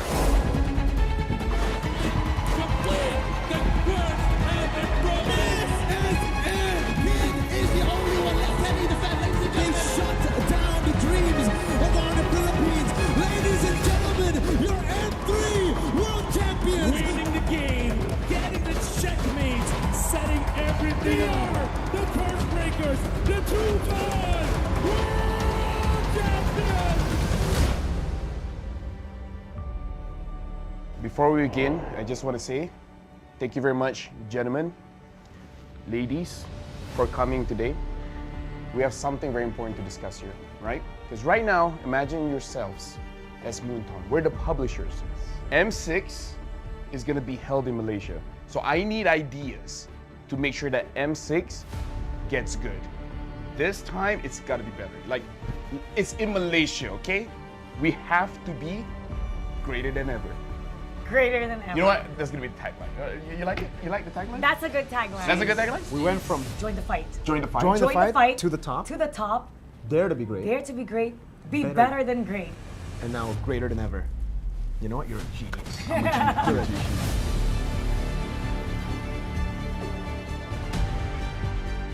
Let's talk about what does the audience want to see, right? What do you guys think the audience wants to see? More teams. More teams? How many are we talking? I don't know, but more regions, more teams. How does 16 sound like to you?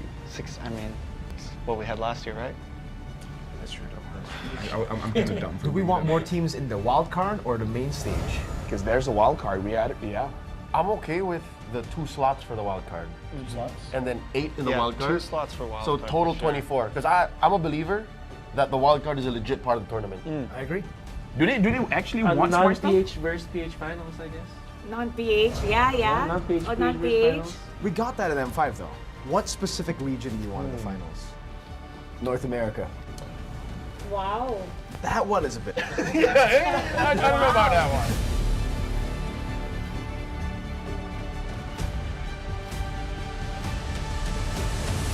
Let's take a flashback, I would say. Throwback to the days of the past. M1 was a great time. M2 was a great time. Every single tournament, it was great. He's got a lot to say about history. I love history. We got to talk about logistics here, and I feel like we need to include Mara for this one because we got to talk about the stage. M1, the stage was pretty good. I feel like it really sets the tone, right? Mara, you've seen the stage for M2, M3, M4 up until a few months ago. It was MSC as well, but let's not talk about MSC. We're talking about the World Series. Like, what kind of stage do we want? What about the colors? I think the color should change depending on what stage we're in. So if it's a group stage, it'll be a different color, wild card different color, and when it's the grand final, so they know exactly, especially when you're looking back, you know exactly what, which part of the tournament Good it will visual be. storytelling too. So you just have the LED, just changing the background just a little bit. From the past, I would go to how to make M6 greater than ever, right? Greater than ever. I would say that build up a story, because everyone loves a story, a good story to be told at the upcoming M6. So let's say, for example, not just about the players, maybe about the region itself, maybe about a team that struggled so much. We have seen a lot of teams and a lot of regions develop in the previous, I would say, M series, even MSCs and every international tournament that we have. So why don't we focus on building a story that isn't matched to any other story that we have ever heard in our life? I think if we're going to cover story, what about something documentary style, you know? Like something that you're back in M1, you're back in the place where it all began, and you cover some of the talents who have been around since M1, some of the players who have been around since M1, who have been around through several M series.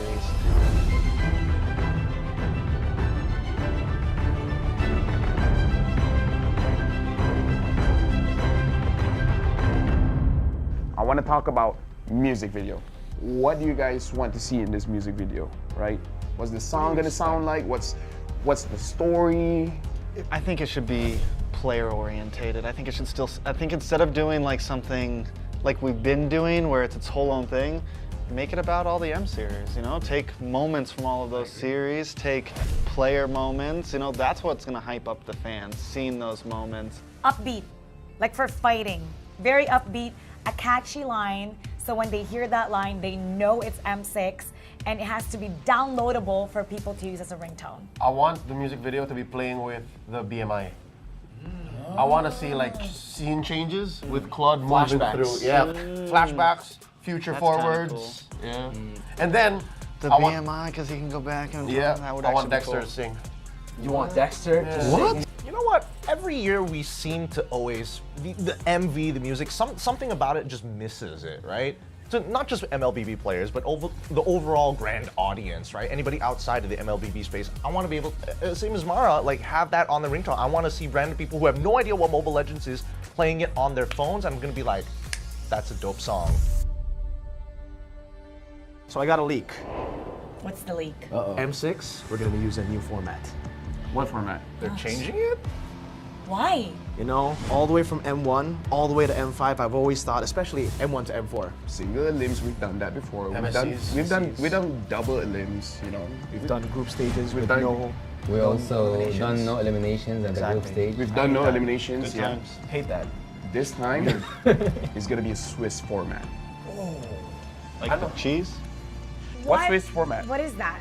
What is that? There's no going back from here if you start. You know what the Swiss format is. Actually, yeah, I do. What is it? Okay, so let's keep it very simple, right? So for this M6, I'm thinking we're gonna be bringing 16 teams, and then we'll make the total. If you win 3 times, you'll advance forward. Lose 3 times, you're gonna get knocked out. Oh no, you play with everybody. You play with everybody. 1-0 beats 1-0, so everybody starts with 2 groups. Group A, Group B. 8 teams here, 8 teams in B. Then, every single time they have to fight, we're gonna redraw. Wait. That's a great idea. That's a great idea. Wait. Who's doing the redraw? Yeah, who's doing the redraw? I want to know this. Don't worry. Because is it gonna be us? Don't worry. I don't. I mean, I think it should be Mara. No, I think it should be Mara. You know what? I think so too, but I've suffered. I suffer. We have suffered. I cannot suffered. draw We know. anymore. So now it's Gideon's turn. Exactly. Yeah. Wolf, Gideon, Wheezy. Whoa, wait a minute. Is we're gonna have Yasu and KB do it. Because we don't want to do it anymore. Me and LaFell, We've had enough. we've had enough. Good idea. So we will do the draws ourselves. You will have to do it. suffer the wrath. Is it alright if I had all the Filipino teams and the Indonesian teams in one group? You know what? Nah. That's why, you know what? This is the reveal. If the players are gonna face off against their opponents, they should draw. Why put the responsibility on the league ops? Why to put the responsibility on the talents? They should be the ones to decide their own fate. Okay, let's decide this. Mara, what do you think about that? Players? I think the players, that's perfect. Perfect. So, well, they can't say it's biased. They can't say it's planned. Exactly. They know. Not stale. Yes, exactly. So it should be the players because, well, they're responsible for who they draw. Wait, We've had enough. They changed their minds right now. Just with you giving us that idea, I'm gonna cut you out. But actually, hold on. We need to hear what KB has to say because, you know, he's the professor here. So what do you think about the Swiss format?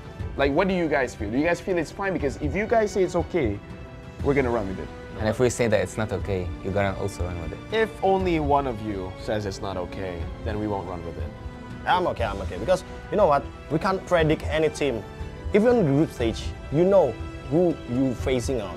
Yeah. You have 3 teams as an enemy, but in Swiss round, you can't predict tomorrow what's going on tomorrow. What if we lose? Every round. So yeah, technically, groups are a thing of the past.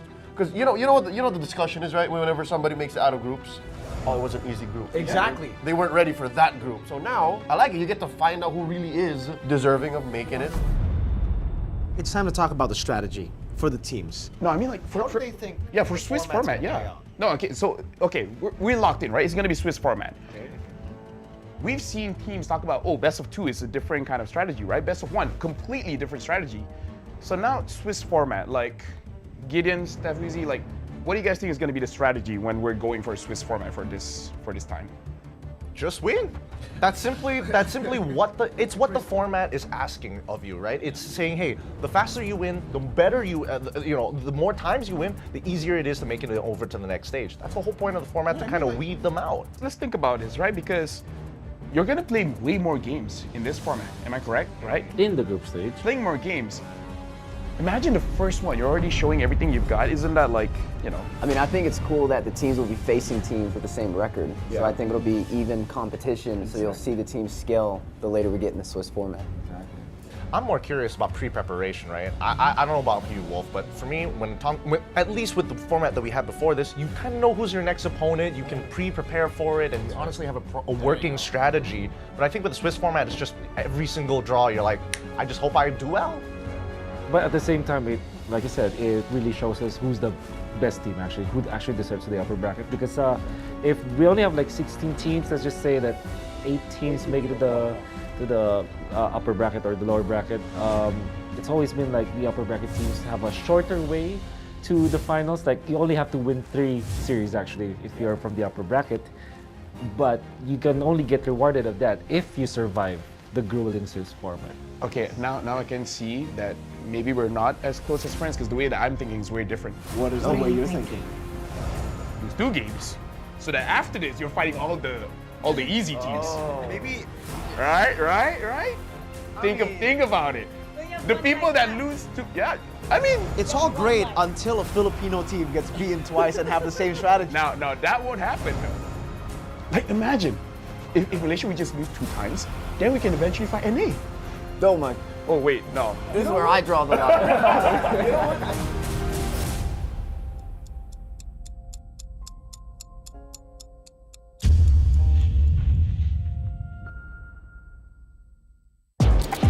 Tak kisah jago sukan apa jua, jagokan lagi dengan rangkaian 5G termantap dan tanpa lag. Gaming sepantas kilat. Menang di Land of Dawn. Tukar ke Holling Prepaid 5G sekarang.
Tangan aku kenapa ni? Aduh, lemu lagi, gatal sangat. Gunalah Head and Shoulders.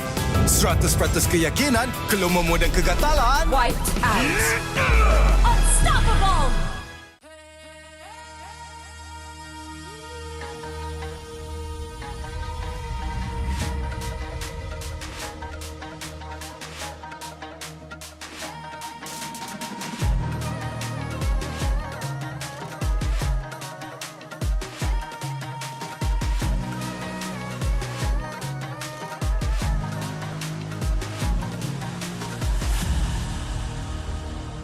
Aku hembus kata azimat.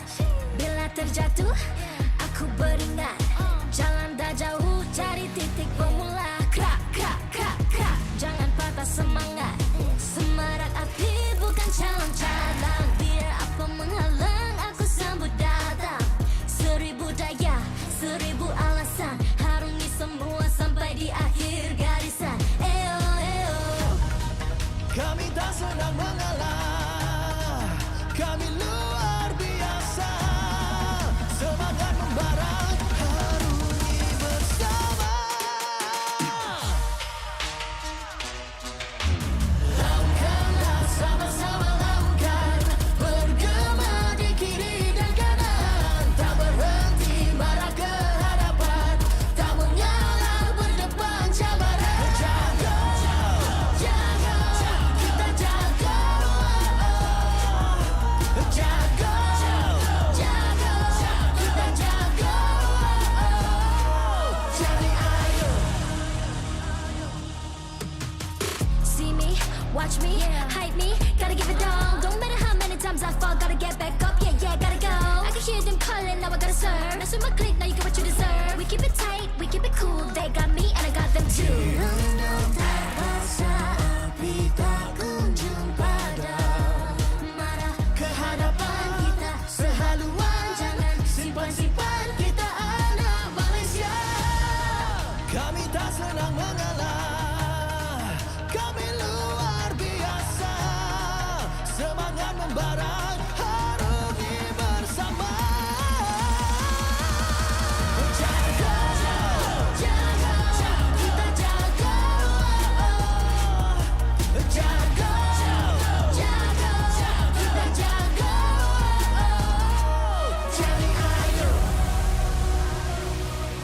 Yeah.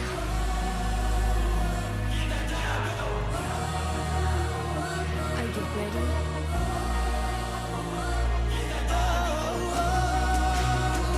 Can you feel me now?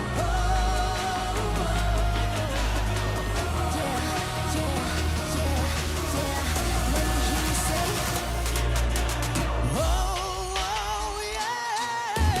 Lakukanlah sama-sama lakukan. Bergema di kiri dan kanan. Tak berhenti marah ke hadapan. Tak mengalah berdepan cabaran. Jaga, jaga, kita jaga. Jaga, jaga, kita jaga. Jadi ayo.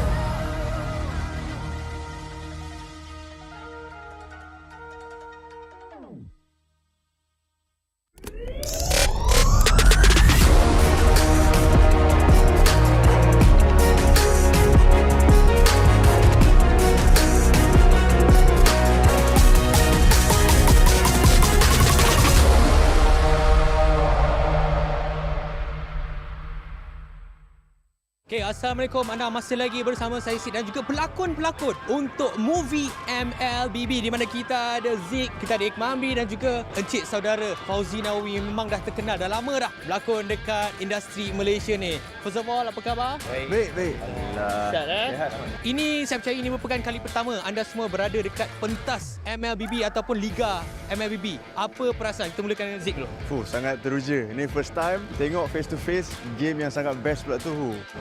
Perasaan macam nervous bila tengok ramai orang macam kita tengok game bola, macam tak sangka MLBB sebesar ini. So macam proud lah to be a Malaysian. Saya nampak vibe dalam e-sport ni makin maju dah 2024 ni, yang paling penting vibe juara tu wujud pada hari ni. So tak rugi kita orang datang lah. Boleh jangka tak yang sebenarnya nanti satu hari nanti, which is hari ni, game ataupun e-sport boleh jadi sebesar ni sampai dah ada movie? Sebenarnya bila awal-awal Mobile Legends Bang Bang ni berada di Malaysia, saya tak expect bahawa penerimaan masyarakat khususnya peringkat remaja ni boleh sampai ke tahap ni. Ini dah boleh challenge bola dah ni. Sikit hari lagi saya tak heran 2025 yang akan datang population Mobile Legends ni akan jadi lebih besar. Kita tahu anda bertiga sekarang ini terlibat dengan penggambaran untuk movie terbaru khas untuk MLBB. Boleh tak cerita sedikit sebanyak pengalaman untuk shoot movie tersebut? Pengalaman dia best, sangat unik sebab saya rasa for Malaysia ini movie MLBB yang pertama kan. So untuk kita orang pun dapat duduk di stage macam player, it's an amazing experience lah for us. Pengalaman sangat best lah sebab berlakon dengan kawan-kawan dalam industri, and then ini macam impian saya lah menjadi seorang pro player walaupun pelakon je. So macam excited lah nak tunggu filem ni keluar. Ya, itu semestinya apa yang kita ingin harapkan. Alright, kita masih lagi bercakap tentang movie. Boleh tak cerita sedikit sebanyak watak ataupun karakter yang anda bertiga dan mungkin Puan Lisdawati juga bagi tahu apa yang terlibat ataupun watak dalam filem tersebut. Okay, so kita orang sama tim. Kita orang daripada pro player daripada Singapore. Yes sir. So saya tak nak cakap banyak tentang watak saya bawa watak jahat. Sangat-sangat paling jahat lah. Okay, orang akan menyampah lah tengok dia sebab saya sendiri pun menyampah tengok dia masa syuting. Okey, watak Cik Fauzi? Tanyalah buat saya pula. Ibu kepada watak hero dalam story. So dia sebenarnya ada true story yang telah di-plan untuk jadi lebih menarik untuk tayangan filem Mobile Legends. Alright, jadi anda semua dah dengar daripada pelakon-pelakon sendiri. Terima kasih ucapkan kepada Zik, Iqmah dan juga Fauzi bersama dengan isi Puan Lisdawati. Jadi stay tune, keep in touch dengan kita orang punya social media untuk saksikan movie terbaru untuk MLBB. Nak tahu dengan lebih lanjut, stay tune dekat kita punya social media. Bye-bye. Alright, Assalamualaikum, anda bersama saya Sid dan sekarang ni kita ada tetamu istimewa iaitu pelakon terkenal daripada Pascal. Iaitu saudara Hairul Azrin. Apa khabar Hairul? Alhamdulillah, sihat bro. Okey, so apa perkembangan terbaru? Ada filem ke ataupun ada drama ke upcoming? Sekarang saya dah tak berlakon. So saya sekarang tengah cari tim lah untuk nak main ML. Faham. Okey, alright. Bercakap tentang cari tim. Saya dah tengok awak pun ada bermain sama dengan pasukan Selangor Giant, tapi berlakon cerita-cerita yang gempak. Tapi kenapa pakai Nana bro? Ni banyak baca komen Tak lah, sebab saya tahu pakai tank, saya tahu pakai mage je. Yang lain saya tak tahu. Faham. So kalau tanya saya, Nana paling senang nak ni lah. Sebab sebelum ni saya biasa pakai Cyclops, lepas tu Zaz. Tapi sekarang Nana macam dia kena dengan jiwa lah. Sebab Sky sebagai itu saya, kalau nak jadi jungler yang terbaik, kena training pada Nana. Itu dia punya skill dia. Permulaan Nana barulah boleh jadi macam Sky. Yeah. Okey, tadi dah kita tengok pasukan Selangor Giant dapatkan kemenangan 2-0. Bagi pendapat Hairul sendiri, adakah itu satu perlawanan yang sengit ataupun Hairul memang dah jangka Selangor memang boleh menang 2-0? Saya tengoklah SRG punya game sebab saya tak pandai sangat, tapi saya tengok daripada apa yang diorang main tadi. So memang diorang ada je cara ataupun ada je teknik yang nak masukkan kalau kata sesuatu problem tu. So untuk tengok first game tu cakap ni menang mudah ni 2-0. Tak boleh nafikan SRG antara tim yang sangat kuat lah di Malaysia sekarang. Ya, kita pun memang dah boleh nampak sebab mereka pun dah menang untuk kejuaraan dunia pada tempoh hari. Alright, tadi Hairul Azrin pun ini kali pertama datang dekat venue MPL. Saya first time sebab saya tak pernah sangka macam tengok perlawanan bola sepak di final tau. Ini bukan final kan? Ini bukan final. Bukan final tapi dah macam final tadi. Dia ada tukang sorak daripada tim SRG. So best lah. Best lah. Memang ini vibe. Benda ni dah berlaku dah few season dan kita boleh nampak lepas kemenangan Selangor Giant dekat tempoh hari, tambah lagi vibe tersebut. Right, sebelum saya nak lepaskan Hairul, mungkin ada kata-kata terakhir ataupun kata-kata semangat kepada pasukan Selangor Giant sebab kita ada beberapa minggu sebelum kita pergi ke peringkat play-off. Betul. Okey, untuk tim SRG kat dalam tu semua kebanyakannya yang saya kenal dan diorang kenal saya. So saya nak wish korang good luck. Dan untuk Mobile Legend ataupun Montun, saya rasa sekarang ni artis ramai main Mobile Legend. So mungkin kita boleh buat satu tournament ke. Come on lah Montun. Sebab kita ada ramai. Fat, Aceh, Challenge Zero, Fauzi Nawawi, Iqmal, semua boleh main Mobile Legend. So kita boleh fight lah. Saya rasa untuk nak lawan tim pro player tak susah kot untuk kami. Tapi diorang tak boleh nak berlakon. Nanti diorang tak ada job. Korang dah boleh berlakon, korang boleh main game. Alright, thank you so much Hairul. InsyaAllah kita akan jumpa lagi dekat playoff. InsyaAllah. Okay, alright. Okay, bye. Alright, thank you so much. Jadi apa-apa, stay tune dengan MPL Malaysia. Semua orang boleh menyarung jersey kebangsaan. Jadi once you pakai menyarung jersey kebangsaan, you rasa sangat-sangat berbangga you dipilih atau diberi tanggungjawab untuk mewakili negara Malaysia. perasaan bangga tu you tak terangkan dekat semua orang. Cuma feeling you pakai saja, once you pakai saja jersey tu, you akan rasa macam you want to give something to Malaysia. I think if you guys have any issues, so make sure lean on to each other, talk to each other as much as you can. I think just be proud because tak semua orang dapat this opportunity, and also kena ada that winning mentality, tak kisah pun dekat level mana you guys pergi, and jangan rasa takut, jangan rasa macam you guys are not good enough. Apapun, just ingat bila you guys enter the arena, just do your best and all the Malaysians will be behind you and supporting you guys. Saya tak ada nasihat, saya kagum dengan apa yang anda semua lakukan. You are all to me personal heroes because I grew up in a time where gaming was seen as a waste of time, but you prove otherwise. You put gaming and you put Malaysia on the world's map. I think you are at a better place to advise me. So again, I want to say thank you for being who you are. Thank you for fighting every day. Thank you for competing for Malaysia because it's something that I can never do. And I live vicariously through you bila I tengok atlet Malaysia compete because what you do is very, very amazing. And I wish you all the best. Deliver for Malaysia because wherever I am on the day when you win for Malaysia, I'll be proud to raise the Malaysian flag and play the negara.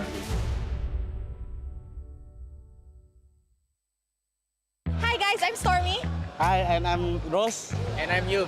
Okay, so right now we are going to be playing the game called Guess the Hero, where Yums will draw and Rose will guess. Ready? Let's go! Go, Stormy. Go. Senang? Aku lukis satu benda kau dah tahu dah. Okay. Telur? Lagi. Kalau dia mati, dia jadi telur. Oh, Digi. Kenapa kau cakap? Tak boleh. Tak boleh itu. Okay, sekali lagi, satu lagi. A few moments later. Don't talk. I will remove the mic. Oh, Ben. Oh. Huh? What? Ben. Wow. Chemistry 10 out of 10. Boleh bantai. Boleh bantai tak? Boleh bantai. Okay, so Sepat akan melukis, Nats akan guess. Mari, let's start. Ada aku nak lukis tau. Spell je. Spell kepala. Ish. Tak boleh spell. Okey dah, Diko hero Diko main dah. Ui. Tarit. Bukan. Ha? Dia bawa ni dah. Oh. Dia bawa ni. Last dot. Halas. Dia main lah. Golen. Lagi, tambah lagi. Tak faham. Keluar. Tarit. Ruby! Ni Ruby ke? Macam tak Ruby. Macam Aldous. Sini. Kalau dapat diamond, serius? 5 second game. Okay, ready? Balmon. Sabar. Penny. Nana. Sabar. Ni apa pun? Estes. Sabar. Belum tak ni. Ni apa siap? Macam kucing. Klorin. Tangan, kaki. Ni weapon apa? Rafa. Alah. Tambah dia punya hiasan ke? Telinga dia besar. Oh, Lilia. Alah. Tak, kau ingat, kau tengok weapon dia betul-betul. Tukul. Balmon mak hammer. Dia besar. Dia Naga. Oh, Yuzong. Aleko saya. Hello, awak rasa ni hero apa? Hero apa ya? Goblin lah. Momo, awak rasa ni hero apa? Alot. Tak, kau punya yang susah tu. Sini. Haiwan ke? Sini, Zai. Hero apa ni? Minotaur. Ha. Oh. Bagi saya lukis. Badan ni buat tough sikit. Tak juga, kepala bulat. Siapa punya lukisan lagi cantik? Okay guys, so selepas kita cabar 3 pasukan which is Selangor Red Giants, Todak dan juga Vamos, kita dah ada pemenang iaitu Selangor Red Giants lah kan. So kita nampak chemistry diorang memang tip-top. And that is it. I hope you guys enjoy this video and jumpa korang dekat playoff. I cannot think of anyone, Chok. I think it's me. Alright guys, so we are gonna do what do you think of when you see these heroes. For the first one, definitely $1 million pick, Innocent. Sheesh. Next one, Hayabusa. Let's not be biased. Sige. Don't be biased lah. So next we have Nolan. I also don't want to be biased. Is Chibi, highest BPM in the world. Farid, it's me. I will take it. So for Julian, definitely Phil, because he's the only mid laner player that play Julian. Pilot, I think JP because I always see him in MPL playing Hylos. Next we have Edit, si Yums. Ultimate Edit always carry us. Yeah, Yums. Moscow. I cannot think of anyone, Chok. I think it's me. Ling, you know the final MVP MSC? I don't know who is it, but I think I'm gonna give Kyle TZ. This one so hard to think. For sure, Stormy. He's been playing this hero since birth. Guys, thank you for watching. Hope to see you guys at M6. Watch us, please. Tak kisah jago sukan apa jua, jagokan lagi dengan rangkaian 5G termantap dan tanpa lag. Gaming sepantas kilat. Menang di Land of Dawn. Tukar ke Holling Prepaid 5G sekarang.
Tangan aku kenapa ni? Android 5 lagi gatal sangat. Gunalah Head and Shoulders. 100% keyakinan, kelomomo dan kegatalan. White out. Unstoppable.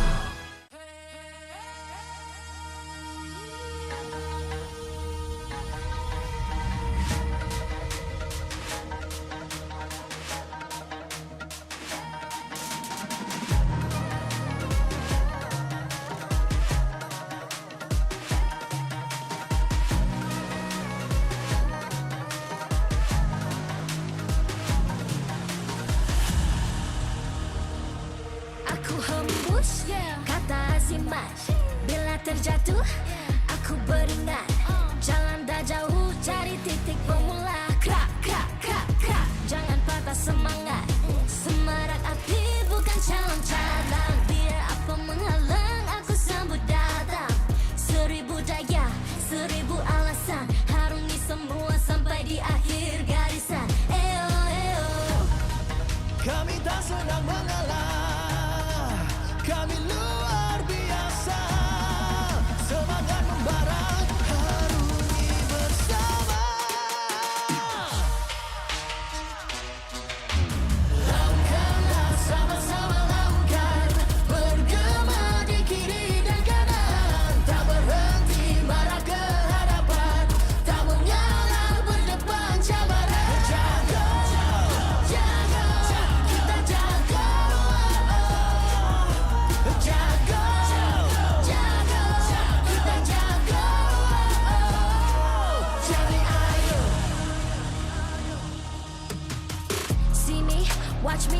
hype me, gotta give it all. Don't matter how many times I fall, gotta get back up, yeah, yeah, gotta go.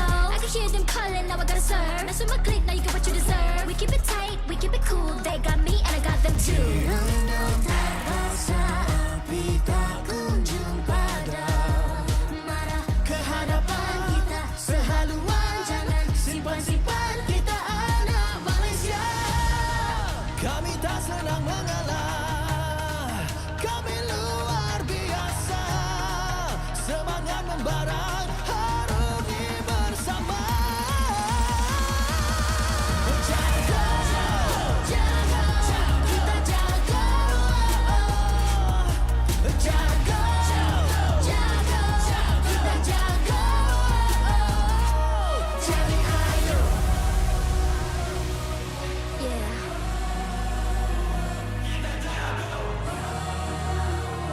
Are you ready?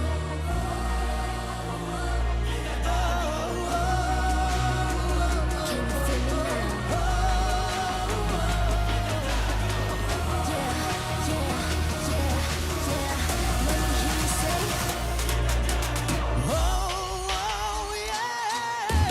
Langkahlah sama-sama langkah, bergema di kiri dan kanan. Tak berhenti marah ke hadapan, tak mengalah berdepan cabaran. Jaga, jaga, kita jaga.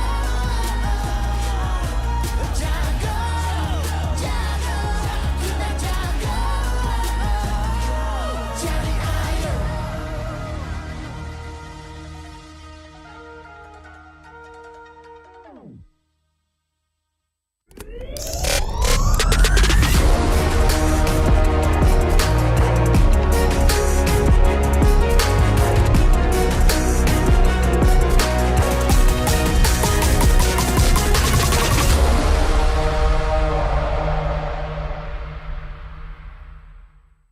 Okay, Assalamualaikum. Anda masih lagi bersama saya Sid dan juga pelakon-pelakon untuk movie MLBB di mana kita ada Zik, kita ada Iqmah Amri dan juga encik saudara Fauzi Nawawi. Memang dah terkenal, dah lama dah berlakon dekat industri Malaysia ni. First of all, apa khabar? Baik. Sihat, Sihat. Ini saya percaya ini merupakan kali pertama anda semua berada dekat pentas MLBB ataupun Liga MLBB. Apa perasaan? Kita mulakan dengan Zik dulu. Sangat teruja. Ini first time tengok face to face game yang sangat best pula tu.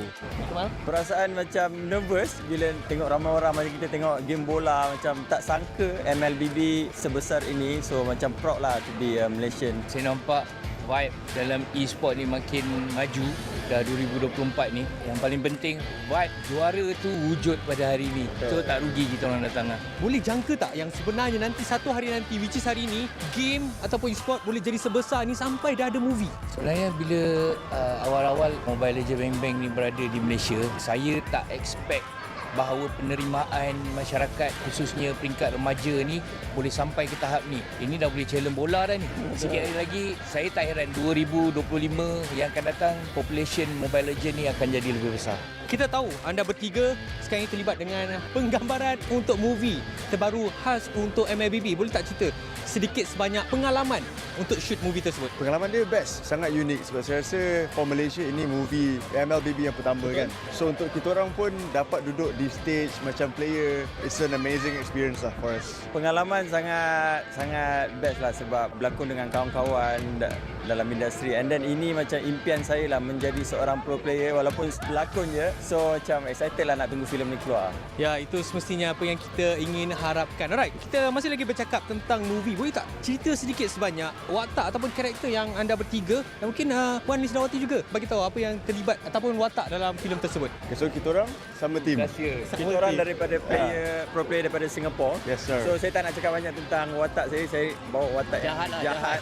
Sangat-sangat paling jahat lah. Orang akan menyampah lah tengok dia sebab saya sendiri pun menyampah tengok dia masa syuting. Okey, watak Cik Fauzi? Tanyalah buat saya pula. Ibu kepada watak hero dalam story. So dia sebenarnya ada true story yang telah di-plan untuk jadi lebih menarik untuk tayangan filem Mobile Legends.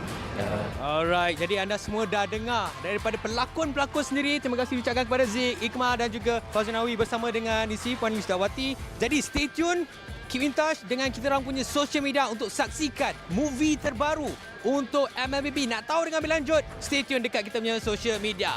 Bye-bye. Alright, Assalamualaikum, anda bersama saya Sid dan sekarang ni kita ada tetamu istimewa iaitu pelakon terkenal daripada Pascal. Iaitu saudara Hairul Azrin. Apa khabar Hairul? Alhamdulillah, sihat bro. Okey, so apa perkembangan terbaru? Ada filem ke ataupun ada drama ke upcoming? Sekarang saya dah tak berlakon.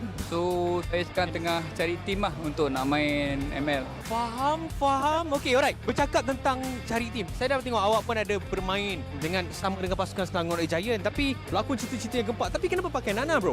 Ni banyak baca komen Tak lah, sebab saya tahu pakai tank, saya tahu pakai mage je. Yang lain saya tak tahu. Faham. So kalau tanya saya, Nana paling senang nak ni lah. Sebab sebelum ni saya biasa pakai Cyclops, lepas tu Zaz. Tapi sekarang Nana macam dia kena dengan jiwa lah. Sebab Sky sebagai itu saya, kalau nak jadi jungler yang terbaik, kena training pada Nana. Itu dia punya skill dia. Permulaan Nana barulah boleh jadi macam Sky. Yeah. Okey, tadi dah kita tengok pasukan Selangor Giant dapatkan kemenangan 2-0. Bagi pendapat Hairul sendiri, adakah itu satu perlawanan yang sengit ataupun Hairul memang dah jangka Selangor memang boleh menang 2-0? Saya tengoklah SRG punya game sebab saya tak pandai sangat tapi saya tengok daripada apa yang diorang main tadi. So memang diorang ada je cara ataupun ada je teknik yang nak masukkan kalau kata sesuatu problem tu. So untuk tengok first game tu cakap ni menang mudah ni 2-0. Tak boleh nafikan SRG antara tim yang sangat kuat lah di Malaysia sekarang. Ya, kita pun memang dah boleh nampak sebab mereka pun dah menang untuk kejuaraan dunia pada tempoh hari. Alright, tadi Hairul Azrin pun ini kali pertama datang dekat venue MPL. Saya first time sebab saya tak pernah sangka macam tengok perlawanan bola sepak di final tau. Ini bukan final kan? Ini bukan final. Bukan final tapi dah macam final tadi. Dia ada tukang sorak daripada tim SRG. So best lah. Best lah. Memang ini vibe. Benda ni dah berlaku dah few season dan kita boleh nampak lepas kemenangan Selangor Giant dekat tempoh hari tambah lagi vibe tersebut. Right, sebelum saya nak lepaskan Hairul, mungkin ada kata-kata terakhir ataupun kata-kata semangat kepada pasukan Selangor Giant sebab kita ada beberapa minggu sebelum kita pergi ke peringkat play-off. Betul. Okey, untuk tim SRG kat dalam tu semua kebanyakannya yang saya kenal dan diorang kenal saya. So saya nak wish korang good luck.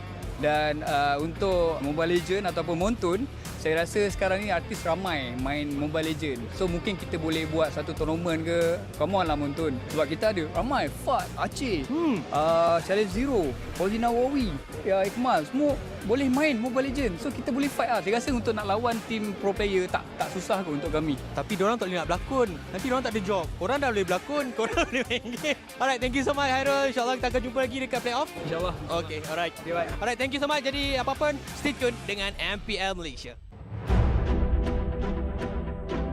Semua orang boleh menyarung jersey kebangsaan. Jadi once you pakai menyarung jersey kebangsaan, you rasa sangat-sangat berbangga, you dipilih atau diberi tanggungjawab untuk mewakili negara Malaysia. Perasaan bangga tu you tak terangkan dekat semua orang. Cuma feeling you pakai saja, once you pakai saja jersey tu, you akan rasa macam you want to give something to Malaysia. I think if you guys have any issues, so make sure lean on to each other, talk to each other as much as you can.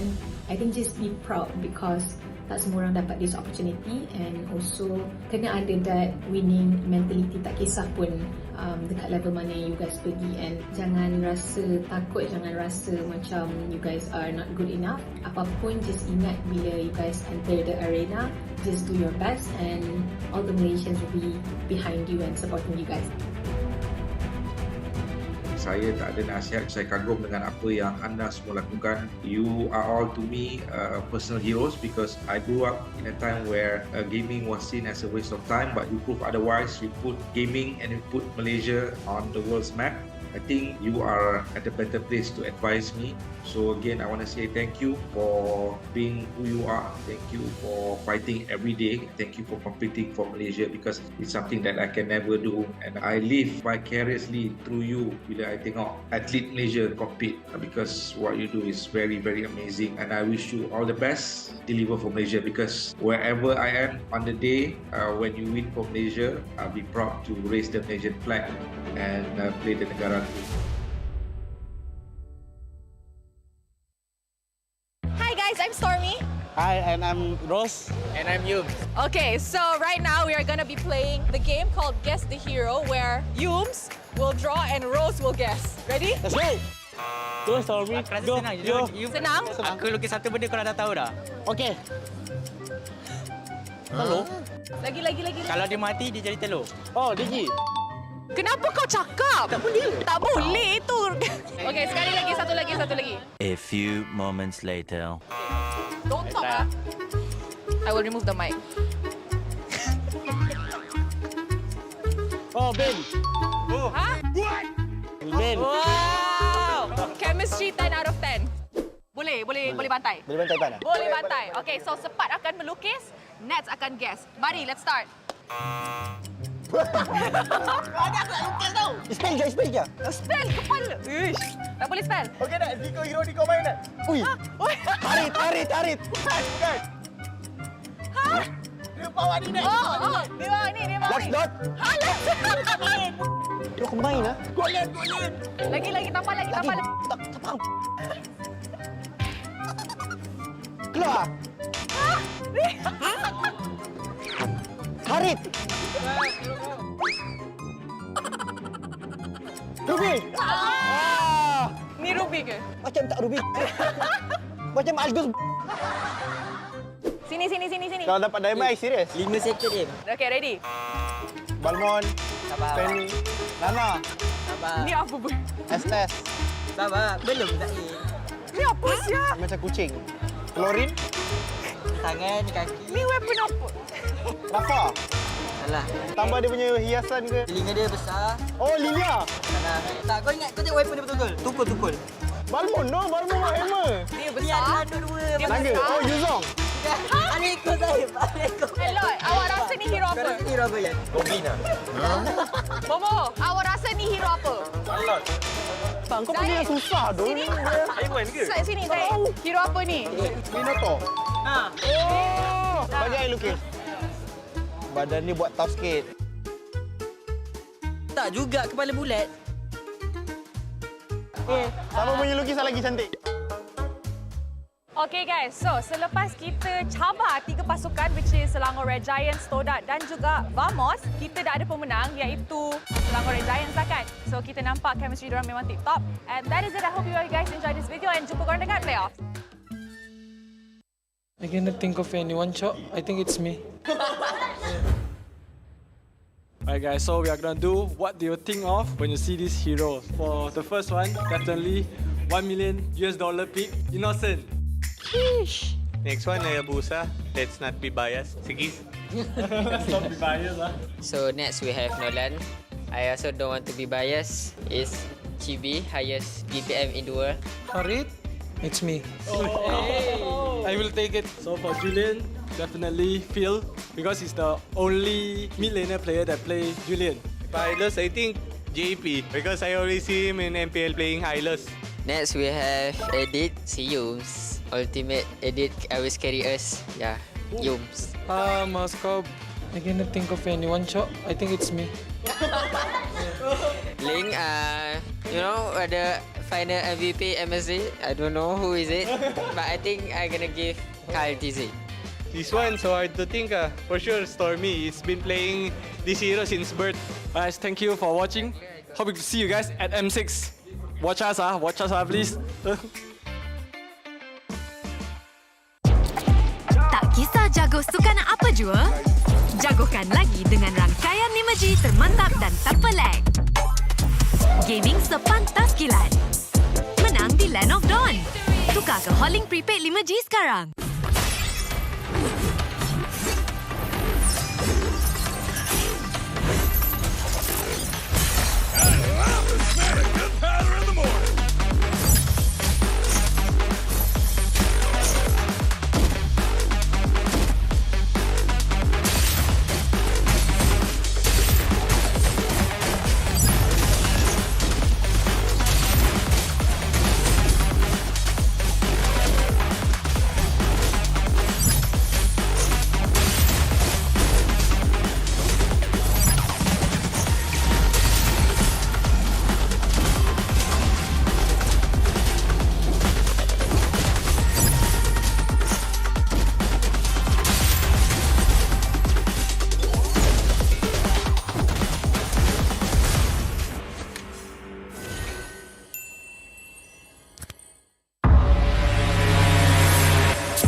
Tangan aku kenapa ni? Aduh, lemu lagi, gatal sangat. Gunalah Head and Shoulders.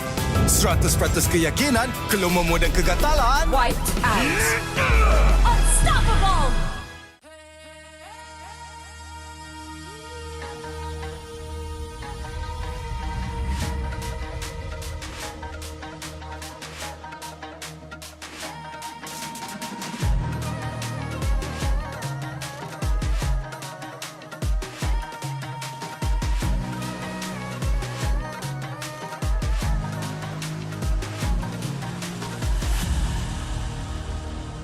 Aku hembus kata azimat.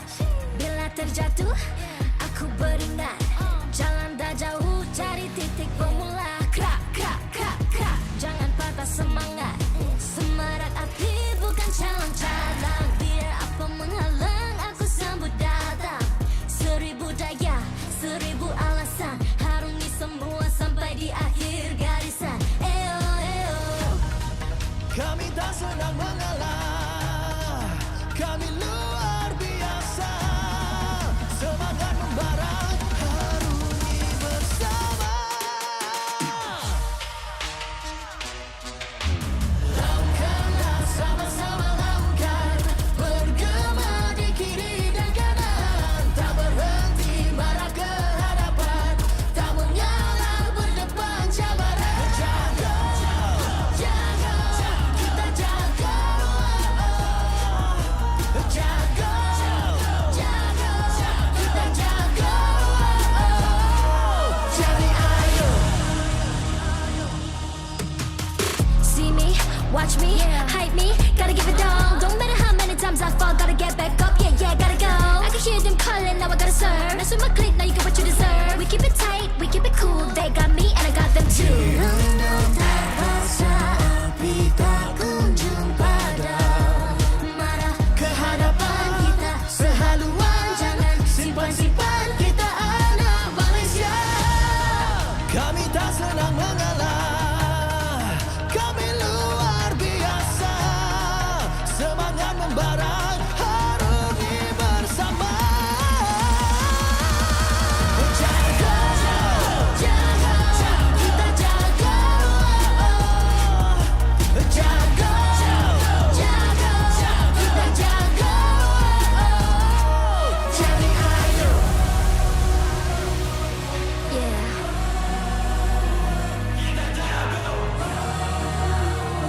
Are you ready?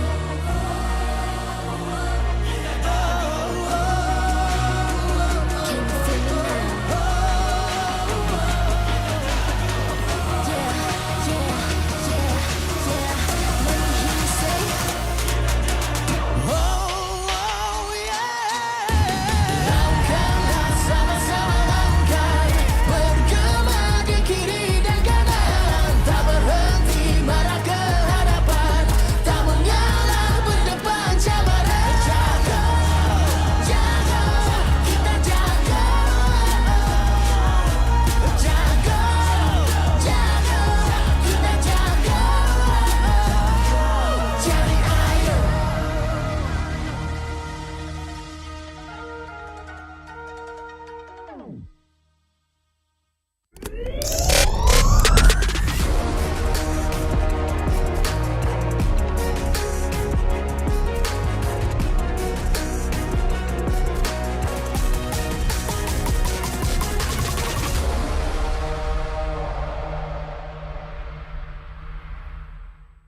Okay, Assalamualaikum. Anda masih lagi bersama saya Sid dan juga pelakon-pelakon untuk movie MLBB di mana kita ada Zik, kita ada Ikmambi dan juga encik saudara Fauzi Nawawi. Memang dah terkenal, dah lama dah berlakon dekat industri Malaysia ni. First of all, apa khabar? Baik. Sihat, Ini saya percaya ini merupakan kali pertama anda semua berada dekat pentas MLBB ataupun Liga MLBB. Apa perasaan? Kita mulakan dengan Zik dulu. Sangat teruja. Ini first time tengok face to face game yang sangat best pula tu. Perasaan macam nervous bila tengok ramai orang macam kita tengok game bola, macam tak sangka MLBB sebesar ini. So macam proud lah to be a Malaysian. Saya nampak vibe dalam e-sport ni makin maju dah 2024 ni. Yang paling penting buat juara tu wujud pada hari ni. So tak rugi kita orang datang lah. Boleh jangka tak yang sebenarnya nanti satu hari nanti, which is hari ni, game ataupun e-sport boleh jadi sebesar ni sampai dah ada movie? Sebenarnya bila awal-awal Mobile Legends Bang Bang ni berada di Malaysia, saya tak expect bahawa penerimaan masyarakat khususnya peringkat remaja ni boleh sampai ke tahap ni. Ini dah boleh challenge bola dah ni. Sikit hari lagi saya tak heran 2025 yang akan datang population Mobile Legends ni akan jadi lebih besar. Kita tahu anda bertiga sekarang ini terlibat dengan penggambaran untuk movie terbaru khas untuk MLBB. Boleh tak cerita sedikit sebanyak pengalaman untuk shoot movie tersebut? Pengalaman dia best, sangat unik sebab saya rasa for Malaysia ini movie MLBB yang pertama kan. So untuk kita orang pun dapat duduk di stage macam player, it's an amazing experience lah for us. Pengalaman sangat best lah sebab berlakon dengan kawan-kawan dalam industri, and then ini macam impian saya lah menjadi seorang pro player walaupun pelakon je. So macam excited lah nak tunggu filem ni keluar. Ya, itu semestinya apa yang kita ingin harapkan. Alright, kita masih lagi bercakap tentang movie. Boleh tak cerita sedikit sebanyak watak ataupun karakter yang anda bertiga dan mungkin Puan Lisdawati juga bagi tahu apa yang terlibat ataupun watak dalam filem tersebut. Okay, so kita orang sama team. Kita orang daripada pro player daripada Singapore. Yes sir. So saya tak nak cakap banyak tentang watak saya bawa watak jahat lah, jahat. Sangat-sangat paling jahat lah. Orang akan menyampah lah tengok dia sebab saya sendiri pun menyampah tengok dia masa syuting. Okey, watak Cik Fauzi? Tanyalah buat saya pula. Ibu kepada watak hero dalam story. So dia sebenarnya ada true story yang telah di-plan untuk jadi lebih menarik untuk tayangan filem Mobile Legends. Alright, jadi anda semua dah dengar daripada pelakon-pelakon sendiri. Terima kasih ucapkan kepada Zik, Ikmah dan juga Fauzunawi bersama dengan isi Puan Lisdawati.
Bila terjatuh, aku beringat jalan dah jauh, cari titik bermula. Krak, krak, krak, krak. Jangan patah semangat. Semarak api bukan calon cadangan. Biar apa menghalang, aku sambut datang. 1000 daya, 1000 alasan. Harungi semua sampai di akhir garisan. Eo, eo. Kami tak senang mengalah. Kami luar biasa. Semangat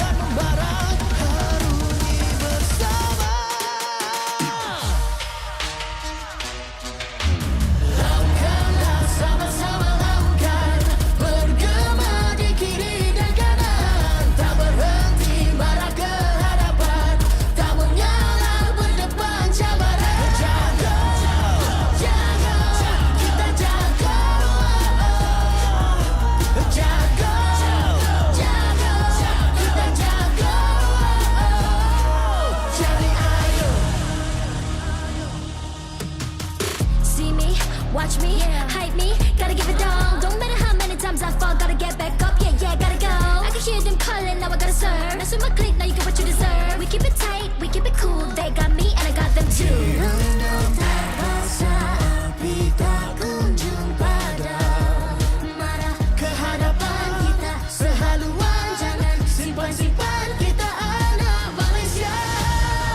Kami tak senang mengalah, kami luar biasa. Semangat membara, harungi bersama. Jaga, jaga, kita jaga. Jaga, jaga, kita jaga. Jadi ayo.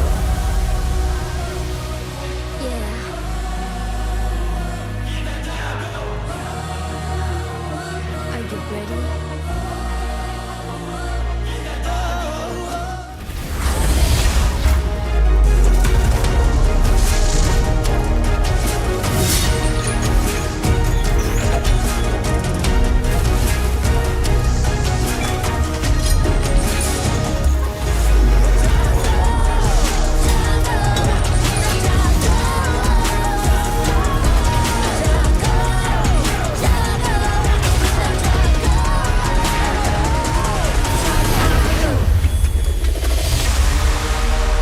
The MPL MY Season 14 Playoffs is happening in Indoor Arena, Educity Sports Complex, Iskandar Puteri, Johor. Powered by Moonton and APRJ.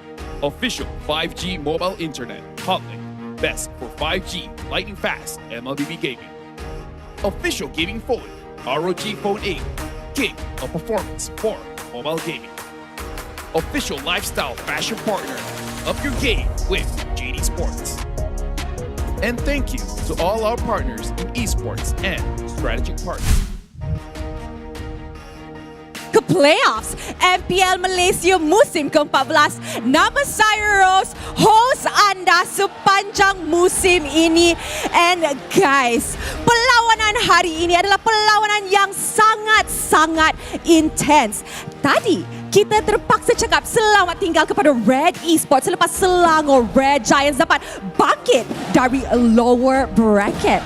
And of course, Vamos sudah rebut slot pertama ke M6, dropping Todak to the lower bracket. Dan sekarang kita sudah masuk perlawanan terakhir untuk hari ini, mana satu lagi tiket ke M6 is up for grabs. Which team will be representing Malaysia in M6? Will Selangor Red Giants get their golden road and potentially clinch their first ever back-to-back championship? Or will Todak eventually get their reappearance in the M Series and get their 5th appearance in the world stage? So guys, kita nampak the energy in Educity. It is electrifying. And of course, we can hear Todak's side is already cheering, and we haven't even begun. All right, guys. Okay, let them cheer first before I ask them to cheer for me, because I want to hear the screams of Todak as well. Guys, this is how we Malaysians do it. Ini memang gaya kita, and I cannot wait for M6 to be held in Malaysia. Guys, look at the crowd. Honestly, look at the crowd from Todak's side. They are ready. Nampaknya semua Todak dah ready for this lower bracket finals. Okay, guys, you know what? Oh, they're still going. Okay, they're still going. I want them to cheer, but then let's wait for them to finish. They're vibing, giving support.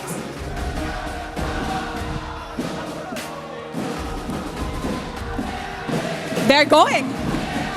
You know what? Selangor Red Giants, come join the fun. Come join the fun. Yeah, go on, join the fun, guys. Look, Selangor Red Giants, the family are also vibing. All right, guys. One final mic check sebelum kita mulakan perlawanan lower bracket finals. Educity, are you guys ready? Without wasting any more time, mari kita ke caster.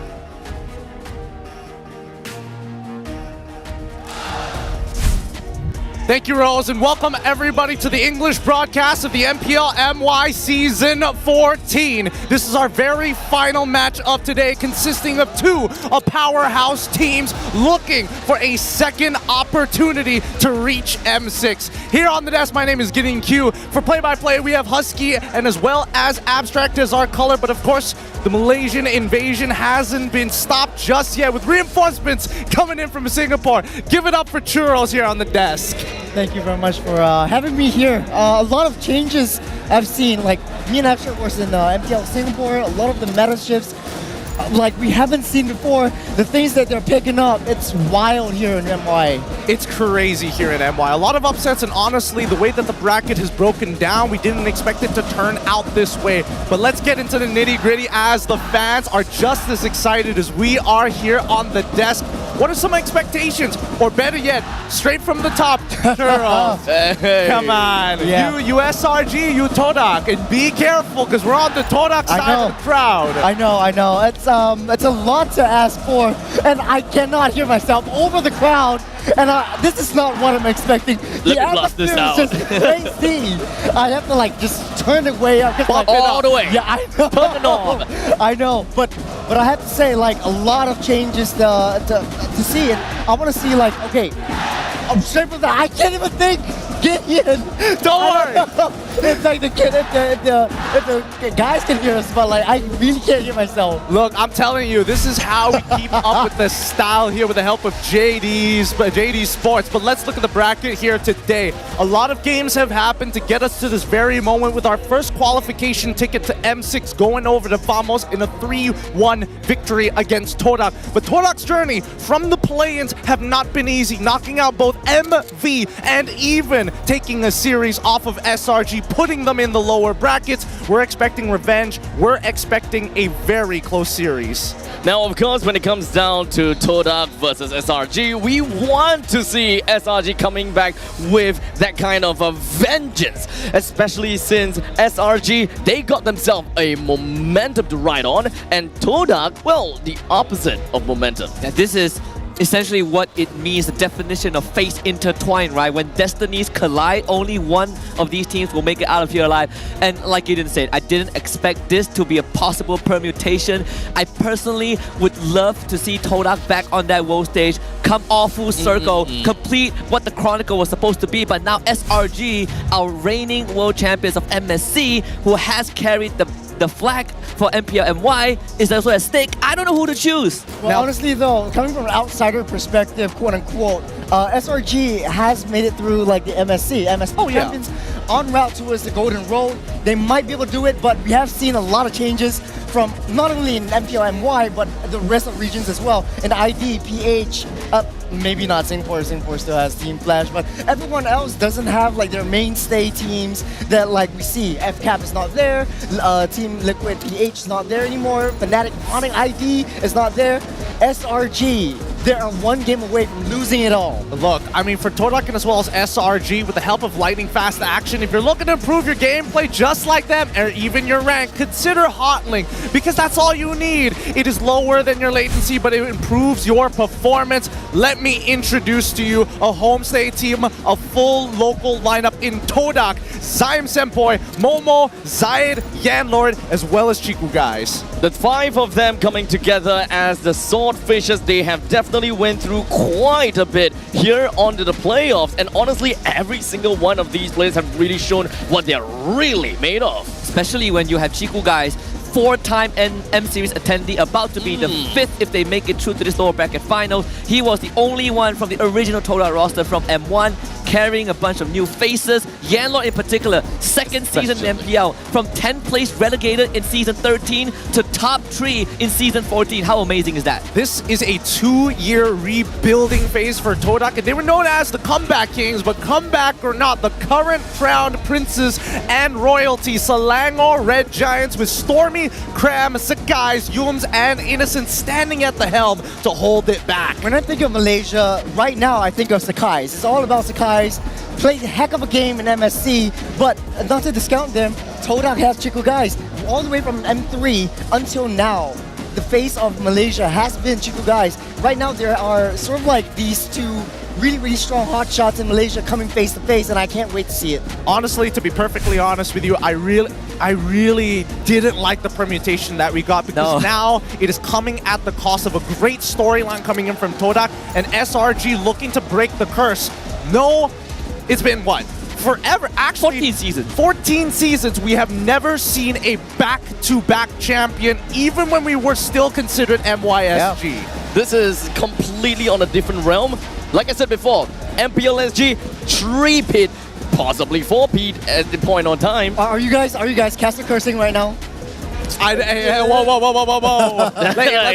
Let's not shoot those shots. It'd be you, Gideon. It probably would be me, but honestly, can Todak return to the world stage, or will the Giants continue their golden road? Because this is the last ticket to M6. Ironically, right, one team is looking for resurrection, one team is looking to immortality. So very different, diverging paths, man, but they have to converge at one point. Strictly speaking, if SRG do make it over to M6, as Churros has said it before, this is possibly their most viable golden road, as all, if not many, of the mainstays of these international events have already been out. Yeah, I want to just drop a quote right here.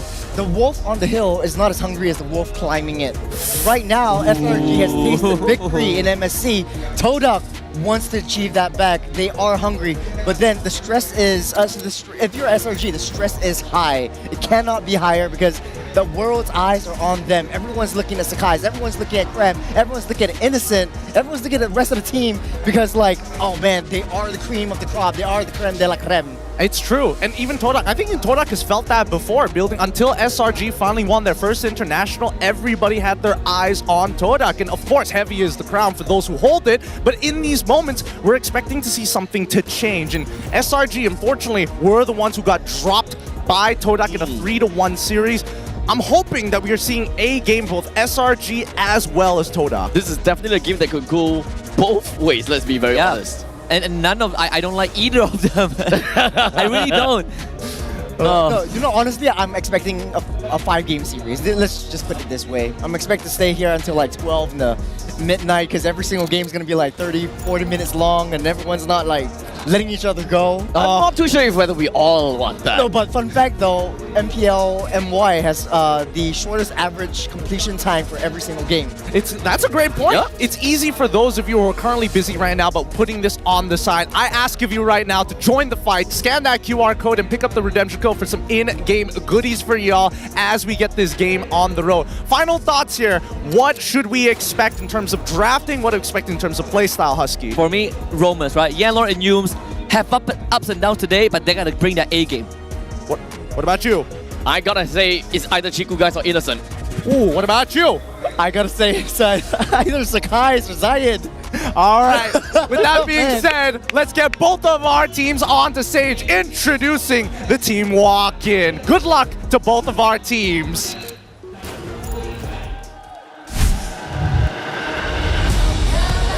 Introducing the head of league ops, Rez, and the marshals that will ensure fair play and professional integrity in the matches. Todak. Having just faced defeat in the upper brackets against Vamos, they now fight to keep their journey alive in the lower brackets. With a history of dramatic comebacks and a fearless playstyle, they're back more determined than ever to secure the ticket to M6. After overcoming SRG once before, they're looking to repeat history and book the place in the finals. Malaysia, get ready because Todak is here to reclaim the stage. Let's give it up for Todak!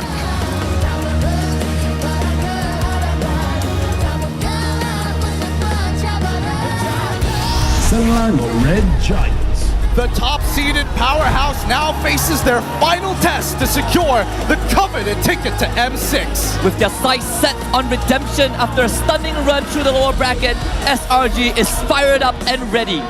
Today is not just about staying in the tournament, it's about reclaiming dominance. As they take the stage, SRG aims to turn the tables and seize their chance at the finals in M6. Get ready, because this is going to be a wild one to watch. Let's give them a roaring welcome, Selangor Red Giants!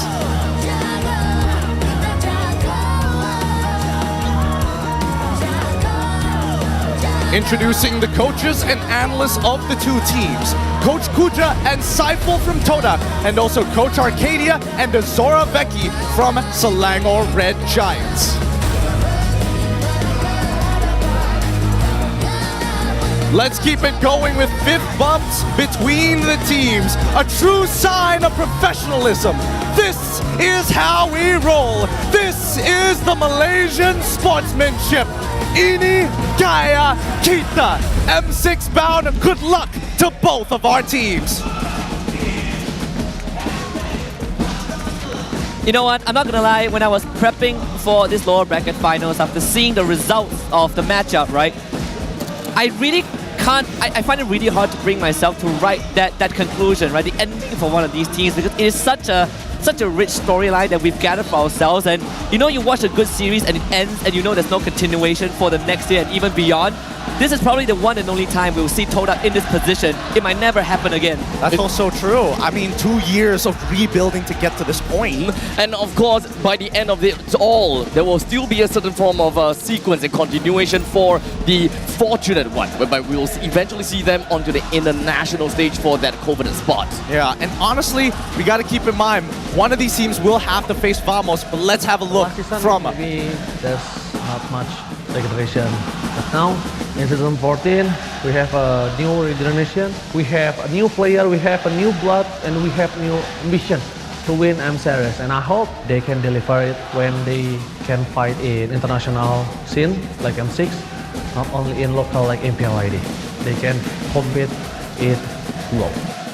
That was a bit of a curveball. I wasn't expecting Ranger Amas of all people, and not only that, speaking in English to get those lines out. Yeah, he's been talking about like new blood, new ambitions for upcoming players. Todak has a lot of rising stars. Sakai's himself used to be a rising star. Right now, he's really cemented himself as one of the best junglers in the world. This is a great continuation to what I want to say about the international side, right? How exactly Vamos, as well as the potential next seeders, which is either Todak or Selangor Red Giants, will fare in the international scenes, especially against RRQ and TLID. I mean, we're looking at the international scenes, but today they need to book their ticket right now. We're looking at the team comparisons here. Churros walked me through this because Todak has played 37 games in total compared to SRG's 27. Well, this really tells me that Todak is all about team fights, all about the early game. They want to do as much damage as possible, take down a lot of the objectives, and Todak is one of those teams that like to play backdoor. They like to play a little bit more sneaky, Chiku guys. So look out for that one. But the first blood rate from SRG has been an overwhelming 63.1%, and this is because SRG is very methodical, very clinical in how to execute their drafts. Interesting. Do you agree with that, Husky? Because coming into M6, we are expecting the cream of the crop. There's no more grace period anymore. No mercy given to any of these teams. I think the first blood rate is a good point to bring up, because you also have to draw parallels from the regular season when SRG was still dominating up till Suyo became a thing. They were constantly putting pressure in the early game, right? Something that has been missing since yesterday, because Todak won the early game in all 4 games against SRG. So if they can translate the first blood rate we saw into this lower bracket finals, I think they can get control of Todak. Okay, all right. Now, Churros, I'm going to throw it back to you. We got 20 seconds for this. What are some of your expectations? You mentioned just now, not only the roamers, the junglers even. To be honest though, Zayed with the Harley pick yesterday, I mean, does that not say enough? I feel like I want to see like a lot of upcoming jungle picks. Maybe Amon will come back in the meta. Maybe we'll see Freya coming in. Wow. We don't know what to expect from Todak. And coming from an outsider perspective, that's what I want to see. Some exciting action. But of course, you know what else is fun? What? Winning. Winning feels good, That's especially right. with the M6 tickets on the line. I cannot emphasize this enough here on home soil. We get straight into the draft with SRG taking blue side and Todak taking the red side. Immediate bans, Lo Yi, Fovius, Yiv, and Todak's response, Chip, Fanny, and our last pick, probably Jushin? Jushin. I want a Jushin. Please, Yeah. please, just ban out the Jushin. If they don't give it up, Stormy's definitely going to pick it up because there is not a lot of mid lane options left. We're talking backstage, Lo Yi, Yiv, and Jushin are the main priority picks for the mid side. I want to scratch your brain a little bit because now it's either Jushin or Suyo. Which do you think is a bigger problem? Well, to be honest though, Sakai's has been crazy today with the Suyo. Yesterday was a little bit like he was warming up. It feels like he's not in the right stride, but this time around, they're going to be banning out the nades, so opening up both of them. Wow. Now the cards are on the table. SRG might be picking up the Suyo first. A lot of early game potential. I really wanted to pick a point about the fact that Todak don't really focus so much onto picking a Suyo for their side. I thought that they will be like, yeah, you know what? We don't really play Suyo so much. Let's just ban it. Well, based on the statistics, they have always been first picking Suyo whenever it's open, especially for Sakai's. He wants Sakai's to be able to control that jungle, control the momentum and the tempo, creating that early game pressure, and then starting that fight up from that first turtle onwards. But here's the thing. I think that Todak is one of the few unique teams that may have been experimenting with potential counters against Suyo. Yeah, we've seen Suyo actually get manhandle way better than Jushin. I think the number speaks for itself, right? What, 12 games and 10 victories for Jushin? If that doesn't tell you how important this hero is, I don't know what to tell you. But contrary to that, right, Zaz has completely fallen out of favor. No one cares about Zaz anymore. 0%. Yeah. Nobody Yeah, it's just too paper for my liking. Like you can throw Zask in there. Once you get stunned up, you're basically dead because it just takes 2 hits to kill you. So they're taking up the Jushin first. That's a very, very smart pick. And right now you pick up the high loss against Jushin, which gives a lot of opportunities for Jushin to make counterplay. So Stormy really has to watch his position. We know how Jushin builds as well, so we might expect a tank kind of pseudo tank Jushin in the mid side. So a lot of utility right there. But the fact is, Suyo on the hands of Zayed is really, really strong just because of the early game pressure that Todak likes to play around. Well, speaking of early game pressure, right? When I see high loss, the first thing that comes to mind is like, why would you play it into the Jushin? Tanks generally don't do too well. Maybe I was thinking Matilda might get picked up. Maybe even a Cho even to kind of create some separation, distance, and some heavy execution. I was thinking Matilda, Gatot Kacha, options, right? The Alpha's not bad as well.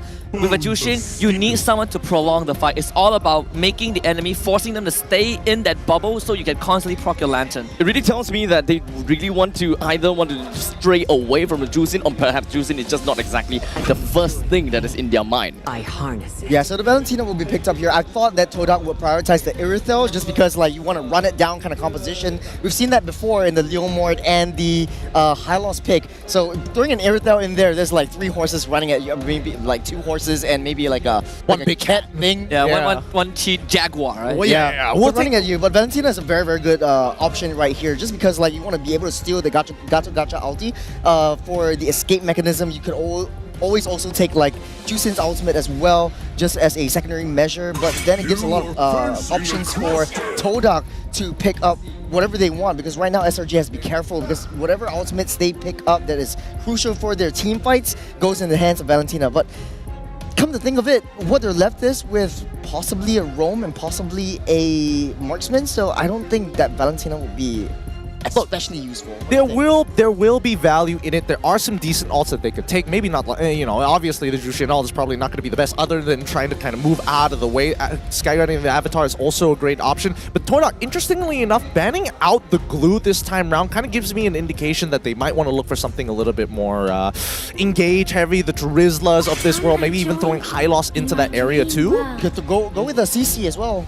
It worked out well yesterday. I think they picked it up as well, yeah. Because CC works very well against Jushin. You're tanky enough to tank the initial burst damage that comes out when Jushin pulls you back. Gato Alpha comes in. You'll be able to tank enough for the rest of the team to come into position. So I think that works out well.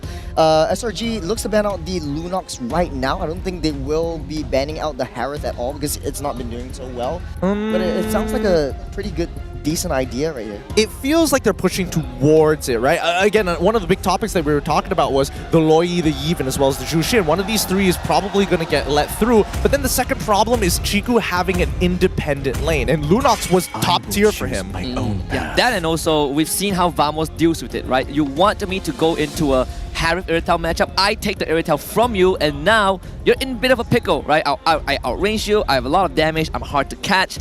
And I think in this case, if Todak does take the Irithel, I'm looking something like a Beatrix from SRG. Hey, Tigro is still open.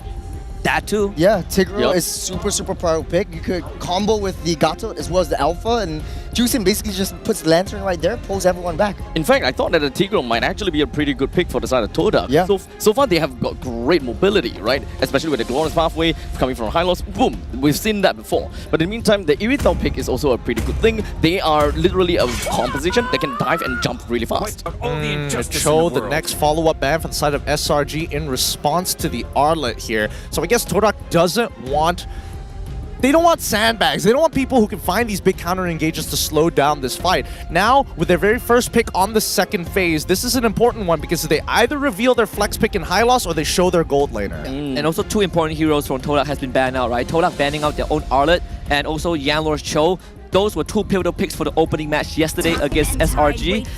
I'm thinking of something like a Beatrix, like an Edith, but yeah, Beatrix going to the Todak. I do like this choice, right? Irithel, Harith on the table, but none of them are particularly overwhelming for the Beatrix. I can agree with that, and I think that SRG at this point of time, they've got strong engaged, but they don't have a late game insurance policy just yet. Which one would you prefer, Churros? Do you think that is going to go back into the Harith once more now that both Natan and Lunox are out of the question? Comfort is definitely on the tables, but I mean, in Singapore we like to pick up the carries for some reason. It scales really well into the late game. It holds itself well against the Beatrix. I don't know if you want to pick that up. The Khalid is picked up Finally! What about the Claude? I mean, he doesn't play two Claude. The Claude works so well, especially towards that backline. But then he has to be really careful about the Beatrix because like the Bennett shots really just it's like a ray tracer, just like traces you down, shoots you down. So yeah, it would be Claude.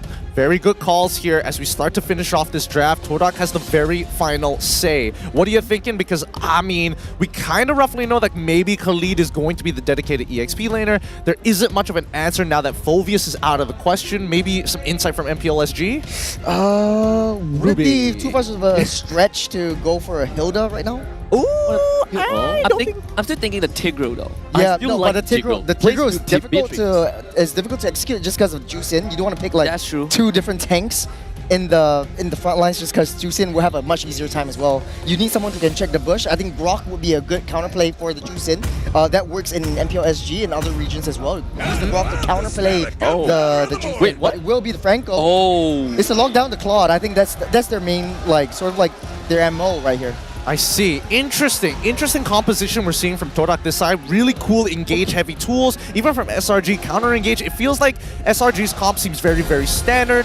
But, Churros, break it down for me for both sides. SRG and as well as Todak, which do you prefer and what are we expecting to see in the game? Well, statistics-wise, I think Juicin does have a pretty high win rate so far. Very easy to execute trap with the Alpha as well, so you got the true damage coming in. Easier to layer in your ultimates as well. You got Avatar of Guardian into the Sandstorm, into the Spirit of Alpha, and then Juicin just throws everyone else off with the Pepper Spray, and then you got Claude coming in from the back. Easier to execute. I think it's SRG's game to win, but then, you know, you never know what to expect when it's Todak, man. Yep, Todak looking for that game changer, the game breaker, and the tempo breaker here against SRG as we head straight in to Land of Dawn to kick off our qualifying best-of-5 series between these two teams. What started off as a David versus Goliath story 2 seasons ago and now culminating to the clash of the Titans in this lower bracket finals. Between Todak and Selangor Red Giants, we got SRG on the blue side, Todak on the red. I really do actually kind of like what Todak has got for themselves. In the meantime, middle lane, they wanted to go for something really fast. Yinlot did manage to land the hook pretty nicely, actually. I mean, yeah. I mean, at the end of the day, if you're up against a Jushin, this is what happens, you know? Yeah, and hopefully, honestly, I'm more curious how Yanlord is going to play this, right? Because again, he was going to be the biggest proprietor in changing this game. Nobody knows when he's going to land an insane iron hook to make everything kind of pop off for Todak's side. That's a pretty good defensive tool, and of course engagement as well, right? Especially playing into Chiku guys or perhaps into Zayat. Todak has got really good answers to make sure that they will be able to make full use of his Bloody Hunt. Speaking of which, actually, I noticed that in terms of the emblem, Zayat is opting to go for lethal ignition rather than what we've been seeing traditionally, which is the impure rage. Oh, he does want to. Well, I mean, it's first blood. We didn't really quite see the little ignition really come into play, but at least we know that he will want to be extra bursty. That might be enough for Stormy. Did they not want to go for that dive? That seemed like a very viable dive angle there. I feel like Zayat probably could have blade surged inwards, maybe like force out a flicker out of Cram, but I guess he doesn't want to waste any time. He needs to kind of keep up to pace so that Sakai's eventually is going to be down a level against him. I think teams are still trying to get used to how fast you actually move, right? We've seen so many of these early mid lane games. Shibi does it a lot as well. Yums is going to get caught. Drops the Revitalize, will survive. Like a 4 from Story, he wants to catch Zayat, brings him back. He's on cooldown, taunted up. The trade back.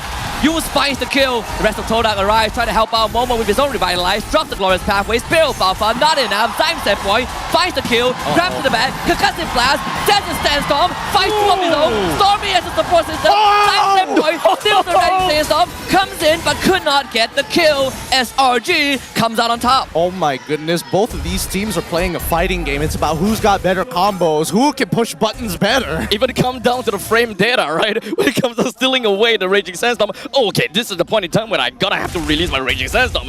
CC immunity, yay, give it to me. Whew, stressful. 3-3 so far with Minor League going over to Todak for now. That could easily change as you could see the gold deficit hopping back and forth. In terms of the gold lane, it seems things have been going pretty well for Chiku guys at the very least, which is expected for the Beatrix, but I'm waiting for Yanlord. Another hook to instigate another war. They were gonna have to play kind of slow as well, but do remember that it is a skill shot after all. Todak's way of initiation is either through the hooks or perhaps Momo just running it down. So honestly, it's either Selangor gets caught a surprise or they can literally see the push coming in.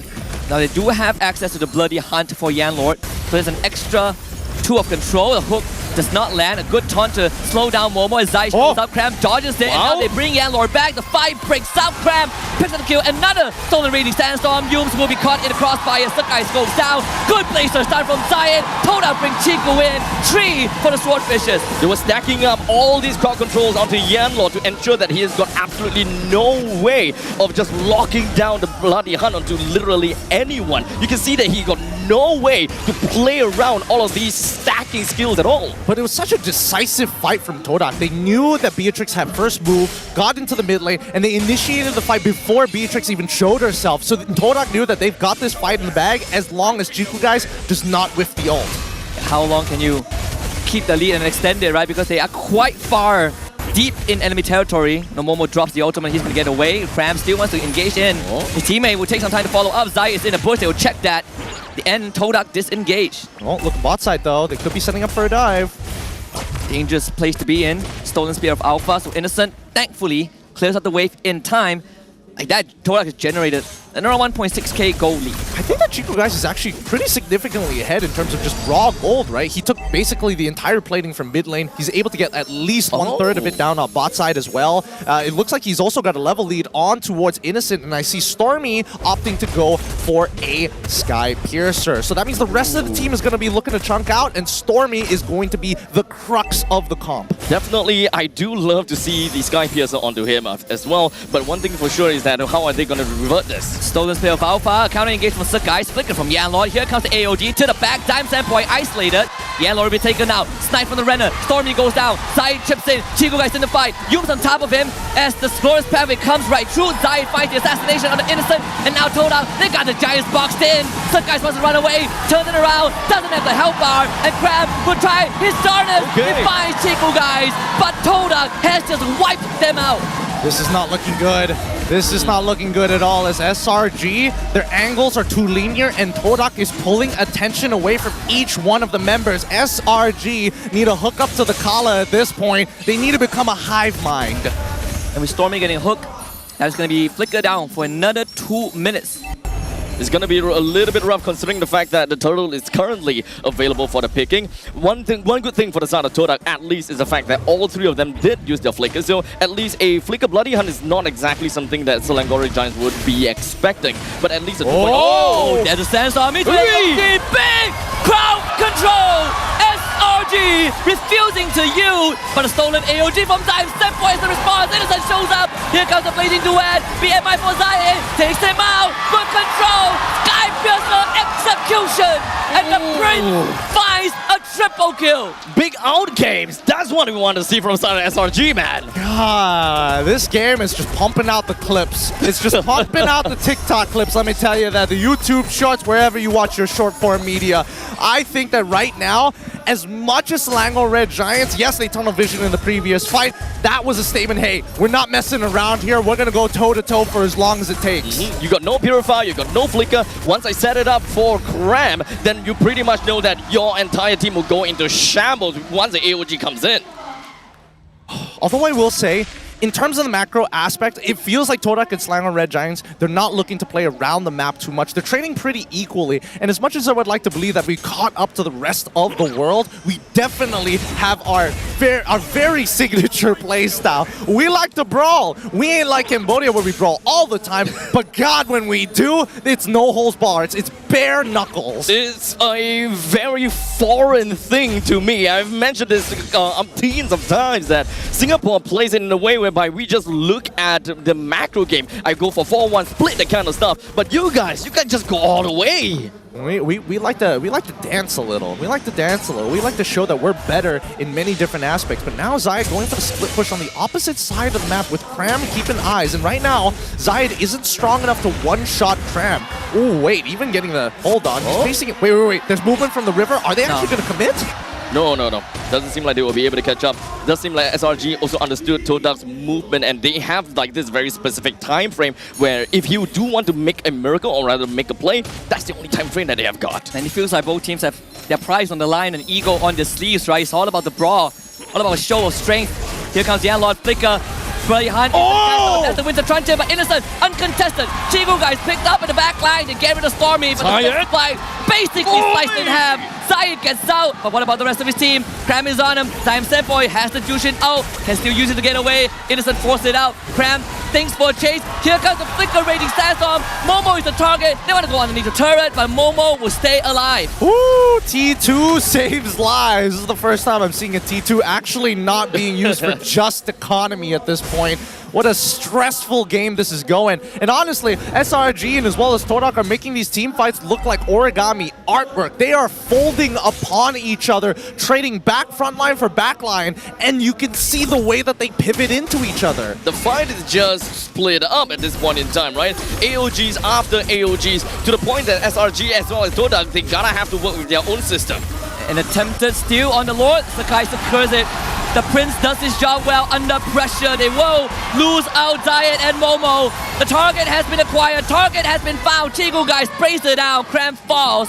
But SRG walks away with the lead. That's a 2-for-1 in favor of SRG on top of having the first Lord of this game. We haven't seen the gold lead actually break into the 2000s. Now, for the first time, SRG finds 1,000 gold that could easily be swung with a single jungle rotation. Absolutely love the previous fight when it comes down to Cram. Literally zonal advantage, just buying so much time to ensure that the rest of SRG, they can just focus on the two-person that overextended. How much damage can SRG do? That's going to be the question, right? With Cram going down, we don't really have a way to take up much space and find it engaged. So Todak, at the end of that, really didn't lose too much, but they did lose the purple buff that Zaid wants. Yeah, this is still the very first Lord of the game. It's not too strong, but at the same time, you can see that Todak are not breaking formation at all. Nobody is opting to play on the opposite side of the map to deal with the wave. And finally, now that Zaid sees, okay, tier 2 bot side is done, they've shown 4 people, it's safe for me to head up top. Honestly, both of these two teams are playing like an absolute unit, right? And of course, they have got a very clear idea as to who is going to be the main priority, at least for the side of Chiku guys, right? He's been on the back lines of Todak pretty nicely throughout all of these engagements. Only died 3 times. Yeah. Cram has the immortality, so I mean Zaid doesn't have the damage for the one shot. Quicksand guard heals him up. 90 seconds until the next Lord, and gentlemen, like you guys mentioned, right? We haven't really seen big macro plays. It has been about all the brawls. Is it time for SRG to start looking into the map? I would like to believe so, but I think the only person who's capable, well, actually two people who are capable of doing it is Innocent as well as Cram. I did see Innocent actually finish off his Trinity build. Yeah, he's already got it. He's looking for that Winds of Nature, and the same can be said about Todak, right? As much as Chiku guys wants to finish off whatever, I mean, it could be like, oh, hold on. Wow, they actually won Innocent. Lovely bloody hunt flicker into the Winter Crown. Todak needed that target. Finding more though, Dime Senpai comes in, AOG. That one's not going to connect, so SRG loses 2. Respectively decisive take from the side of Todak. And now that they have got the numbers advantage, at least they will be able to take the control of the river back into their hands. It would be a significant advantage, especially since the Lord is coming out in 40 seconds. Main thing is, they can't lose anyone from this point onwards. No, let's not forget that, unfortunately for SRG, their high ground defense isn't the best. Oh, wait. Do they want to go for a little bit more? Feels like Momo overextending a little bit, but he's not getting punished just yet. I want to quickly talk about the Winter Crown into Immortality for Yanlo, right? We saw the application of the Winter Crown. You can't cancel the Bloody Hunt, but it's so defensive from the side of Yanlord. I agree. Do they need anti-heal now that I think about it? I know that Zyme Senpai already had the glowing wand, already pretty much done. Momo probably is going to go for a Dom Ice. It makes sense if he does so. So I guess that's why Yanlord is allowed to kind of build whatever he wants. And more importantly, he's got the most valuable ult. Well, the fact that he will be able to just AOG in and just land the glowing wand to everyone, right? I think that is pretty nice, especially if Yums just decided to, yeah, everyone huddle together, here's a free revitalize, get everyone back into tip-top condition. Well, what a dangerous dance that SRG is attempting. But it seems like they want to finish this tango. No thoughts of stopping. There's a taunt into a hook. Suppression comes through. Cram loses immortality. AOG splits the backline. Killing spree for Stormy. Yums wants to get away. Revitalize keeps him alive. But here comes Dime Senpai from the back. Yums loses his own immortality. Yellow forced away. Innocent comes in. Wisdom Nature on the Chiku guys. They both trade utilities. And now Zion wants to go for the chase. Yums cannot reach him for the taunt. But Chiku guys compromise. Cirque guys from the back takes him out. Innocent against Dime Senpai. Beastly 1v1. Zyke got nowhere to go. SRG coming back with 4. It was way too common for the side of Todak. They know they are in way too deep. And even though it was literally a Zyme Senpai versus Innocent game, Zyme Senpai has been like, yeah, I'm just going to fight it to the death. Yep, can't beat these auto attacks, especially with max stacks on that Art of Thievery. He is one tough cookie, and Innocent, he is extremely bold. With that being said, although Todak were able to kind of split up these fights, they need to drag it out a little bit more. They found Stormy, which is already great, but Innocent cannot be dealt with a single person. I think that even for Chiku guys, his positioning, as much as he wants that traditional front to back, he is not finding it in this game, and I think this is where we're seeing Claude really start to shine with that BMI. Now, eventually now with the Lord going to be coming in real soon, at least, like we said before, the high ground advantage for Todak is definitely there, and they do have a very strong ways of clearing up these lanes. As for SRG, just clear out the top lane tier 2, and things are definitely going to be fine. All right, now talk to me about this, right? Previously, I mentioned it before. Hey, you know, Valentina is going to go for the Starlium Scythe this time around because Edith is around, so it makes sense. No Edith this time. Is there an explanation for it? All I can just tell is the fact that there is Yums, and Yums is pretty darn annoying on that part, right? You're just gonna have to shred people as much as possible, especially since if Chiku guys can't really do anything much, at least Zyme will be able to deal with the front-to-back approach with what they want. Oh, that's a hook on Yellow. They want to go in. Winter Crown negates most of the crowd control. SRG fighting in the base of Todak, not really the best place to fight in, but still take care of Chiku guys. And an inhibitor. The hook from Yellow for the second one doesn't land. Fuyo taken down. Some guys re-engages. SRG wants the front blow, and they will get it. Decisive. Oh my goodness, what a punch to the throat here. 14 minutes until this game absolutely imploded on itself, and SRG takes game number 1 against Todak. Churros, you gotta come back in here. You saw that game. What are your thoughts about it?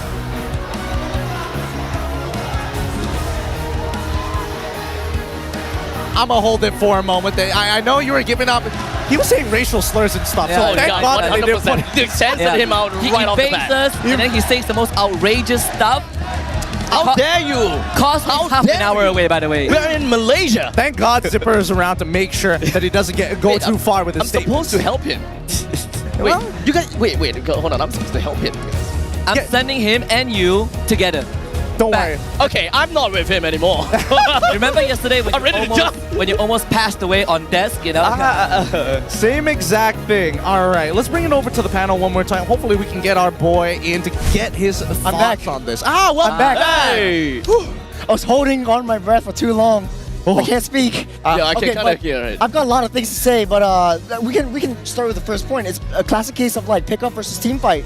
And I think in the early game, Todak went really well. Is that a Lolita, by the way? Oh, yeah, Lolita. I love it. I love how like they have the cosplay. I'm getting a little bit too ahead of myself. I love telling you. MPL, man. It's a culture here. That's why people saw earlier, there was the picture of the festival happening literally right outside. So even if you're not a big fan of MLBB, this is an easy way Where to is kind it of happening at? Edu City, literally right outside. Yeah. The door is right over there. There's concert, there's food stalls, there's drinks, there's fun and games, merchandisers, there's EDM stage. There's I the saw. board and a turtle, which I took a picture with outside. Oh yeah, we do have It goes on that. at 12 a.m. every day. I like to take the picture of the Lord, man. You kind of made I'm it as big as him. I'm as big as him, I think. Sure. I mean, well, I don't know. Okay, let's get back to the game.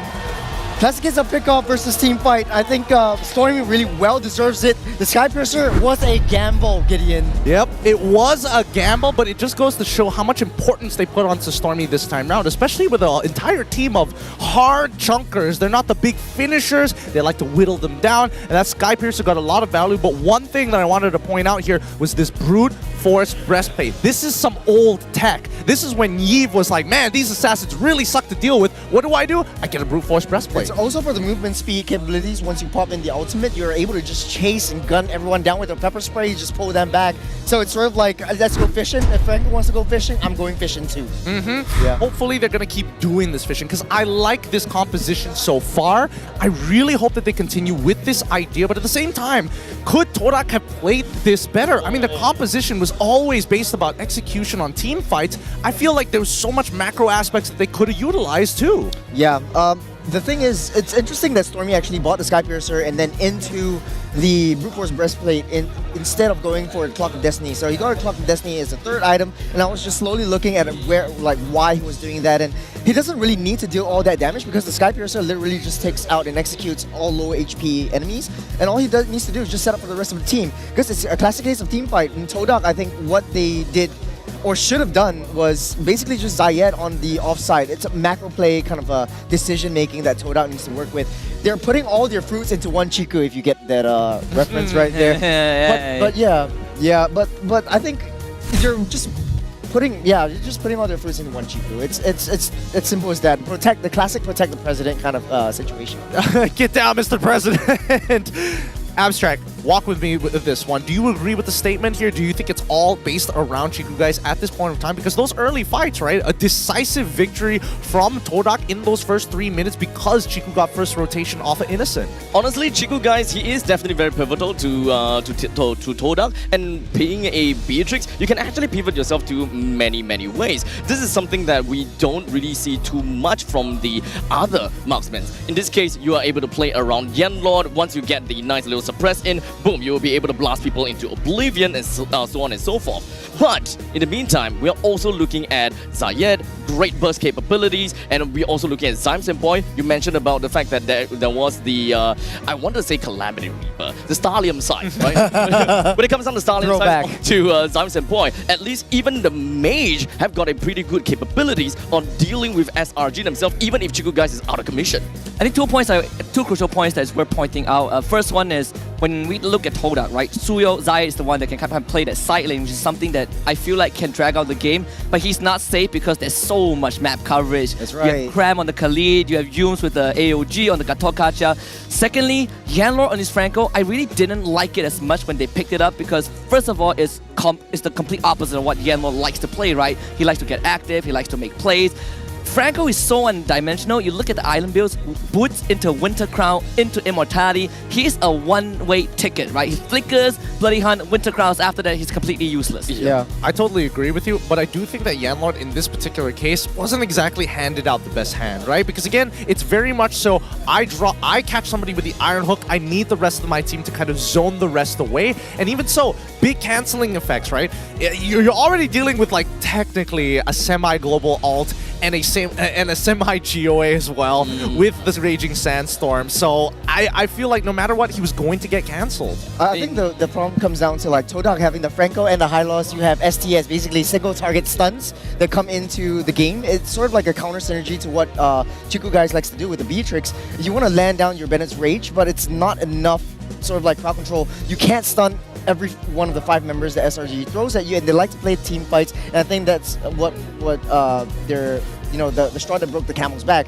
In the early game, they were winning just because they have a lot of early game damage from Zayid, and then Zayid is basically, his second skill is sort of like the lethal counter to what like Belmont has, deals percentage damage to lost HP, correct? So it's basically like an execution for that Suyo. So they are able to secure that early game, but come late game, there was just no way because SRG is coming to you in all directions.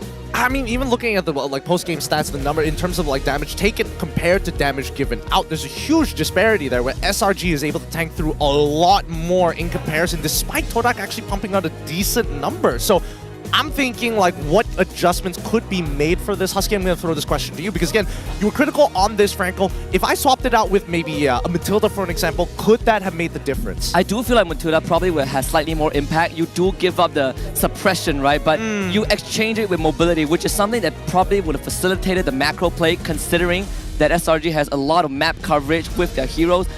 You also have decent sort of multi-target crowd control depending on the circling ego. I do agree, and I think it fits the Analyst playstyle a lot more, right? And on top of that, also, the Gatot, we kind of talk about it a lot backstage. We say that it has to go. SRG felt that yesterday. We saw the impact the Gatot had, right? 18 assists out of 21 kills this game. Wait, really? Yeah. Ooh. Mad stuff. I don't know. It feels a little weird because like as much as Gatot has kind of been up and down for other regions, it's been kind of working out for us. I don't know if it's just because of our play style or maybe it's just, you know, we just don't know how to handle it very well. But with that being said, before we go anywhere, it looks like we've got a little bit of words with Poji happening on the offstage segment brought to you by Hotlink. So Poji, what's going on your side? Selamat datang ke MPL Off Station dibawakan khas oleh Hotlink. Dan sekarang saya bersama dengan pemain daripada pasukan Ray iaitu Virgie dan juga Danny. Alright, jadi sekarang saya ada soalan yang pertama. Apa perasaannya lepas tengok pertembungan yang pertama tadi? Pertandingannya sangat sengit sih. Tadi turtle pertama dapat Todak, tapi SRG dapat momentum lah. Jadi dapat menang. I see. Tapi kalau macam itulah, Todak, maksudnya dia dindong. Tapi apa yang membuatkan kekalahan Todak dekat dalam game yang pertama? Mungkin Todak hilang momentum kali ya. SRG dapat momen lah di objektif. Baik. Selamat jawapannya. So kita tengok soalan sikit lah, lebih sikit. Pada pendapat Virgie, dalam banyak region, sebab ada 16 yang akan bertanding dekat M6, region mana yang boleh bagi saingan dan kuat? Mungkin ada 3 lah. Filipina, Indo, Malaysia. Ada 3 region lah. Bangga. So 3 negara. Tepuk sikit lah dia nama Malaysia. Alright. So kita mungkin ada soalan untuk Mr. Danny. Okay, Mr. Danny, saya nak minta sikit lah bagi ucapan kepada pasukan-pasukan yang mungkin akan menang ni dan juga Vamos yang akan mewakili Malaysia untuk M6. Do you understand Malay or English? Boleh faham. Boleh. Okay, yalah. So, buatlah terbaik untuk negara Malaysia lah. Demi Malaysia. Alright. Okay, one more thing. Saya nak sedikit harapan dan ucapan kepada Trap. Actually, Trap pun tercalon juga untuk MPL Regular Season Award. Okay.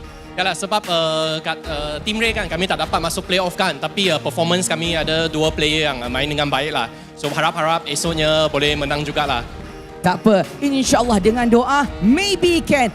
Baik, itu saja daripada Virgie dan juga Danny. Hopefully korang dapat semua info yang diperlukan dan semoga mereka berjaya. Salah satu ke M6, let's go. Let's go, Malaysia. Woof! All right. Coming back into this. Poji really in his element today. I saw him hyping out the crowd. I saw the way he's handling these interviews. He's really coming to himself and feeling himself here in Johor Bahru. Now, we quickly sent over a text over to our boy all the way in the Philippines, Reptar, or otherwise known as Renmar, as you may know him, on how the meta will evolve as we approach M6. So we asked him, how do you see the meta evolve as you get closer to M6? And he replied, well, we'll see more flexible options for EXP and Roam. Hello, Akai. This meta punishes errors and deaths at the wrong time harshly, but can be strangely rewarding to hyper-aggressive teams. If hyper-aggression will continue to be rewarded is my biggest question. Churros, do you agree with the statement? 100%. 100%. This meta sort of seems like it's Malaysia's meta. Very hyper-aggressive, and I think in the early, it's sort of like you win an early game, snowball through all the way to the late game, because this is how like the itemizations and the gold system works.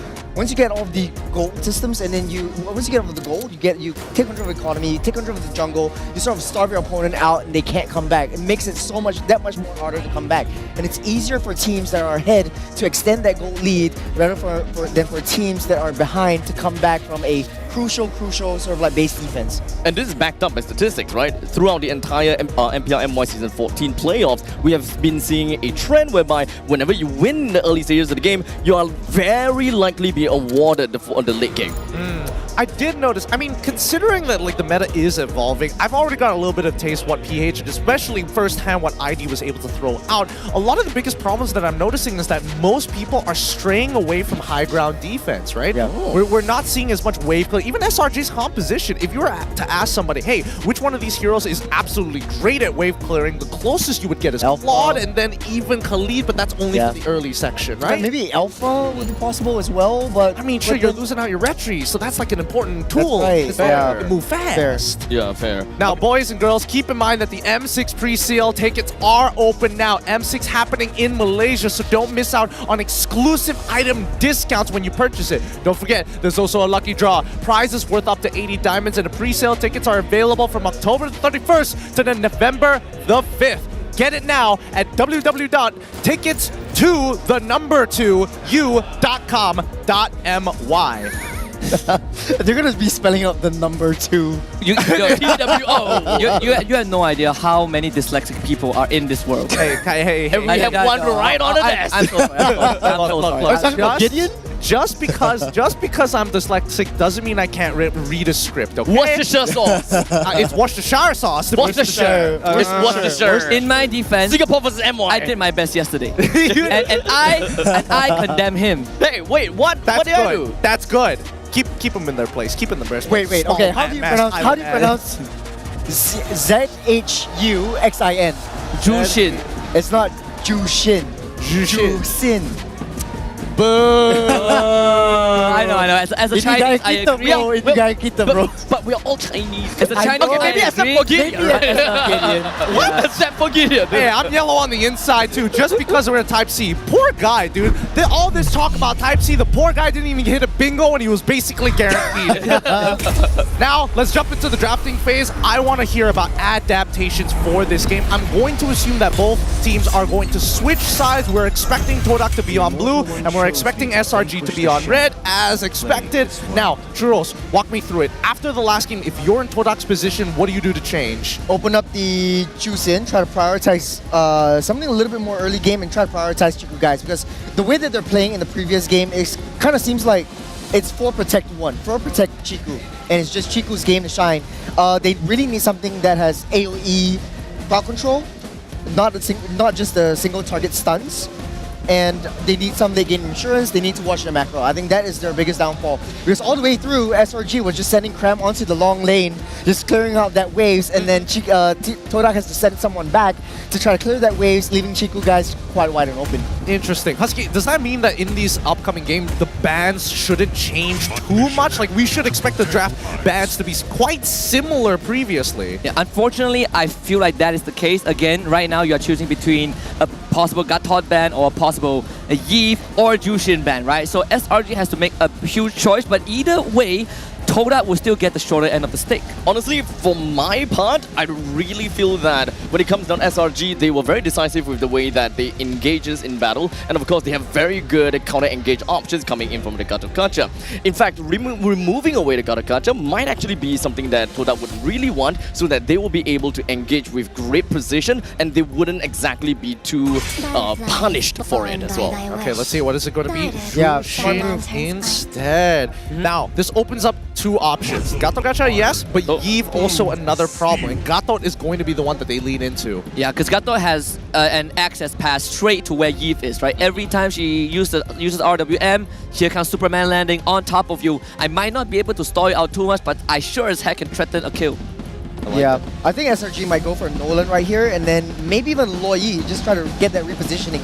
Really? I feel like Loyi is so much better because Todak likes to play team fight. So you have the Loyi just the yin-yang reactions. Basically, Todak's just stuck in one direction. What if I do you better? What if instead of Nolan, they go straight into Ling this time round? Oh, wait. It is Big Ling? Yeah. It's viable. I mean, but the guys hasn't been picking it up for a while because it just takes a little bit more time. They want to go for the Alpha and the Yves instead. Okay. Interesting. So they're fighting sort of like zone control against zone control.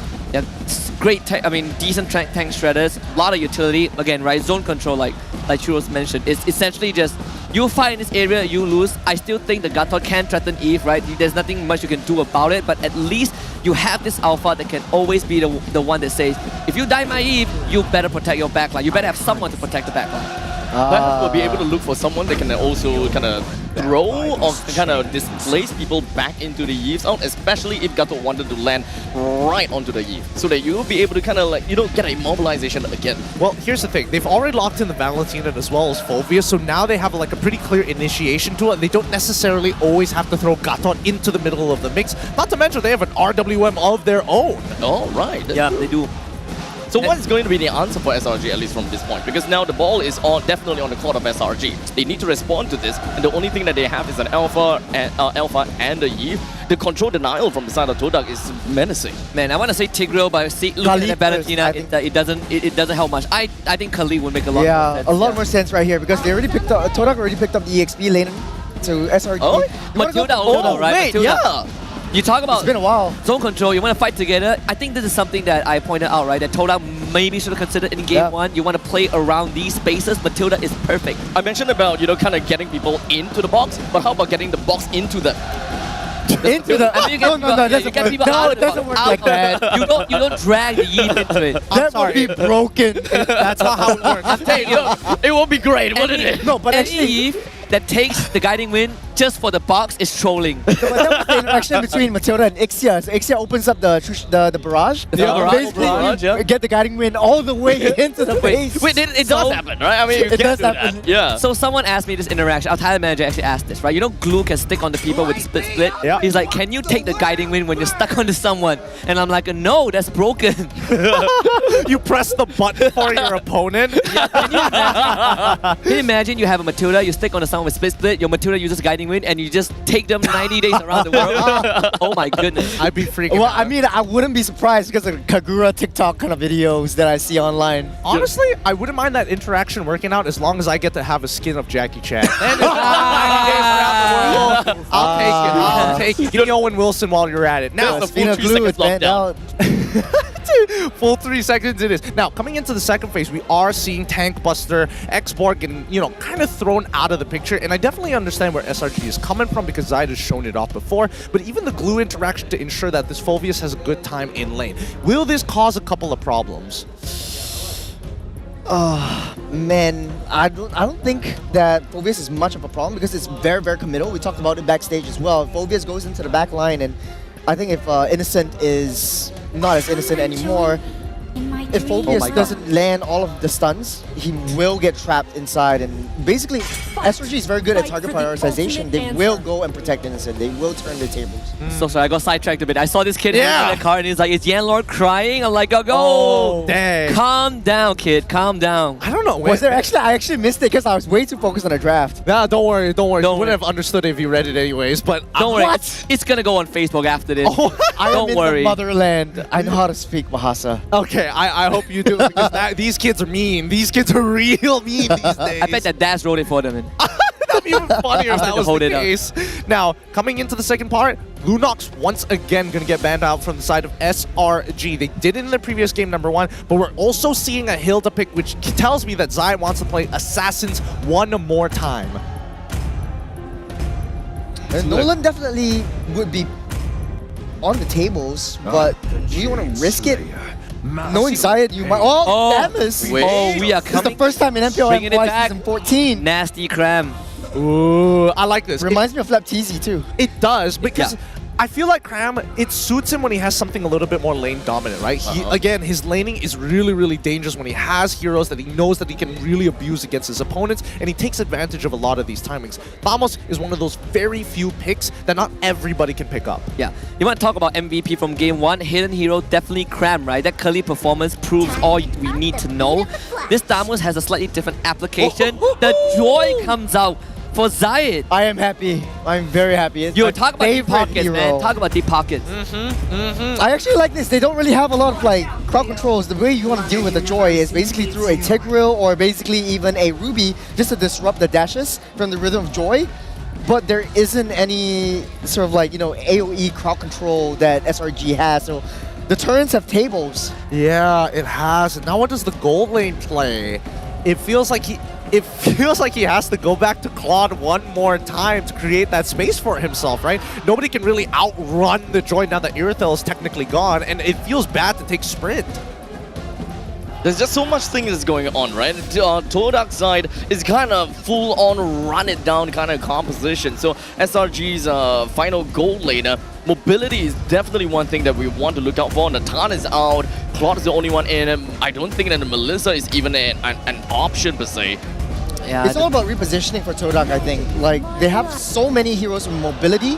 They still want Harith? Yeah. Wow. It just combos with the Eve. I think that's what they want to go for. Sort of like fight in that zone. But for Todak's side, yeah, I agree with you. It's all run it down. It's all let's reposition where you position your RWM. Because I'm going to be coming at you from all directions. That's what they're saying. That's kind of my problem, right? You laid out the Zaman Force and everyone's running it down and you need to stay within the Zaman Force. The AOG is coming in and in the meantime you are just expecting the forward just constantly slamming on you. I don't know. I'm a little 50-50 on this, but Churros, break down the compositions for both sides. What should we expect from early, mid to late? Honestly though, I think early game, definitely SRG is going to have a better time just because they have the Thanos. It clears lane relatively easy, able to just go into that jungle, but then in the late game, it's Todak's game to win, man. All right, with that in mind, we've got the summary of how this game is going to go. Where are the tempo breakers going to be found? Is this going to be another SRG victory, or will Todak equalize the score in this best of 5 as we head into the Land of Dawn? First strike has been attained by Selangor Red Giants. They will find themselves on the red side for this game. Todak on the blue side. He's got to see if SRG can ride on that wave that they have built for themselves. All right, let's jump right into this. Todak going to be on the blue side this time against SRG on the red side here. Now, Abstract, do you agree with Churros on this one? Because I feel like as much as both of these compositions will roughly want to scale, I do feel bad for Crab. He is going to fall off pretty hard compared to the rest of his team. One thing's for sure, right? When it comes down to Thamos, you beat the lane pretty hard. And of course, when it comes down to the early stages, you want... Oh, no, not early stages. All stages. You want to brawl. You want to make sure that you will run it down, same like what Todak is doing. But in the meantime, it is all about crowd control that really halts Cram's potential. So if anyone were to just kind of stop him, there's really not much that a sitting Thamos will be able to do with the Cauldron Inferno up. That's also a good point here. Looking at the emblems as well as the talents, once again, Chiku, guys, is not going to back down against the Harith with an impure rage and tenacity. He's brave. He's going to go for Master Assassin. Now, mid lane is going to be a very big contention point, right? Because as much as Zyme Senpai wants to walk up, he can't do it without losing a good chunk of his health. So he needs the Concussive Blast from Yanlord to help him clear that lane effectively. I like the rotation from Yums as well, arriving top side. I think Cram, even without Yums, he might be able to survive with Vengeance, but we see an attempt from Zayat. He's going to chip away Cram's health as much as possible as the rest backer comes in. Yanlord sees this, guys, and Yums shows up. An instant call to retreat from Todak. Maybe they are deciding otherwise. Yanlord has a taunt opportunity. Sukai gets caught. Good Spear of Alpha to negate that. Very good buffer. Very good buffer. I think at this point, I don't know, that was a bit of a weird decision, right? I don't think they have enough damage to effectively take somebody out just yet, especially with the Phoveus, right? He doesn't have his ult to get that big burst of damage, and I think the base damage from the Lord, yes, it's high, but he kind of needs that meter to build up. Again, trading blows on the top side as Turtle has just spawned. SRG would take priority. Yums and Yanlor have been helping out the XP laners for majority of the first 2 minutes, so level 4 is still basically a full minute wave away. SRG really seems to really prioritize the Quarter Inferno for very good reasons, right? In the early stages of the game, that is what you want for thick HP. RWM from Stormy really wants to take out Yanlord. Revitalize keeps him alive. Here comes Momo. Yums gets slammed on. First blood for Momo. Zyme's endpoint now unleashes the stolen RWM. It's going to be Todak finding the first kill. Oh, that's a little unfortunate. What an unfortunate way to die. He had Flicker available, just again, really believed that the guiding winds would have been enough. Level 5 for both junglers, but even a kill on the bottom side. It's going to be a trade for sure, right? Zayed? Maybe enough. not. Oh! Innocent survives death. Honestly, now, since we were talking about the cram for a bit, you know, when it comes down to Thamus, I'm not particularly a very big fan of the Thamus in this game, right? When it comes down to the 1v1 laning, sure, you kind of win a little bit, but you don't exactly beat Momo, especially once Momo is level 4. All the untargetable moments, you literally have got 0% to hit in order to make full use of your Quarter Inferno. And if picking up the Vengeance as well, you don't really have a claw on the opposite side. Wow, so flicker in for Momo, still Cram. Take the turtle. They jump on the Stormy. Stormy gets away with the Cyclone Eye. Cram now. He's a beast. Hell unleashed. Hume takes out Yanlord. SRG thinking of one more. They can't find it, but it's good enough. So you were saying, Abstract, Graham got pretty deep in there. And I think one of the unique aspects of it was the fact that at least Yums can help him come back into that fight, keep him alive long enough for him to get some actual value. Honestly, if it's ganking potentials, sure. But when it comes down to 5v5, you're literally throwing bodies. I really want to see Cram, you know, coming into action. I agree. He's honestly, he's really big sandbag. Don't forget, he's also got Vengeance. Oh, Momo's gonna go down. Too much damage.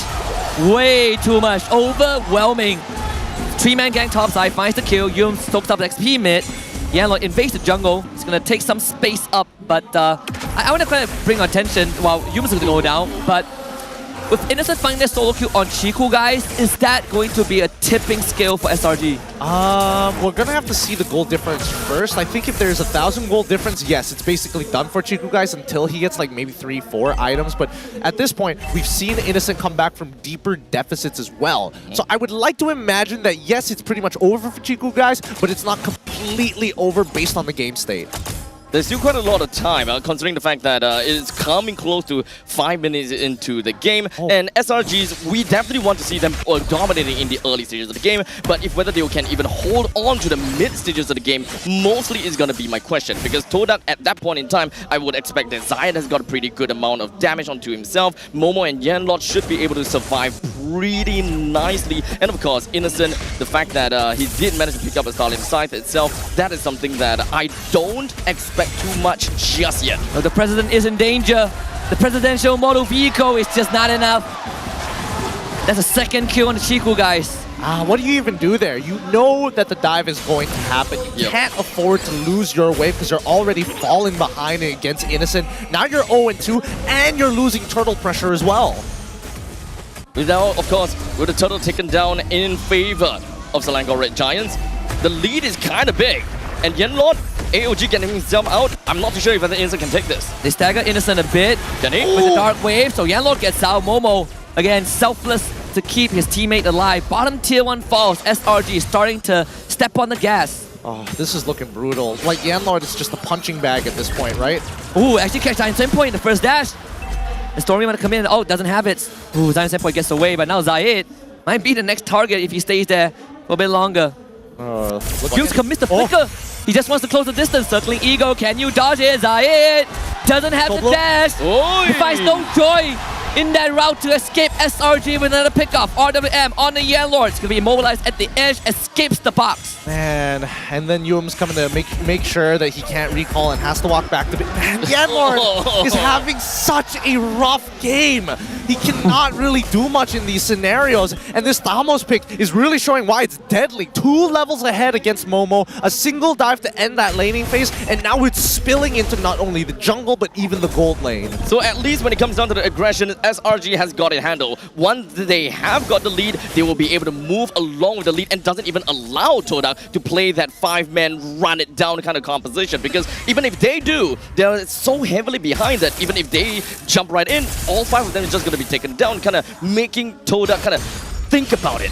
Do we really want to go all in? Yeah, I think at this point with the 4K gold lead that Selangor Red Giants have, they will have control over the next 2 minutes of the game, but I think that Todak at this point, they just need to mitigate the bleeding. They know they can scale into the later section of the game, and I think that Zayed, he's not going to be relevant until he's got a Holy Crystal in the bag. When we introduce the 2 teams, we talk about the Roamers being the ones that need to step up, right? They have had ups and downs, but Yums is on the up for sure. Yanlord getting caught. Yums now circling Eagle, protecting the backline. Chigu guys again goes down. Momo tries his best, but it's just not able to withstand the sheer force of SRG. Double kill for Sakai, 3 for SRG. Man, you can see that Zayed, he's going in, he goes out, and as soon as he thinks about going back in, he realizes this is too much for me to handle. Right now, with no disengage mechanics for the side of Todak and the constant pressure being applied by SRG, this game is really starting to snowball out of control. Same thing, one after another. For Selangor Red Giants, they zoom in onto one person, they take this one guy out, and then go on to the next. Todak have got no answers for that at all, even though they have got quite a bit of big outs. But once again, like I said, is very comical. And SRG, they got the early lead and trying to break that tempo.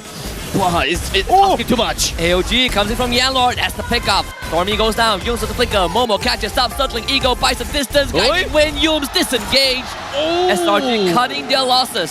Yums very, very lucky to be alive here, although not so lucky as Stormy. I think that right now, the biggest mistake we're seeing from SRG's side, and we've seen this actually happen the last time they fought against each other, that Zyme are in these awkward spots, almost playing like Moon during M1, where he finds an angle because nobody checks certain bushes. It's just kind of like this off-angle plays, right? I mean, he did start as a roamer at one point, you know? That's the point. Roamer mentality, you know, you know both roles. Kind of playing against SRG, thinking that, oh yeah, this is not gonna be where I am, but ta-da, I am. Dark Wave pool, again, a bit of a stagger, right? If Todak could keep the turret alive, that would be great, but unfortunately SRG just brute force their way through, and with Stormy coming back to life, SRG with the full force, let's see how much damage they can do with this first Lord as Zayed cuts down the bot wave to ensure that SRG will only have 1 point of entry, but man, look at that damage. That inhibitor is not going to stand. No, it's not. Look at this push and pull. Stolen out of WM as well, but Zion Senpo is forced to retreat. Yanlord finds Stormy in the back, but Sakai is sticking out of him like the glue. Again, Cram with the vengeance and the ultimate is just staying alive, and Yanlord once more abandoned. This is probably one of the first few times that Todak kind of went for a pretty nice split push. There was a pretty slow push down to the bottom lane. It's definitely a pity that the turret in the bottom lane didn't go down. But now we're looking at what, 7,000 gold lead? Yeah, 7,000 gold lead and possible second inhibitor, right? Innocent actually brings Momo to his team. Could be deadly though, 3-man wave. Unfortunately, there's just not enough damage from Todak. So SRG, they will settle for what they can. Zayed with electrifying beast. He's gonna get clipped by Sakai. He himself retreats. SRG not giving an inch. Yep. They're gonna go again. They didn't comment in that fight at all. I mean, 3-man got hit by Momo's S2, but they didn't want to go for it. Man, RWM again. It's all about structures, right? Holy Crystal for Innocent. What are you gonna do about that? This is not looking good. This is snowballing too fast. Yeah. And I've never, like, honestly, the embodiment of gas. This is what it looks like, man. This is really gas. I thought that Todak is the one that wanted to go, want to step on the pedal and just floor it, but still, Selangor Red Giants still have got the early game and they took control from minute 1. I want to quickly draw a parallel, right? When we saw Todak go up against Vamos in that best of 5 earlier on, this is kind of the exact situation that Todak was forced into. They don't really like to constantly brawl. Vamos made them play that gas game, and I think SRG have picked that up. They're making Todak fight when Todak feels like, man, I want to take a breather, but SRG are just running at me. Now I've completely lost control. I love it. I personally love it because at least Cram gets to play the game. Yums can be a little flexible in between, but you can see the raw confidence from Sakai's on an alpha past level 12. His ult is on a really short cooldown timer, so he doesn't mind just throwing it out just for fun, knowing that Yums has the guiding wind. In fact, the Cram is just standing in front of everyone, right? Menacingly, RWM, Momo flickers in, only finds the guys. Yellow to the back, cannot find anyone, but Stormy will be stepped on by Zion. Electrifying Beast takes him out, but Momo sacrificed, and now double kill for Zion. That's the fight for Todak. They've broken them in half. The backline is dead with no damage dealers. Selangor Red Giants are forced to respect Todak as they still have for one member more over the ones that are currently alive. But even so, I feel like Todak, they don't want to take this Lord. Right now, they got to clear their waves and more importantly, supercharge Chiku guys to replicate this performance again and again. Zayat is understandably one level below of Sakai's, and even when they want to take for a fight, there is still quite a lot of battle spells not available for them. Zion dodges every single spell. That could have been his death, so SRG, they bought enough time for the respawn timers. But that bottom wave is something that Todak needs to keep an eye on, right? It is constantly pushing in. SRG have a wave. Chiku guys, it's going to show on the map right now, so SRG have the man advantage. Yenlord sees this happening. Zai on the end. Yums will see him right now. SRG steps on the gas. It's all about the Lord. AOG cancel on one side. Yenlord shows up and now commits for the dive out of the end use. Yenlord falls. I'm Senpoi will not survive. Momo to the backline. Gets Yums. Chico finally rising on a Ducati. But again, SRG are the true machines. Man, I don't know. Todak's ideas and concepts there were not good. They engaged, they wanted to find that flank angle, but they waited so long to find an exposed hole. And at least for Selangor Red Giants, like Churro said, they were able to find that reposition time and again. And not to forget about the fact that there were absolutely no neutral camps for Zayat to even bounce on. The moment that he finished all 5 of his dashes, he didn't have any HP to kind of work around with anymore. And from that point onwards, you didn't even pop your electrifying beats, and you got to run away and unable to play the game. Yeah, and now he's going to try and go for the recall as the Lord has pushed in, and the last inhibitor should fall. SRG looking for the coup de grace in this game, number 2. M6 tickets on the line. They want to be in the match point spot. Chiku guys running around the corner, clip on the edge again. Innocent just taps him. You ain't getting luxury this time. Todak needs to fight back without Chiku guys, and they're mounting up a dang good fight. But Sakai is too strong. Cram is too strong. Muhammad Ehsan and Ikram brings them to match point. Unkillable machine from Asada Sakai's. God, what a play. What a game coming out from SRG's side. It feels like they got underneath Todak's skin, and I think now Todak have to take a real long sit down and think about it. You can see even Crab so excited, bumping the top of his knees underneath that table, and Todak, they're not bummed about it. They know for a fact this was something else. I think that's a Crab, huh? They have a medical center at their training spot, right? I've been there. The physio is good. Cram will be fine for M6. Where was this SRG yesterday? I don't know. This is like a whole new side of them. To see them play like this and to really enable Cram and really utilize why he is such a great laner, I think I'm personally all for it. Look, it's all about the stakes, man. Upper brackets, there's no stakes. No stakes. They need to go down to the lower bracket and be like, yeah, we need to go online. All it took was one comeback win against Red Esports in that game 1 to really flip a switch. It did. It's something has turned around in them. The motivation is there. But Churros, what do you think about game number 2? When I was watching the game, it was many dots of blue and just one big red dot. Because SRG was just always together. They were. They were every single time. They're fighting as 5 men. And one of the biggest things that we underestimated was the Alpha Thamus Matilda combo. That's 2 true damage sustained monsters and a freaking fairy that can just pull you away in team fights. Fairy. I don't know what Matilda is. All right. Calm down, Peter Pan, because Todak, I think, with their composition, it was actually really hard once the laners couldn't find their independent stronghold. Look at the shields. Look at the shields built up from the photo itself. The Matilda just giving everyone the heals, the shields. There's no way that Todak's damage. Even though Zayed can find the back line, they can't take the front line because the front line is tanky and they hurt. Oh man, this is way too much. It's way too much. Give it up for the MVP of the game, going over to Sakai's on his Alpha, enabled by his entire team with the help of Matilda getting in and out of these fights. He does not. Well, honestly, I would say he is a very generous trigger finger. You know, I know what it is. What is it? They're wearing red today. Yeah, I saw this comment on Facebook when they lost against Todak. Because they're wearing blue. Yeah, someone was like, SRG without red in their jersey, no luck. Wear red. Hey, from a Chinese, I get you. Yeah. I get you. I don't know what's up with this superstition here, but You're wearing pink. You're the one closest to red. Actually, all of y'all. You're the one guy without any. Yeah, you're the one guy without any hint of red. Yeah, that's you call us a Chinese. Maybe I'm wearing red underwear. Who knows? That's the guest mentality, right? Let's move on. Get in, take me away, please. Hey, don't worry. We were so don't close worry to about him that. stripping.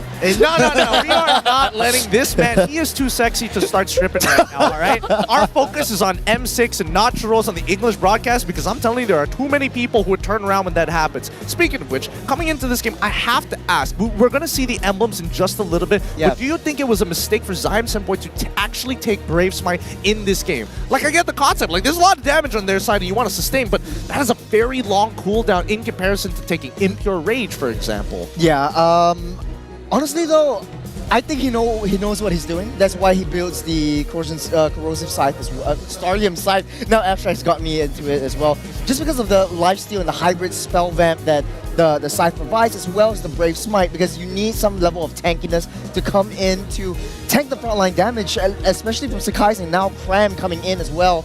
But I do want to talk about like Zayed picking up that Joy doesn't really work out well because you're just because of the fact that like RSG disrupts the Joy, you know when to time your iframe, or not your iframes, but basically your buffers into your ultimates, into your stun skills, into your crowd control as well.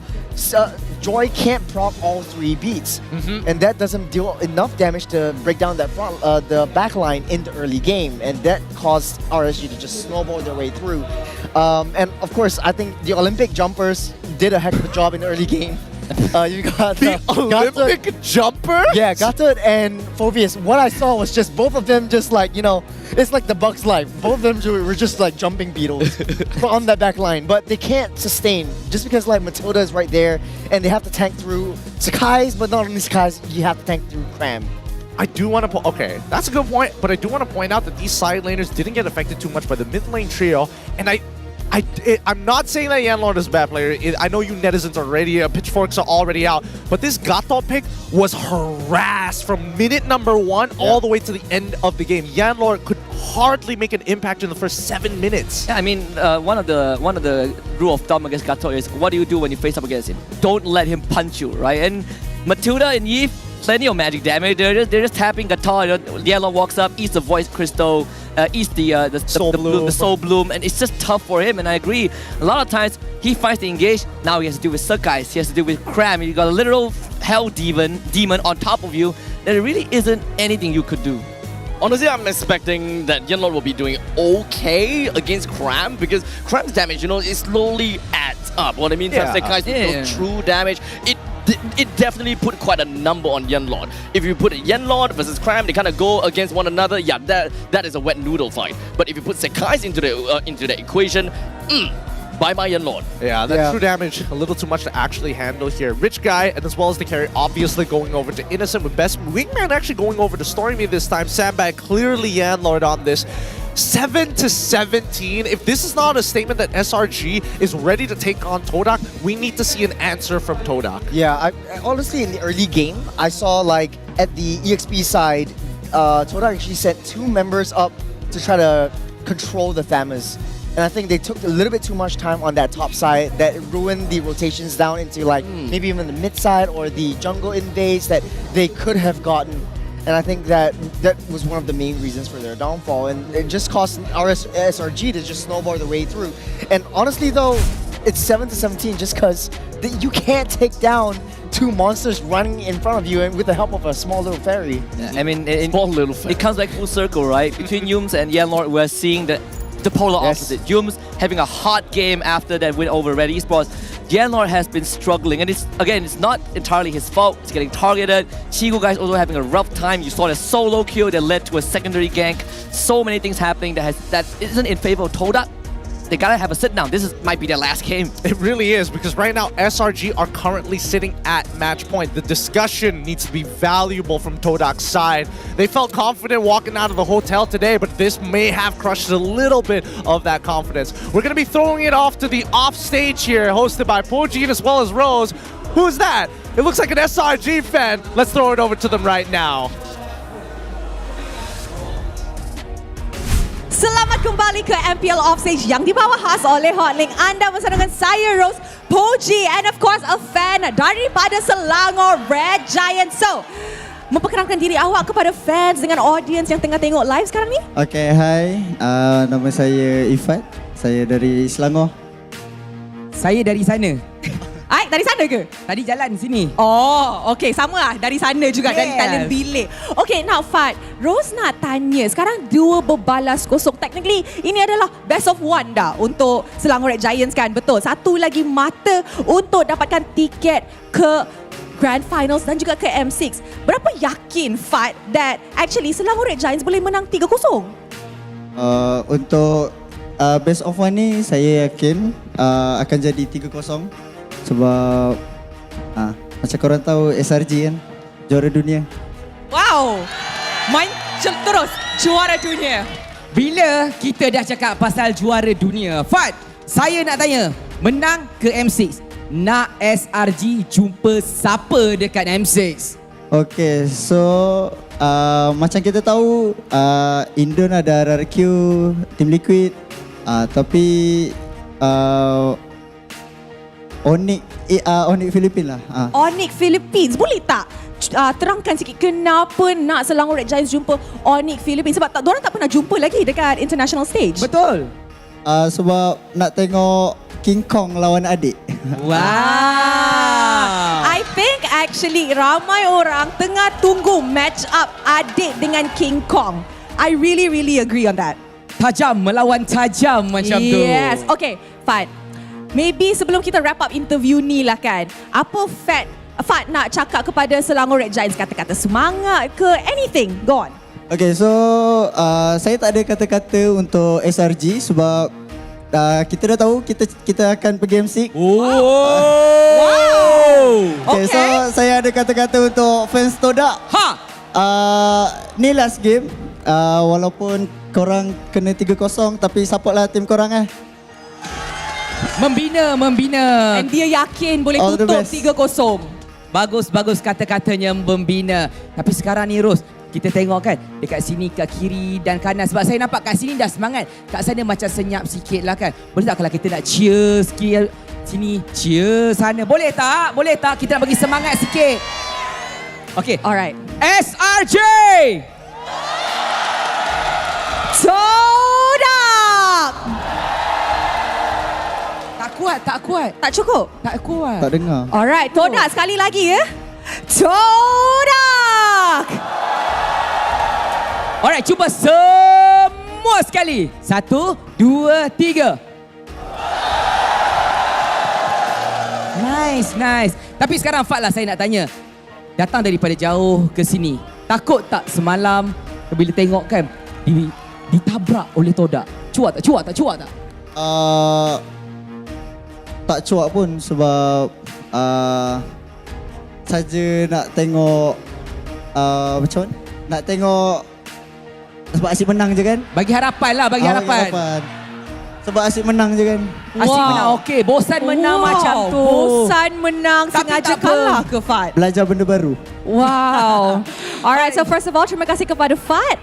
And guys, mari kita throw it back to the game. Untuk start game ketiga, adakah Selangor Red Giants boleh tutup game ni dengan 3-0?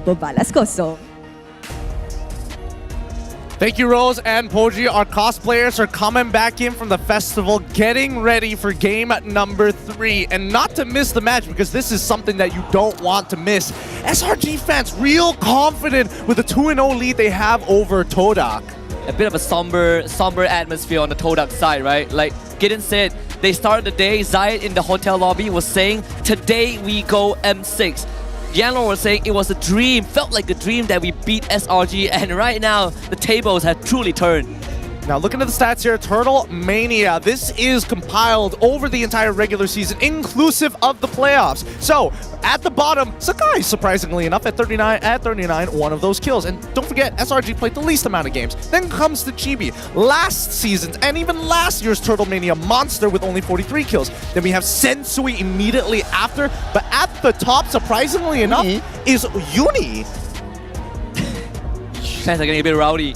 I mean, even the guy Fad who got interviewed, right? He had to apologize to the Todak fans for his remarks because they were gonna jump him after that. I'm telling I'm you. so sorry I said it. It was for the PCUs. Oh, this is interesting. So Turtle is actually prioritized so much more by Sakai. Look at where he is. You mean the Lord? The Lord is so much more prioritized, and like Uni's right at the bottom. Exactly. It's like it doesn't matter if you take a Turtle. With the yeah, least it's games exactly the first. with the least games, and he got the most Lord. It's so funny, but what is... oh my God! I love that so much. Hey, Someone censored that though. The artists in the fandom. Oh, have you ate swordfish before? Have you had swordfish before? No, is it legal to eat swordfish? Yeah, it's type of sushi. Is it? I don't know. I feel like it's a rare animal that I don't personally see, so I can only imagine that it's close to extinction. Moving on. Okay. M6, by the way, happening in Malaysia. Take the redeem code and get some in-game rewards, or scan the QR code to save yourself some time. But I don't know. Coming into M6, I feel like it is going to get very rowdy in the audience. If we've got artists like that, who knows once the rest of the world touch down. I mean, the crowd has confirmed you can't eat swordfishes. That with red chili sauce. The Malay way. The Malay way. The sweet chili Or one, right? ketchup manis. Sweet chili. No, ayam masak merah. With masak merah. Is ketchup manis a Malaysian thing too? Yeah, it's like sweet sauce, right? Yeah. But ketchup manis is Indonesian. Is it? I don't know. Hashtag dunk claim by Malaysia. Yeah, All I right, don't really let's care. It's Is ours. laksa Singaporean or Malaysian? It's ours now. don't even start. It is Curry ours now. laksa. Chicken rice, just chicken and rice. You guys have Who claims it first? Peppery bakute. We'll give you the island, the rest is ours. Yeah, we'll let them win the small victories. We got the main landmass anyways. SRG now on blue side up against Todak on the red side. First pick here going to be coming through, and it looks like they're going straight in for Jushin Bands on Todak's side. So Lo Yi, Fovius, and Yves responded by Todak. It's going to be Jushin, the Fanny, and Chip. The one thing that Husky and LaFell has been asking for the entire day yesterday is to get the Jushin out, and now we get it. Jushin has been out for the longest time ever, except for probably one game if I remember correctly. But now with the Suyo being picked up, nothing too out of the ordinary, but it's more on the side. The ball is more on the court of Todak. With Gato Kacha currently still available, and they played it in the previous game, it didn't really quite work out too well for them. I have to agree here, and I think that Yanlord, I mean, he might just get thrown onto Gato one more time, but at least this time round, he doesn't have to worry about a couple of things. Number one, getting harassed out of his mind by this Yves. Number two, maybe the Matilda, it could go. I think it is a fair shout at the same time, but unless we see Todak have a hard read on that draft, oh my god, they're going to go for the hard read with the Valentina. Yeah, it's a common thing for Todak, right? This draft is actually, if they put the draft recap for game number 1, basically SRG is drafting the same. They want to prioritize the Suyo or the Jushin, but in game number 1, they opened up the Jushin instead, and then they pick up the they pick up the Jushin. So that's pretty much wide open. Dude, that's so the text again. Yeah, I didn't understand that. It means that my wife is pregnant, but she came here for Todak. Hey, it's worth it. It's worth it. Dude, that's crazy. Come on down, Educity Sports Complex, man. Hey, M6 comes by and it's just like a baby shower. It's gonna be a gender We reveal. got gender review, right? Our opening then ceremony is just we reveal the gender for the 100 babies that's closest to delivery date. Oh my goodness, it's a horrible idea. Your name, what? Your kid, 1-1? Sure. 1-1. I'm gonna digress. I'm gonna digress a quick bit, right? Never mind. There was someone that actually went to labor while waiting for a J-Show concert. Are you serious? Yeah, in Malaysia. Yeah, so what I'm looking out for is like labor waiting for M6. It's crazy. It's crazy. But coming back into the draft, they've already finished the first phase. After Suyo, we saw the Gato and Valentina, and then the response was Hylos Vixana as Nolan being the final pick in the first phase. Todak jumps straight on it. Thank God they got rid of the Tigreal. With Tigreal out of the picture, that is definitely something that Todak would be very happy about at the very least. But you know, they have a Valentina. But regardless, they will be able to steal away the Eternal Guard. That's all fine and dandy. But at this point in time, what are they lacking, and what is something that they probably want to go for? They get great pacing from Nolan. Valentina's great in lane and should be able to rival Vexana pretty nicely too. I think they need a winning matchup for Chiku. That's number one. But SRG probably going to stick with their same similar bans as they did before, right? Always get rid of the Lunox. Irithel is a lot more punishable. And I think that Chiku guys really need to step up for Todak, not even in just team fighting, but specifically laning. Yeah, I think right now it's either the Beatrix or the Irithel being picked up by both sides right here, because it works very, very well into the Suyo as well. Or Todak could go something wild like they did yesterday as well. But at this point, I kind of feel like the Matilda does work with SRG, to be honest. Oh, I totally forgot about Nathan. I can't believe that. No, it's just expectation. I mean, we saw Todak ban it out the last time. I would only assume that they're going to keep on banning it for God knows how long, right? Yeah. I mean, they've got the Gatot, so even if they have Harith, that's the main target that they're going to go for. This time, they just don't have to worry about the Yi pounding him from the early game. I think what's still open, they could ban out the Khalid over on the side of Todak, but it's Cho, yeah. Okay. Actually, I was thinking about that for the first phase pick for Todak. It was a big turn. Yeah. Big turn to Suyo, right? I mean, Yanlord put up a great show, right? Yeah. Fair. One thing that's for sure, we need some initiating tools from the side of Todak. Even if you steal away the Eternal Guard or having an AOG, they are all great for counter-engage or even follow-ups, but they don't have someone that is really pivotal in really starting all these battles. But Todak is currently still available in the picture if they really want to go that way. But what else could we possibly look at? I think they might go for the marksman first. Yeah, for the side of Todak. Like the Beatrix will work out well. I think in the first game, Chiku guys picked up the Beatrix first in this slot with practically the same sort of like standard draft that they have right now. But the only difference is SRG doesn't have to choose in. So wow. Instead, they like to prove us wrong. It's not the. I guess it's not the word. I think we only saw Moscow like once, right? By Nets today. Yeah. I feel like the fact that this Gatot can still be flexed, I think that's kind of the intention for that last pick being left open. You also want to look at the state of Yanlord, right? What is he feeling? Because I think it has been quite tough for him as an individual today, right? And being one of the youngest players on the team, what is he going to feel good at trying to get them back into Game 3? Maybe a Hilda? Gonna pick up a Hilda for the side of Todak works out very well. Super, super aggressive in the early game, especially with the Nolan on hand. They can go for the Hilda, but I think we need to see what the full composition is first, because as much as I want to lean into the Hilda, at the same time, they could easily just like pick up the Khalid, right? I mean, it hasn't been touched throughout, and we are seeing Claude getting picked up, big chunkers to make sure that Suyo works. Yep. Yeah, they're trying to deny the Hilda going in the hands of Todak. It's either the Hilda or the Khalid, and Gideon, you were talking about this as well. Hilda and Khalid are sort of like the same thing, but like with a different type of ultimate. Hildas are very single target focused, but Khalid actually sets up fights. So it boggles my mind why SRG wants to pick up that Hilda. Maybe you want to just annoy the heck out of Nolan in the early game and try to deny them from being aggressive onto Sakai's when he starts that farm into the mid-side game. And then SRG snowballs from there. I think at this point, you might as well just play the full dive composition, right? You have the Valentina to maybe like at the minimum steal the Glorious Pathway, and then you just full send it into the opposing side. I think both Matilda as well as Khalid are both pretty good picks, but You've seen this yesterday too. Okay. Okay, for the high loss, Hilda. I mean, Momo wants to go for lane dominance. He doesn't mind if it's high loss or if it is Hilda. It's most likely going to be Hilda in the EXP because she is able to affect one side of the map rather than having to play in the first 2 minutes where you take more damage in the enemy jungle. With that being said though, Churros, give me your rundown. What is the rundown of the compositions? Putting me in a spot because this is really a 50-50 draft. It really reminds me of the Filipino kind of meta that they really use, but I know the aggression coming out from both these teams, and it's the Malaysian flavor coming to play. So expect a lot of fights coming in from Todak. Give a lot of distance for Chiku guys to try to get that backdoor opportunity, and I want to see how he utilizes that mouse to do that. Personally, for me, I feel like right now both drafts are screaming win lane, win game, as it's currently match point for the Selangor Red Giants. They might just be able to book a free ticket to M6 here on this game itself. Good luck to both of our teams, and we're hoping that Todak puts up the fight we're waiting for. This could be Terminus for Todak, a dynasty at stake. SRG on blue side, Todak on red. If you're ready to write a somber ending to this tale, better hold your breath. Todak needs to bring it back. The 5 appearances in the International Series is now at stake for the Swordfishes. This is definitely going to be a hard series for them to solo.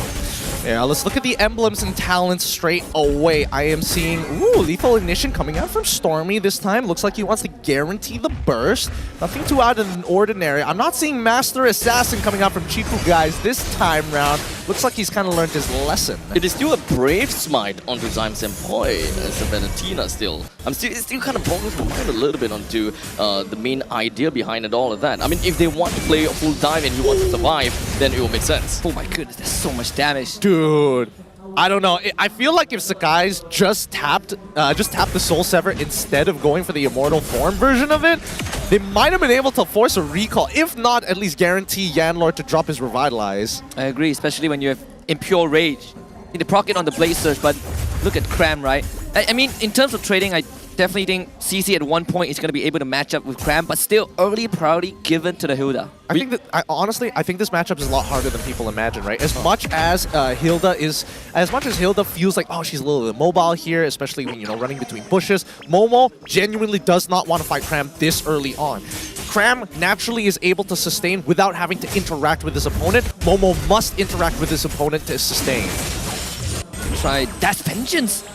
Oh, a feint from Sakai. This ain't good news. No Vengeance, turtle up. Oh man. Okay, so we were talking about the Hilda as well. Whoa. Yanlord in the midst of things. Revitalized use, keeping the team of Sakai's or team of SRG alive. They drop down the big bad mini lord. First blood, SRG. It's just Todak late to respond. I am surprised they wanted to go for that because now they're gonna lose Momo. Why? Great drive-through though from the side of Sakai, I gotta have to say, but Todak kind of gave that free kill from the side of Momo. Yeah, I mean, they were already late. None of them were hitting the level 4s on time anyway, so why still contest for it, especially when you're up against a Suyo anyways? It feels uncanny from Todak's side, but I hope that they get their mental together right now. They need to start making smarter decisions across the map and specifically towards Chiku Guy's side of the map. Because again, Momo, it's up to him. He needs to hold on to that lane, but Chiku Guy's is the insurance policy. I guess the early game kind of thing just kind of filled their head, right? They're just looking straight ahead. Oh man, please don't do it to him. Oh. Is this what bullying feels like? It does. And the worst part about Yanlord, he hit level 4, he wants to use the AOG, but he's consistently getting cancelled by Cram. There is a bit of a channel time, and Cram does have mini stuns. And Cram is back to offside. Are you having fun? Are you having fun, Momo? Look, I lost 0 EXP, by the way. 0. The amount of mobility that the Hilda is able to bring to the game, and sometimes, and not sometimes, but in the previous iterations, we did definitely see that Cram wasn't exactly that participative in the game. Zyme Senpoi got a flicker. You look at the ruins of Toda, the castle walls are starting to fall brick by brick. SRG about to pivot top side, that's where Momo is. We talk about him being the pillar, and right now, it seems like this pillar is about to fall again, split in half. Claimed by Sakai, Zayat shows up, Spirit Destruction misses, so no opportunity, he will try, but Stormy survives through it. Zayat now will have to retreat. Yep, and there's no need to chase. Cram needs to ensure that the damage put on Momo is permanent. They're gonna shove that wave up as soon as possible, and more importantly, if he's able, I mean, if anybody wants to kind of free farm the gold plating, they could, but now Innocent has to survive this dive. Can be taunted up, Blazing Duet, tries to clear the way, BMI dodge on the Eternal Guard. I mean, what was Todak expecting with that gank? It's a good attempt, I suppose. Honestly, looking at how Todak has been trying to go on it aggressive against SRG, while SRG is doing the aggressive nicely. Oh, hold on a second. Yanlord. Did you get the purple buff? At least that. I got it, but Yanlord again sacrificed. Just not having fun. How do you play the game? Yeah, I'm pretty sure that the flag of Todak on the top of this castle is halfway down the mast now. It's not really not looking good here.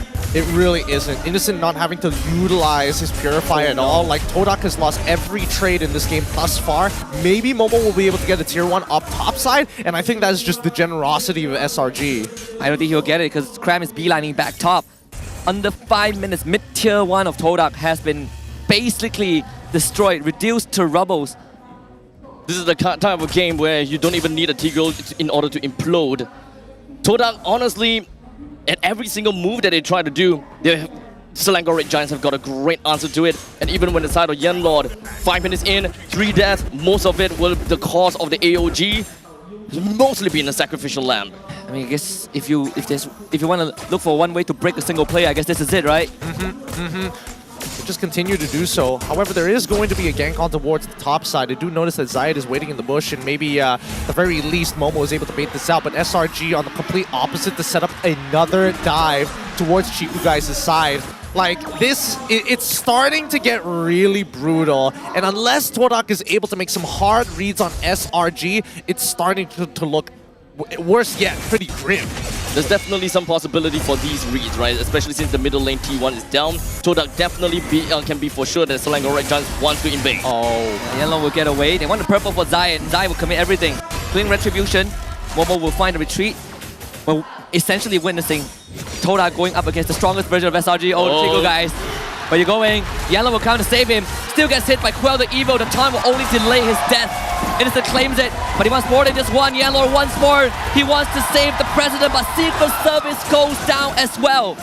They're going to have to play the rest of the map here. As much as Todak needs to sacrifice members, they need to get presence. Top side tier 1 is going to be the first to fall as Zion Senpai clears out that mid wave. And at this point, the snowball for SRG has already started developing from a 2.6 now to a 3K gold lead.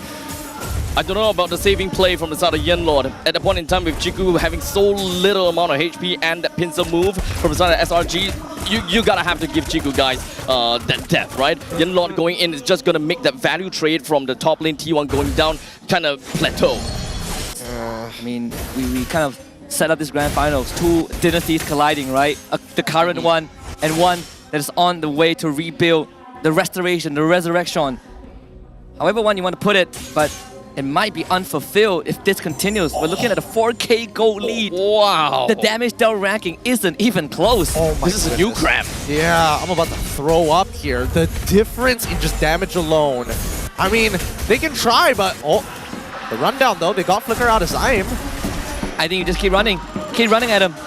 Todak out of the element at this point. They don't have control into the jungle. They don't have control over anything. Ow. With all of these waves just crashing right in, SRG would just want to face first onto Todak. Yeah, good try from you to try to slow Zai down with a glorious pathway. Minor resource committed, but you look at the level difference. Zai is 2 levels behind Sakai's. Yeah, but honestly, they just need to stop Chiku Guys from farming any further. Every time he shows on the map, you should see a response from SRG and Cram. He knows he's strong enough right now. It's not like the previous games where he couldn't get much done. There's Vengeance out. Innocent is just waiting for it. AOG, so many spells out. It was all a bait, and they still lost Momo. Because Sakai's wants the killing blow. Yanlord whittled down, just back in. He is dead. Double kill going on for Sakai's, and that's the solo kill right there. Cram clean Chiku Guys in half, and SRG continues to gus. Oh my goodness, this is unplayable. This is unplayable. Oh my god. 10-0. 8 minutes and 40 seconds. Holy defense gone. Yeah, and Chiku Guys getting solo killed by Cram as well. This is unplayable for Todak. I think I'm going to call it early. This is pretty much it unless we see a god play coming out from Todak or Selangor Red Giants really mess up this game. Honestly, the god play here, what could it possibly be?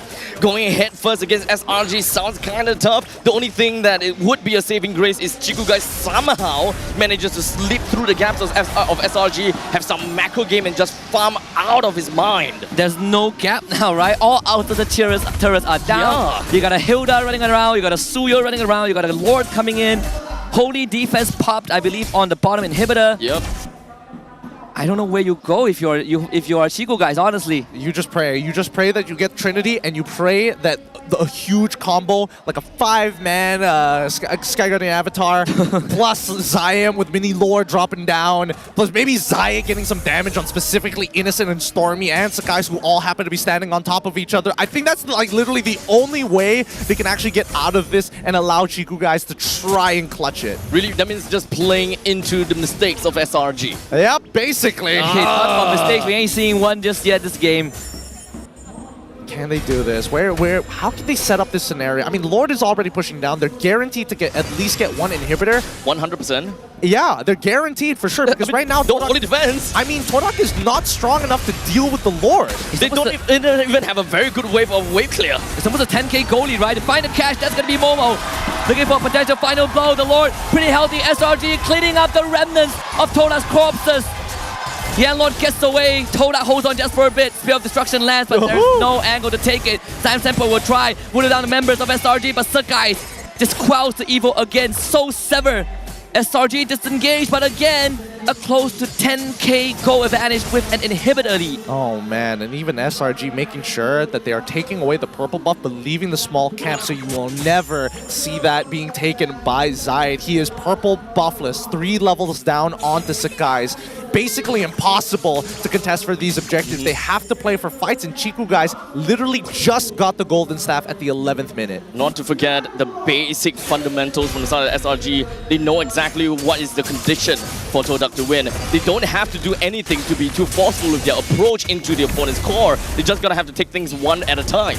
Now, Innocent, he was able to get a Winter Crown purchase for himself, so they could look to bait out Todak into an unwinnable fight here. Goes in Blazing, tries to go for a Blazing Duet, goes into that Winter Crown as the OG comes, and then lets Selangor Red Giants kind of wash the rest out.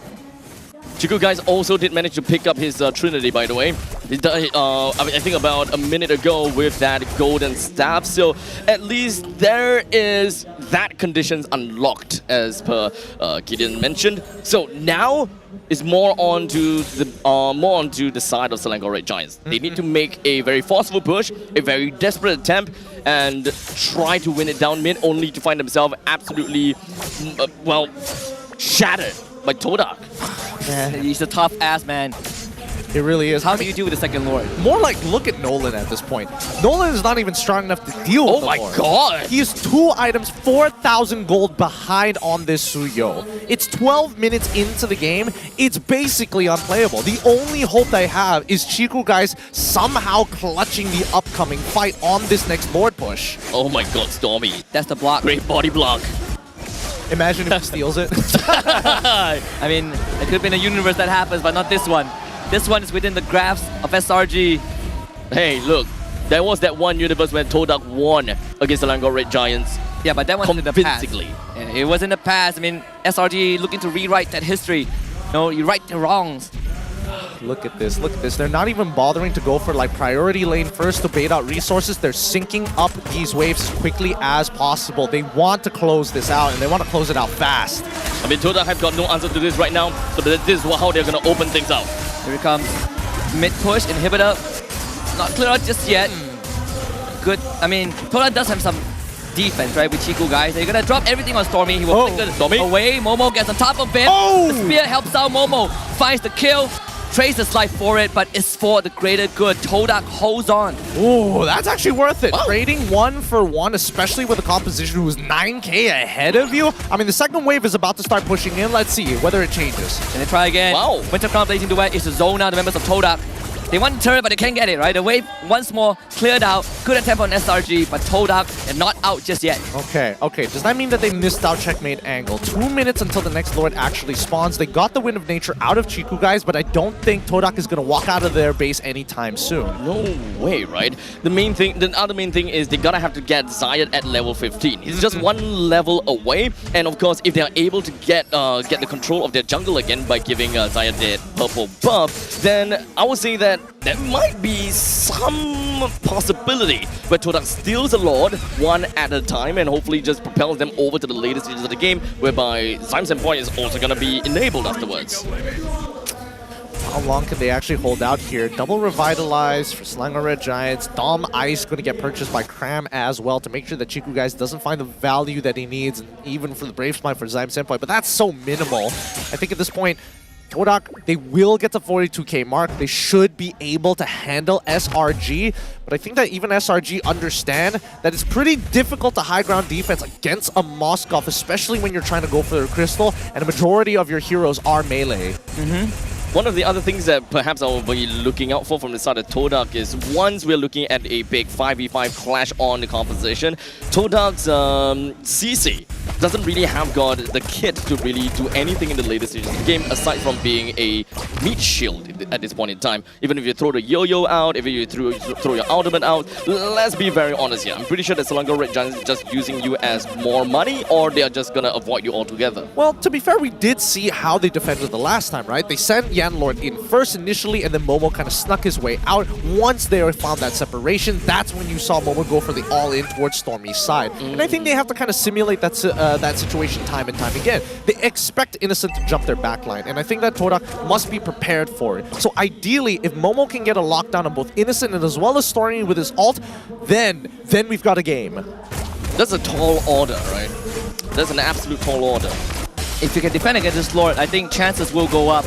But it also comes down to whether they can keep even a structure alive. If they lose all inhibitors, I think we go back to square one for Todak. But if they keep even one alive, then I think hope is there. Yeah, I mean, based on the pattern, right? The second Lord push did take down half of the HP of the inhibitor turrets. So, understandably, this upcoming Lord will take down the entirety of this inhibitor. The question is whether they can even end the game. Yeah, and now it looks like it's max build for Chiku, guys. He's ready to fight. He's got the Winds of Nature as well. Everybody else a little bit on the poor side, but they're catching up pretty quickly. I don't see situational items, and the people who are eating really, really little is going to be Momo as well as Yanlord, trying to be cost efficient with their builds. All 4 of the half builds onto the side of Yanlord. It's all about the inhibitors, right? Start it step by step. It might be a heartbreak coming in from Todak. So guys, finds the engage. Lord from bot side, what is Todak's move? AOG from Yanlord, hits on the 2. Momo ties them together. Momo's already dead. They get rid of Zion. Cram still alive. Innocent goes for the crystal. And Selangor Red Giants have fulfilled that dynasty on the ruins of Todak. The hunt is completed. Immortality yet to be severed. They will earn the slot to defend the title and grace the global stage. Welcome to M6. Heartbreak. Heartbreak for the Todak fans. They worked so hard to get to this moment. One step away from M6 and they just fall short. The SRG fans rejoice as Selangor Red Giants book the final slot to M6 and right the wrongs of the playoffs. GG, well played to both of our competitors. We'll never see this storyline ever again. Never again. It ends right here. There's no epilogue. Only heartbreak. All right, we're throwing it over to the winners interview. Rose, take it away. Pasukan kedua yang dapat mewakili Malaysia di M6 that will also be held in Malaysia. Educity, ini adalah defending champions anda. Ini adalah MSC champions anda. Give it up for Selangor Red Giants. Guys, congratulations, amazing game. I rasa kita boleh start dengan Stormy dulu. Alright, Stormy, congratulations first of all. Kita tahu lower bracket ni bukan senang. Tapi, I'm really curious macam mana korang decide to discuss back home and macam mana korang bangkit macam ni. Dua-dua perlawanan yang clean sweep di lower bracket. I think credits to Innocent and the coaches because kita orang buat full study on the night when we lost. So full credits to the Becky, Arcadia and Innocent. Adakah kekalahan tu macam satu wake up call untuk korang to not be too competent sebab kita ada banyak lagi competitiveness in the scene?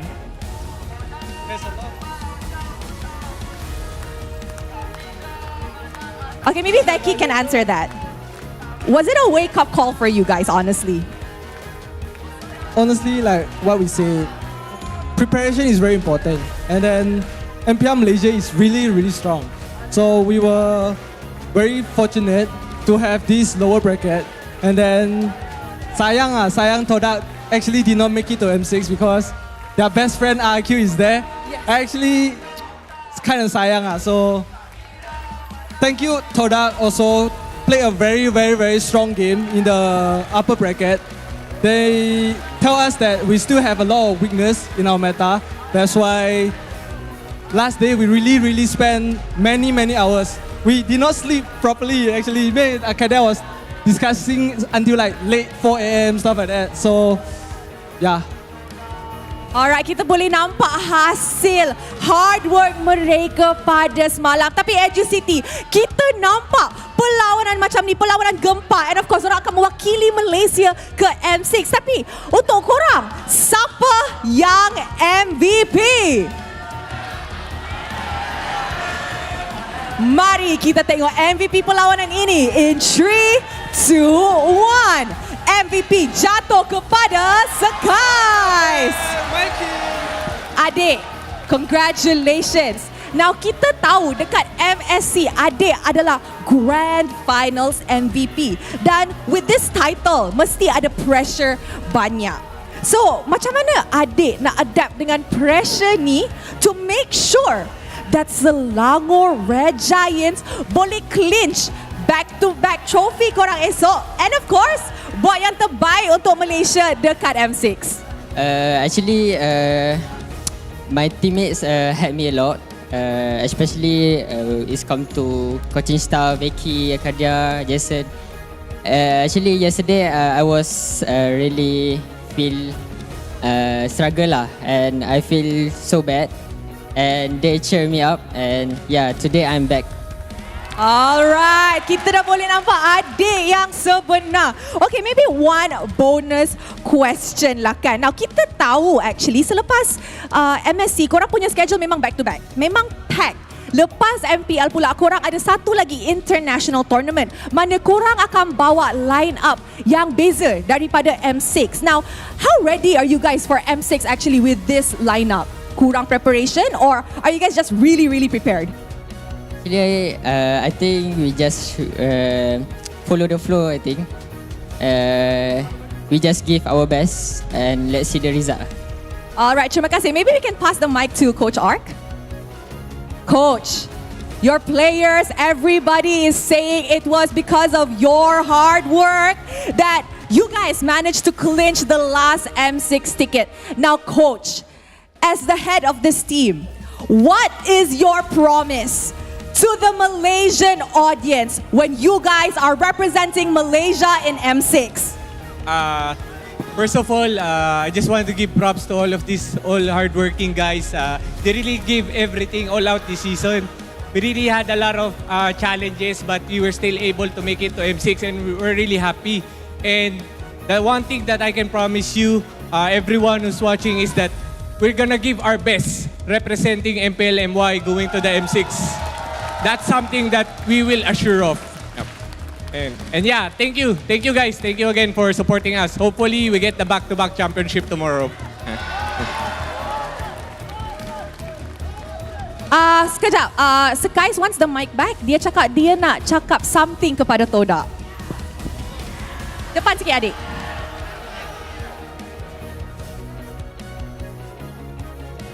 Okay, diorang tengah discuss. Sabar. Sabar. That's me, give this way. Oh, jangan nak cakap dekat mic. Korang tengah discuss. Okay, ke tengah. Alright, actually semalam time saya MVP camp tu saya ada buat sign macam ni. Actually, that's me in reverse sweep and it's not for yesterday but it's for today lah actually. Alright guys, Educity, give it up for your second M6 representative, Selangor Red Giants.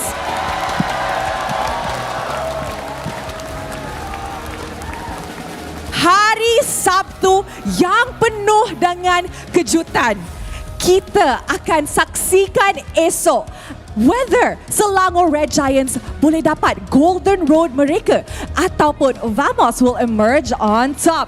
But before our long-awaited grand finals, mari kita dengar mic check daripada side Todak dan juga Selangor Red Giants. Depan dulu. Tengok aku. No bite. Aman. Aku aman. Simi guys. Position. Tengok Yum. Tengok Yum. Tiago. Tengok Yum. On the way. Simi. Be ya. Sini, stop. Oh, dapat. No one. Atas Soyu. Nice one, son. Aman. Boleh Soyu ah. Nice. I solo lot. 10%. 10%. Bear. Cammy ya. Bear. I tahu. Bear guys, bear. Bear mati. Boleh. Sini. Boleh. Tahu. Guys, careful guys. Wait for me. Aku. I can kill me, don't worry. Mampus kau cikgu. Push up guys. Gigi tak ada flicker guys. Nak? Boleh? Boleh do him tu. Bagus Ji. Boleh Aif. Dapat. Tahu mati. Ya, aku tak ada. Dah. Nice. Just recovery dok. Obis guys, no play ke dah. Dia kena initiate tadi. Oh, no return Ji. Obis. Just start love us. Joy here, I think. Hero. Gatot. Box. Box ah. Hero. Tiba. Hati. Nice. Boleh. Mati. Lah. Aman. Ayo T. Nice one. Go. Nak dek. Aman. We kanan. Ya boleh Ji. Santai. Cici. Mati. Lo. No, nice one. Nice ball. Mascom. Ultim. Ji. Garut nol. He miss ulti. Atang. Dive. Gatot. Manis sama. Tengok media sama. Revi. Dive. Mama. Kita baca doa ramai guys. Ya Allah, tolonglah Cik dapat tombak. Let's go Cik. Bismillahirrahmanirrahim. Ya Allah. Dia dah buat Cik. Okey, Cik. Bismillahirrahmanirrahim balik Cik. Hop. Banyak lagi. Let's go. Let's go. Aman. Aku revi kau ni. Cici nolti, aman. Gatot nolti. Balik. Balik. Five. Tahu. Bye. Whew, what a way to end the series. Congratulations to SRG, a 3-0 victory and righting the previous wrongs against Todak. But man, it's heart-wrenching to watch. Todak have worked so hard to get to this point. Yeah, I've got a lot of things to say. Yesterday was like 90% the fans' prediction towards SRG, and Todak turned things around. This time around, this was the SRG that the entire world was expecting to see. SRG never held back, not even for one bit, was all the way. They just dominated the entire game. Was just like maybe one kill onto Stormy on that last front. And I think it was like, yeah, Jungs was taking the entire game personally to him. I mean, you know you got it in the bag when your opponents are literally praying during the mic check. They're praying for an SOD steal. Literally praying for an SOD steal. That's how crazy it was. Yeah. There's no ending that could properly kind of close out this story for Todak, right? Again, we're never gonna see this again. This could be the last time ever. And the fact that they had to end this way, someone had to go. I'm glad SRG has put Malaysia and MPL MY in good hands and has a chance to go for the back-to-back and make history. But man, to make Todak be the sacrifice, I don't know, man. I don't know. Yeah. Well, it's really unfortunate that one's story has ended, but at least for Selangor Red Giants, this is a chapter that they're gonna have to write for themselves. It's either a two-peat or back-to-back champions for Selangor Red Giants, and then shortly afterwards, they are heading over to M6, where they broke the curse, where the mainstays of the international teams were no longer there. They are the one that still made it. I mean, it's going to be a long journey for here on up, right? The ladder continues to grow for them. But give it up for our MVP, Sakai's in this match. 2 games of Alpha, 1 game of Suyo. And in all 3 of these games, he has, again, some of the craziest KDAs we imagine, especially with so many fights happening across the board against Todak. 17, 5, and 29 with an 87% kill participation. Like, there's a lot of things that we can learn from Sakai. The way that he rotates around, and we always talk about like the mid trio, he was always there. And the Selangor Red Giants have a giant death ball. Pretty much the entire 3-game series today was just 4 members before the 5-minute mark. 4 members just rotating together, and they're layering it in. They're underneath the turret. No one's getting hit. No one's HP was dwindling, and that's how crazy SRG was as a team as a whole. And I think it's not only Sakai's, but the entire team just really like putting Sakai's on that pedestal as well. Like just encouraging him to, do his best. And I'm at a loss for words. It's really bittersweet. It truly is. You know what? Zorn sort of predicted this, which is pretty crazy because he said in an interview yesterday, he said that today we're gonna beat Todak 3-2, but it's not a reverse sweep manner, right? They're gonna take a game, we're gonna take a game, we're gonna win, because if we go down to lower bracket, there's a chance SRG beats us. They dodged a massive bullet. Huge bullet, in a matter of fact. But I don't think it's going to be easy even when SRG has to face off against Vamos, right? We're going to be praying that it's going to be a close series, because last time it was an absolute wash. It was. Okay, so SRG, they are definitely gonna be making quite a series, especially since they've got the momentum in the earlier parts of today. They got the momentum here against Todak, especially since Todak went with a very convincing 3-1 victory against SRG. SRG, they are definitely not going to be stopping at anything. They are a bullet train running right into the face of Vamos. Yeah. I think a lot of the...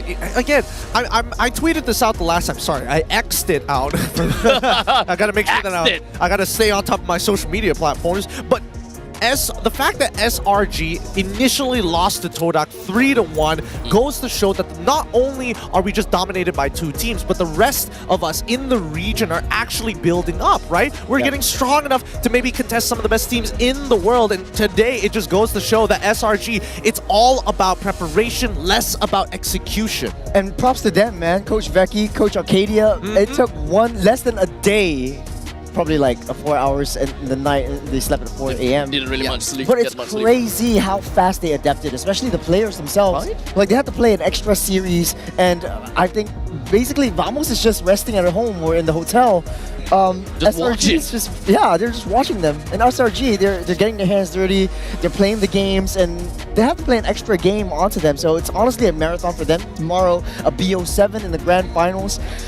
It's the adaptability that really makes me really happy that SRG is really representing Malaysia. It's just really showing that they have what it takes to really shine on top of that the world stage and be the first team ever in MPL, not MPL, but Mobile Legends history to ever get the Golden Road. Yeah, I mean the closest one was Onyx, right? It was Onyx. That was M4, M5. That one didn't happen. That one was a heartbreak as well, right? Yeah, Reverse sweep was almost inbound and had to come down to that one moment in the game, in the final game. It's crazy because SRG won the trophy in the third season to the upper bracket. They might have a chance to do it through the lower bracket this season, covering all bases for a back-to-back with the same roster for M6. Yeah. Insanity. It's crazy to think about. It really is crazy because this is the first time we might see an opportunity for a back-to-back champion, and that has not been accomplished before, and the closest team to have done that was Todak. Honestly, when the Todak versus SRG first happened, it really felt as though that we are starting to see signs of weakness from the side of SRG, right? They are definitely manageable, but after looking at today's performance, I think that it is there is definitely a certain part of delulu-ness if you were to think that, they're manageable. Yeah, and that's the thing. When I look at Todak and I see these names, these new youngins that Todak has, invested in, Zayed as well as Yanlord, I hope to see them next season. They're going to miss out M6 this time around on home soil, but I'm expecting season 15 to be their moment to shine because they are so close to looking like an international team. Each heartbreak hurts more than the last, right? It really could does. see it, like Chico guys, Momo. Here's those two the hardest. Zyme Senpai has came close to international events for quite a few seasons, but always fell short, and this one felt the closest, and they still couldn't do it. I mean, Todak is a team where they have a football team, right? They have a lot of people. So one thing that I would want to see from MPL MY Season 15 is that Todak keeps this roster and they train up this roster to the point that they will come to a point whereby they are literally going to be hard contention against SRG. All they need is time. I gotta agree with you. They got so much potential. Zayed played a heck of a game in yesterday's game. Zyme Senpai, all 3 games in Valentina, just because yesterday it was one of his comfort heroes, and I think it's his signature pick as of now, doing so well. And unfortunately, though, they just couldn't break the curse of SRG. Yeah, they couldn't. Honestly, I don't know, man, because if we are keeping this roster, that means some of Todak's namestays are going to get axed off. Moon, for an example, is part of the other squad as well.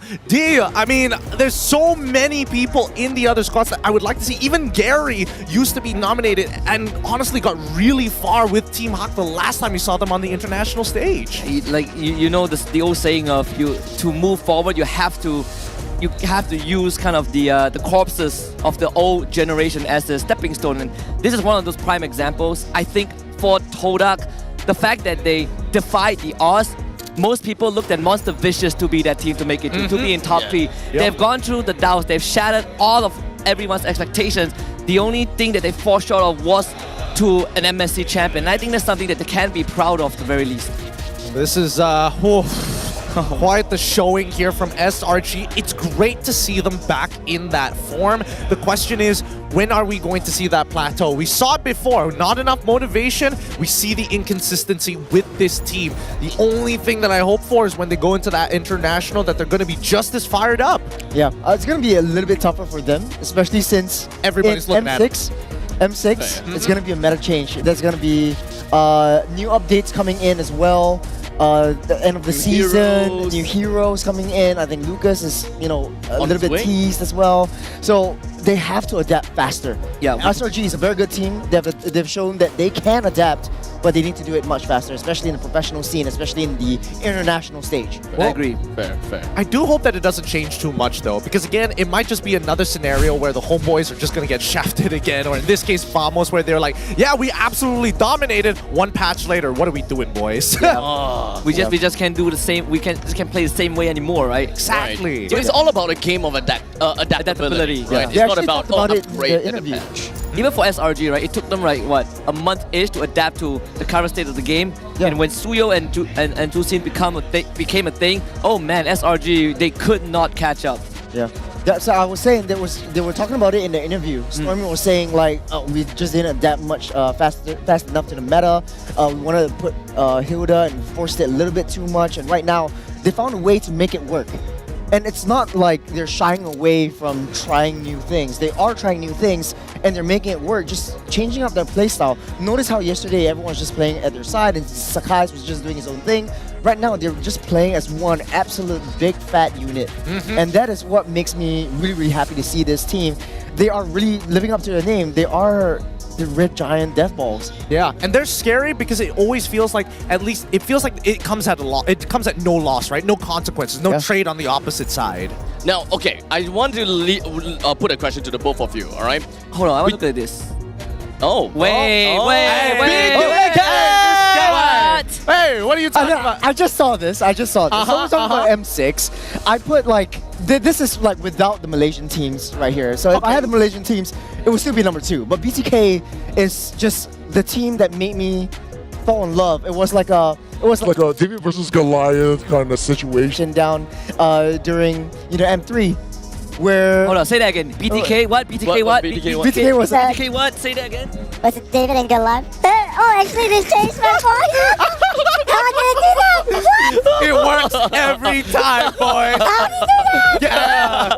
Thanks, Zipper. You sound like you're guessing out. Thanks, Zipper. Love you, Zipper. But no, again, like I would have expected NIP Flash to be on the top of your list for you, but I feel like Singaporeans generally have been pretty considerate or realistic in their approach. Yep. But to say that even realistic.